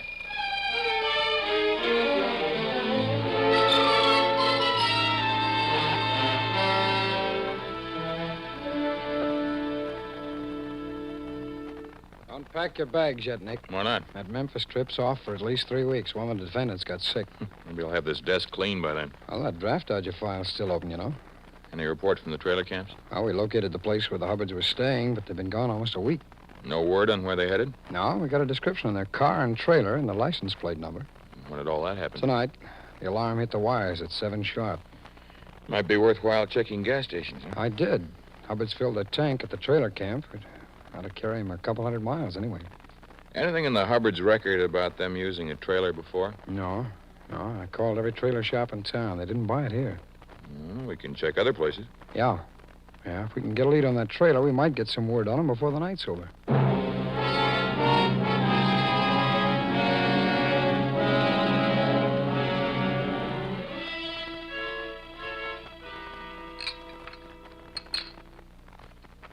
A little more coffee, Roy?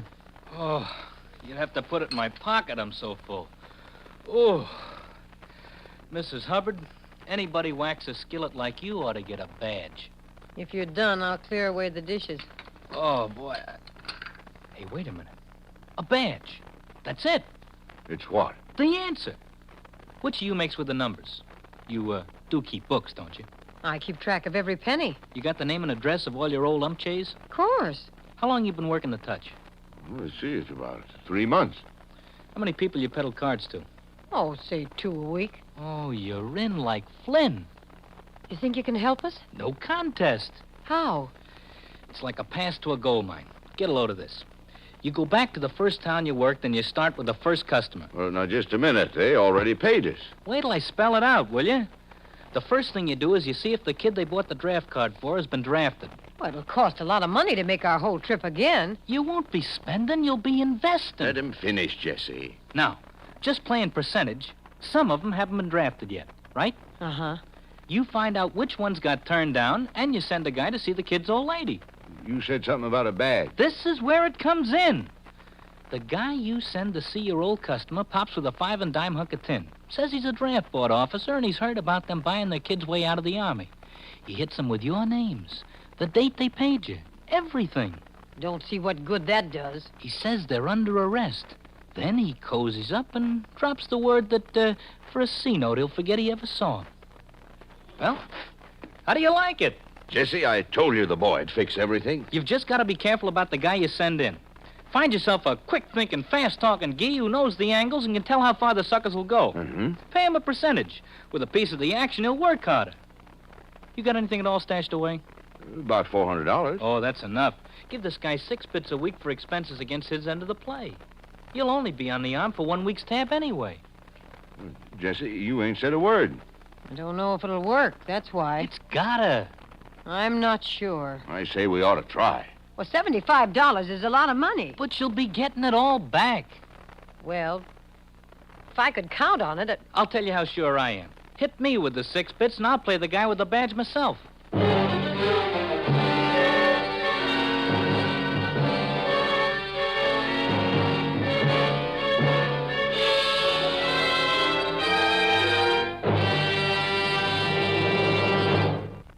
We will return in just a minute to tonight's exciting case from the official file, which shows how your FBI helps promote America's security.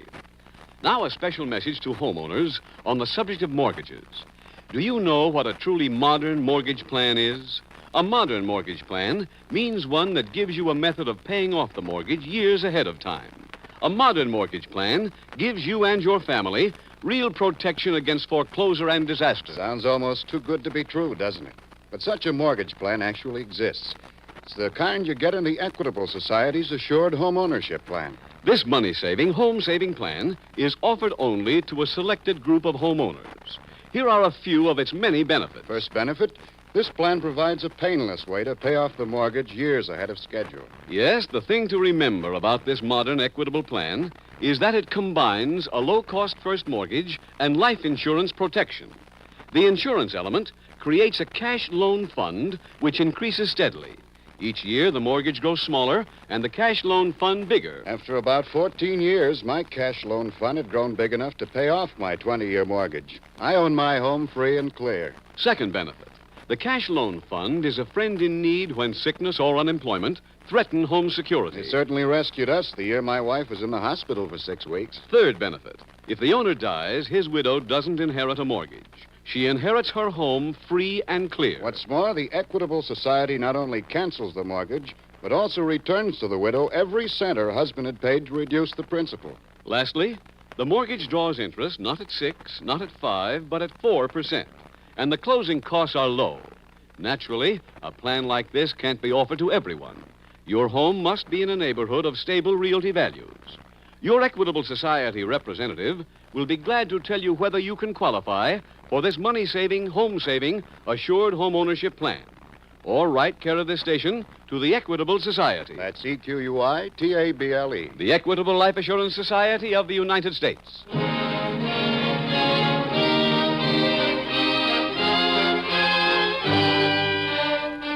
And now back to the FBI file, the Selective Service Swindle.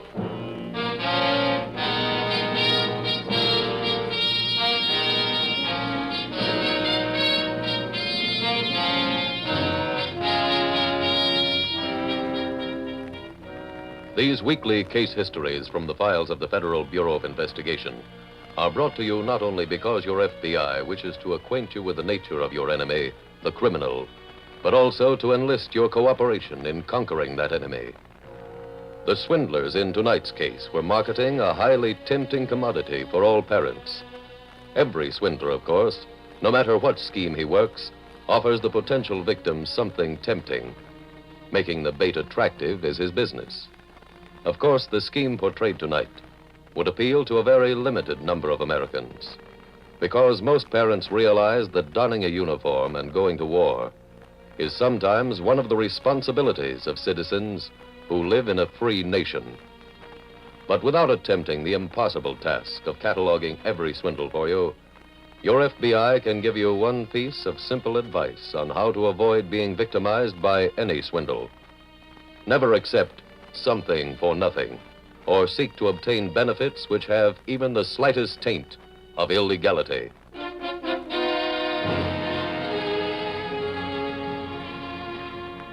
Tonight's file continues at the FBI field office almost 3 weeks later. Nick, we just hit another dead end on that draft dodger case. Oh, what this time? Well, the Hubbard's car and trailer turned up on the lot of a used car dealer in Kentucky. And when did you get them? 2.5 weeks ago. If they bought another car down there, we could No, they didn't. The dealer drove the Hubbards and a friend to the railroad station, but he doesn't know which train they took. You know who the friend was? Well, I'm not sure, Nick, but from the description, it's a small-time hoodlum named Roy Barton. Roy Barton. He's from a place down south called Springtown. Police there say he hasn't been seen around there for, a couple of weeks. Any trailer camps in that area? Yeah, a couple. They're being checked now. Well, Barton could be the link we've needed. Yeah, if he isn't, we'll find another one. This case has been more trouble than $1 million hijacking. And it's gone just about far enough.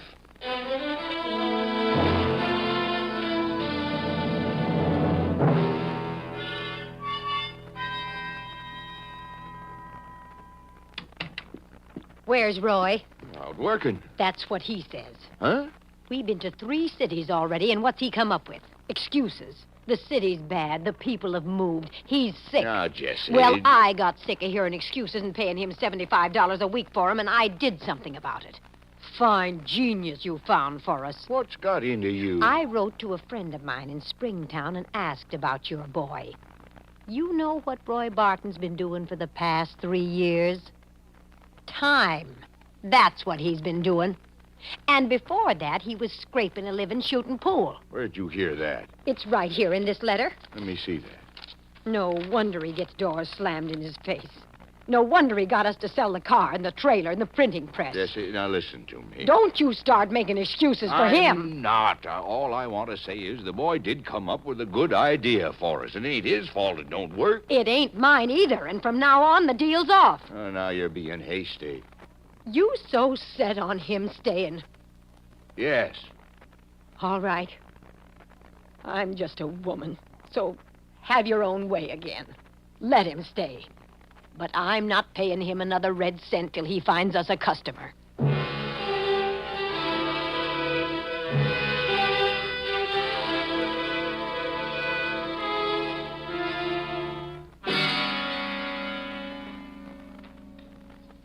Nick, things are starting to pop on that draft dodger case. I just had a call from the Springtown police. Oh? Hubbard's trailer registered at a camp down there the day after leaving here. Well, let's get a warrant. Close it up. Now, wait a minute. It's not that simple. They pulled out a couple of days later. The owner of the camp identified Roy Barton's picture and said he was with the Hubbards when they left. And I also found out that Barton's in Centerville. Where'd you get that? Well, the Springtown police located a friend that Barton called last night. You mentioned the Hubbards? No, but he did say he had a new touch. Nick, I looked up the airline schedule. Centerville's on the Memphis run. I know. Well, we're due to testify down there the day after tomorrow. We can stop at Centerville on the way. Leave here in an hour and be... No. I've got to be here in the morning, Jim. Oh? All right, I'll fly down alone tonight, and you meet me there tomorrow afternoon.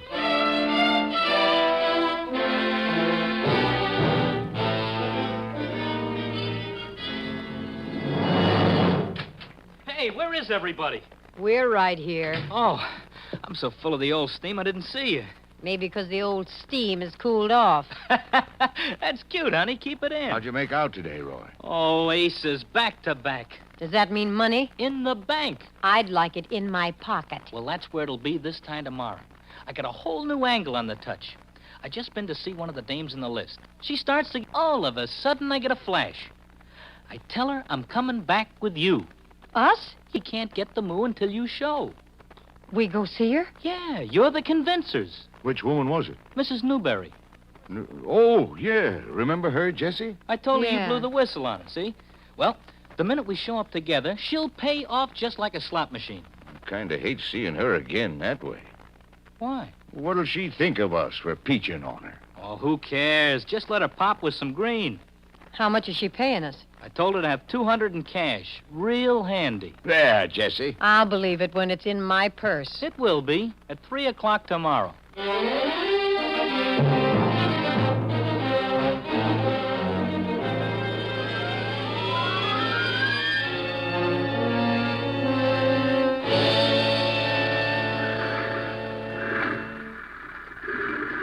Oh, welcome to Centerville, Nick. Thanks, Jim. How you making out? Well, I'll fill you in on the way back to town, huh? You been to police headquarters? Yeah. They've assigned Lieutenant Black to work with us. Oh? He's waiting for us outside in a squad car. Oh, good. Hubbards haven't picked up another trailer yet. We checked every camp in town last night after I got here. Think they've given it up? Well, they must have. But then again, every hotel's been covered, too. Any good news? Well, the records at one trailer camp show the Hubbards were here all of last November. Oh, here's the car.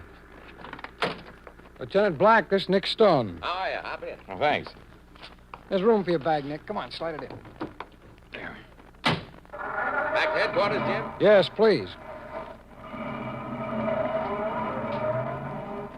Jim, if the Hubbards were here for a month, stands to reason they were in action. Yeah, probably.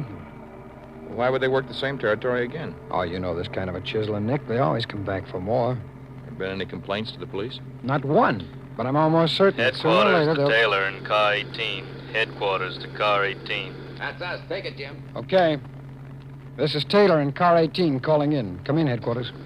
We just had an answer on that all precincts bulletin you requested. A woman answering Mrs. Hubbard's description ran a knitting shop uptown during the month of November. Where? 135 North Wilson Street. 135 North Wilson Street. Got it. Thanks very much. Well, let's hope that address pays off. The knitting shop's been closed since November. Good's the address now? I'm not sure. But there's something else I want to see in that neighborhood.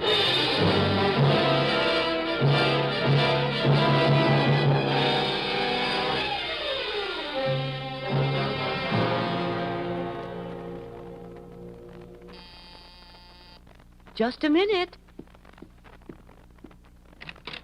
Good afternoon, Mrs. Newberry. Oh, you've come back. That's right. And I brought these people with me. You remember the Hubbards, don't you? Last time she invited us in, remember, Otis? Uh-huh. Guess she wants to settle this in the hallway. Come in. Come in, please. Thanks. Here, let's go into the living room. Fine. You, better let the Hubbards park on the couch. They gotta stick together. Why, they're handcuffed. You might be in a couple of minutes, too. Me?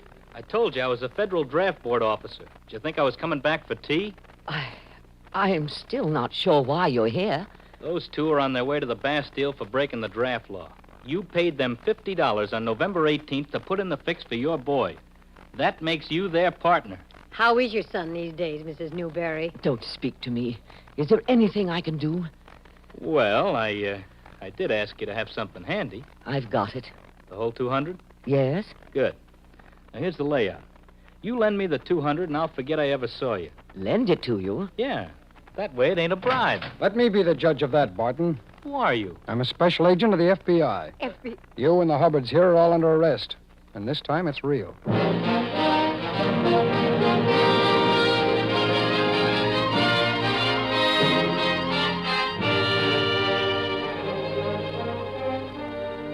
Roy Barton was sentenced to 5 years for impersonation. Jesse and Otis Hubbard each received a 5-year sentence for violation of the Federal Selective Training and Service Act. Special Agents Taylor and Stone and Lieutenant Black reasoned the Hubbards would pay return calls on the parents of only those boys who had legitimately been declared 4F. A visit to the draft board covering the neighborhood where the knit shop had been located produced a list of all draftees who had been rejected since November. When Mrs. Newberry, the mother of one of those boys, was contacted, she informed Agent Taylor of her date with Roy Barton. In connection with tonight's case, we bring you a message from J. Edgar Hoover, director of your FBI. Mr. Hoover's words are, and I quote, Young men are again being called today through selective service to support their country. The vast majority of these men, patriotic and loyal, will answer the summons. A few, however, will not. They are the selective service violators. The FBI, as the agency designated to enforce this law, welcomes your cooperation in reporting information concerning these delinquents. These men represent America's manhood at its worst. They cannot be allowed to shirk their duty.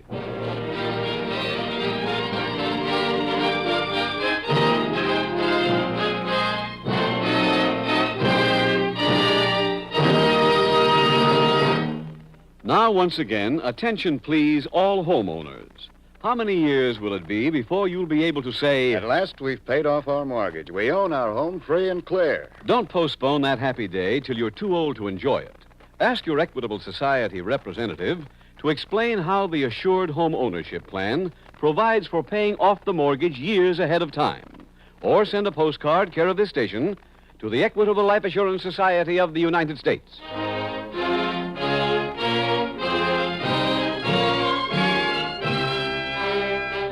Next week, we will dramatize another case from the files of the Federal Bureau of Investigation.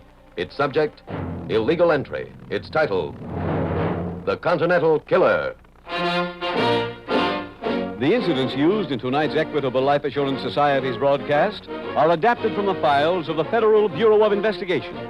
However, all names used are fictitious, and any similarity thereof to the names of places or persons, living or dead, is accidental. Tonight, the music was composed and conducted by Frederick Steiner. The author was Jerry D. Lewis. Your narrator was William Woodson, and Special Agent Taylor was played by Stacey Harris. Others in the cast were Betty Blythe, Lamont Johnson, John McIntyre, Jeanette Nolan, and Gil Stratton, Jr. This Is Your FBI is a Jerry Devine production. This is Larry Keating speaking for the Equitable Life Assurance Society of the United States and the Equitable Society's representative in your community, and inviting you to tune in again next week at this same time when the Equitable Life Assurance Society will bring you another thrilling transcribed story from the files of the Federal Bureau of Investigation. The Continental Killer on This Is Your FBI. Stay tuned for the adventures of Ozzie and Harriet. There's fun for the whole family when Ozzie and Harriet come your way next. This program came to you from Hollywood. This is ABC, the American broadcast. The Equitable Life Assurance Society presents This Is Your FBI.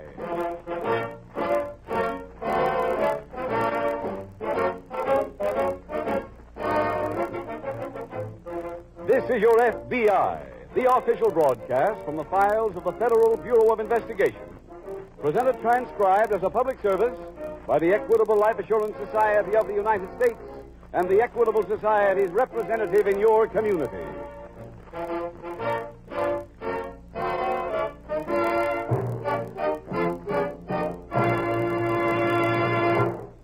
Audience are listening in by special request. Yes, by mail, by telephone, they received invitations from their Equitable Society representatives. These men and women were selected because they are the type destined to go places in life. People sure to be interested in the Equitable Society's plan for men and women on the way up. In about 14 minutes, I'll give you full details on this special plan for men who don't intend to stay put. It is offered by the Equitable Life Assurance Society of the United States.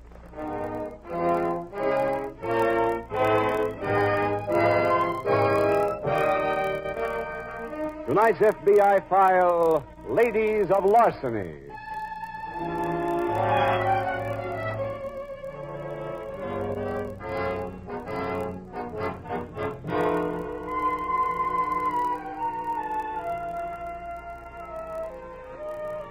The Latin word extortus means to twist or wrench out, which makes it an obvious parent for the English word extortion, for the English word which is the name of one of the most vicious crimes on the statute books.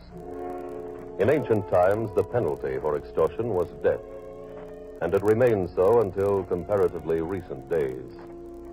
But while the laws change, man doesn't. And what was true in every era before this is still true today. There are people who try to benefit because they have some knowledge another person does not want made public.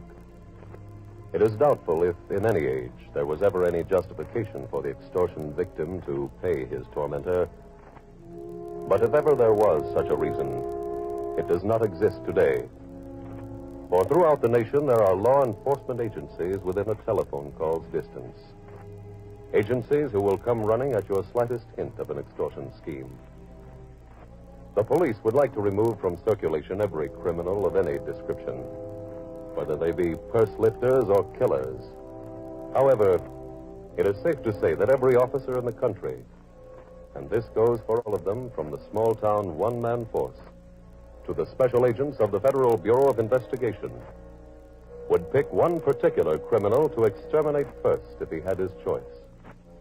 That criminal is the callous, merciless vulture who practices extortion.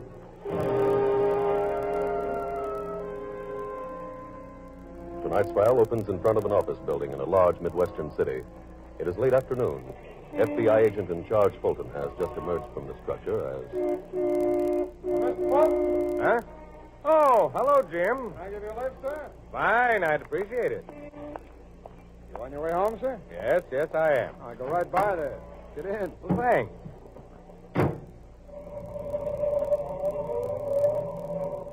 Well, Mr. Fulton, I understand that congratulations are in order. Well, thanks, Jim. Only 5 years with the Bureau. That's quite a record. Well, they've been 25 fine years. I guess you've seen a lot of change. Indeed, I have. Where were you first assigned? To this town right here. Oh, really? Of course, I had plenty of transfers before I arrived back here again. I'll bet. How big was our office here then? There were just 7 of us. Say, Mr. Fulton, can you remember your first case? Indeed, I can. What was the crime? Extortion. And from a very unusual source. Oh, what do you mean? Well, the extortioner was a woman, and she operated from inside a prison. You mean she was a prison inmate? That's right. I can't believe it. Things were much different here 25 years ago, Jim. This city reeked with corruption and graft. Yeah, so I've heard. Local law enforcement officers were completely shackled. What was this woman's pattern? Well, I'll see if I can remember the facts. We got into the case when the wife of a wealthy oil man in a neighboring state committed suicide. 2 extortion notes were found among her papers threatening her life if she didn't pay a sum of money. And these notes were mailed from the prison? No, but they were mailed here in town. I believe they requested that the payoff be made to a certain post office box. Attacked at the post office, found that the box had been rented by a woman named, let me see, Ann Merchant, I think it was. We checked on her. She had no record, so the box was put under surveillance. And we went to work on the notes. They're written by hand or typed? Neither. Each word had been clipped out of a paper and pasted on the stationery. The print, the type, was a kind we'd never seen before, so we tried to locate the source.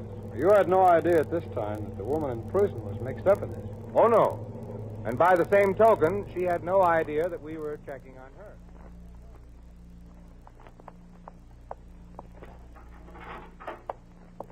Gladys. Oh, Gladys, can I talk to you a minute? What is it, Shirley? Something awful's happened. You got trouble with the warden again? No, this is personal. Oh, you sent away a quarter and some great big company didn't send you a sample. No, Gladys. It's that store where they caught me shoplifting. They sent me another bill for the stuff. It came to my house and my mother mailed it here to the prison. The store says unless I pay, they'll sue me. Well, why don't you write and tell them to take it out of your salary? After all, you make $50 a day. Oh, Gladys, you don't have Gladys. Oh, hi, Betty. Just finished talking to Ann. Did she get the money from the Spencer dame? No, that's what she called about. The dame committed suicide. What? Ann wanted to know what to do. Is the warden in? No. I can use the phone. Good. Call Ann and tell her not to go near that post office box. The cops might be watching it. Yeah, okay. Shirley. Yes, ma'am?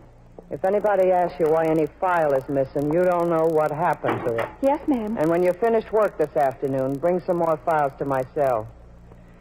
We gotta find ourselves a new sucker.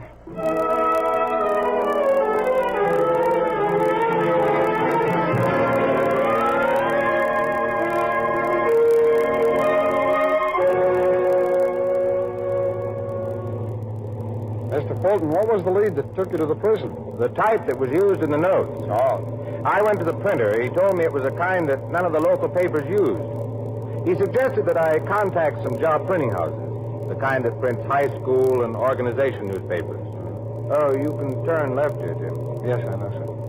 Well, one of the printing houses recognized imperfection in the type. It had come from one of their machines.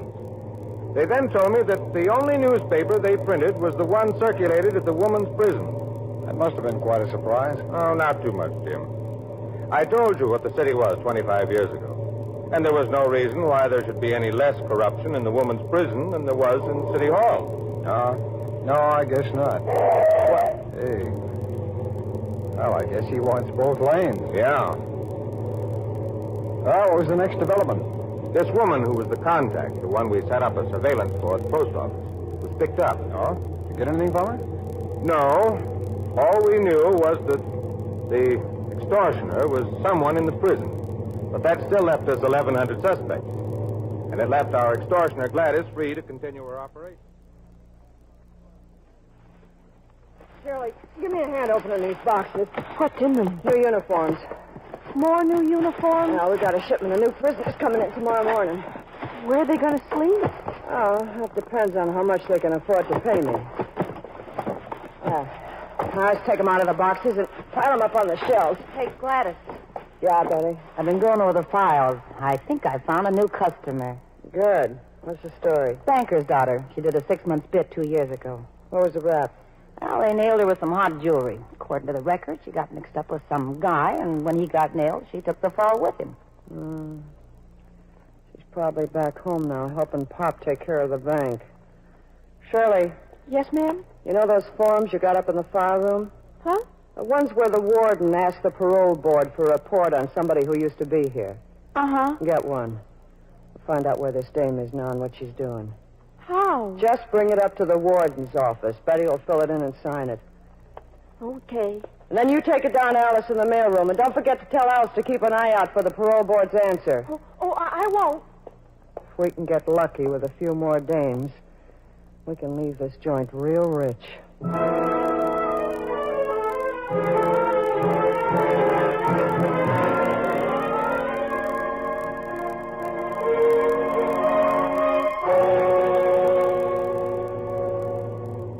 How did you finally narrow down that list of suspects, Mr. Fulton? Well, that took time, Jim. Time, patience, and cooperation. Cooperation from whom? The man who was chief of police here then. No, I gather he wasn't part of the machine. No, I went to him, told him the whole story. We both decided that the best way to handle the case was from inside the prison. That must have presented quite a problem. It did. We knew we wouldn't get any place questioning the inmates, so we hit on an alternative. Planning a policewoman in the prison to see what she could find out. But that had its drawbacks, too. Oh? Why? Well, the political boss here was a man named Shelby. He had pipelines every place. And the chief knew if he sent a policewoman into the prison, Shelby would find out about it within an hour. Was the chief afraid of this Shelby? No. He wanted us to break the case. He knew if we could get a federal conviction against somebody in that prison, Shelby couldn't help them. And without his help, they might start talking all the way up the line to Shelby himself. The lights changed, Jim. Oh, yeah. What did you finally decide? We gambled on finding the policewoman. Prisoners arrived at the jail. The policewoman was among them. All right. Come on, keep this line moving. Hello, girlie. Blouse? Huh? What size blouse do you wear? 38. No 38s left. Take a 40. But I'd like a 38. You can buy one from me later. What size skirt? 32 waist. Oh, here. Size shoes? 8C. Wait a minute. There's some 9s.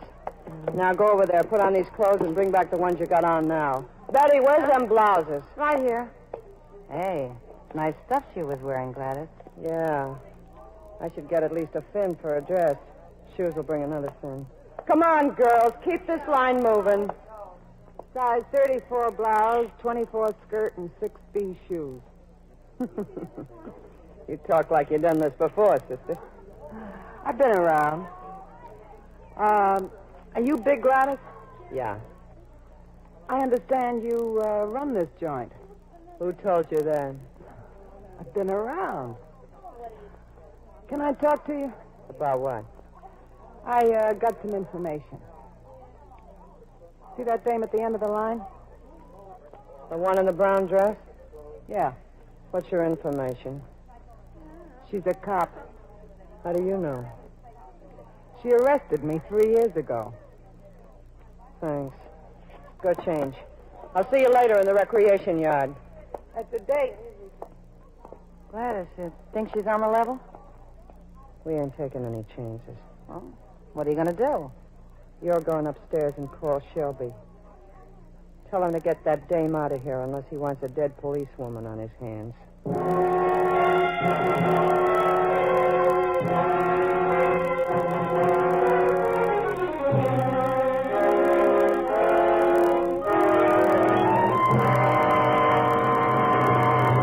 We will return in just a moment to this exciting file which shows how your FBI helps protect the security of America. Now let's take time out to glance at the future of America. What is the economic forecast for the 1950s? According to the experts, there is good reason to be optimistic. Most past decades of American prosperity have been associated with one single industry, with railroad building or automobiles or radio. During the next few years, we will have not one, but scores of new fields to develop. Atomic energy, prefabricated homes, television, air conditioning, small private airplanes. These are a few of the industries that may well make the America of the 1950s, more than ever, the land of opportunity. For people who expect to be leaders in this dynamic age we are now entering, the Equitable Life Assurance Society has created a special insurance program. It is known as the Equitable Plan for Men and Women on the Way Up.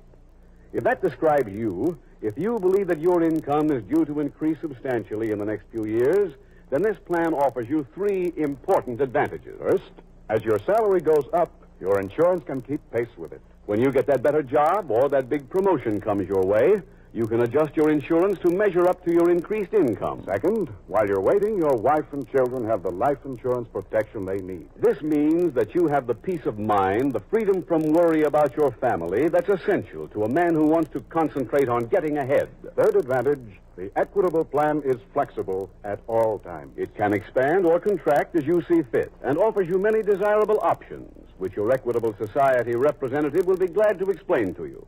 So why not get in touch with him right away? Phone him and ask for full details on the Equitable Plan for people on the way up. Or send a postcard care of this station to the Equitable Society. That's EQUITABLE. The Equitable Life Assurance Society of the United States.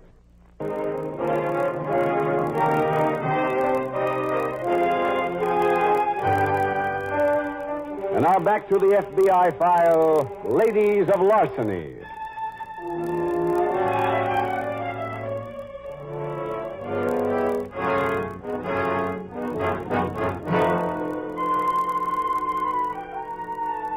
A politically corrupt machine which controls an entire city administration, with its many fingers of corruption constantly around the throat of every decent citizen, such as is described in tonight's case, is not something which has disappeared entirely from the American scene.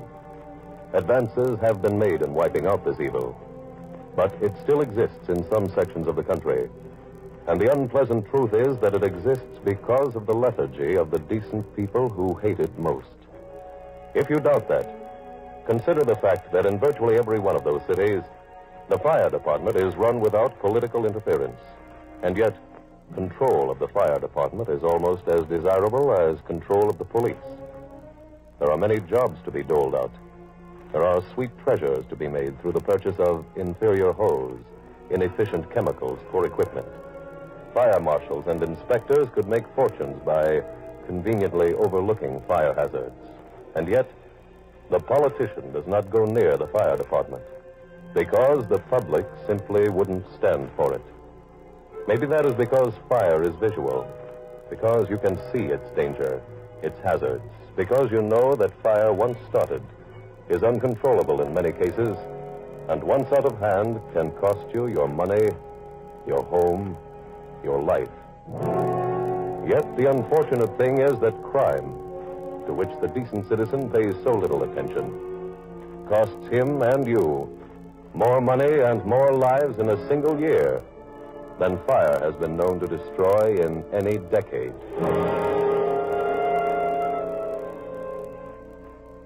Tonight's file continues in the recreation yard at Women's Prison. It is shortly after lunch.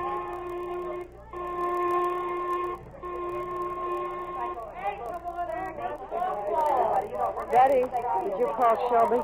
Yeah, but he wasn't there. Did you leave a message? Uh-huh. Gladys, I just got terrible news. Oh, what? I got another letter about the stuff from the department store. They're really suing me. Well, I'll tell you what you do, honey. When you get out, don't ever go in that store again. Hello, Gladys. Huh? Oh, hi, Ted. This is Betty and Shirley. Hello, how are you? Hi. I'm Edith. What are you in for? Jewelry store heist. Gladys, can I talk to you for a minute? Sure. Alone? Well, you can talk in front of me. Well, I hear you got all the jobs to give out. I'd like to buy a soft one. You got it on the house, kid. We owe you one. What do you figure you'd like to do? Well, I don't know. What does Betty do? Trustee in the warden's office. Sounds good. I can't put anybody else in there. How about Shirley? I'm in the file room. Oh, that's full, too. Like the laundry? That ain't soft. Oh, you be the watcher. Just see that the stuff gets done. Oh. Well, that's okay. You can start this afternoon. And if you keep out of trouble, maybe I can get you sprung on parole. Can you do that? Sure. Well, why don't you get yourself sprung? Are you kidding? We never had it so good.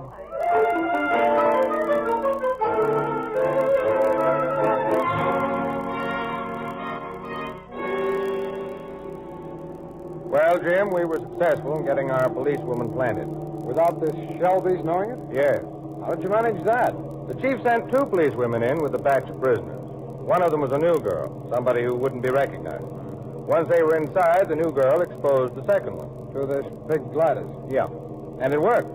Oh, if you go up this hill, Jim, you'll save a few blocks. Huh? All right. What happened to the second policewoman? Shelby pulled strings and had her out within an hour. Well, that proved that he was tied in with the corruption. Yeah. So we just sat tight and waited to hear from the woman who stayed in the prison. Gladys, I just got a call from Shelby. We got trouble. Why? There's another cop planted in the joint.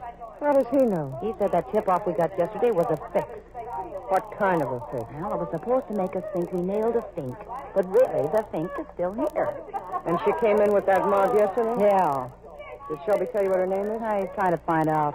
Over 100 dames came in yesterday. Could be any one of them. Where's Shirley? Over there. Oh. Shirley! Yeah? Come here. Yes, ma'am. Good night, Sonny. Has anyone been putting a vacuum on you? No, just Edith. The dame I put in the laundry? Yeah. What does she want to know? Oh, about my job and stuff. She was in here for 3 years, and with me getting out in September, she thought maybe she could take my place. What did you tell her?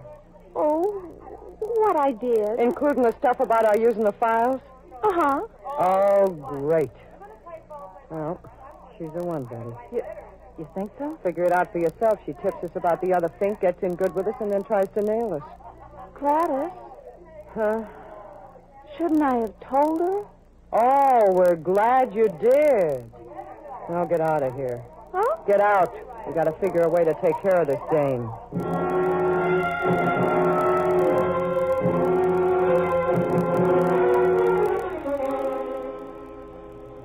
Of course, we didn't know the girl was in trouble, Jim. We've been getting reports from her right along. Reports on the corruption? No. Officially, we had no interest in that. All we wanted was the writer of those extortion notes. She'd send word to us that Shelley, who worked in the file room, was the weak link in Gladys's gang. Just what was their pattern, sir? Well, Shirley got the files. Gladys picked a victim from them. And Betty used the warden's office to find out where the victim was located. I see. Well, that gave you everything you needed, didn't it? Yes, except one thing. We couldn't prove it. I know that feeling, sir. However, the policewoman felt that we might get Shirley to sign a confession if I questioned her. So later that afternoon, I went over to the prison.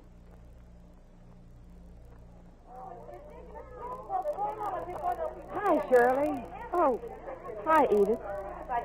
Been looking all over the yard for you.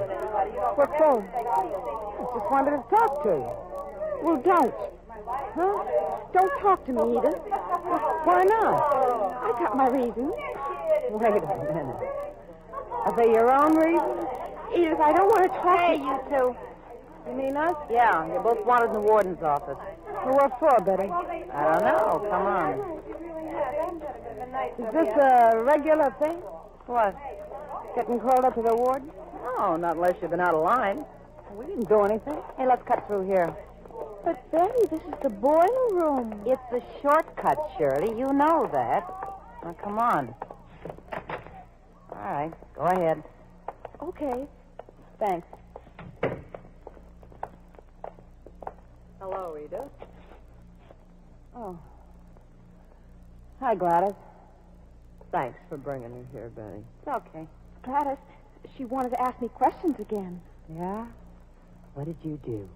I didn't say a word. Good girl. What is this? That's just showing. I don't get it. Thought you were pretty cute giving us the tip on that other copper, didn't you? What are you talking about? We got word there was still a fink in the joint. We were pretty sure it was you, and now we know. You know what? There's an FBI guy up at the warden. He wants to question Shirley here on the stuff she told you. But you're never going to get to tell him anything. Open the valves, Betty. Okay. What's that for? For you, Copper. As soon as those valves are all open, you're going to find out what live steam feels like. No, you don't. Let go of me. After you've had your my hand. All right, Come on. break it up. What? Break it up, I said. What is this? Don't stir it so fine next time, Mr. Fulton. Gladys, I thought no men were allowed in here. I had permission. I'm a special agent of the FBI.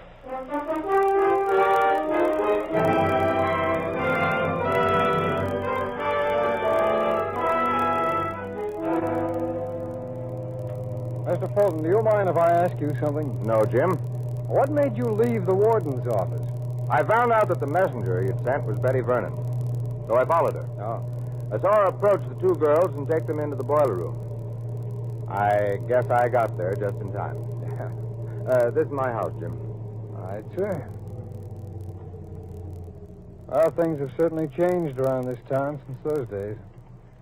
Looks like Shelby and his gang are gone for good. They are if the people want to keep them gone, Jim. We didn't clean up this town. Neither did the police. The people cleaned it up by going to the polls on Election Day. You know, in a country like this, the people get the kind of local administration they deserve. If they work hard at keeping their town clean, they get a good administration. If they take the defeatist attitude that there's nothing they can do about it, they open the door to crooked machines. Thanks for the ride home, Jim. You're welcome, sir. Good night.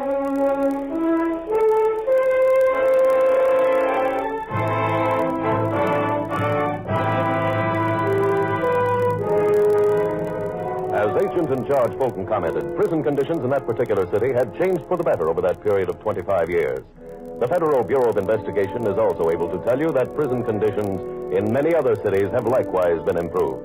In many prisons today, a job of rehabilitation is done on prisoners, so that when they regain their freedom, they can take their place in society. Sometimes that job entails educating the prisoner, teaching him a trade so that he can earn a decent living in the outside world. The improvement has not come overnight, nor has it been brought about by an accident. It has been wrought by a group of men who have made a career of prison management, who have dedicated themselves to helping fight the crime wave among those who committed the crimes. Your FBI would also like to call your attention to the fact that the policewoman in the file, which has been dramatized for you this evening, was only one of a very small number of her kind 25 years ago. Today, there are no big city police forces without female members. And of them, on this occasion, the Bureau takes the opportunity to say that their entrance into a field, which was once exclusively a man's profession, has forever disproven the bromide about their being the weaker sex, and that their contributions to law enforcement have been welcome, worthy, and genuine.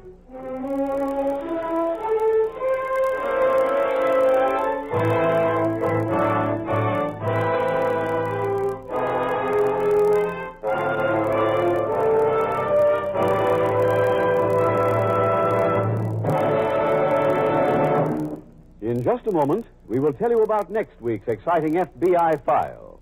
Now, one last word on the Equitable Society's plan for men and women on the way up. It's a plan for the man who may be sure that the day is coming when business associates will talk about him like this. I told you Harry Drake was a man to watch. They just made him sales manager. If you're that kind of man, then the sooner you get in touch with an Equitable Society representative, the better. Ask him for full information on the Equitable Society's life insurance plan for men and women on the way up. Or send a postcard care of this station to the Equitable Life Assurance Society.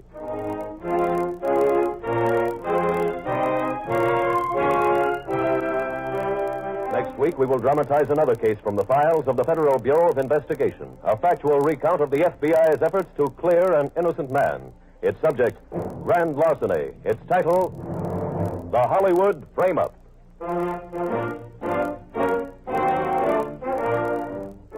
The incidents used in tonight's Equitable Life Assurance Society's broadcast are adapted from the files of the Federal Bureau of Investigation. However, all names used are fictitious, and any similarity thereof to the names of persons living or dead is accidental. Tonight, the music was composed and conducted by Frederick Steiner. The author was Jerry D. Lewis. Your narrator was William Woodson, and Special Agent Taylor was played by Stacey Harris. Others in the cast were B. Benaderet, Francis Cheney, Ted Osborne, Gigi Pearson, Yvonne Patey, and Mala Powers. This Is Your FBI is a Jerry Devine production. This is Larry Keating speaking for the Equitable Life Assurance Society of the United States and the Equitable Society's representative in your community, and inviting you to tune in again next week at this same time when the Equitable Life Assurance Society will bring you another thrilling transcribed story from the files of the Federal Bureau of Investigation, the Hollywood Frame-Up on This Is Your FBI. The Adventures of Ozzie and Harriet, fun for the whole family, follows immediately over most of these ABC stations. Stay tuned. This is ABC, the American broadcast. The Equitable Society presents This Is Your...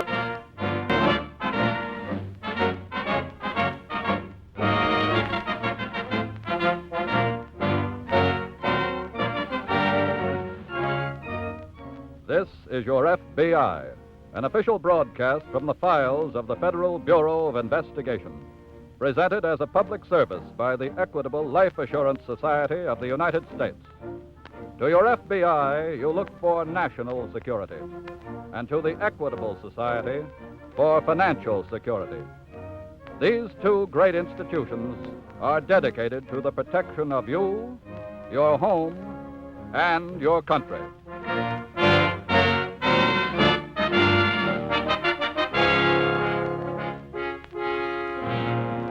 Tonight's file, the Bogus Bankruptcy.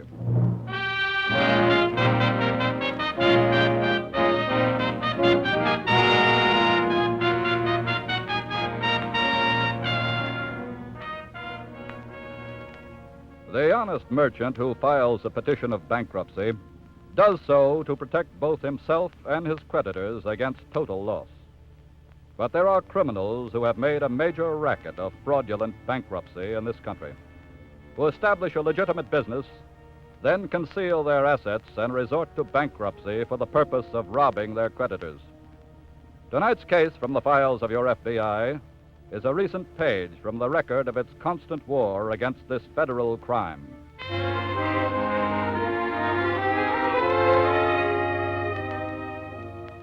After a hard day in the office of the Davis Wholesale Fur Company, where he is credit manager, George Russell has just finished dinner and stretched out on the divan in the living room to read the evening paper.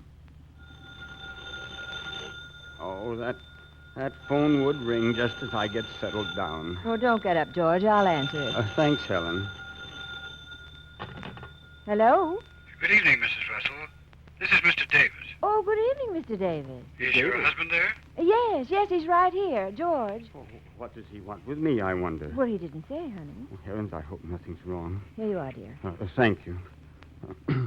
Yes, sir, Mr. Davis.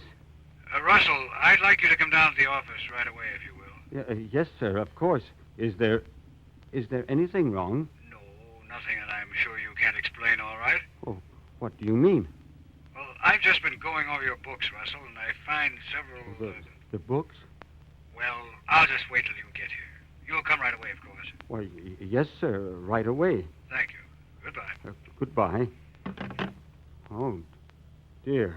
George, what's the matter? I don't know, Helen, but I've got to go down to the office. Oh, George, something's wrong. What is it? I didn't know anything was, but Well, what is it, darling? about my books, he said.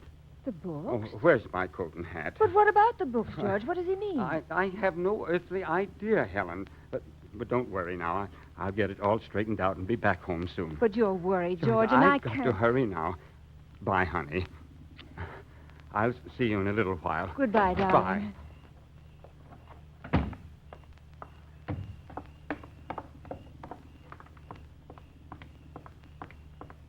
Pardon me, mister. Oh. Yes? Are you George Russell? That's right. Why? I got something here for you. Okay, Red. Let's throw him in a car.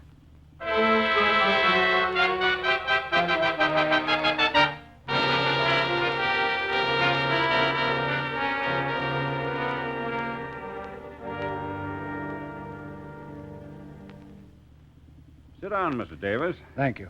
I was just ready to go out to lunch. I'm sorry, Judge Forrester, but this is an urgent matter. Oh? What's the trouble? Well, it was just about a year ago that as my attorney, you helped me set up my wholesale fur business, wasn't it? Yes? Now you're going to take it apart. What? I want you to file a petition in bankruptcy for me. Yes, and I want you to file it today. My credit manager, George Russell, has left me no other choice, Judge. Well, what's he got to do with it?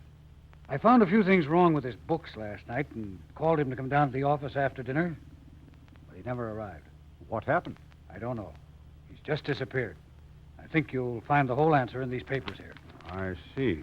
I spent all night and this morning checking up. Through a system of false invoices and other juggling, Russell has gotten away with over $100,000 in furs. 100. Why, it's incredible. Payments to my creditors are due, and I can't possibly meet them, Judge. I've got to take bankruptcy immediately. You reported Russell to the police, of course. Well, I thought I'd better consult you first. But Mrs. Russell, she must have reported it. No, I asked her to let me handle it. I see. Now, here are all the personal facts about Russell, and I've made up a statement here of my true assets and liabilities. Yes? And a record as nearly accurate as I could make of Russell's jugglings. Everything's here. I see. And you really want the petition filed today? Well, it's much better for my record for me to take action before my creditors do, Judge. Yes, of course. Well, shall I call the police now? No, just leave everything to me, Davis. I'll check with you as quickly as I can. Good. I'll either be at my home or at my office. Very well. Good day, Judge. Good day. Miss Myers. Yes, sir? Get me the FBI.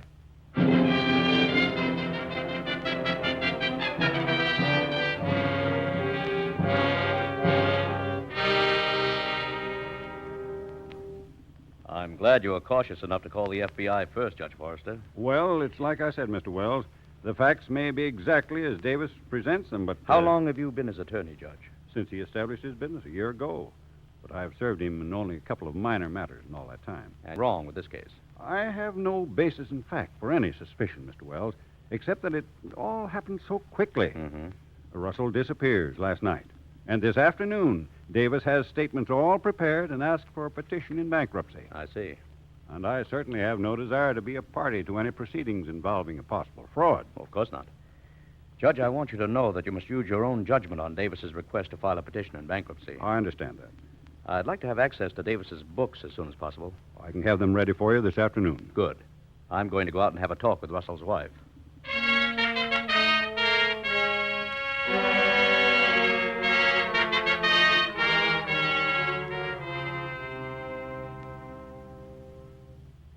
Mrs. Russell, the FBI works as hard to prove a man is innocent as it does to prove a man guilty. But we do have to find your husband. Oh, I know, and I want you to find him.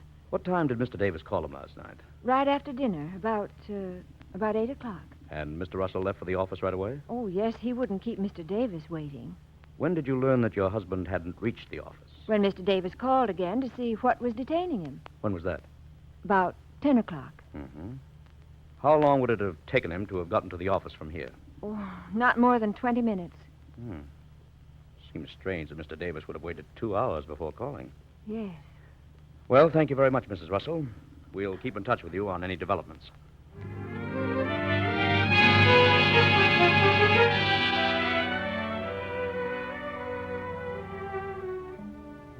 It is shortly after dusk now, and to anyone looking at it from the outside, the ramshackle building down in the warehouse section of the city would have appeared empty. Come on, pick a card, will you, Red? Oh, wait a minute. I'm adding something.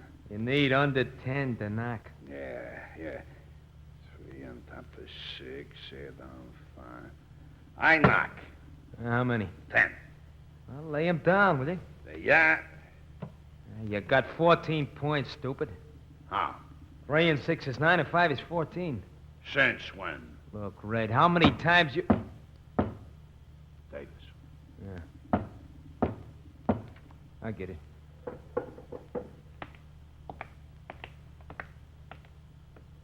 That's you, Mr. Davis? Yes. Come in. Thank you. Well, how's things going uptown, huh? Right now, Mac, I'm more concerned with matters here. Everything's okay here. Red, Yes, sir. did you call my apartment this morning? Yes, sir. Why? Well, to tell you everything was okay. I don't want either one of you to call me unless there's an emergency. You understand that? Yes, sir. How's our friend, Mr. Russell? Sleeping like a baby. No trouble with him? Not since we slugged him. We tried to make a break for it a while ago. That's why he's sleeping like a baby. Does he know why he's here? No, sir. You haven't mentioned my name. No, sir. What have you done with the first? Took him off the truck. Got him hid under that bunch of empty crates and boxes over there in the corner. Yeah, I see. It looks just like a pile of empty crates and boxes. I gather that, Red. Look, Mr. Davis, you got any idea when we'll be pulling out? Huh? I just stopped by the lawyer's office to leave the books. He's filing the petition sometime tomorrow. Oh, you ought to get action pretty quick then, huh? That's right. Well, I have to be getting along. You boys just lay low here and everything will be all right. Right. Okay. And, by the way, Mac. Yes, sir? I'll be back a little later on tonight to take care of Mr. Russell.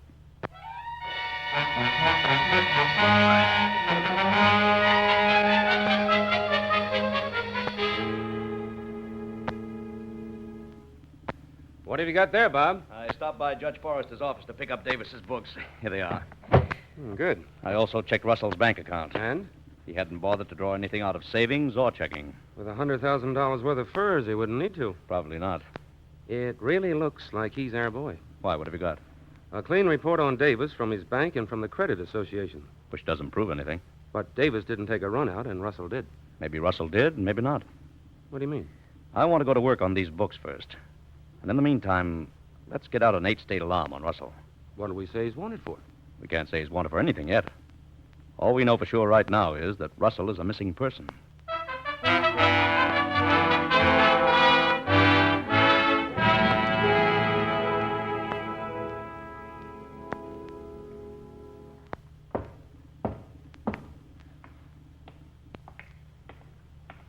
Yeah? Me, Davis. Okay. I didn't think you'd be back tonight, Mr. Davis. I told you I would.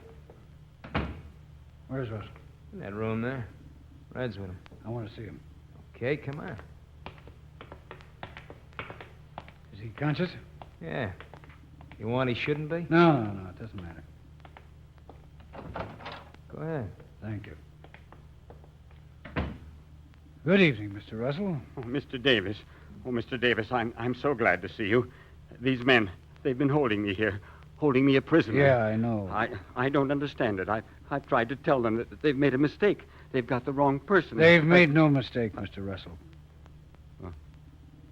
What do you mean? I ordered them to bring you here. What? Sorry, but this is how it had to be done. I don't understand. It has to do with our books, Mr. Russell. Books? They show a deficit, a shortage of over $100,000. That's not true. Shut up and listen. Oh! As I was saying, there's a serious shortage. So serious, in fact, that I'm forced to go into bankruptcy. I had nothing to do with any shortage. But you must have. Otherwise, why would you have disappeared? Now do you see why you're here, Mr. Russell? Yes. I believe I do. Unfortunately, keeping you out of sight until the bankruptcy case is over isn't enough. Your return even then would be very embarrassing. But you can't keep me here forever. That's right. So the next best thing, Russell, is to get rid of you. Get rid of you now. What are you saying? Red? Okay, Mr. Davis. Oh, wait. Please, Mr. Davis. No shooting, Red. I know. No. Keep away. Keep away.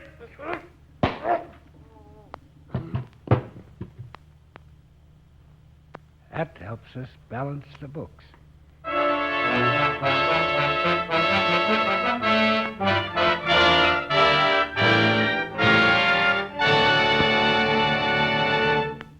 We momentarily close the Equitable Society's presentation of the Federal Bureau of Investigation file on the Bogus bankruptcy. We will return to this case in just a moment. They say that a man has a young mind as long as he keeps his eyes fixed on the future, as long as he doesn't dwell in the past. Well, if that is true, then the Equitable Life Assurance Society of the United States, in spite of being 86 years old, is one of the youngest-minded organizations in the country.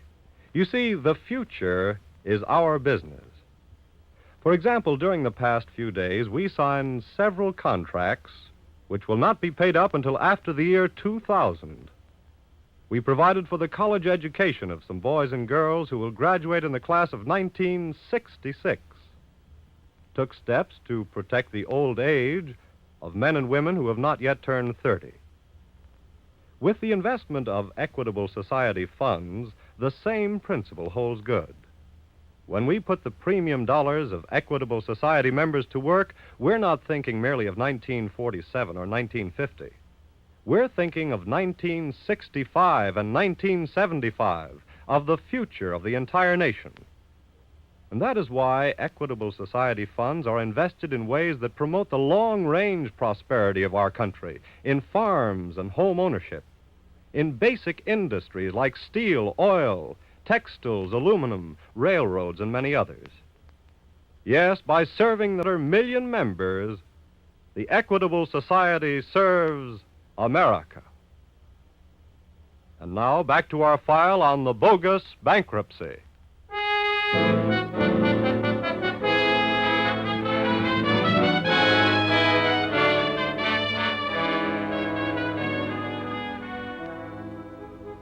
A criminal can plot only his own operations and the actions of his victims and confederates. The discoveries and movements of his law enforcement opponents he has no control over whatsoever. And in this handicap most always lies his nemesis.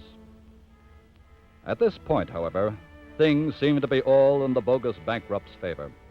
And they still were when his lawyer's office the following day. How's everything going, Judge? Fine, Mr. Davis. That's good. Have you filed our bankruptcy petition? To tell you the truth, I haven't. What? Why not? I didn't finish checking your statements and figures in time. They were all checked before I gave them to you. I know, but I wanted to recheck them to make doubly sure no error would appear in the petition. You don't think I might have made some mistake on purpose? Oh, of course not. It's just normal procedure on the part of any attorney to make sure that his client... Judge, I want that petition filed today.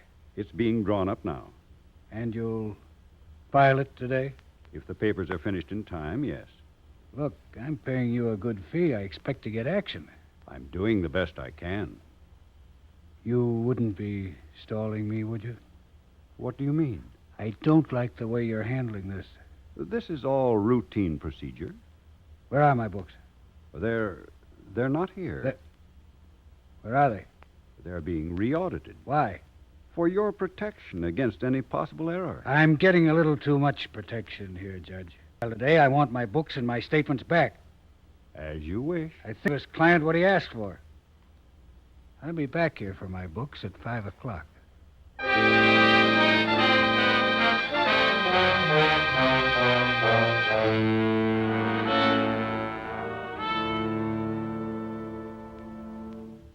I come in, Dick? Sure, Bob.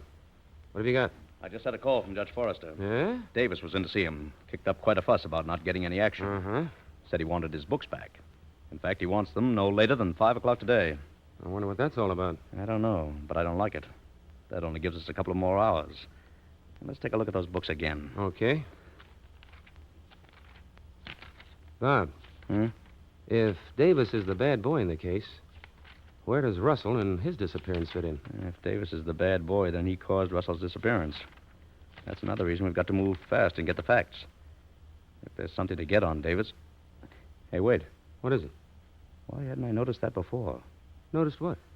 Look at the figures on that sheet. Yeah?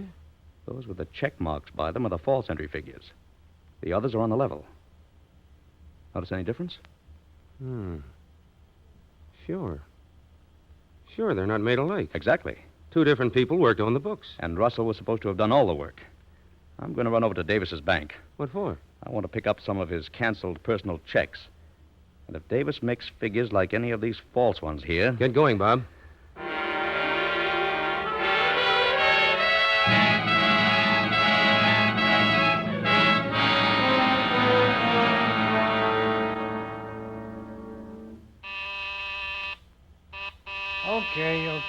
Okay. Who is it? Me, Mr. Davis. Mac. What do you want? Thought I told you never come here. This is important. Well? We got trouble, Mr. Davis. What's wrong? Red kind of messed things up. How? Getting rid of that Russell guy's body. What do you mean? What happened? Well, he took the stiff out to dump it late last night, just like you tell him. Yes? When he gets down by the docks, there were so many people around, a troop ship coming in or something, that he keeps the body in a car and he just keeps riding around, see? Very smart. Very. Then what? Well, when it gets to be daylight, he gets a little panicky. Finally, he throws the body in an alley. That's great. That's fine. Probably be found in the next 5 minutes. It's already been found, Mr. Davis. How do you know?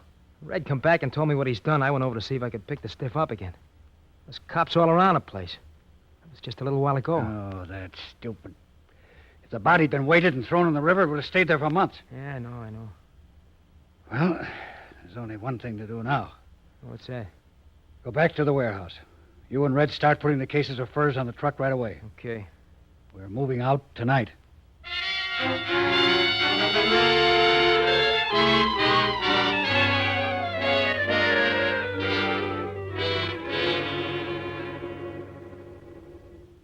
Dick, I just checked with the bank. Yeah? I think Mr. Davis is our man.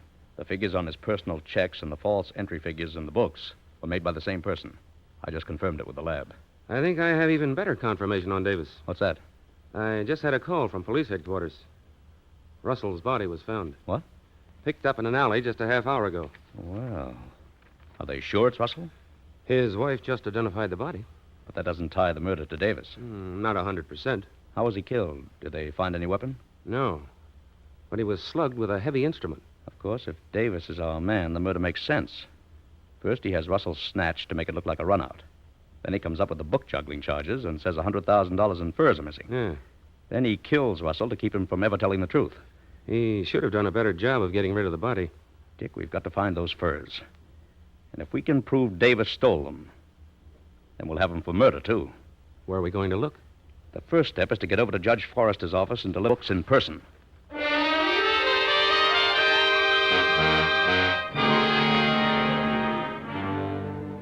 It's 5:30 now. I don't think Mr. Davis is going to keep his appointment with you, Judge. No. Have you his home address? Yes, I'll get it for you. Dick, I think you'd better get over there. Okay. I'll wait here.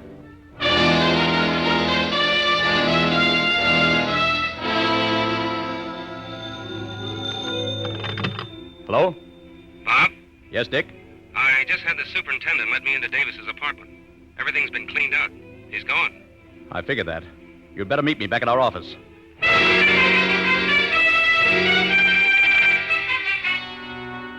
It's quite obvious that Davis has taken a run out. Yes. If we only knew where he's hidden those furs. Wait a minute. I seem to remember a certain item in his books. What? If I'm right, it might lead us to Mr. Davis.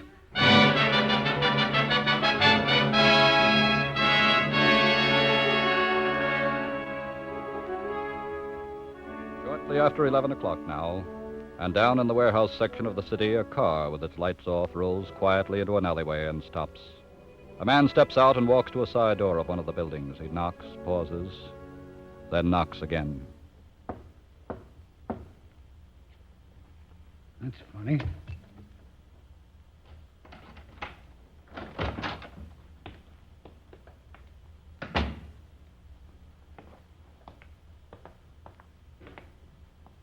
Red. Mac. Where are you? Mac.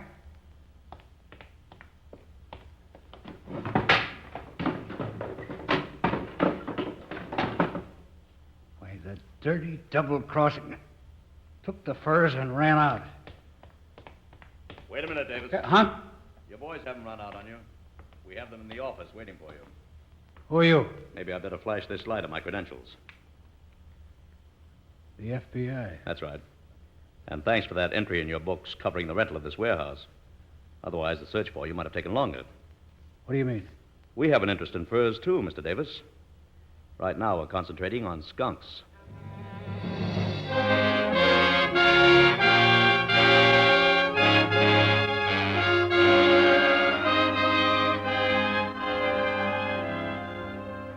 On the basis of subsequent evidence, Davis and his two Confederates were tried and convicted for the murder of George Russell.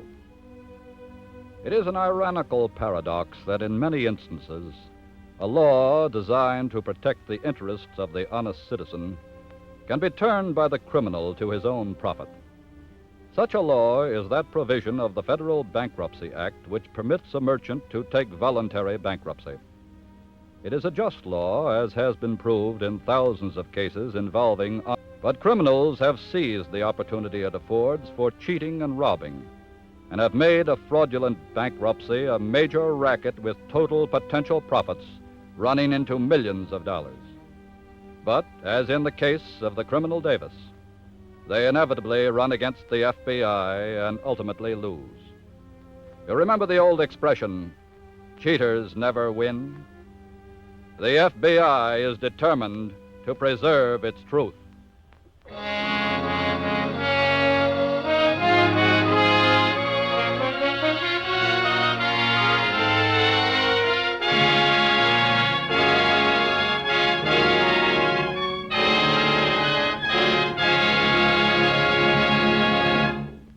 You'll hear about next week's case in just a moment. This week, at the Equitable Society, I had one of the finest experiences of my life. After lunch, I happened to drop in at the Department of Policy Claims. That's where payments are made to Equitable Society members whose policies have matured. Well, just as I walked into the office, an Equitable Society executive was handing a check to a lovely gray-haired lady. She'd been a teacher for 40 years until 2 weeks ago. Now she was retiring and receiving the first of a long series of checks, which the Equitable Society will mail to her every month as long as she lives. Her eyes were shining when she took the check, and she said, "You know, if I had my life to live over again, I'd still be a teacher. But if I couldn't be a teacher, I'd want to work for the Equitable Society. Because life insurance people, just like teachers, can look around them and see the results of their life work in happy, contented, responsible men and women. Yes, you see, the Equitable Society is the guardian not just in silver coins, but the guardian of human happiness, of the plans parents make for their children, of the ambitions of young married couples to own their own homes, and of the hopes of older people to live their declining years in peace and contentment. So we of the Equitable Life Assurance Society of the United States believe that our job is a good job, one that repays all the hard work we put into it. And so we're proud to say that this week and every week for 86 years, the Equitable Society has been building security for you, your home, and your country.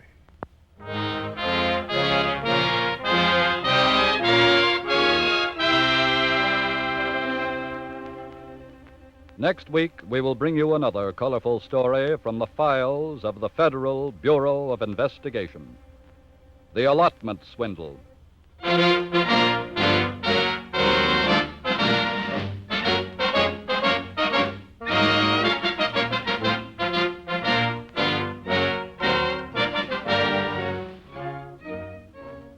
The incidents used in tonight's Equitable Society's broadcast are taken from the files of the Federal Bureau of Investigation. However, all names used are fictitious, and any similarity thereof to the names of persons living or dead is accidental. Programs in this series of particular interest to servicemen and women are broadcast overseas through the worldwide facilities of the Armed Forces Radio Service. Tonight, the music was under the direction of Frederick Steiner. The author was Frank Ferris. This Is Your FBI is a Jerry Devine production. This is your narrator, Dean Carlton, speaking for the Equitable Life Assurance Society of the United States, and inviting you to tune in again next week at this same time for This Is Your FBI.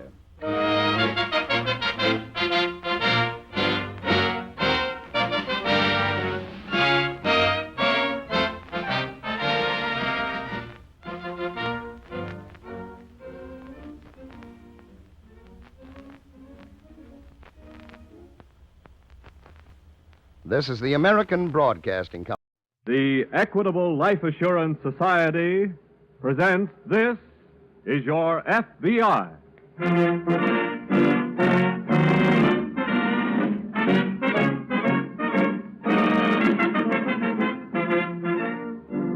This Is Your FBI, an official broadcast from the files of the Federal Bureau of Investigation, presented as a public service by the Equitable Life Assurance Society of the United States and the Equitable Society's representative in your community.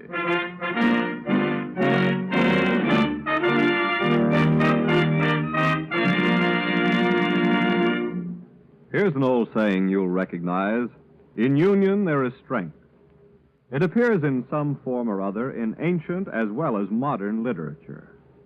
But it has special significance for the 3.25 million members of the Equitable Life Assurance Society of the United States. Through union in the Equitable Society, they have created the security of life insurance for themselves and their families, provided education for children, helped make old age secure and comfortable. Remember, too, the premium dollars of Equitable Society members are invested in ways that promote national prosperity. So that by serving its members, the Equitable Life Assurance Society serves America.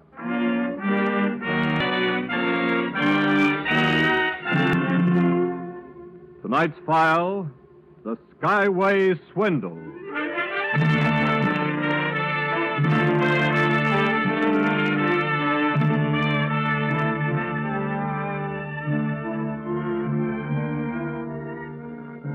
You can cure an alcoholic, a drug addict, and sometimes you can even cure a golf player. But you'll never cure a flying man. Once he has learned to fly, his heart and soul forever after belong to the sun, wind, and stars. That is why the thousands of young Americans who flew the fighters, bombers, and transports during the war are finding it so hard to reconvert to peacetime pursuits on the ground. They know that America's civilian aviation industry cannot possibly absorb them all, and they are readjusting as best they can. But just let them see an opportunity to fly again, and, well, one young veteran of 30 missions over Tokyo saw such an opportunity recently. And here's what happened.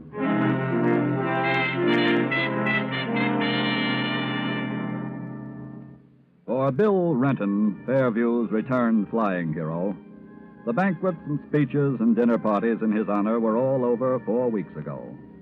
And in a way, he was glad, because he wanted to forget all about the war. But life on the ground began to get pretty dull, and was getting no better fast until the phone rang one morning. Bill answered and heard a feminine voice say, Is this Bill Renton? Yeah, The Bill Renton? that's right. Well, you don't know me, of course, but you knew my husband very well. Oh, He flew in your squadron, Jack Martin. Jack Martin. Oh, I'll say I knew Jack very well. You say you're his... I'm his widow, Carol. Well, And you're right here in Fairview? I just arrived this morning. I'm at the Central Hotel. Well, gee, I'd sure like to see you. Well, I'd love to meet you, too. Jack's mentioned you so often in his letters. Well, then, hold everything. I'll meet you in the lobby in 10 minutes.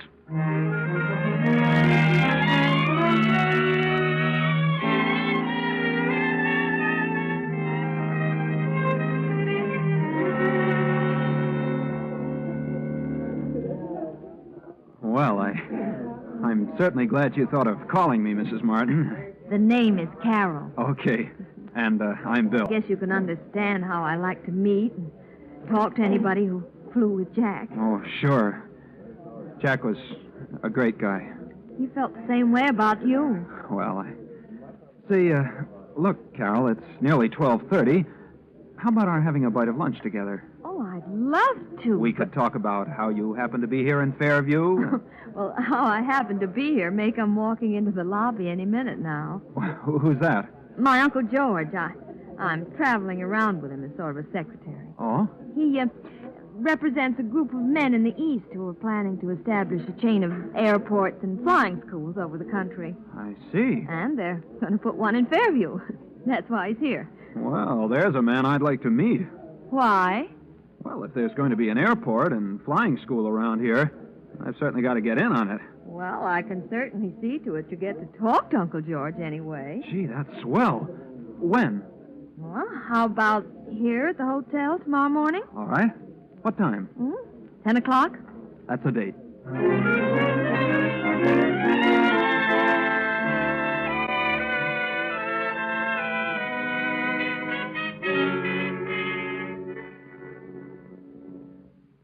Mr. Sterling. Yes?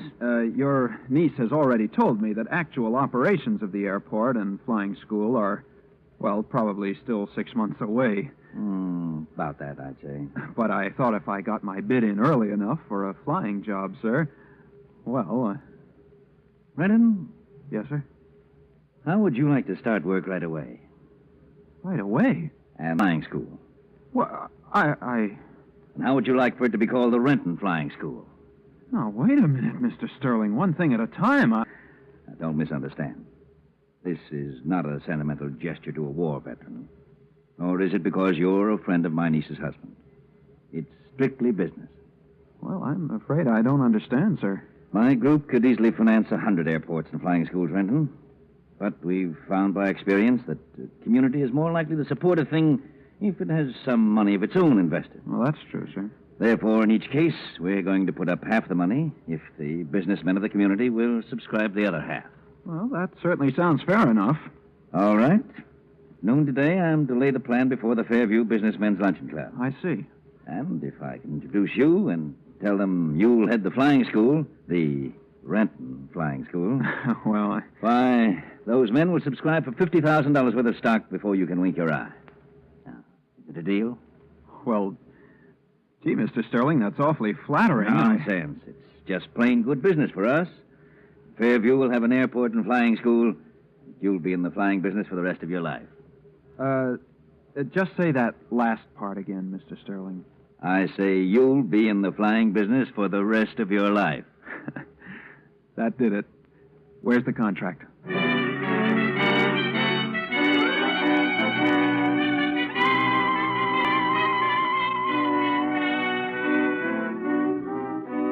In another part of the state that same morning, Agent in Charge Redding of the FBI field office has just finished reading a teletype from the Washington Bureau. Well, Tom, nobody can accuse this swindler of laying down on the job of reconversion. What have you got? Washington bulletin to all officers. Who's wanted? Man about 50, girl about 26 or 7. Here's all the information on him. What did you mean about reconversion? Well, this swindler's working on a post-war angle, promoting airports and flying schools, using a local war hero for bait. Very smart. Girl angle's smart, too. She poses as the widow of a former flying mate of a hero. That's how they get him. I see.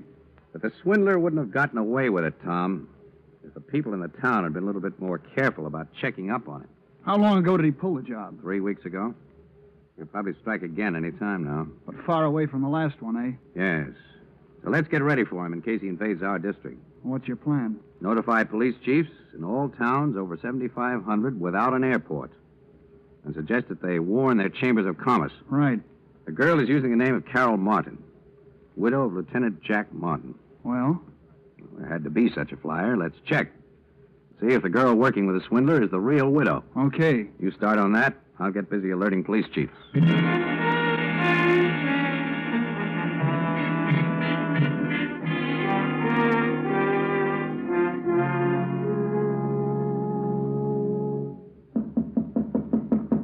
in.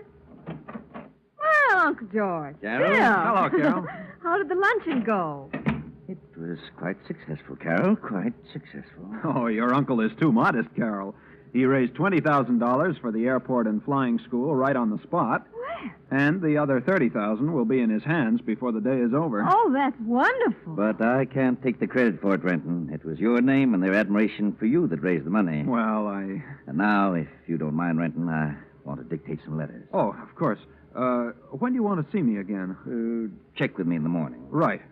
Oh, by the way, Mr. Sterling, I think you told me you had optioned the Johnson land south of town for the airport. That's right. I thought I'd run out there before dark and have a look at it. Well, I'd rather you'd wait until morning. We'll drive out together. Well, all right. Whatever you say, sir. Goodbye, Carol. So long, Bill. Bye, Mr. Sterling. Goodbye. Yes, we seem to be doing all right. When do we get the rest of the money? Well, they'll have it here by 5 o'clock. Good. Then we can make the 6 o'clock train and head for the sea, sand, and sun. For where? Florida, darling. Well, that's not on my list of things to do next. Look, George, I want a vacation. Yes, so do I, my dear. But we have other business to tend to first. Look, I'm withering up inside these widow's weeds. I want to dance and swim and roll over on the sand and watch the beautiful brutes go by for a while. Won't you ever get men off your mind? Sure, when I'm as old as you. Oh, thank you, my dear. Now, look, be practical about this. If we stick together and finish up our list of prospects, we stand to make plenty. With your half of the take, you can go anywhere in the world and do whatever you want all by yourself. That's worth waiting for.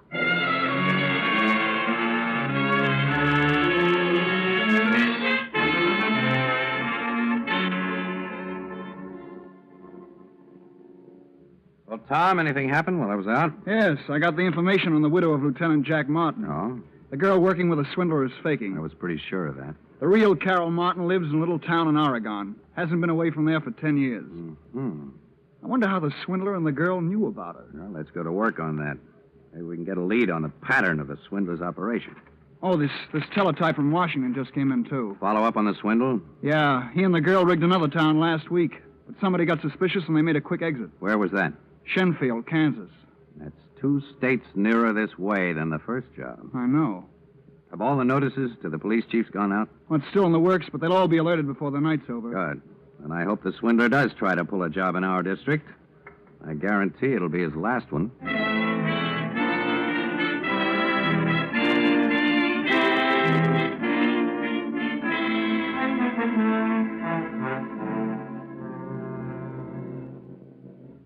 Will you hurry it up, George? All right. Give me a hand with some of this stuff. Oh, you're worse than an old woman when it comes to packing. Come on, cram it in. Let's go. Yeah, what time do we get to Midland? 7 tomorrow night. Where's the money? Locked up in the other bag. All 50,000? Do you wish to count it, my dear? I just want to get out of here. We've only got 15 minutes to make the train.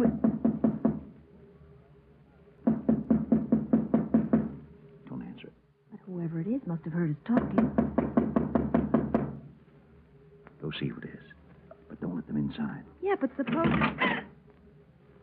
Oh, hello, Bill. Going somewhere, Captain? Urgent call, Renton. I've got to go to Chicago for a few days. Too bad the flying school's not in operation. I could get you there in a real hurry. Yes, that would be a great help. But I'm afraid what I'd really do is bail out and leave you two to figure out the gadgets for yourselves. What's that? I let you two make a sucker out of me. But you're not going to do the same thing to those men who invested $50,000. Look, I don't know what you're talking about. I disobeyed orders, Mr. Sterling. I went out to look over the Johnson land. But I told you... I know. You told me you had optioned the land, but you were lying. Johnson says you've never even talked to him. All right, but I can explain Then maybe that. you can explain something else I found out. What do you mean? You said you had made a deal with Northrop to use their trainers in the flying schools. I just called Northrop, and they'd never heard of you. Now, look here. Hand over that dough, Sterling. I'll do nothing of the sort. I tell you... Give me what- that money. Look, Renton, you're in on this too, remember? I said give me Put that... up your hands, Bill. What? And don't turn around. Pick up the bag, George. Wait a minute. You've already stabbed me in the back, Carol, so maybe you'll shoot me in the back, too. But before you do, I'm gonna...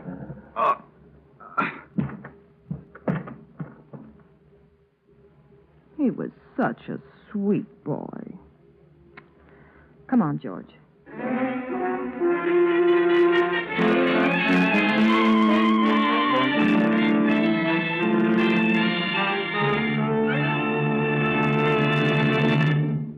Before telling you about the next exciting development in tonight's FBI file, let's talk for a moment about two very important elements in America today: labor and management.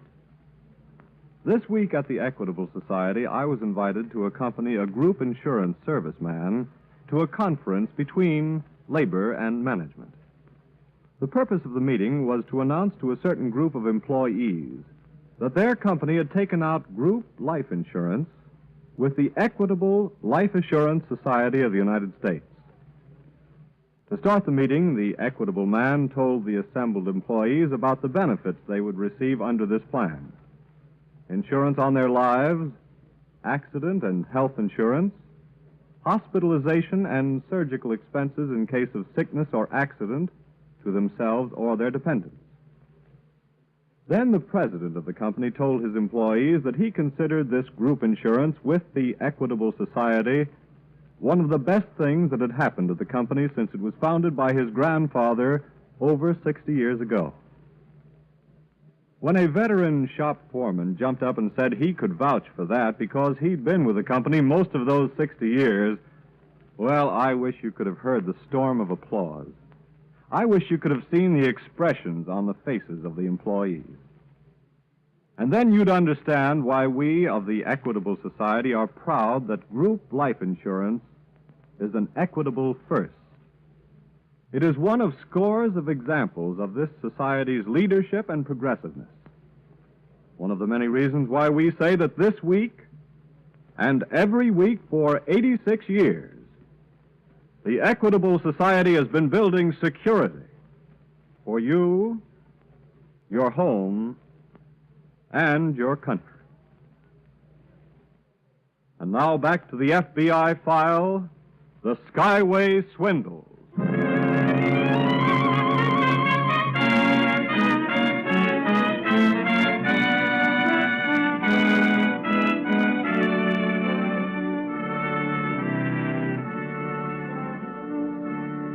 To put it mildly, it must turn the stomachs of America's returning veterans when they come back home and encounter some of the people for whom they fought, and for whom so many thousands of their buddies gave their lives. People like, to cite only one of many types, people like swindlers such as George Sterling and his accomplice, the girl Carol. Greedy, conscienceless people who scheme day and night against the possessions and human rights of others, even victimizing the very ones who fought to safeguard the country from which they sucked their miserable existence.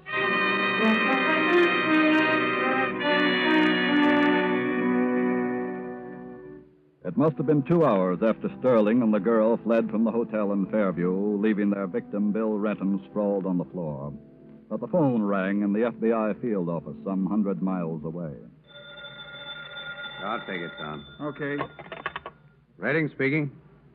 Oh, hello, Chief. You got our warning, eh? Was that too late? I see. Yes? Yes, go ahead. I'm getting it all right. Uh-huh. All right. Good. We'll get busy right away. Yes, we'll leave here immediately. Thank you, sir. Something on the swindler? Yes. That was Chief of Police of Fairview calling. What happened? Same pattern. The man and the girl used a war hero for front, Skipped town a couple of hours ago with $50,000. Well, The kid caught on to the swindle, went to their hotel room. They slugged him and escaped. is he dead? No, thank goodness. How did they get out of town? Nobody knows. Come on. We're headed for Fairview.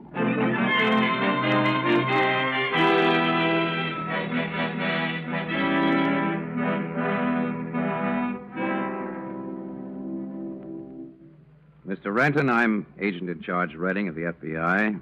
This is Special Agent Willard. How do you do? How's the head? Well, it's not my head that's bothering me now, Mr. Redding. It's letting those rats get away with $50,000. Well, I can understand how you feel. But after all, you were only a victim like the rest. Yes, but it was my name that raised that money. Let's hope we catch Sterling and the girl before they've spent too much of it. Well, if we don't, I'll be working for nothing for a long time to come. I'm going to pay back every cent those men put up. How did they first contact you, Mr. Renton? The swindler and the girl. Well, she telephoned me from the hotel. Uh-huh. Said she was Carol Martin, the widow of Jack Martin, who flew in my same squadron. Then? Well, of course I fell for it and said I'd like to see her. So I met her at the hotel, and when I asked her what she was doing in Fairview, she started telling me about this project that her so-called uncle was working on. Naturally, that interested you. Yeah. So I made a date to talk to her uncle about a job. Uh-huh. Next thing you knew, you were fronting the project, raising money through the Businessmen's Luncheon Club. How did you know that? He's done it twice before in the same way. Did you know Lieutenant Howard Jones? Jonesy? Why, sure, he flew in the same squadron with me. Why? He was their first victim. How about Lieutenant Robert Lansing? He flew with us, too. Did they get him? He was their second victim. Well, it looks like they're going right down the line of fellows in my outfit. And those of you who live in the smaller towns, anyway. But how did they know who we were or where we lived? I've no idea. But we've got to get a roster of your squadron. That's about the surest way we'll have of catching him. You got a list of the men in your outfit? No, sir, I haven't. Well, then we better contact the War Department right away. As soon as we get the list, we'll alert all the men on it. Good. I've got an idea we're going to get all of that $50,000 back for you. Well, that'll be plenty okay with me.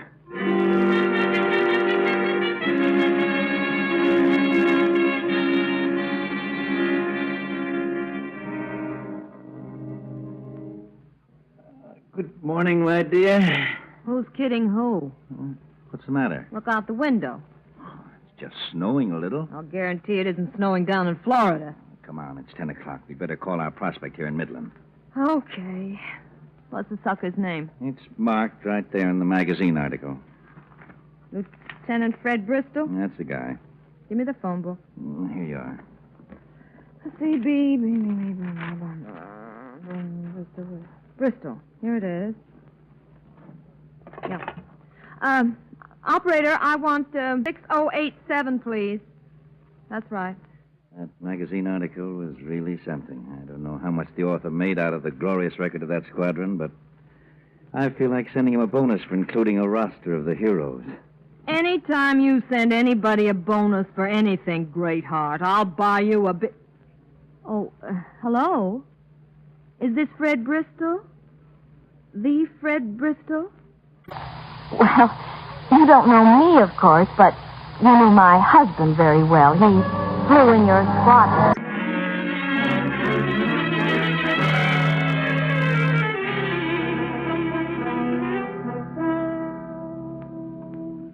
I sure wish that teletype would start sounding off, Tom. So do I. My hands are pretty well tied until that roster comes in. The swindlers may have already reached the scene of their next job, too. Yes. One good thing for us, though, it takes them a couple of days to set the stage and cash in. Hope it doesn't take us longer than that to start. There she goes. Let's have a look. Following his list of men who served in... This is it. Get Barnes and Kennedy in here. Okay. Tell the switchboard operator to keep 6 trunks clear for us. We're going to get on long distance and stay on it until we make a strike.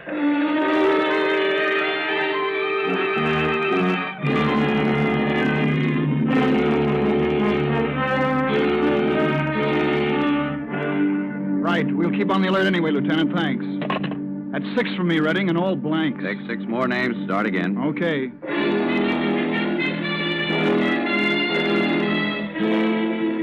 Contacted 14 names by long distance, no luck. We're narrowing the field anyway. Get some more, keep going. Right.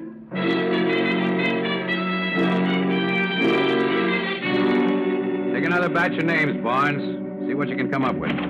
Ready. Yeah, Tom? We're in.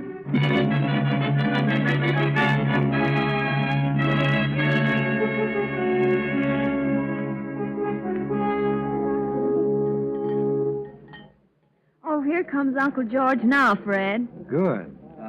I'm awfully sorry, young man. I was late for our breakfast appointment. Well, I'm sure you're quite busy, sir.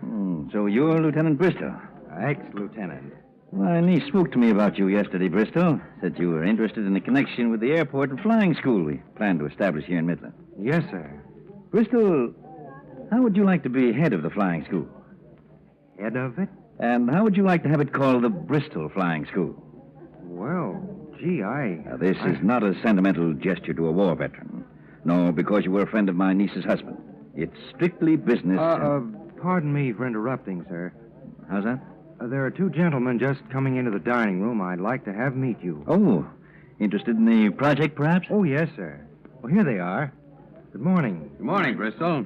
Mrs. Martin, Mr. Sterling, I'd like you to meet Mr. Redding and Mr. Willard. How do you do? Won't you join us for a bite of breakfast, gentlemen? Mr. Bristol tells me that you're interested in the airport project, which brings me to Midland. We're quite interested, Mr. Sterling, but... Then do sit down, by all means. I should be glad to explain it to you, and perhaps... Well, that won't be necessary, Mr. Sterling. We're quite well acquainted with it already. Really, sir? Yes. You see, Mr. Willard and I are special agents of the FBI. FBI? Yes, that's right. And if you are interested in the project that has brought us to Midland, we should be glad to explain it to you. If I may quote you, sir, that won't be necessary. I'm well acquainted with it already.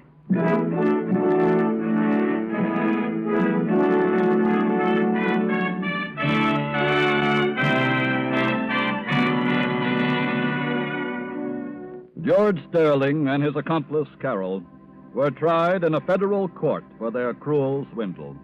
They were both sentenced to long terms in a penitentiary. The swindler, the cheater, is one of the most loathsome species that crawls in the criminal scum of any society. And he is numbered by the thousands. But his whole breed could be wiped out overnight, for he lives solely by preying on the carelessness of his victims. The simple exercise of due caution in dealing with and checking on the stranger with a proposition, this one step alone on the part of each of us could exterminate the swindler.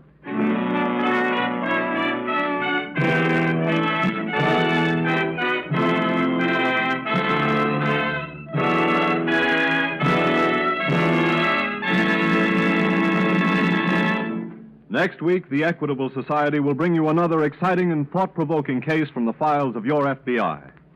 Before telling you about it, let me remind you that just as you look to your FBI for national security, so to the Equitable Society you look for the financial security of life insurance. Yes, like the FBI agent, the Equitable Society life insurance representative in your community is a specialist on the subject of security. His job is to preserve homes, to help keep children in school, and to make old age a time of happiness and contentment.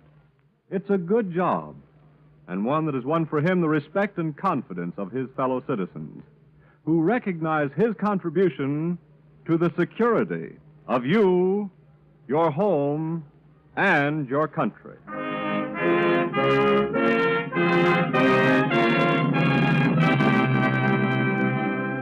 Next week, we will bring you another colorful story from the files of the Federal Bureau of Investigation, The Paroled Killer.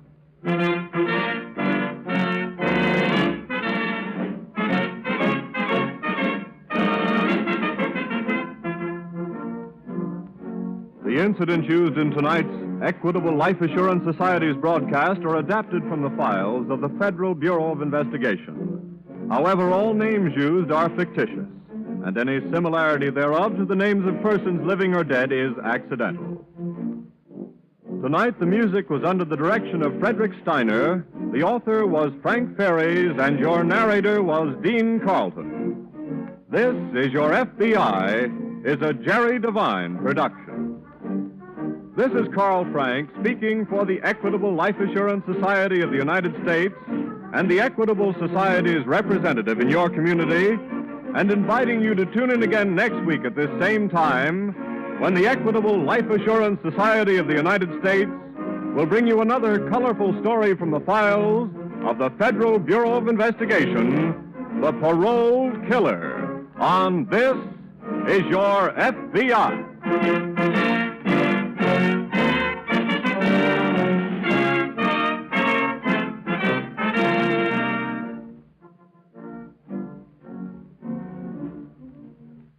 This is ABC, the American Broadcasting Company. The Equitable Life Assurance Society presents This Is Your FBI.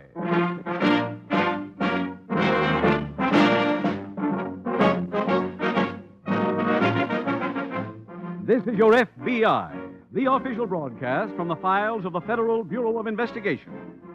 Presented transcribed as a public service by the Equitable Life Assurance Society of the United States and the Equitable Society's representative in your community.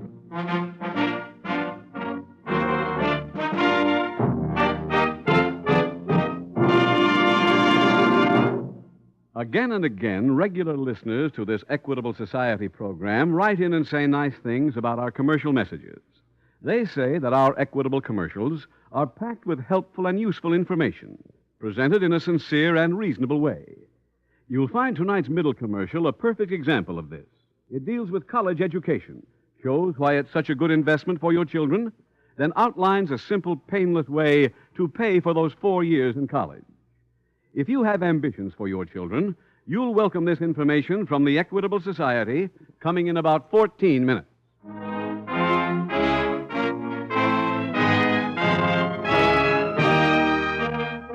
Tonight's FBI file, The Black Market Hijacking.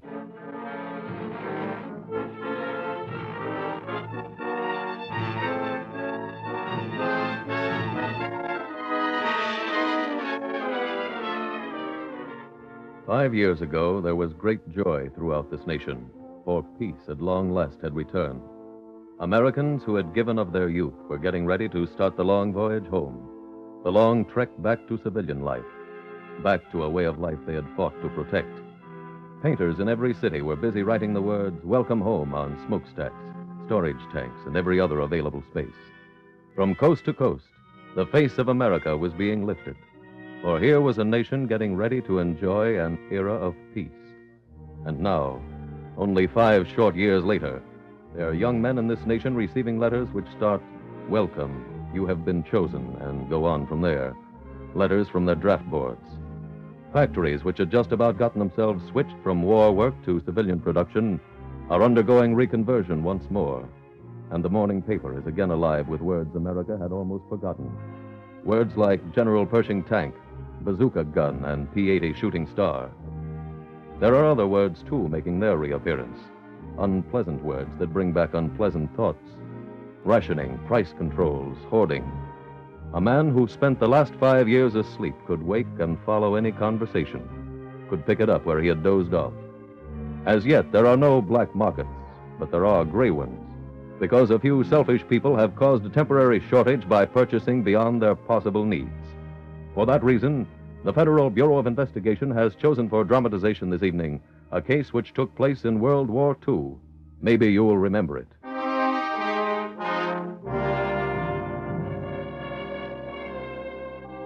Tonight's file opens late one night in 1943. 2 men ride a small boat across the river, one at the wheel, the other peering through the thick fog. You see anything, Leo? No, not yet. We ought to be getting close. Let's move. Nah, not to where that barge is anchored. Hey, Fred. Next time, let's hijack a truck, huh? You think we'd score this good in a truck? No, but it'd be easier work. What's tough about this job? I don't like this foggy air. Murder on my sinus. Leo, a barge load of coffee will cure anything. Wait a minute. Huh? Turn toward me a little. Sid? I think so. Yeah. Yeah, see those lights? Uh-huh. Better get up that front line. Okay. Uh-huh. That's the barge, all right. Hey, Fred. Yeah. What do we do with a barge load of coffee? What do you think we do with it? We sell it. I know that. But it's a lot to get rid of. Leo, people are short of coffee. It'll be a cinch to get rid of. Just think, kid. Helping people out when they ain't got something, we'll be helping the war effort.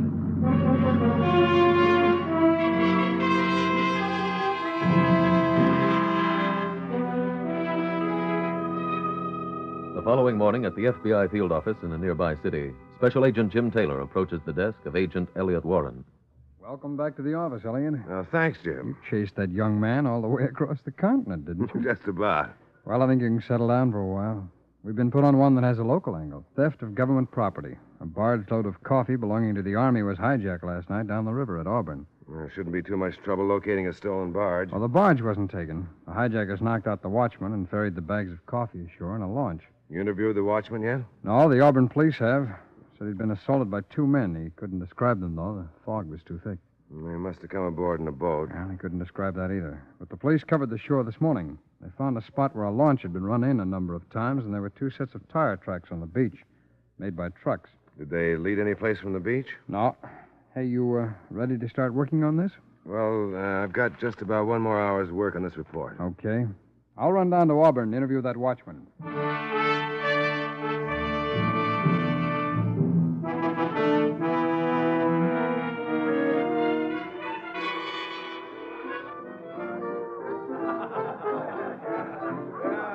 Leo! Leo! Okay. Where you been? Out talking to the hat check girl. Figured as long as the floor show was still on, It's just might as ending. well- Stick around. Sally will be free. Right. All right, folks, that's the end of the show. Now, everybody dance. Sally know we're here? Yeah, here she comes. If you get up and dance, sweetheart, it'll be on right now. Hello, boys. Hello, Sally. Hi, Sally. Don't get up. Makes me feel like a lady. There you are. Yeah. Business okay? Oh, I got no complaints. How about our business? Huh? Did you dig a customer? You know, a customer for the coffee. Now, let's not mention the product. I got a prospect, a real live one. Who is he? Well, now, Fred, let's get the commission angle straightened out first. I already told you. You get 10% off the top. Honey price is a jump since then. There's a war on, you know. All right, how much now? A full share. 1/3. Why don't you take it all? Oh, honey, that wouldn't be fair. Suppose we say no. My customer goes back in the deep freeze. What's the matter with you? Don't you make enough in this joint to keep you happy? Honey, boy, I've learned to lay it away while I'm hot. Now, what do you say? Yeah, okay. You get 1/3. Swell. Who's the guy? His name is Kent. I don't know any fence named Kent. This man is a legitimate citizen. And what does he want with our product? Well, you see, he likes to wave the flag during the daytime, but at night he's in business for himself. All right, how much will he go for? You can settle that with him. He's over there at the corner table.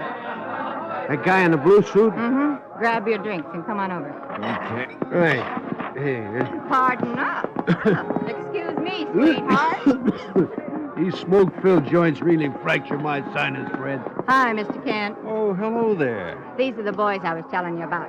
Fred Sanford, Leo Dixon. Meet Mr. Kent. How do you do, Mr. Hi. Kent? Will you sit down? Yeah. Go ahead, Sally. No, you three work it out. I gotta make some character with the Yumpches. See y'all later, huh? Yeah. Sure. Well, I see you have drinks, gentlemen. Yeah. I suppose we might as well get right down to business. Okay. Miss Sally has told me about the property you have for sale. I'd like to make you an offer for it. How much? I'll give you 25 cents a pound. Oh, it's worth more than that. Not to me. That's a flat offer. And I'd like to add that I can't consider closing the deal until I've examined the merchandise. Well, you can see it any time you want. Where? I got it stashed in a warehouse at First and Broadway. A fellow named Woody runs the place. Just go there and tell him I sent you. All right, I'll go there tomorrow. Okay. And let's meet back here tomorrow night.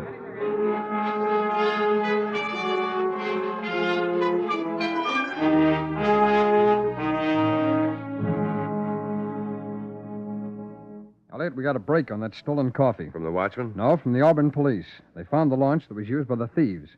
There was a broken bag on deck, and the stenciling on the bag matched with the coffee that was hijacked. Did you examine the launch, Jim? Yeah, and I think I came up with a lead. What's that? Well, there was an old jacket in the cabin. It was obviously worn by one of the hijackers when he carried the coffee. I went through the pockets.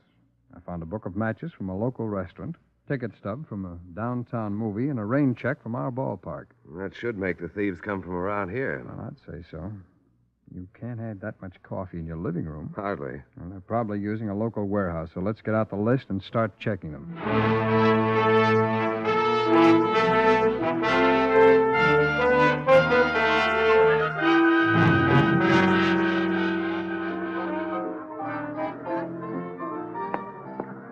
Sorry to keep you waiting, boys. That's all right. Ken show you? Yeah, he's in my office. Come on back. Did he get over to see the coffee? Ixnay on the offie cake. Okay. Did he see the product? I don't know. Go ahead, boys. All right. Yeah, thanks. Hi, Mr. Kent. Good evening, gentlemen. Sit down, fellas. Thank you. Okay. Well, Mr. Kent, did you get to see the stuff? Yes, I went over this afternoon. How'd it look to you? Fine. All right, let's start talking dough again. I might as well tell you for openers, we're not interested in that 25 cents a pound. To tell you the truth, gentlemen, I'm not either. Now you're talking. I have a newspaper clipping here someplace. Oh, yes, here we are. I think we should discuss it before we make any further mention of money. What is this? A story in this evening's paper. Has to do with coffee belonging to the U.S. Army that was stolen night before last. Now, by a strange coincidence, gentlemen, that's what you're trying to sell to me. So? So I can't help putting two and two together. Look, Mr. Kent, you didn't think the boys just grew, did you? I certainly didn't think it was stolen. That puts an entirely different light on the deal. You mean you're backing out? No. I'm reducing my offer to 5 cents a pound. Mr. Kent, you're not a businessman. You're a comedian. Look, let's break this up. We got no deal. Just a minute. I'd like to call your attention to something first. The coffee is stolen. I know that it's stolen, and I know where it's being kept. And I regret to say that if you don't accept my offer, I'll have to notify the police. It would be my duty as a citizen. Now, what's your answer? I'll give you an answer. Hold it, Leo. What for? The guy's got us over a barrel. All right, so let me fix that. Sit down. Huh? Nothing we can do. Let's take his offer. Are you kidding? No. When do you want to pay, Mr. Kent? Come to my office tomorrow morning. I'll give you the cash. Okay. I'm sorry to have had to use this sort of Oh, pressure. get out but of here. Very well. Good evening, everyone. Fred, why didn't you let me cool him? Because it wouldn't have done any good. Well, you didn't do any good this way either. Don't be so sure. Come on, Leo. We got some work to do.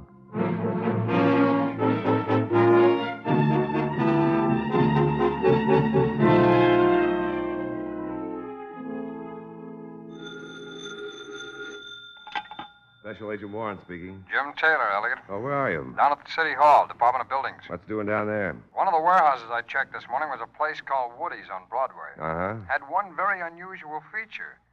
The inside dimensions were only half the size of the outside. Oh? I checked the building plans, and they confirmed my suspicions. Well, did you see anything that looked like a breakaway wall? No, not a trace, but there's an alley running through from Broadway to the market.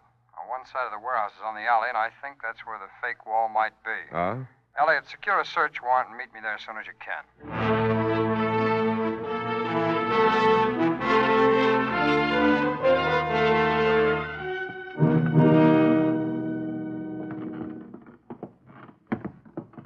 Elliot, shine your flash. See if there's anything here. Right. That's it. Hold it. Hey, it feels like a catch. Yeah. Door's open, Jim. Let's go in.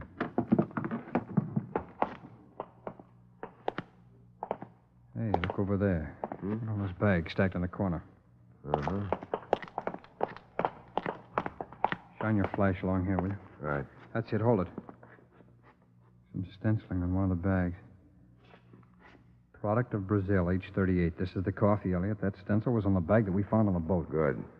If I get my knife out, we'll make sure. If it's the coffee we're looking for, it should be all here, Jim. There's plenty of it. Yeah.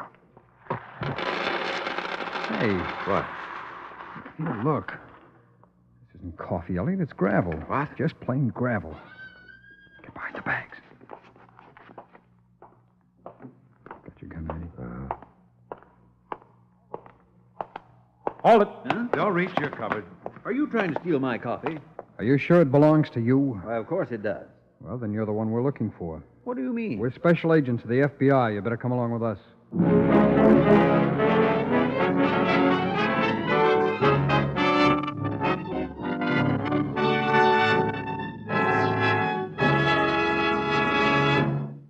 We will return in just a minute to tonight's exciting case from the official files of the FBI. Now, a special message from the Equitable Life Assurance Society to fathers and mothers of young children. We're going to ask you to look ahead 10 or 15 years to the day when that youngster of yours says, Just think, Dad. 1 week more and I'll be a college freshman. Oh, boy, I can't wait. your boy or girl will have 3 good reasons for looking forward to college. First, because college men and women earn more money. Dad, our high school principal said that college grads earn $72,000 more during their working years than the men who went right to work after high school. Isn't that something? Second, college men land the bigger jobs.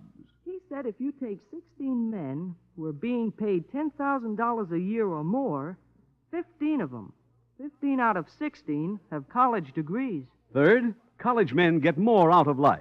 They know what's what in art, music, and good books. Their background of culture makes them sought after by important people.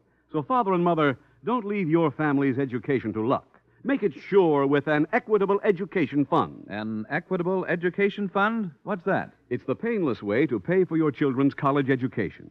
In this Equitable Society plan, you start when your children are young. Then each year, you pay a sum of money that doesn't hurt, an amount that scarcely makes a dent in your budget.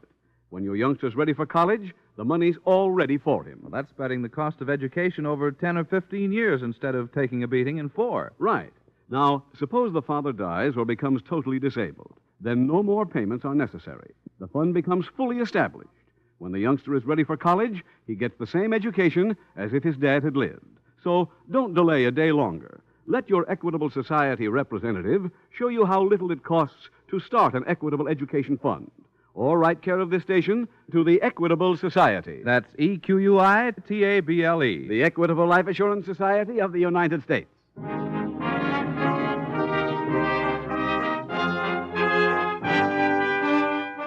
And now back to the FBI file, The Black Market Hijacking.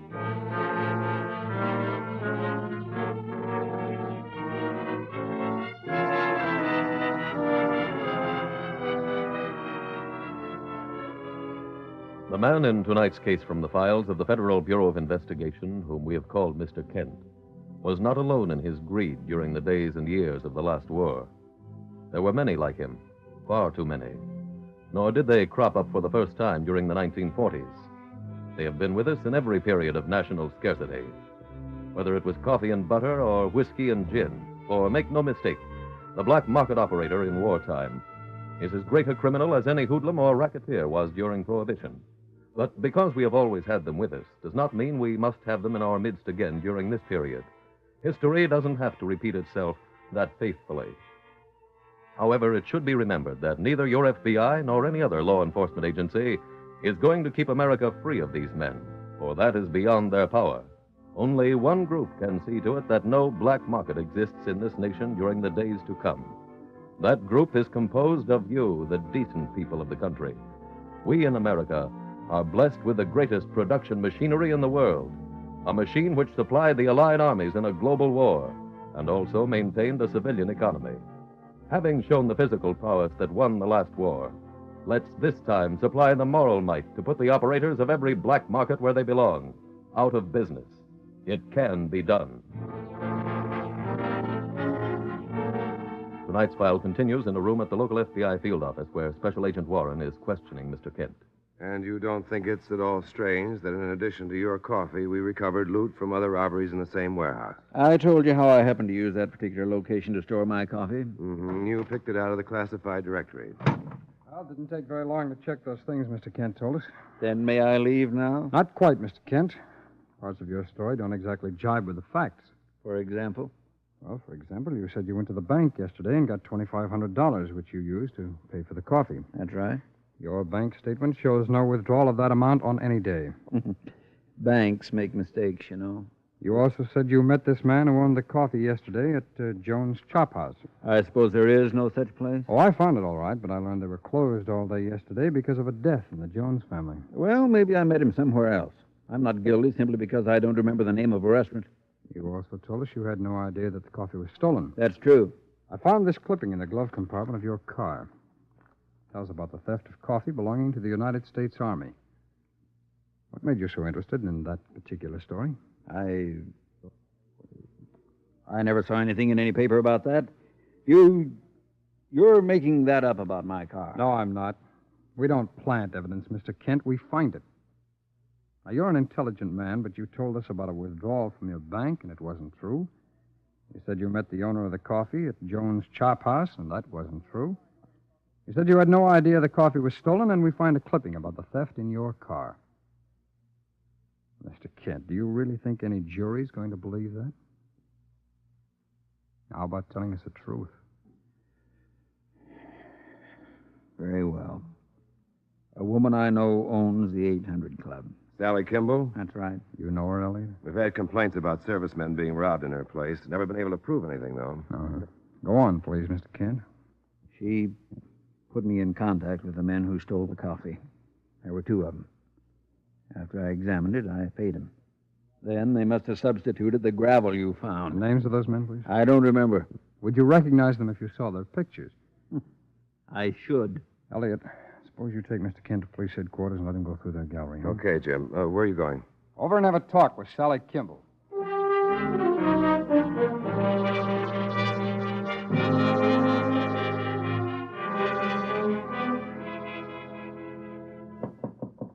Just a minute.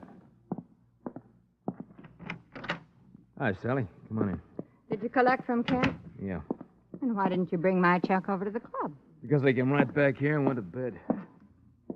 Big action last night? Oh, that's what you call emptying coffee and putting in gravel. Took all night, huh? With a dozen guys helping. Where you got the load now? The trucks. Leo's out looking for a new stash. Yeah. Here's your cut, baby. Thanks.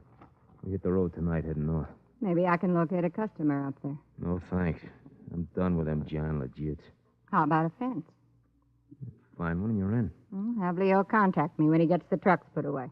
You be at the club? Yeah. I got auditions. I'll be there all afternoon.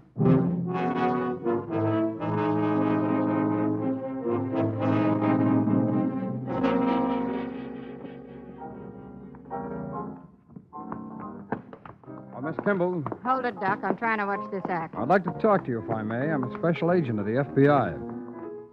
Here are my credentials. Oh? What do you want? Some information. For instance. The names of those two men you introduced to William Kent. To who? William Kent. They sold him some stolen coffee, then they switched the coffee to gravel.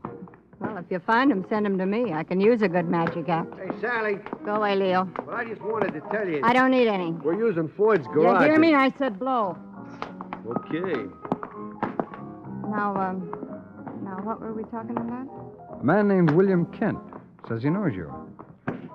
Here's his picture. You recognize him? Yeah, I know him.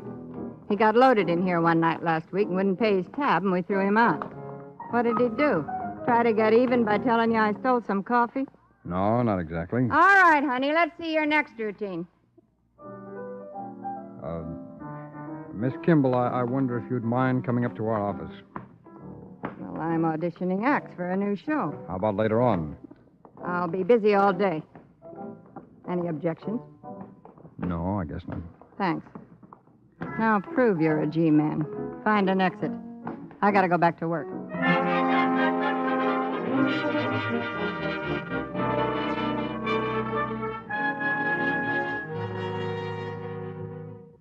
that trip wasn't necessary, Elliot. Well, what happened? I talked to the Kimball woman. She denies everything. Naturally. Unfortunately, we don't have any evidence to make an arrest. Kent picked out some pictures down at the gallery. No? You make positive identification? Yeah. The names of the men are Fred Sanford and Leo Dixon. This is Sanford's picture. And this one is Leo Dixon. Hey, I just saw him. Huh? Where? At the 800 Club. He came in while I was interviewing Sally Kimball. Hey. Come on, Elliot. We've still got a chance to locate that coffee.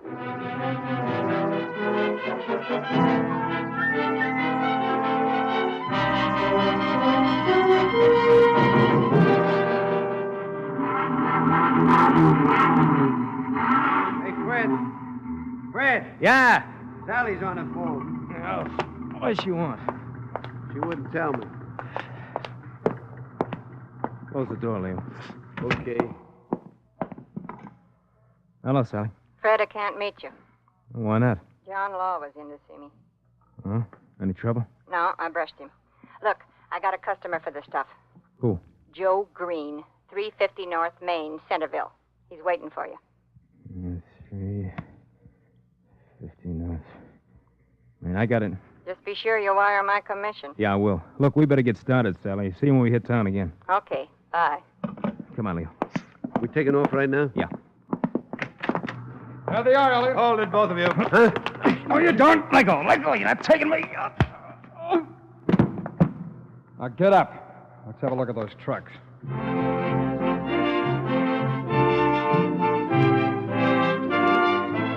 Fred Sanford, Leo Dixon, Sally Kimball, and William Kent were tried, convicted, and sentenced to serve 8-year terms in a federal penitentiary for theft of government property. Special Agent Taylor remembered Leo Dixon telling Sally Kimball about using Floyd's garage. When inspection of the telephone directory revealed no such listing, Agents Taylor and Warren obtained a roster of owners of every garage in the city. Each owner, whose first name was Floyd, was checked against their files. Upon investigating Floyd Perry, they discovered he had a lengthy criminal record. For that reason, they drove immediately to his garage with the results you have just witnessed. But, as you probably well remember, the arrests in this case of a comparative handful of criminals did not wipe out the black markets in 1943. Nothing wiped them out, because too many people in this nation were steady customers of those places where, for a little extra, a rationed item was produced from under the counter. It is now too late to rectify those mistakes, but with the nation currently engaged in a battle which may yet become a full-scale defense of our way of life, let us make sure of one thing. As a people, we must resolve not to make the same mistake again. Let's show the world what we in this country already know. The average American, given the facts, will prove that among his possessions, he numbers the qualities of integrity and self-sacrifice.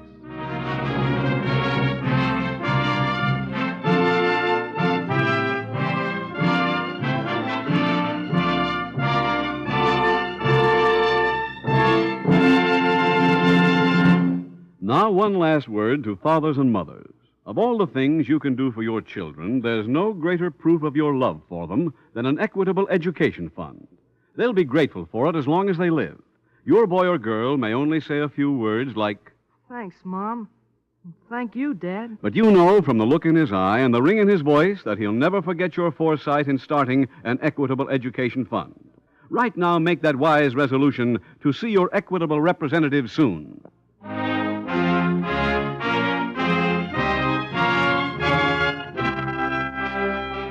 Next week, we will dramatize another case from the files of the Federal Bureau of Investigation. An unusual and colorful recount of crime in the far west. Its subject, armed robbery. Its title, The Musical Stickup.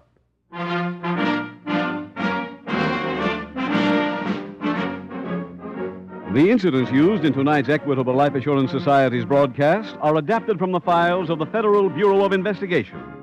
However, all names used are fictitious, and any similarity thereof to the names of persons living or dead is accidental. Tonight, the music was composed and conducted by Frederick Steiner. The author was Jerry D. Lewis. Your narrator was William Woodson, and Special Agent Taylor was played by Stacey Harris. Others in the cast were Parley Bear, Anthony Barrett, Isabel Jewell, Tom Tully, and Carlton Young. This Is Your FBI is a Jerry Devine production. This is Larry Keating speaking for the Equitable Life Assurance Society of the United States and the Equitable Society's representative in your community, and inviting you to tune in again next week at this same time when the Equitable Life Assurance Society will bring you another thrilling transcribed story from the files of the Federal Bureau of Investigation. The musical Stickup on This Is Your FBI. Stay tuned for the adventures of the Thin Man. Fun and excitement for the whole family when the Thin Man comes your way. The Equitable Life Assurance Society presents This Is Your FBI.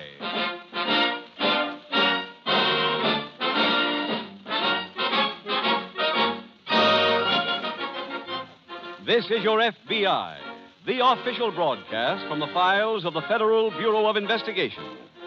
Presented as a public service by the Equitable Life Assurance Society of the United States and the Equitable Society's representative in your community.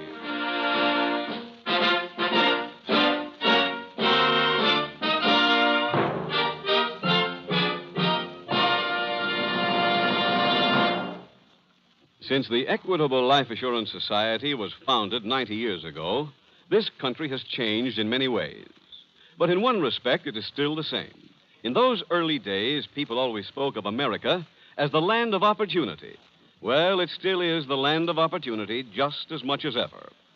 In just a few minutes, in tonight's middle commercial, the Equitable Society will have a special message for listeners who agree with this philosophy.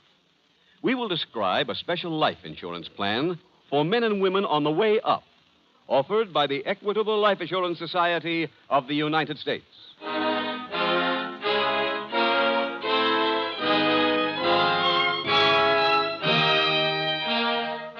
Tonight's FBI file, The Telltale Ransom.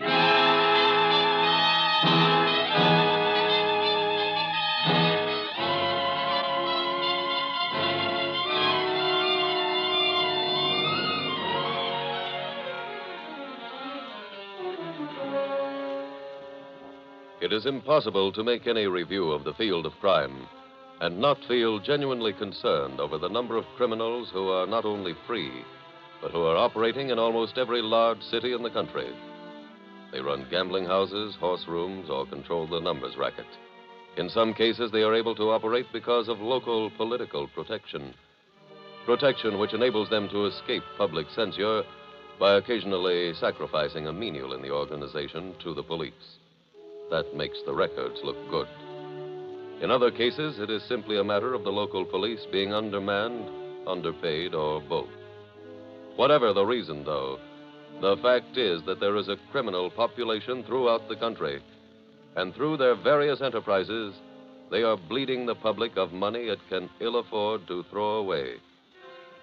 Tonight, we have selected a file for dramatization which will give you an insight into one particular type of criminal operation, by telling you the story of the men who conceived and completed that operation, kidnapping.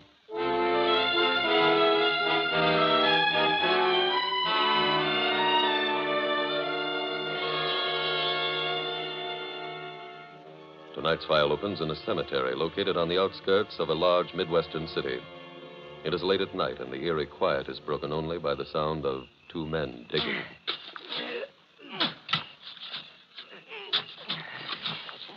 You sure it's here, Joey? Uh-huh. We've been digging for 20 minutes. Yeah, I buried it here myself. All right, then find it yourself. Okay, I will.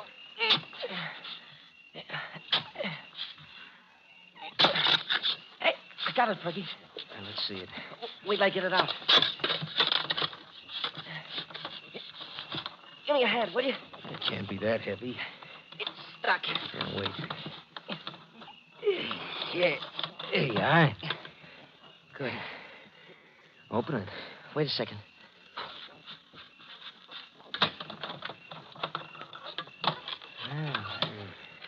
Don't look bad, huh?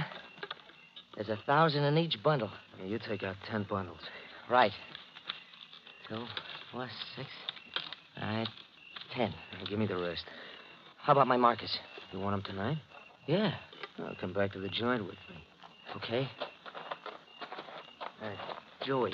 What? One thing. Wait 6 months before you spend that 10 G's. Why? That's still too hot. A guy who gets caught spending that stuff could get himself thrown in a jug or in the river.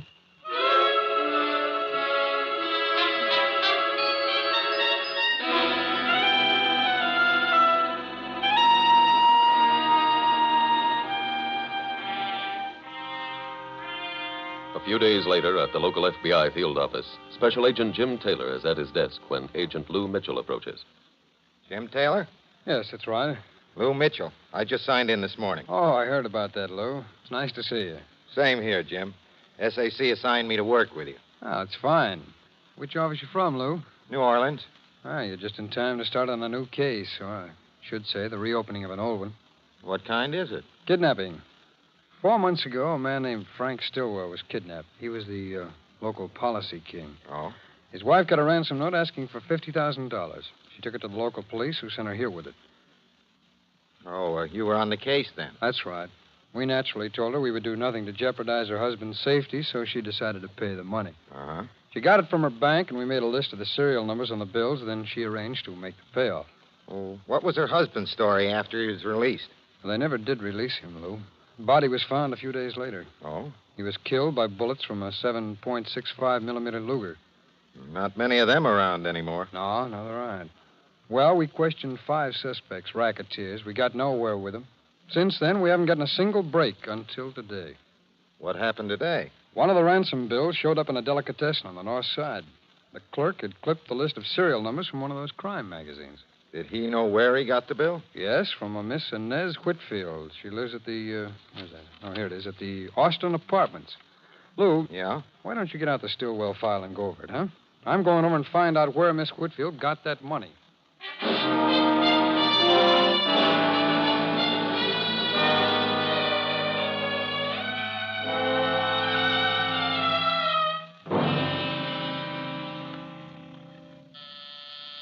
Just a minute.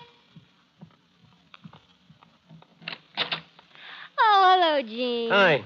Did you stop for some candy? Mm-hmm. Here. Oh, thanks, honey. I know I shouldn't eat it right after lunch, but these are my favorites.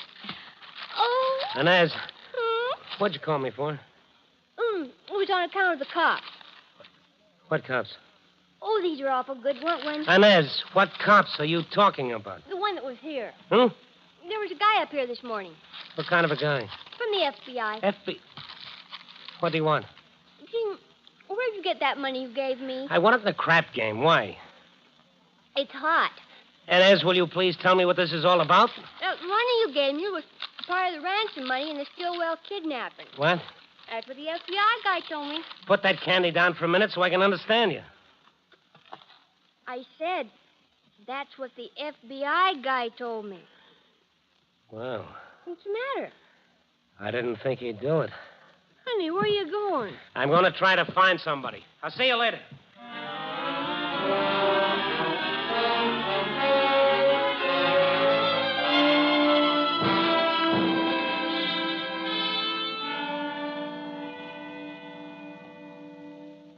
Studying the Stillwell file, Lou? Well, just about finished with it. Find anything that we overlooked? Oh, only one thing. Hmm? All I could find after the date the body was discovered was a single statement from Miss Stillwell. Oh, she refused to see us or the local police. Why? Well, my guess is that the kidnappers threatened her life if she talked. Oh, you think she might talk now? She's not even in the country anymore, Lou. Huh? Yeah, she went to England. She's going to live there. Oh. Well, how about you? Did you get anything from Miss Whitfield? Very little. She didn't have the slightest idea where she got that bill. Because, well, to use her words, she's been on a mad shopping spree. Well, you've got to go on a shopping spree with large bills to get 20s in your change, Jim. Well, there's not much chance of proving she doesn't. I suppose you're right. Lou, I'm going to go in and see the SAC. What about? If it's all right with him, I'm going to question every one of the old suspects.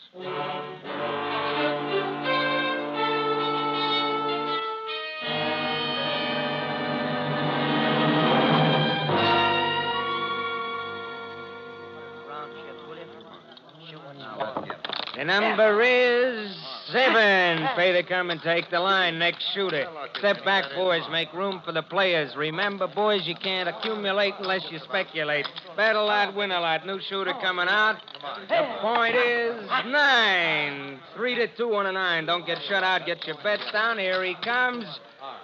8 the hard way. Pay the 8. Fergie? Huh? I give the stick to one of the boys. I want to talk to you. How about later, Gene? I want to talk to you now. Okay, yeah. Hey, Tommy. Yeah? Here's the stick. Take the game for one. Sure. All right, let's go back to the office, Gene. Okay, man. You got a new man to shoot against. Break me. Go ahead. There you go. What's on your mind? I'll tell you when we get inside. Go ahead, Gene. Thanks. Grab a chair. Yeah. Now, let's have it. We, had a crap game at my house night before last. Running competition to me, Gene? This was just a couple of the guys. Oh. I beat Joey Stevens for a chunk. It turned out to be hot money. Now, what's that got to do with me, Gene? I know he hangs around here a lot. He ain't been in tonight. I've been here since we opened.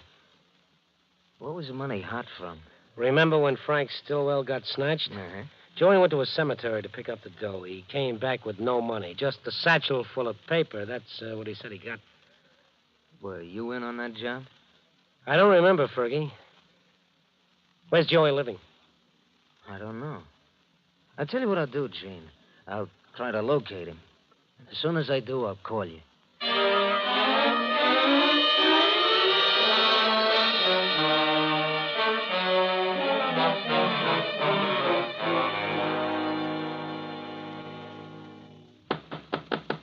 Who's there? It's me, Joey. Who's me? Fergie. Oh. Come on in, Fergie. How come you're not working? Now, there was a guy at the joint looking for you. When? A little while ago. Who was it? Gene Russell. Oh. He tells me you shot crap with him the other night. Yeah. I went for a glob. So I understand. He threw 8 straight passes. Joey, he was in on that Stillwell snatch, wasn't he? Yeah. And it wasn't very smart of you not to remember what I told you. When? The night in the cemetery. I said the money was too hot to spend. It could get a guy in trouble. You should have listened to me, Joey. I couldn't help it. If Russell finds out I have 40 G's of that money, he's going to get mad at me. Nobody's going to tell him. That's what I came up here to ensure. What do you mean? Joey, Well, I'm going to have to kill you.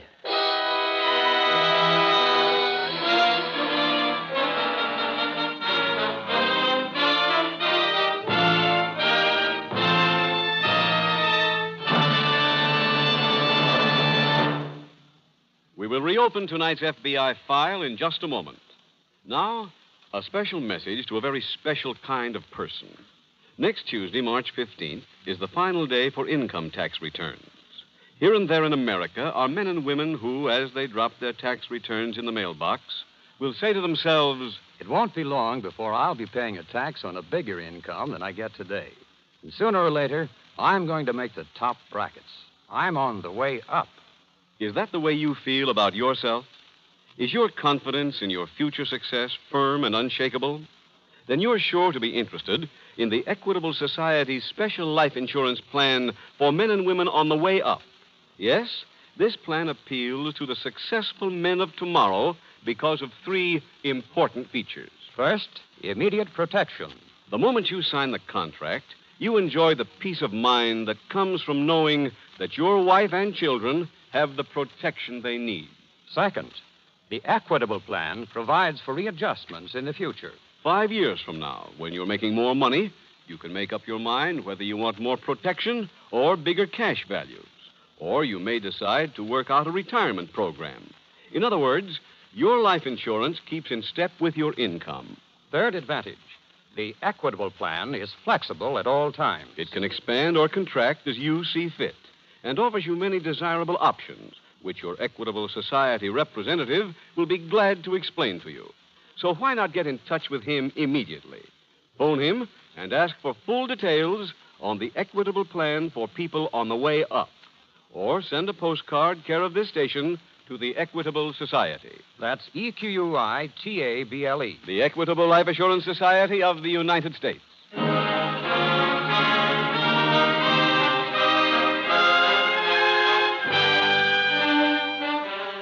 And now back to the FBI file, The Telltale Ransom.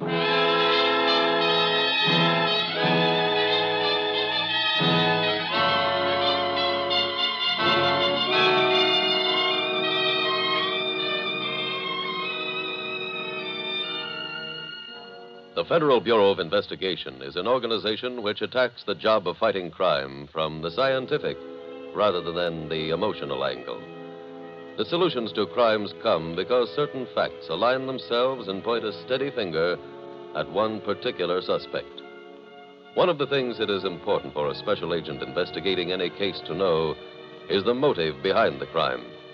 As their study of the field continues, it has become more and more apparent to the members of your FBI that murder, to mention one crime, is committed for only a small variety of reasons.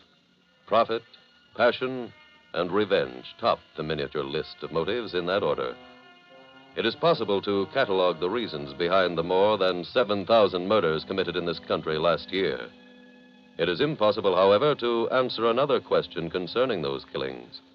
That question is, what type of person committed the murder?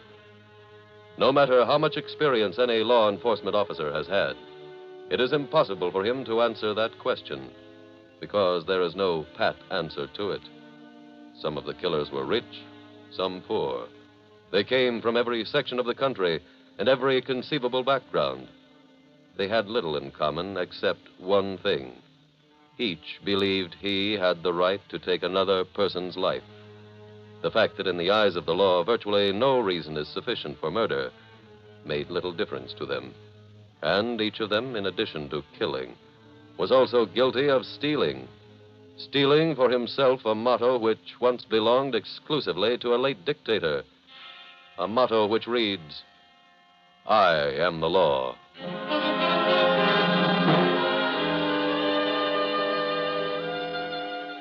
Tonight's file continues at the local FBI field office. Lou, we've got 4 of the 5 suspects in the Stillwell case. Have you questioned any of them yet, Jim? No, we're waiting to get them all. Who's missing? Joey Stevens.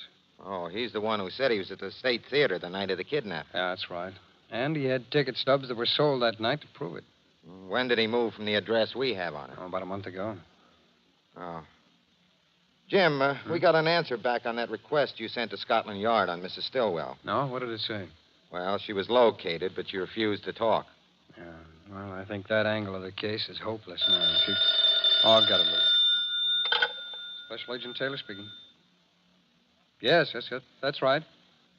You have? Where? Will I write that down? Go ahead. 82nd Street. Fine. Thanks very much, Sergeant. We'll get right over there. Lou, there was Sergeant O'Reilly at headquarters. They've located an address for Joey Stevens. Good. Let's get down there.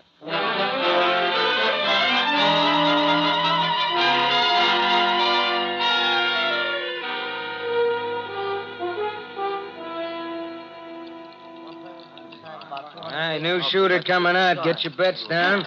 Here he comes. The number is 10. 2 to 1 plain and 8 to 1 the hard way. Bet a lot, win a lot. Bets down. Here he comes. Natural 7. Pay the come and take the line. Next shooter. Step back, boys, unless you're going to play. Hello, Fergie. Hi, Gene. Want a little action? I want to talk to you. Gene, I can't leave the game every time. I said I want to talk to you. Okay. Tommy, take the stick and run the game. Sure. Come on, Gene. 2 men with a stick, boys. Get back with your stuff. Here's the next shooter. Take it there. Don't get shot. Go ahead, Gene. Thanks. Seen Joey yet? No, I haven't. I didn't think you would. What do you mean? You don't want to. Gene, I give you my word. I sent Tommy out last night, and I went looking for him myself today. He just ain't around. I ran into a guy named Paul Carroll. You know him? No. He's a friend of Joey's. No? Joey showed him something yesterday. $40,000 worth of markers. Every one of them was signed Paid Fergie. Oh, them. They were from a game. He ran up a $40,000 tab, finally paid it back. Why didn't you tell me about it last night? I didn't remember. A guy like Joey Stevens pays you 40 G's and you don't remember? Look, it ain't any of my business where Joey Stevens gets his money, is it? Not unless you're in on the deal, too. What are you talking about? I'm going to find Joey Stevens. When I do, I'll explain it to you.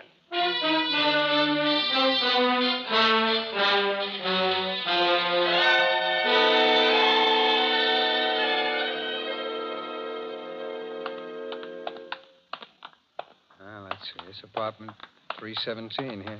Stevens must have the next one on this side. Yeah, I guess so, though. Yep, this is it.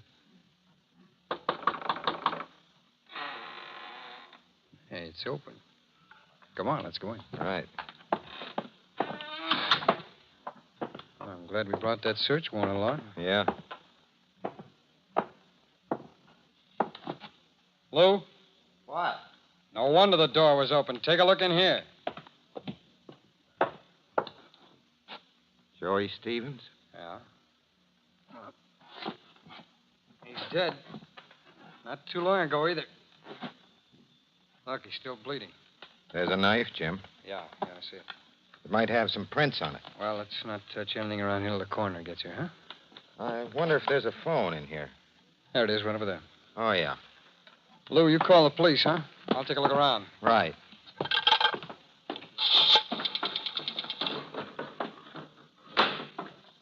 Police headquarters, please. Hello. FBI Special Agent Mitchell speaking. Yes, we're up at 313, West 82nd Street, apartment 315. Uh-huh. Found a man stabbed to death. Name's Joey Stevens. That's right. Uh-huh. Goodbye. They'll be right over, Jim. Lou, look what I found in a shoe in the closet. Ransom money? Well, the top bill is. I checked that with the list. I assume the rest of it came from the same place. Jim, from what I saw on Stevens' record, he wasn't a big enough operator to handle the Stillwell kidnapping alone. No, I don't think he did. No, I also found these keys. They're for a safe deposit box. Oh. Well, now all we got to do is find the right bank. There's one on this corner, Jim. Hey, that's right. Lou, I'm going over there.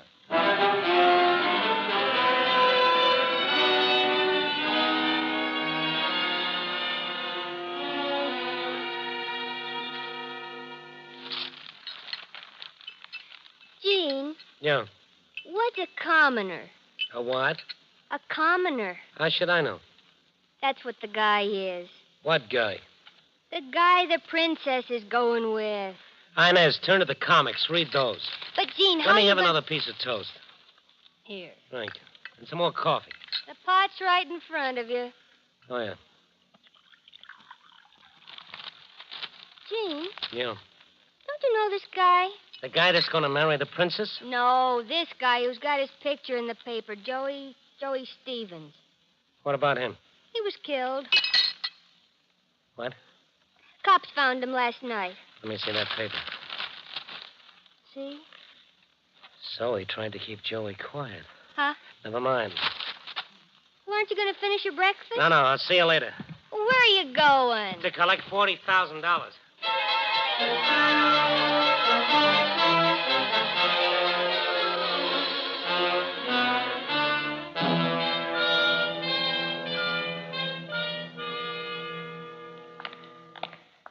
Mr. Taylor is in the second room on the left, Mr. Mitchell, just beyond the sign that says safe deposit boxes. Thank you very much. You're welcome.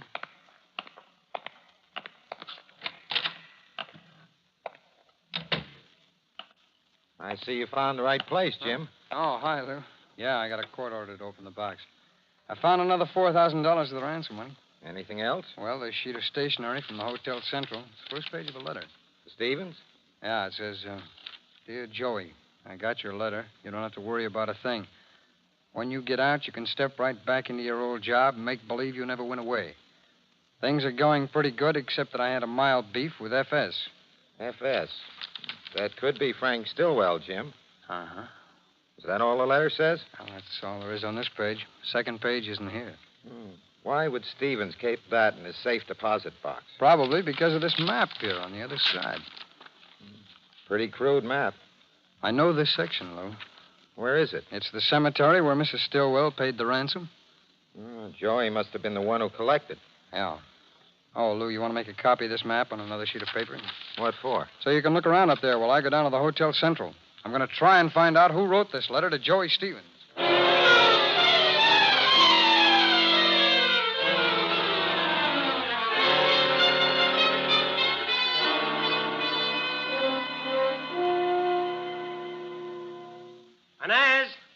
Inez! Here I am, honey. Well, come on, girl. Don't drink alone. Make one for me. What are you so happy about all of a sudden? Remember what I said here when I left? You got it? Naturally. Oh, honey, you're a beautiful man. And 40 G's more beautiful than I was a couple of hours ago. You want me to carry it for luck? I ain't even had one drink yet. Coming up. Thanks. You expecting somebody? Nah, you know better than that, honey. Answer it. Get rid of whoever it is. Okay. Then we're going out. We got some celebrating to do. Well. Hello. Oh. Honey, it's the man from the FBI. Huh? What do you want? I've come here for Mr. Russell. Me? Well, how'd you know we were friends? I saw your picture in his hotel room. What right did you have to go to my hotel room? A legally issued search warrant. Oh, I found something else in your hotel room, this Luger. If it turns out to be the gun I think it is, you'll be charged with murder.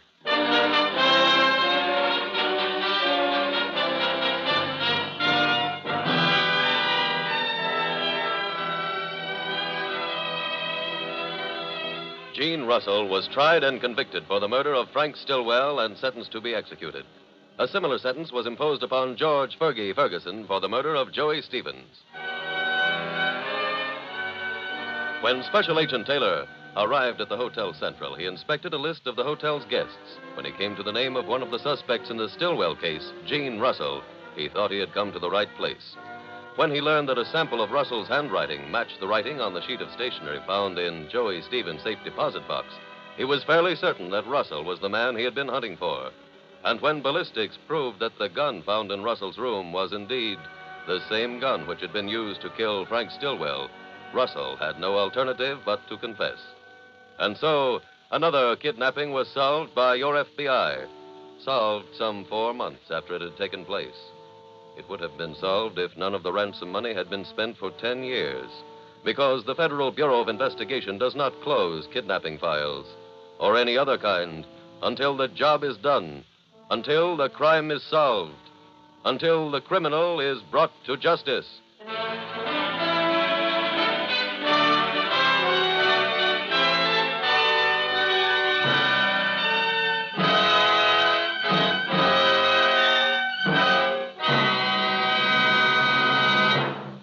In just a moment, we will tell you about next week's exciting case from the files of your FBI. Tom, if I told you a certain man owns an equitable society policy for men and women on the way up, what would you say that indicated about him? Well, Mr. Keating, I'd say the chances are he really is on the way up. Exactly. That's why they say a man is known by the life insurance he owns. So, if you have confidence in yourself and your future, why not act accordingly? Get in touch with your Equitable Society representative soon and ask him to give you all the facts on the Equitable Society's plan for men and women on the way up. Or write care of this station to the Equitable Life Assurance Society of the United States.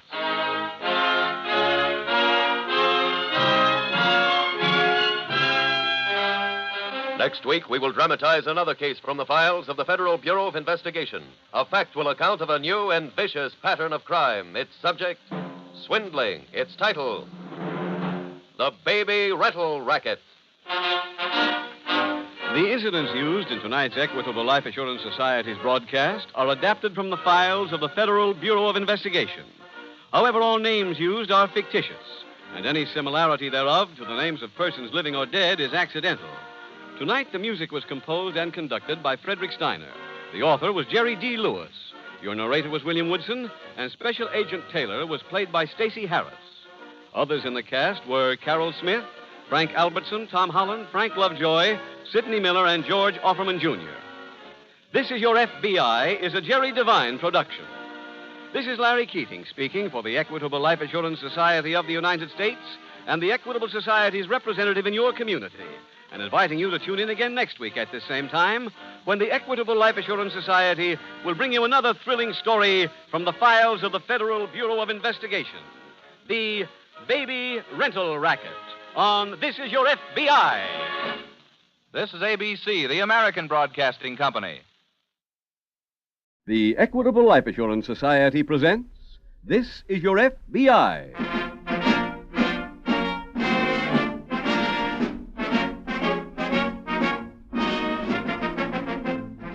This is Your FBI, the official broadcast from the files of the Federal Bureau of Investigation.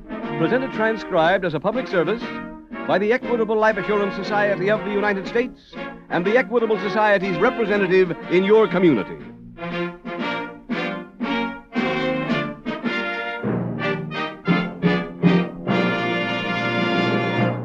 A famous American once warned us that the price of freedom is eternal vigilance. All of us, of course, want security, but not at the price of freedom. That is why the Equitable Life Assurance Society of the United States was formed, and why today there are more than 5 million Americans who are members of the Equitable Society of their own free will. In about 14 minutes, we have something to tell you about the Equitable Society's 8,000 representatives, and how they may help you to enjoy the freedom from worry and the peace of mind that may come with membership in the Equitable Society.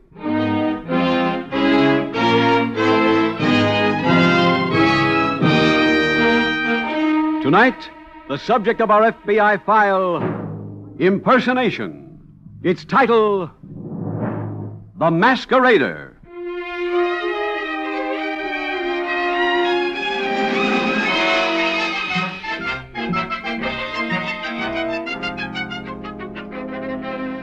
Occasionally, it is possible to remove any ill after effects of a crime.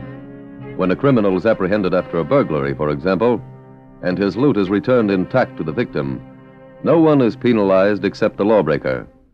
However, such complete restitution is never possible in the case of one particular criminal, the imposter. He usually works with forged credentials or fictitious letters of introduction from well-known people. Even after the imposter is apprehended, he leaves in his wake a wave of suspicion, a feeling on the part of his victims that never again will they be able to believe anyone. The case you are about to hear is the story of one of those criminals, perhaps one of the most brazen impostors in the history of the Federal Bureau of Investigation.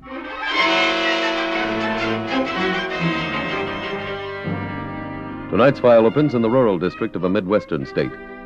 It is early afternoon as an elderly man in overalls walks back and forth in front of the entrance to a newly constructed bridge. As a truck from one of the neighboring farms approaches, he holds his ancient rifle at his side and waves the truck to a stop. Hold it, Roy! Stop right there. What's up, Clyde? Nothing wrong. You want to cross? Of course I do. Cost you 50 cents. What for? Crossing? Clyde, I'm late now. I'll see you later. Don't move. Huh? You start without paying, and I'll blow your tires off. You been at the jug again? This ain't no fool matter. From now on, it costs 50 cents for friends and $1 for strangers to cross my bridge. Your bridge? That's what I said. I bought it today. From who? The United States government, that's who. Paid a man $2,000 for it, and I got a deed to prove it. That's my boy Willie collecting at the other end. See, he's got a customer. Hey, Clyde, step up on the running board and take a look. I can't see that far without my specs. Willie got into that car with the fella. Oh, wait a minute. Yeah, that's his car, all right. Whose? The sheriff's.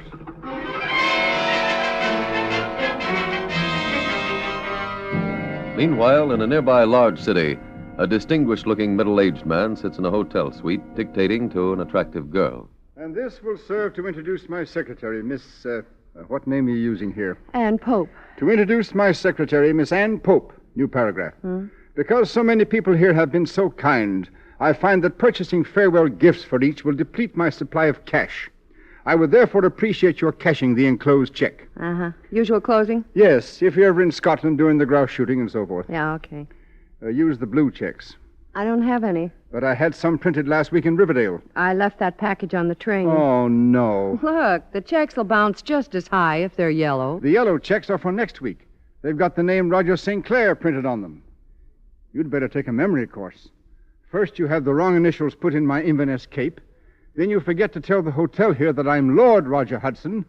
And now you've lost the blue checks. I'm sorry. Don't be sorry. Be right. I hate to hold myself up as an example. But when I was an admiral and sold those people the destroyer to use for scrap, I knew the history of that ship from the day it was launched. Yeah, maybe I can get the blue checks if I call Lost and Found at the station. Girl, use your head. Huh? The law just missed us at Riverdale. If they traced us to the train, they're waiting for someone to claim that package. Oh. I don't mind being caught by the police if they outwit me, but I refuse to help them. Okay. What do you want me to do, kill myself? No, I'll need you in Temple City.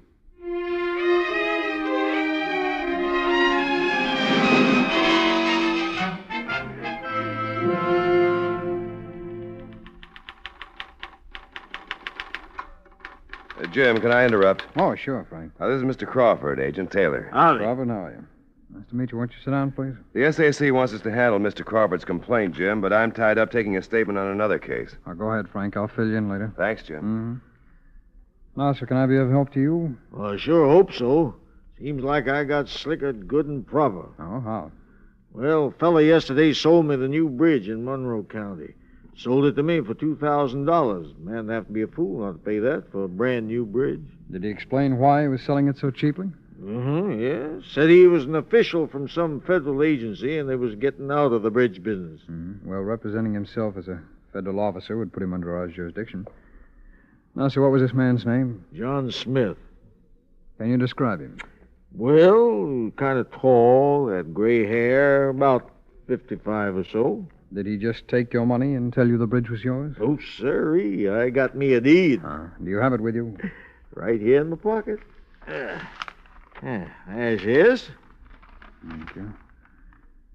Mr. Crawford, I'd like you to leave this with me, if you will. Oh, you reckon it'll help you find him? It might. I'm going to send it on to our laboratory, see if they have anything else in this handwriting on file. Oh. If they have and we locate a suspect, we'll probably want you to identify him. I rather I didn't have to. Oh, why? Well, if I get in the same room with him, I might lose my head, and, well, no telling what'd happen. Might even wind up with another bridge.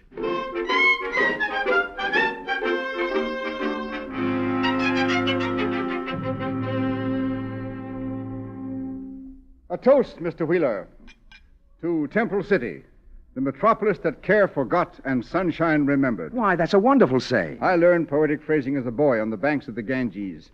Have you ever been in India? No. Oh, what a shame. I always say, see Temple City first. We've got 37 square miles within the city limits, and Mrs. Wheeler and I have set ourselves to getting to know each of them. A high goal. Miss Sheridan, did you send those cables? Yes, sir. Thank you. Miss Sheridan, Mr. Wheeler. How do you do? How do you do, Mr. Wheeler? Mr. Wheeler is head of the Temple City Chamber of Commerce. That must be exciting. Well, Mr. St. Clair has consented to allow us to tender him a testimonial dinner on Saturday night. Isn't that nice of them? Oh, very, sir. I wish I could return the favor. Miss Sheridan, would you like to attend the dinner? Oh, yes. By George, I have thought of something. Mr. Wheeler, what's your favorite charity? Why, well, I guess Temple City Federation. I'll put on a polo match a week from Saturday, with all proceeds going to the Federation. Should raise, I'd say, $10,000. Oh, but Mr. Sinclair, you have an appointment a week from Sunday with the ambassador. Cancel it. Wire to have my horses and men flown in. And I'll buy the first $1,000 worth of tickets myself. Oh, no, we can't let you do that. Oh, nonsense.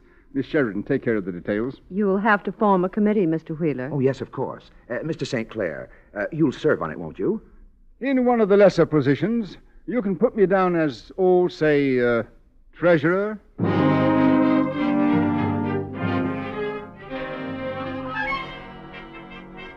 FBI headquarters in Washington is the nerve center of the organization. It is notified of every case and almost invariably requested to help. In this case, for example, the fictitious deed given to the elderly farmer as part of the bridge swindle was sent to the FBI laboratory. There it was examined by the Bureau's handwriting experts, who studied it carefully, then reported. Frank, Washington just reported on that deed. They get anything? A complete ident. It's a swindler I arrested back east 9 years ago. Who's that? Roger Mason. Elias Arthur Sinclair, Roger Calhoun, George Lake, Crown Prince Leopold, Major General Carson, Sir Howard Reseda, Baron von Steuben, and a few others. Quite a career. Well, he's been a bad check artist and an imposter for 30 years, except for interruptions in jail. Selling bridges his specialty? Oh, no, he's versatile. He's worked every imaginable variety of confidence game and done it everywhere. Any particular pattern? Well, he usually spends about a week on each job, goes from one job to the next without a break. Well, it could mean he doesn't work from any home base. No, he lives out of a trunk, a wardrobe trunk. Operates solo? Well, a few times he's been arrested working alone. On other jobs, he's used a female confederate who poses as his secretary. Always the same woman? No, he switches every couple of years. Oh, Washington sent pictures of Mason. They should be here by this evening.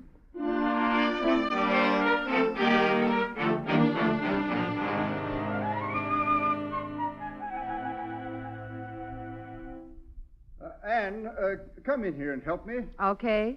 I just can't make this tie. Hey, don't you look elegant. These evening clothes were made for me by the Royal Tailors in London. Roger, we're alone. They were. Oh. I insisted that the head of the firm cut the cloth himself. And as a bonus, I paid an extra £20 by check. Stand still, please. Oh, speaking of checks, did you make out that one for the polo tickets? Mm-hmm. It's in an envelope in your inside pocket. I'll present it to the toastmaster as I finish my speech. There. That the way you like it tied? Ah, fine. And, Anne. Your work this week has been excellent. Oh, do I get a reward? Indeed you do. Next time I'm an admiral, I'll make you a lieutenant in the waves.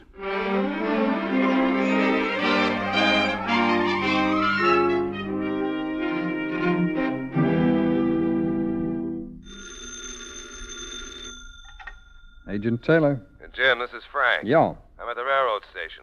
A ticket seller just picked Mason's picture out of the album. He bought 2 tickets to Temple City. 2? Mason had a girl with him. Any description? Just that she was blonde and well-dressed. How long ago were they there? A week or so. Well, then he's probably just about ready to leave Temple City. I'll call the police there and ask them to check on visiting celebrities. There's a plane to Temple City at 7:20 tomorrow morning. Okay, make reservations, Frank. We'll meet at the airport.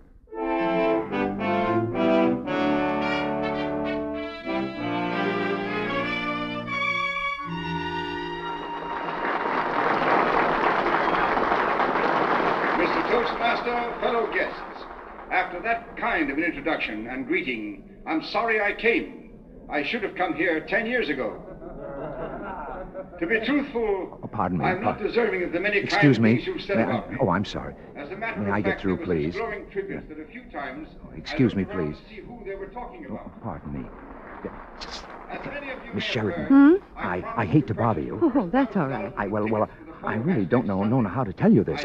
Is anything wrong? No. It's just that the reason I was called to the phone, it concerned Mr. St. Clair. Who was calling? The police. Oh? Oh, this is ridiculous. I told them that it was, but they wanted to know if Mr. St. Clair was really Mr. St. Clair. Well, who did they think he was? Oh, I didn't even ask. The whole thing is so outlandish. Why don't they come over and see for themselves? Oh, they wanted to, but I assured them that it wasn't necessary.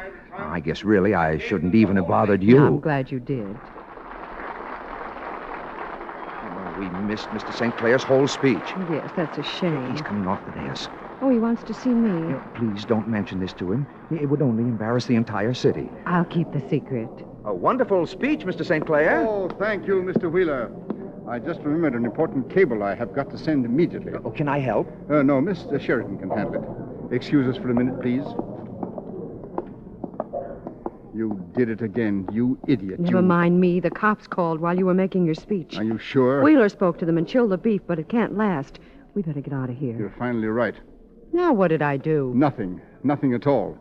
You just wrote a check for $2,000 for those polo tickets. But you told me to. I never told you to write it on the account where I really keep my money.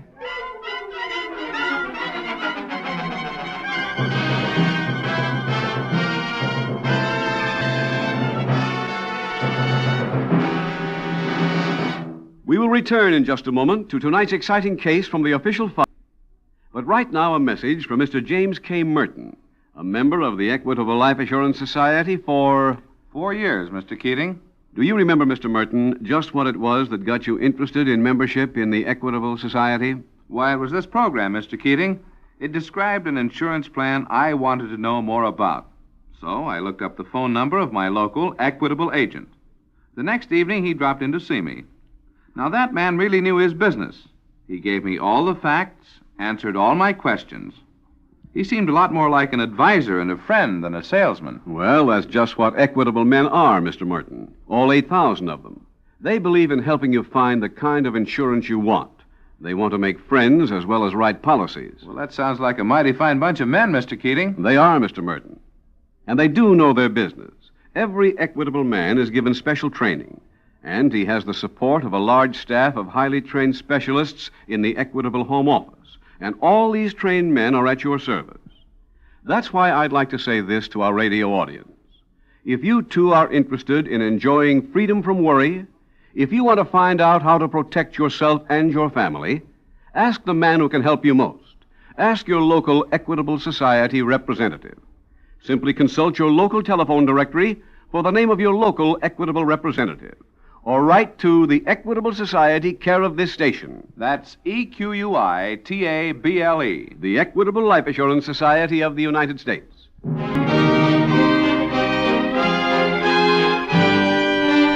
To the FBI file, The Masquerader.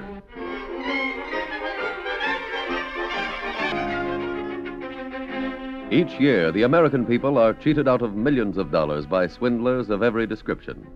Some of the schemes which find ready victims are so ludicrous, so patently fraudulent, it seems improbable that they could be successful in even the most backward section. Yet your FBI and local law enforcement agencies receive daily complaints and know that actually many other victims exist who are too proud to report that they were fooled. The way to prevent your joining the list of victims is simple. Be careful. A stranger approaches with a business proposition that promises use every possible caution. Remember that no one has yet made money grow on trees. Remember, too, that only one person can keep you from being swindled. That person is you.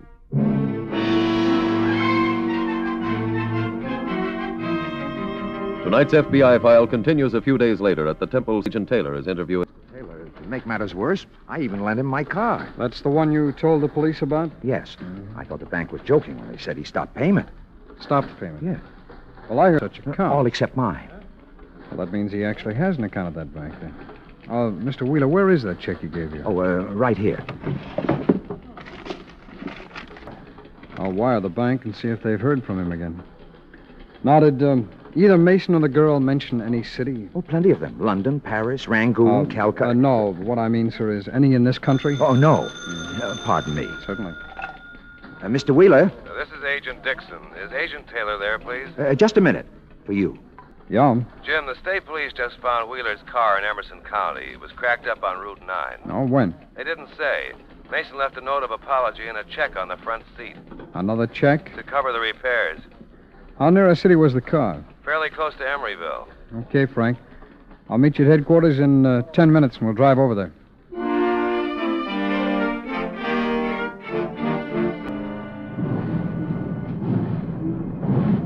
Well, Roger, we're pulling out. We're leaving Emeryville. Oh, sure glad to blow that place.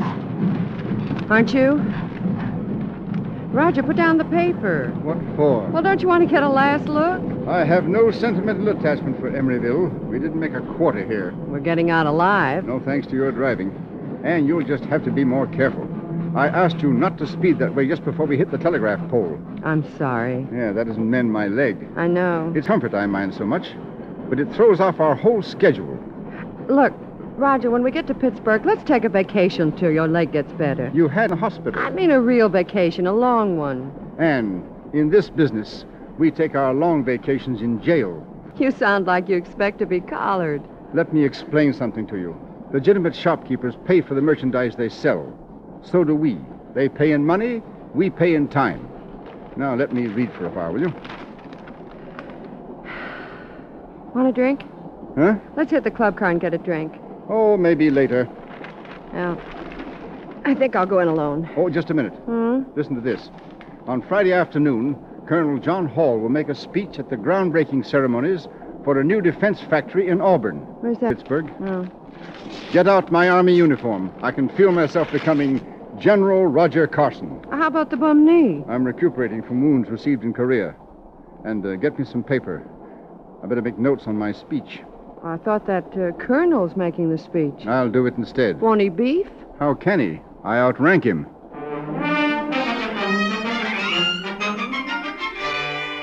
Time is the important element in following a criminal like Roger Mason. The vital thing is to cut down his lead and keep cutting it down until you apprehend him. In this case, Agents Taylor and Dixon arrived at the scene of the wrecked car a few hours after leaving Temple City. Agent Dixon began a close inspection of the vehicle, while Agent Taylor went off to interview the neighboring farmers. In a short time, he returned to their car. Get anything, Jim? Well, the farmer across the road was awakened by the crash late Saturday night. He came out and drove Mason and the girl to Emeryville Hospital. How badly were they hurt? Well, the girl was shaken up. Mason hurt his leg. Hospital reports he sustained a badly wrenched knee. He was in the hospital till this morning. Was the girl hospitalized? Overnight. The Emeryville police are checking hotels and clubs for us. Did you get anything from the car? No, all the papers and maps in the glove compartment were Wheeler's. Calling car 3. This is car 3. Report in from Officer Adams. Miss Sheridan checked out of the Emeryville Hotel this morning. Anyone with her? Mason. Travel counter clerk says he bought 2 tickets for Pittsburgh. Traveling on what? The 9:40 train this morning. I checked. That train's already in Pittsburgh and unloaded. Thanks. We'll head over there anyway.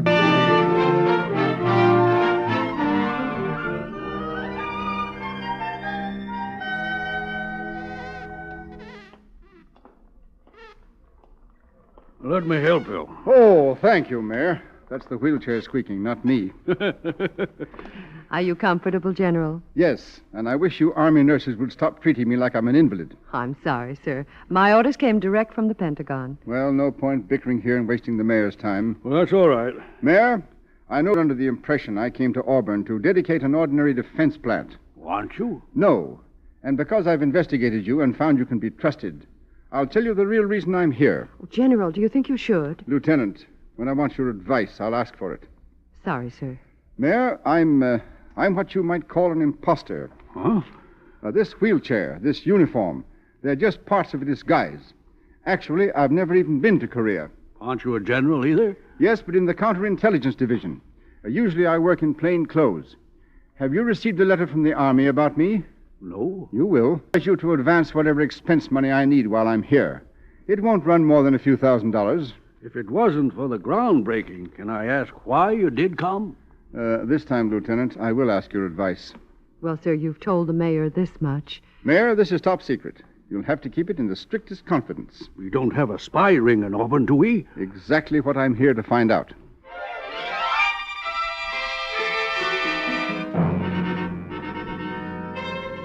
Checking every hotel and club in a large city is a tedious job, but by the time Agents Taylor and Dixon arrived in Pittsburgh, the FBI field office there had finished the chore.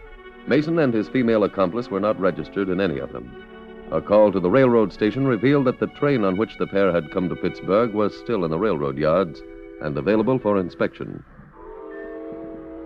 Let's see, drawing room G's the other end of the car. Uh-huh. Porter said he hadn't cleaned up yet. Now, Frank, when we get through in the compartment, let's check cab drivers. Here we are. Go ahead. Right. Didn't leave much. Maybe there's something in the washroom. No, there's nothing in here. This closet's empty, too. Anything on that shelf? No, I looked. And there's a newspaper under the seat. I'll get it. That's the Emeryville paper. Some scraps of paper under there, too. Huh? Note paper. Just says, Korea. This one says, explain why no medals. What do you think that means? With Mason, it could mean anything. Frank, look. There's been something torn from this page of the paper.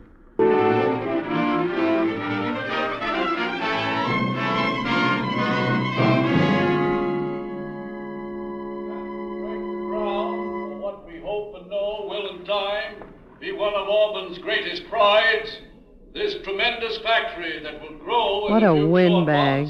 Yeah, part of the business. He's certainly making you brave. Only repeating what I told him. this is confidential. He strained himself trying to wear all his medals at once. General Roy Carson.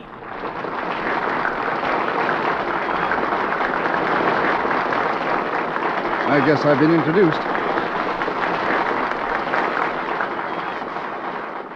Thank you. Mr. Mayor, ladies and gentlemen, using this type of hand microphone makes me think I'm back in Korea talking to my troops. I heard the mayor mention my medals. I'm not wearing any, as you can see. I never wear them because I didn't really win them. My men did. They deserve every one of them. A month ago, I had no idea that today I'd be here in Auburn, the city that care forgot and sunshine remembered. This is a happy community. Look around you. Look at the people on this platform, smiling, friendly. There's my nurse, your mayor, Councilman Brown, and this gentleman just coming onto the platform. Like me, he's a stranger in town, but a man I knew many years ago. I believe he's here to ask me to give up my military career. Aren't you, Mr. Taylor? That's right, Mason. You and Miss Patterson are under arrest.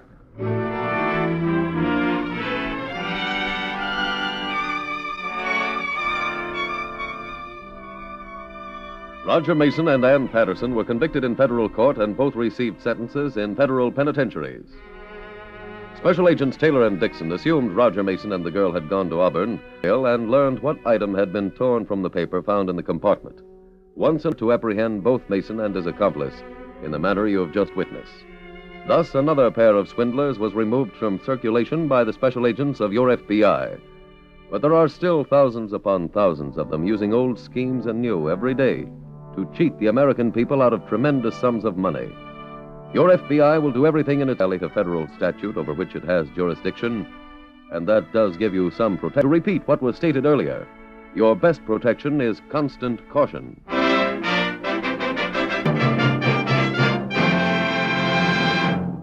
If you are interested in security and peace of mind for yourself and your family, consult the man who can help you best, your local Equitable Society representative.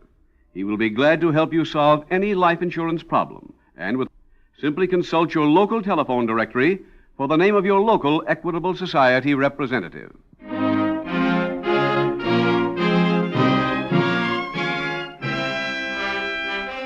Next week, we will dramatize another case from the files of the Federal Bureau of Investigation. Its subject, bank robbery. Its title, Loner.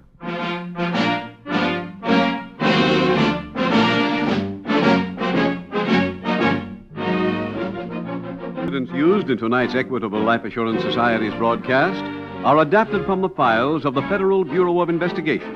However, all names used are fictitious, and any similarities or persons living or dead is accidental. Tonight, the music was composed and conducted by Frederick Steiner. The author was Jerry D. Lewis. And Special Agent Taylor was played by Stacey Harris. Cast were B. Benaderet, Herb Butterfield, Hal Dawson, Herbert Rawlinson, Victor Rodman, and Carlton Young. This Is Your FBI is a Jerry Devine production. This is Larry Keating speaking for the Equitable Life Assurance Society of the United States and the Equitable Society's representative in your community, and inviting you to tune in again next week at this same time when the Equitable Life Assurance Society will bring you another thrilling transcribed story from the files of the Federal Bureau of Investigation, The Loner, on This Is Your FBI. Stay tuned for the adventures of Ozzie and Harriet. There's fun for the whole family when Ozzie and Harriet come your way next. This program came to you. The Equitable Life Assurance Society presents This Is Your FBI.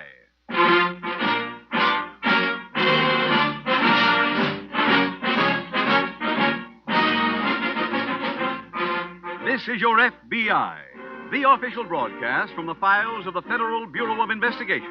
Presented transcribed as a public service by the Equitable Life Assurance Society of the United States and the Equitable Society's representative in your community.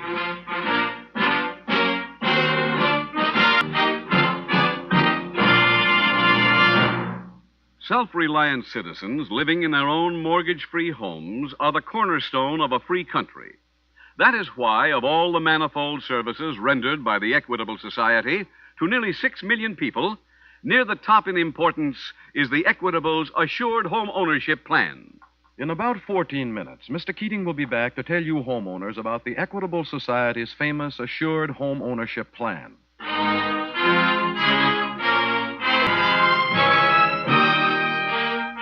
Tonight, the subject of our FBI file, Jewel Theft. Its title, The Canvasback Frame-Up.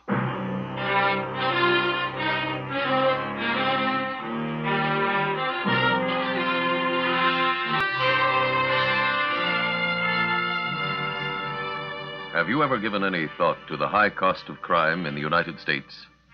Remember, our yearly crime bill has many items. It includes all the millions of dollars worth of robberies, plus all the money spent in running down criminals, plus the huge cost of maintaining police forces, criminal courts, and prisons. Speaking before a group of Midwestern economists, FBI Director Hoover said, "The cost of crime in this nation annually can be figured not in millions of dollars, but in billions." Tonight's case from the official files of your FBI was selected because it down this staggering crime bill, because it shows what measures respectable citizens like you can take to avoid being victimized by some member of the underworld. Tonight's file opens in a small, dimly lit gymnasium on the second floor of an old unpainted building located in the slum section of an eastern city. In one corner, a big heavyweight punches the bag as a lean, gray-haired man approaches. Oh, Johnny. Huh? Oh, hello, Mr. Ramsey. Oh, kid, sharpening up the old left hand? Yeah. Yeah, you know, you look like you've been losing a little weight. Yeah, I've been working. Good, good. Still want to come back, huh? Oh, sure. As soon as I get me a manager. Johnny, you got a manager? No, you walked out on me, Mr. Ramsey. Oh, no. Wait a minute, boy. It isn't like that, son. I turned you loose because I wasn't able. I figured now that maybe somebody could do a better job than me. Get a little more shoulder into those punches, son. Atta boy. There you go. That's the stuff. That's it. You like to get back into action, Johnny, huh? Are you kidding? No, I got a bout for you. Okay, let's hear about it. Well, it ain't delivered yet. I wanted to make sure first that you'd take it. Oh, I'll take anything. Who's it with? Tiger Young. Oh, Mr. Ramsey, he's a touch. Why, I can flatten him in one round. Well, if you do, we got no deal. What? You know who owns Tiger Young? Well, yeah, sure, Freddie Dobson. And behind Dobson is the mob. If you fight him, you got to wear handcuffs. Mr. Ramsey, I never fought that way. Well, now, look, son, I'm not telling you what to do. But I'd like to point out that matchmakers aren't around looking for 32 or 3-year-old heavyweights, you know. Well, I'm as good now as I was 5 years ago. Hey, Johnny, I can get you $500 for this deal. And if you make it look good, you can get 5 or 6 repeaters. Change your name, fight them in different towns. Oh, I don't like it, Mr. Ramsey. All right. Oh, all right. Look, you don't have to answer me now, you know. Think it over. When you make up your mind, call me.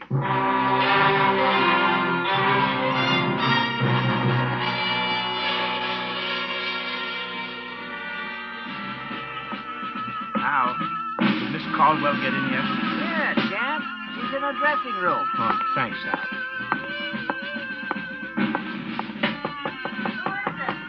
It's me, Johnny. Hi, Alma. Look, I asked you to quit coming backstage. It ain't professional. I had to see Alma. What for? Well, I got something important to talk to you about. Couldn't it wait till after the show? No. Okay. What is it? Well, I got an offer from the mob. Well, you're moving up in class. They got a fighter. You gonna train him?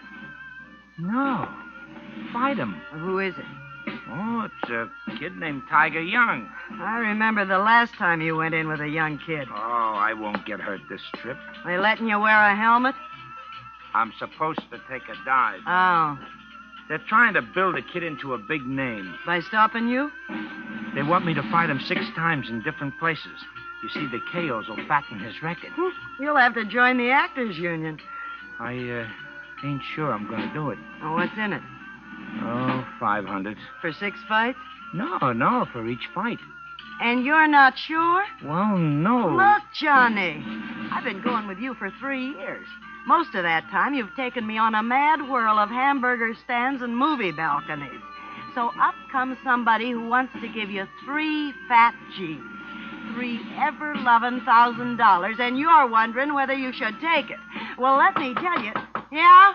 You're on next, Alma. Okay. Get out, will you? I gotta change. Look, Alma, Hello, will you? I just want to tell you that I'm taking the deal.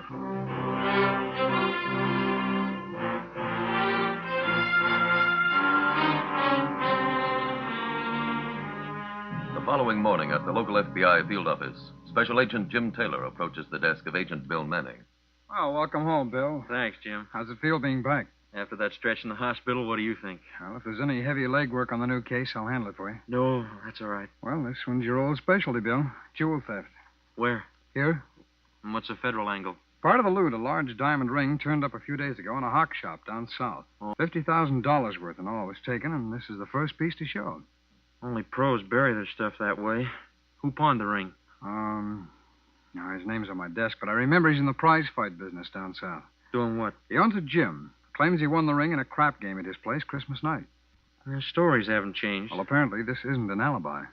Don't tell me he remembers which player gave it to him. No, but the police records show that a crap game was raided there that night. And the owner was in it? That's right. Who else? But some used fictitious names. No point checking that angle, then. Record? No, police down there say he's clean. Unless he talks, Jim, I don't see where we go. Fighters, managers, and everybody else in the business who were in that town at the time. When it's ready, we'll start moving.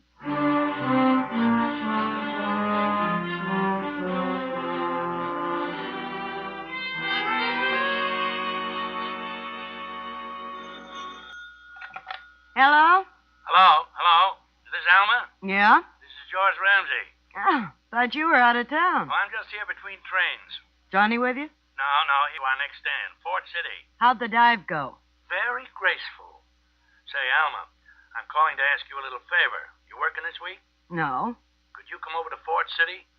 I want you to talk to... Oh, well, what is it? Well, I can't explain it over the phone. Why should I go all the way to Ford City? Alma, there's money in it for you. You could make a lot of money. Will you come? When? Tomorrow night. There's a train gets in here about 7 o'clock. You come right over to the arena, and I'll have a ticket for you at the box office, and I'll see you inside during the fight.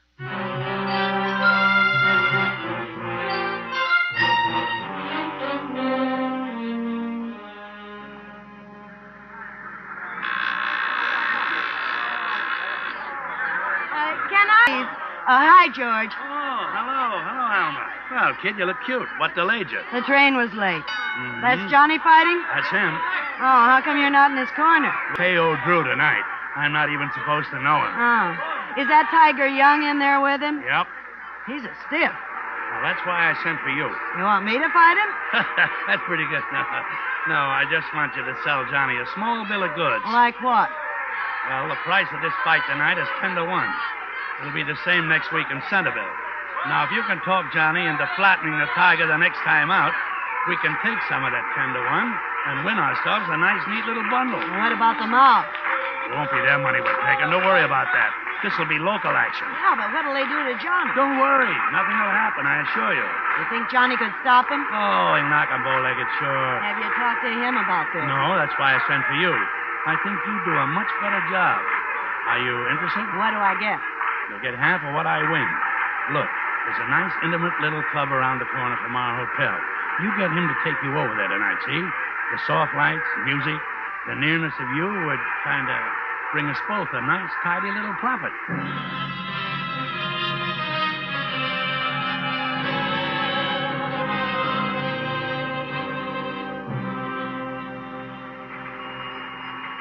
You've been looking for me, Jim? Oh, yeah, Bill. I wanted to bring you up to date. I re-interviewed the victim and learned that she went to a fight here at the stadium the night she was robbed. Wearing all that jewelry? That's right. That was practically an invitation. Well, what do you got there? Oh, it's a teletype that just came in. These are all the people in the fight game who were around that gymnasium where they had the crap game. I'm cross-checking it with a list of the names of everybody who fought at the stadium the night of the robbery. Any duplications? Just one so far. Say, Jim, look what's coming in on the machine. What is it? More of the loot. A necklace and another ring turned up. Oh, where? Ford City. The police raided a fence and found them. Any word on where he got him? Well, let's see. No. No, he refused to give police any information. We better call Ford City, Bill. Find out who's fought there recently. If anybody turns up on all three lists, we've got a pretty strong suspect.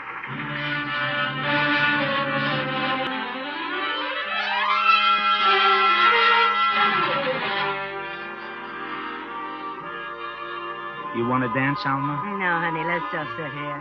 Well, how about another drink? No, thanks. You know, Alma, I can't get over your coming here. What a surprise. Told you, I just got lonesome. Yeah? Well, I hope you keep feeling that way. Not when you're with me, I mean, but when I'm away from you. I will, honey. Hey, I got an idea. How about coming on to the next stand? Oh, I'm afraid I couldn't. I start rehearsing again next week. Well, you could come for a few days. Oh, but I'd be in the way. Oh, are you kidding? Well, look, I might as well tell you. I just don't want to see you take another dive. Oh. You know, I got so mad tonight. I kept saying to Ramsey all during the fight, if this thing was on the level, Johnny could murder that guy. Yeah, sure, I could take him. Knock him out? Yeah. Then why don't you do it? Well, When you fight him again, why don't you level and put him away? Alma, honey, do you know what you're saying? Yes. But the dough I'm getting, honey, before I left on this thing, you told me to take the 3 Gs. Maybe you could get more dough this way. What do you mean? Well, Ramsey says the price on both fights so far has been 10-1 against you. If you were to take some of that, knock the tiger out, we'd make a hatful. You're forgetting the mob owns this guy. If I flatten the tiger, I can use the dough for a coffin. Not if you tell the whole story to the papers. How they hired you to throw these fights. How you did toss a couple. And you got so you couldn't sleep nights thinking about it. No, The Alma. papers would eat it up. You'd be a hero. Alma, honey, you've been seeing too many movies. Look, you might even get a return match with a guy. A legitimate match that could draw, say 50,000. Alma, I ain't gonna do it. Oh, you fool. Huh? You stupid, punch-drunk fool. Here's your chance, your last chance to do something, to get something. I don't want it, Alma. Okay, then you don't want me either. Alma! I'm leaving.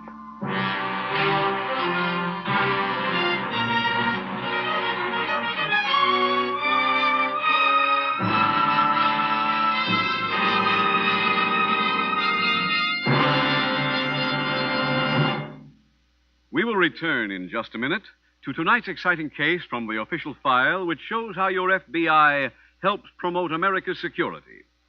Now, a special message about home mortgages. Do you know the difference between an old-fashioned and a truly modern mortgage? A modern mortgage plan should have, first, a painless method of paying off the mortgage years ahead of time, and second, emergency protection for you and your family against foreclosure and disaster. Believe it or not, a plan like that actually exists. It is known as the Equitable Assured Home Ownership Plan. Membership in this plan is restricted to a select group of homeowners. To those fortunate enough to qualify, it offers these 4 benefits. First benefit. This plan provides an easy way to pay off the mortgage years ahead of schedule. Here's how this works. In the Assured Home Ownership Plan, a low-cost first mortgage is combined with life insurance protection.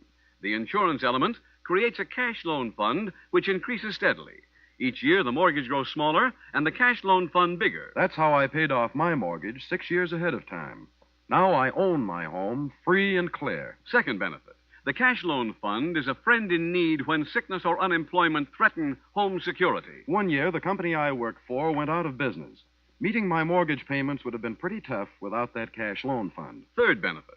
If the owner dies, his widow doesn't inherit a mortgage. She inherits her home free and clear. What's more, the Equitable Society not only cancels the mortgage, but also returns to the widow every cent her husband had paid to reduce the principal. Lastly, the mortgage draws interest not at 6, not at 5, but at 4%, and closing costs are low.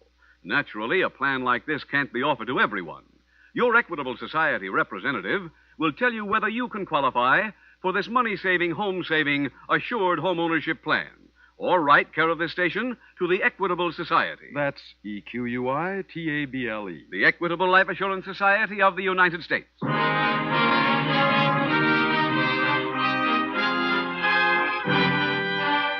And now back to the FBI file, the Canvasback Frame-Up.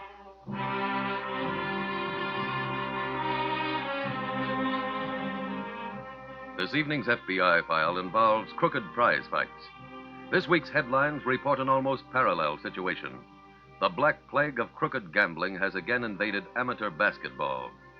While there is little excuse for the boys who betrayed their college, their teammates, and their parents, except their youth and inexperience, most of us feel inclined to put the major share of the blame on the vermin of professional gamblers and bookmakers. But forgetting excuses, isn't there a reason that goes far deeper than most of us admit? Isn't it the get-something-for-nothing spirit that has infected present-day society, the get-it-while-the-getting's-good philosophy of our times? That such a spirit should be reflected in our youth may shock us, but it should not surprise us. No field is safe from attempted encroachment by criminals. They will move in where the situation allows. It is up to you, the people, acting individually and together to stop them. Your FBI can tell you one heartening fact. Through your efforts, they can be stopped. Tonight's file continues the following week at the local FBI field office. Bill, I think I found our jewel thief. Who? He's a fighter named Johnny Boone. He was down south Christmas week. He fought at the stadium here the night the jewels were stolen, and he was in Ford City last week. Boone. That's it. I don't remember his name being on the list we got from Ford City. Oh, it wasn't. He fought there as K.O. Drew. Oh. I saw the billboards for last week's fight and recognized his picture. Where's Boone from? Here. I called the police, but they've got no record on him. Maybe he uses different names for stealing, too. Well, they're checking on that angle now. How about an address on him? No, nothing yet. Bill, I think we should go out and cover all the fight hangouts. That could give us some lead on where to find him.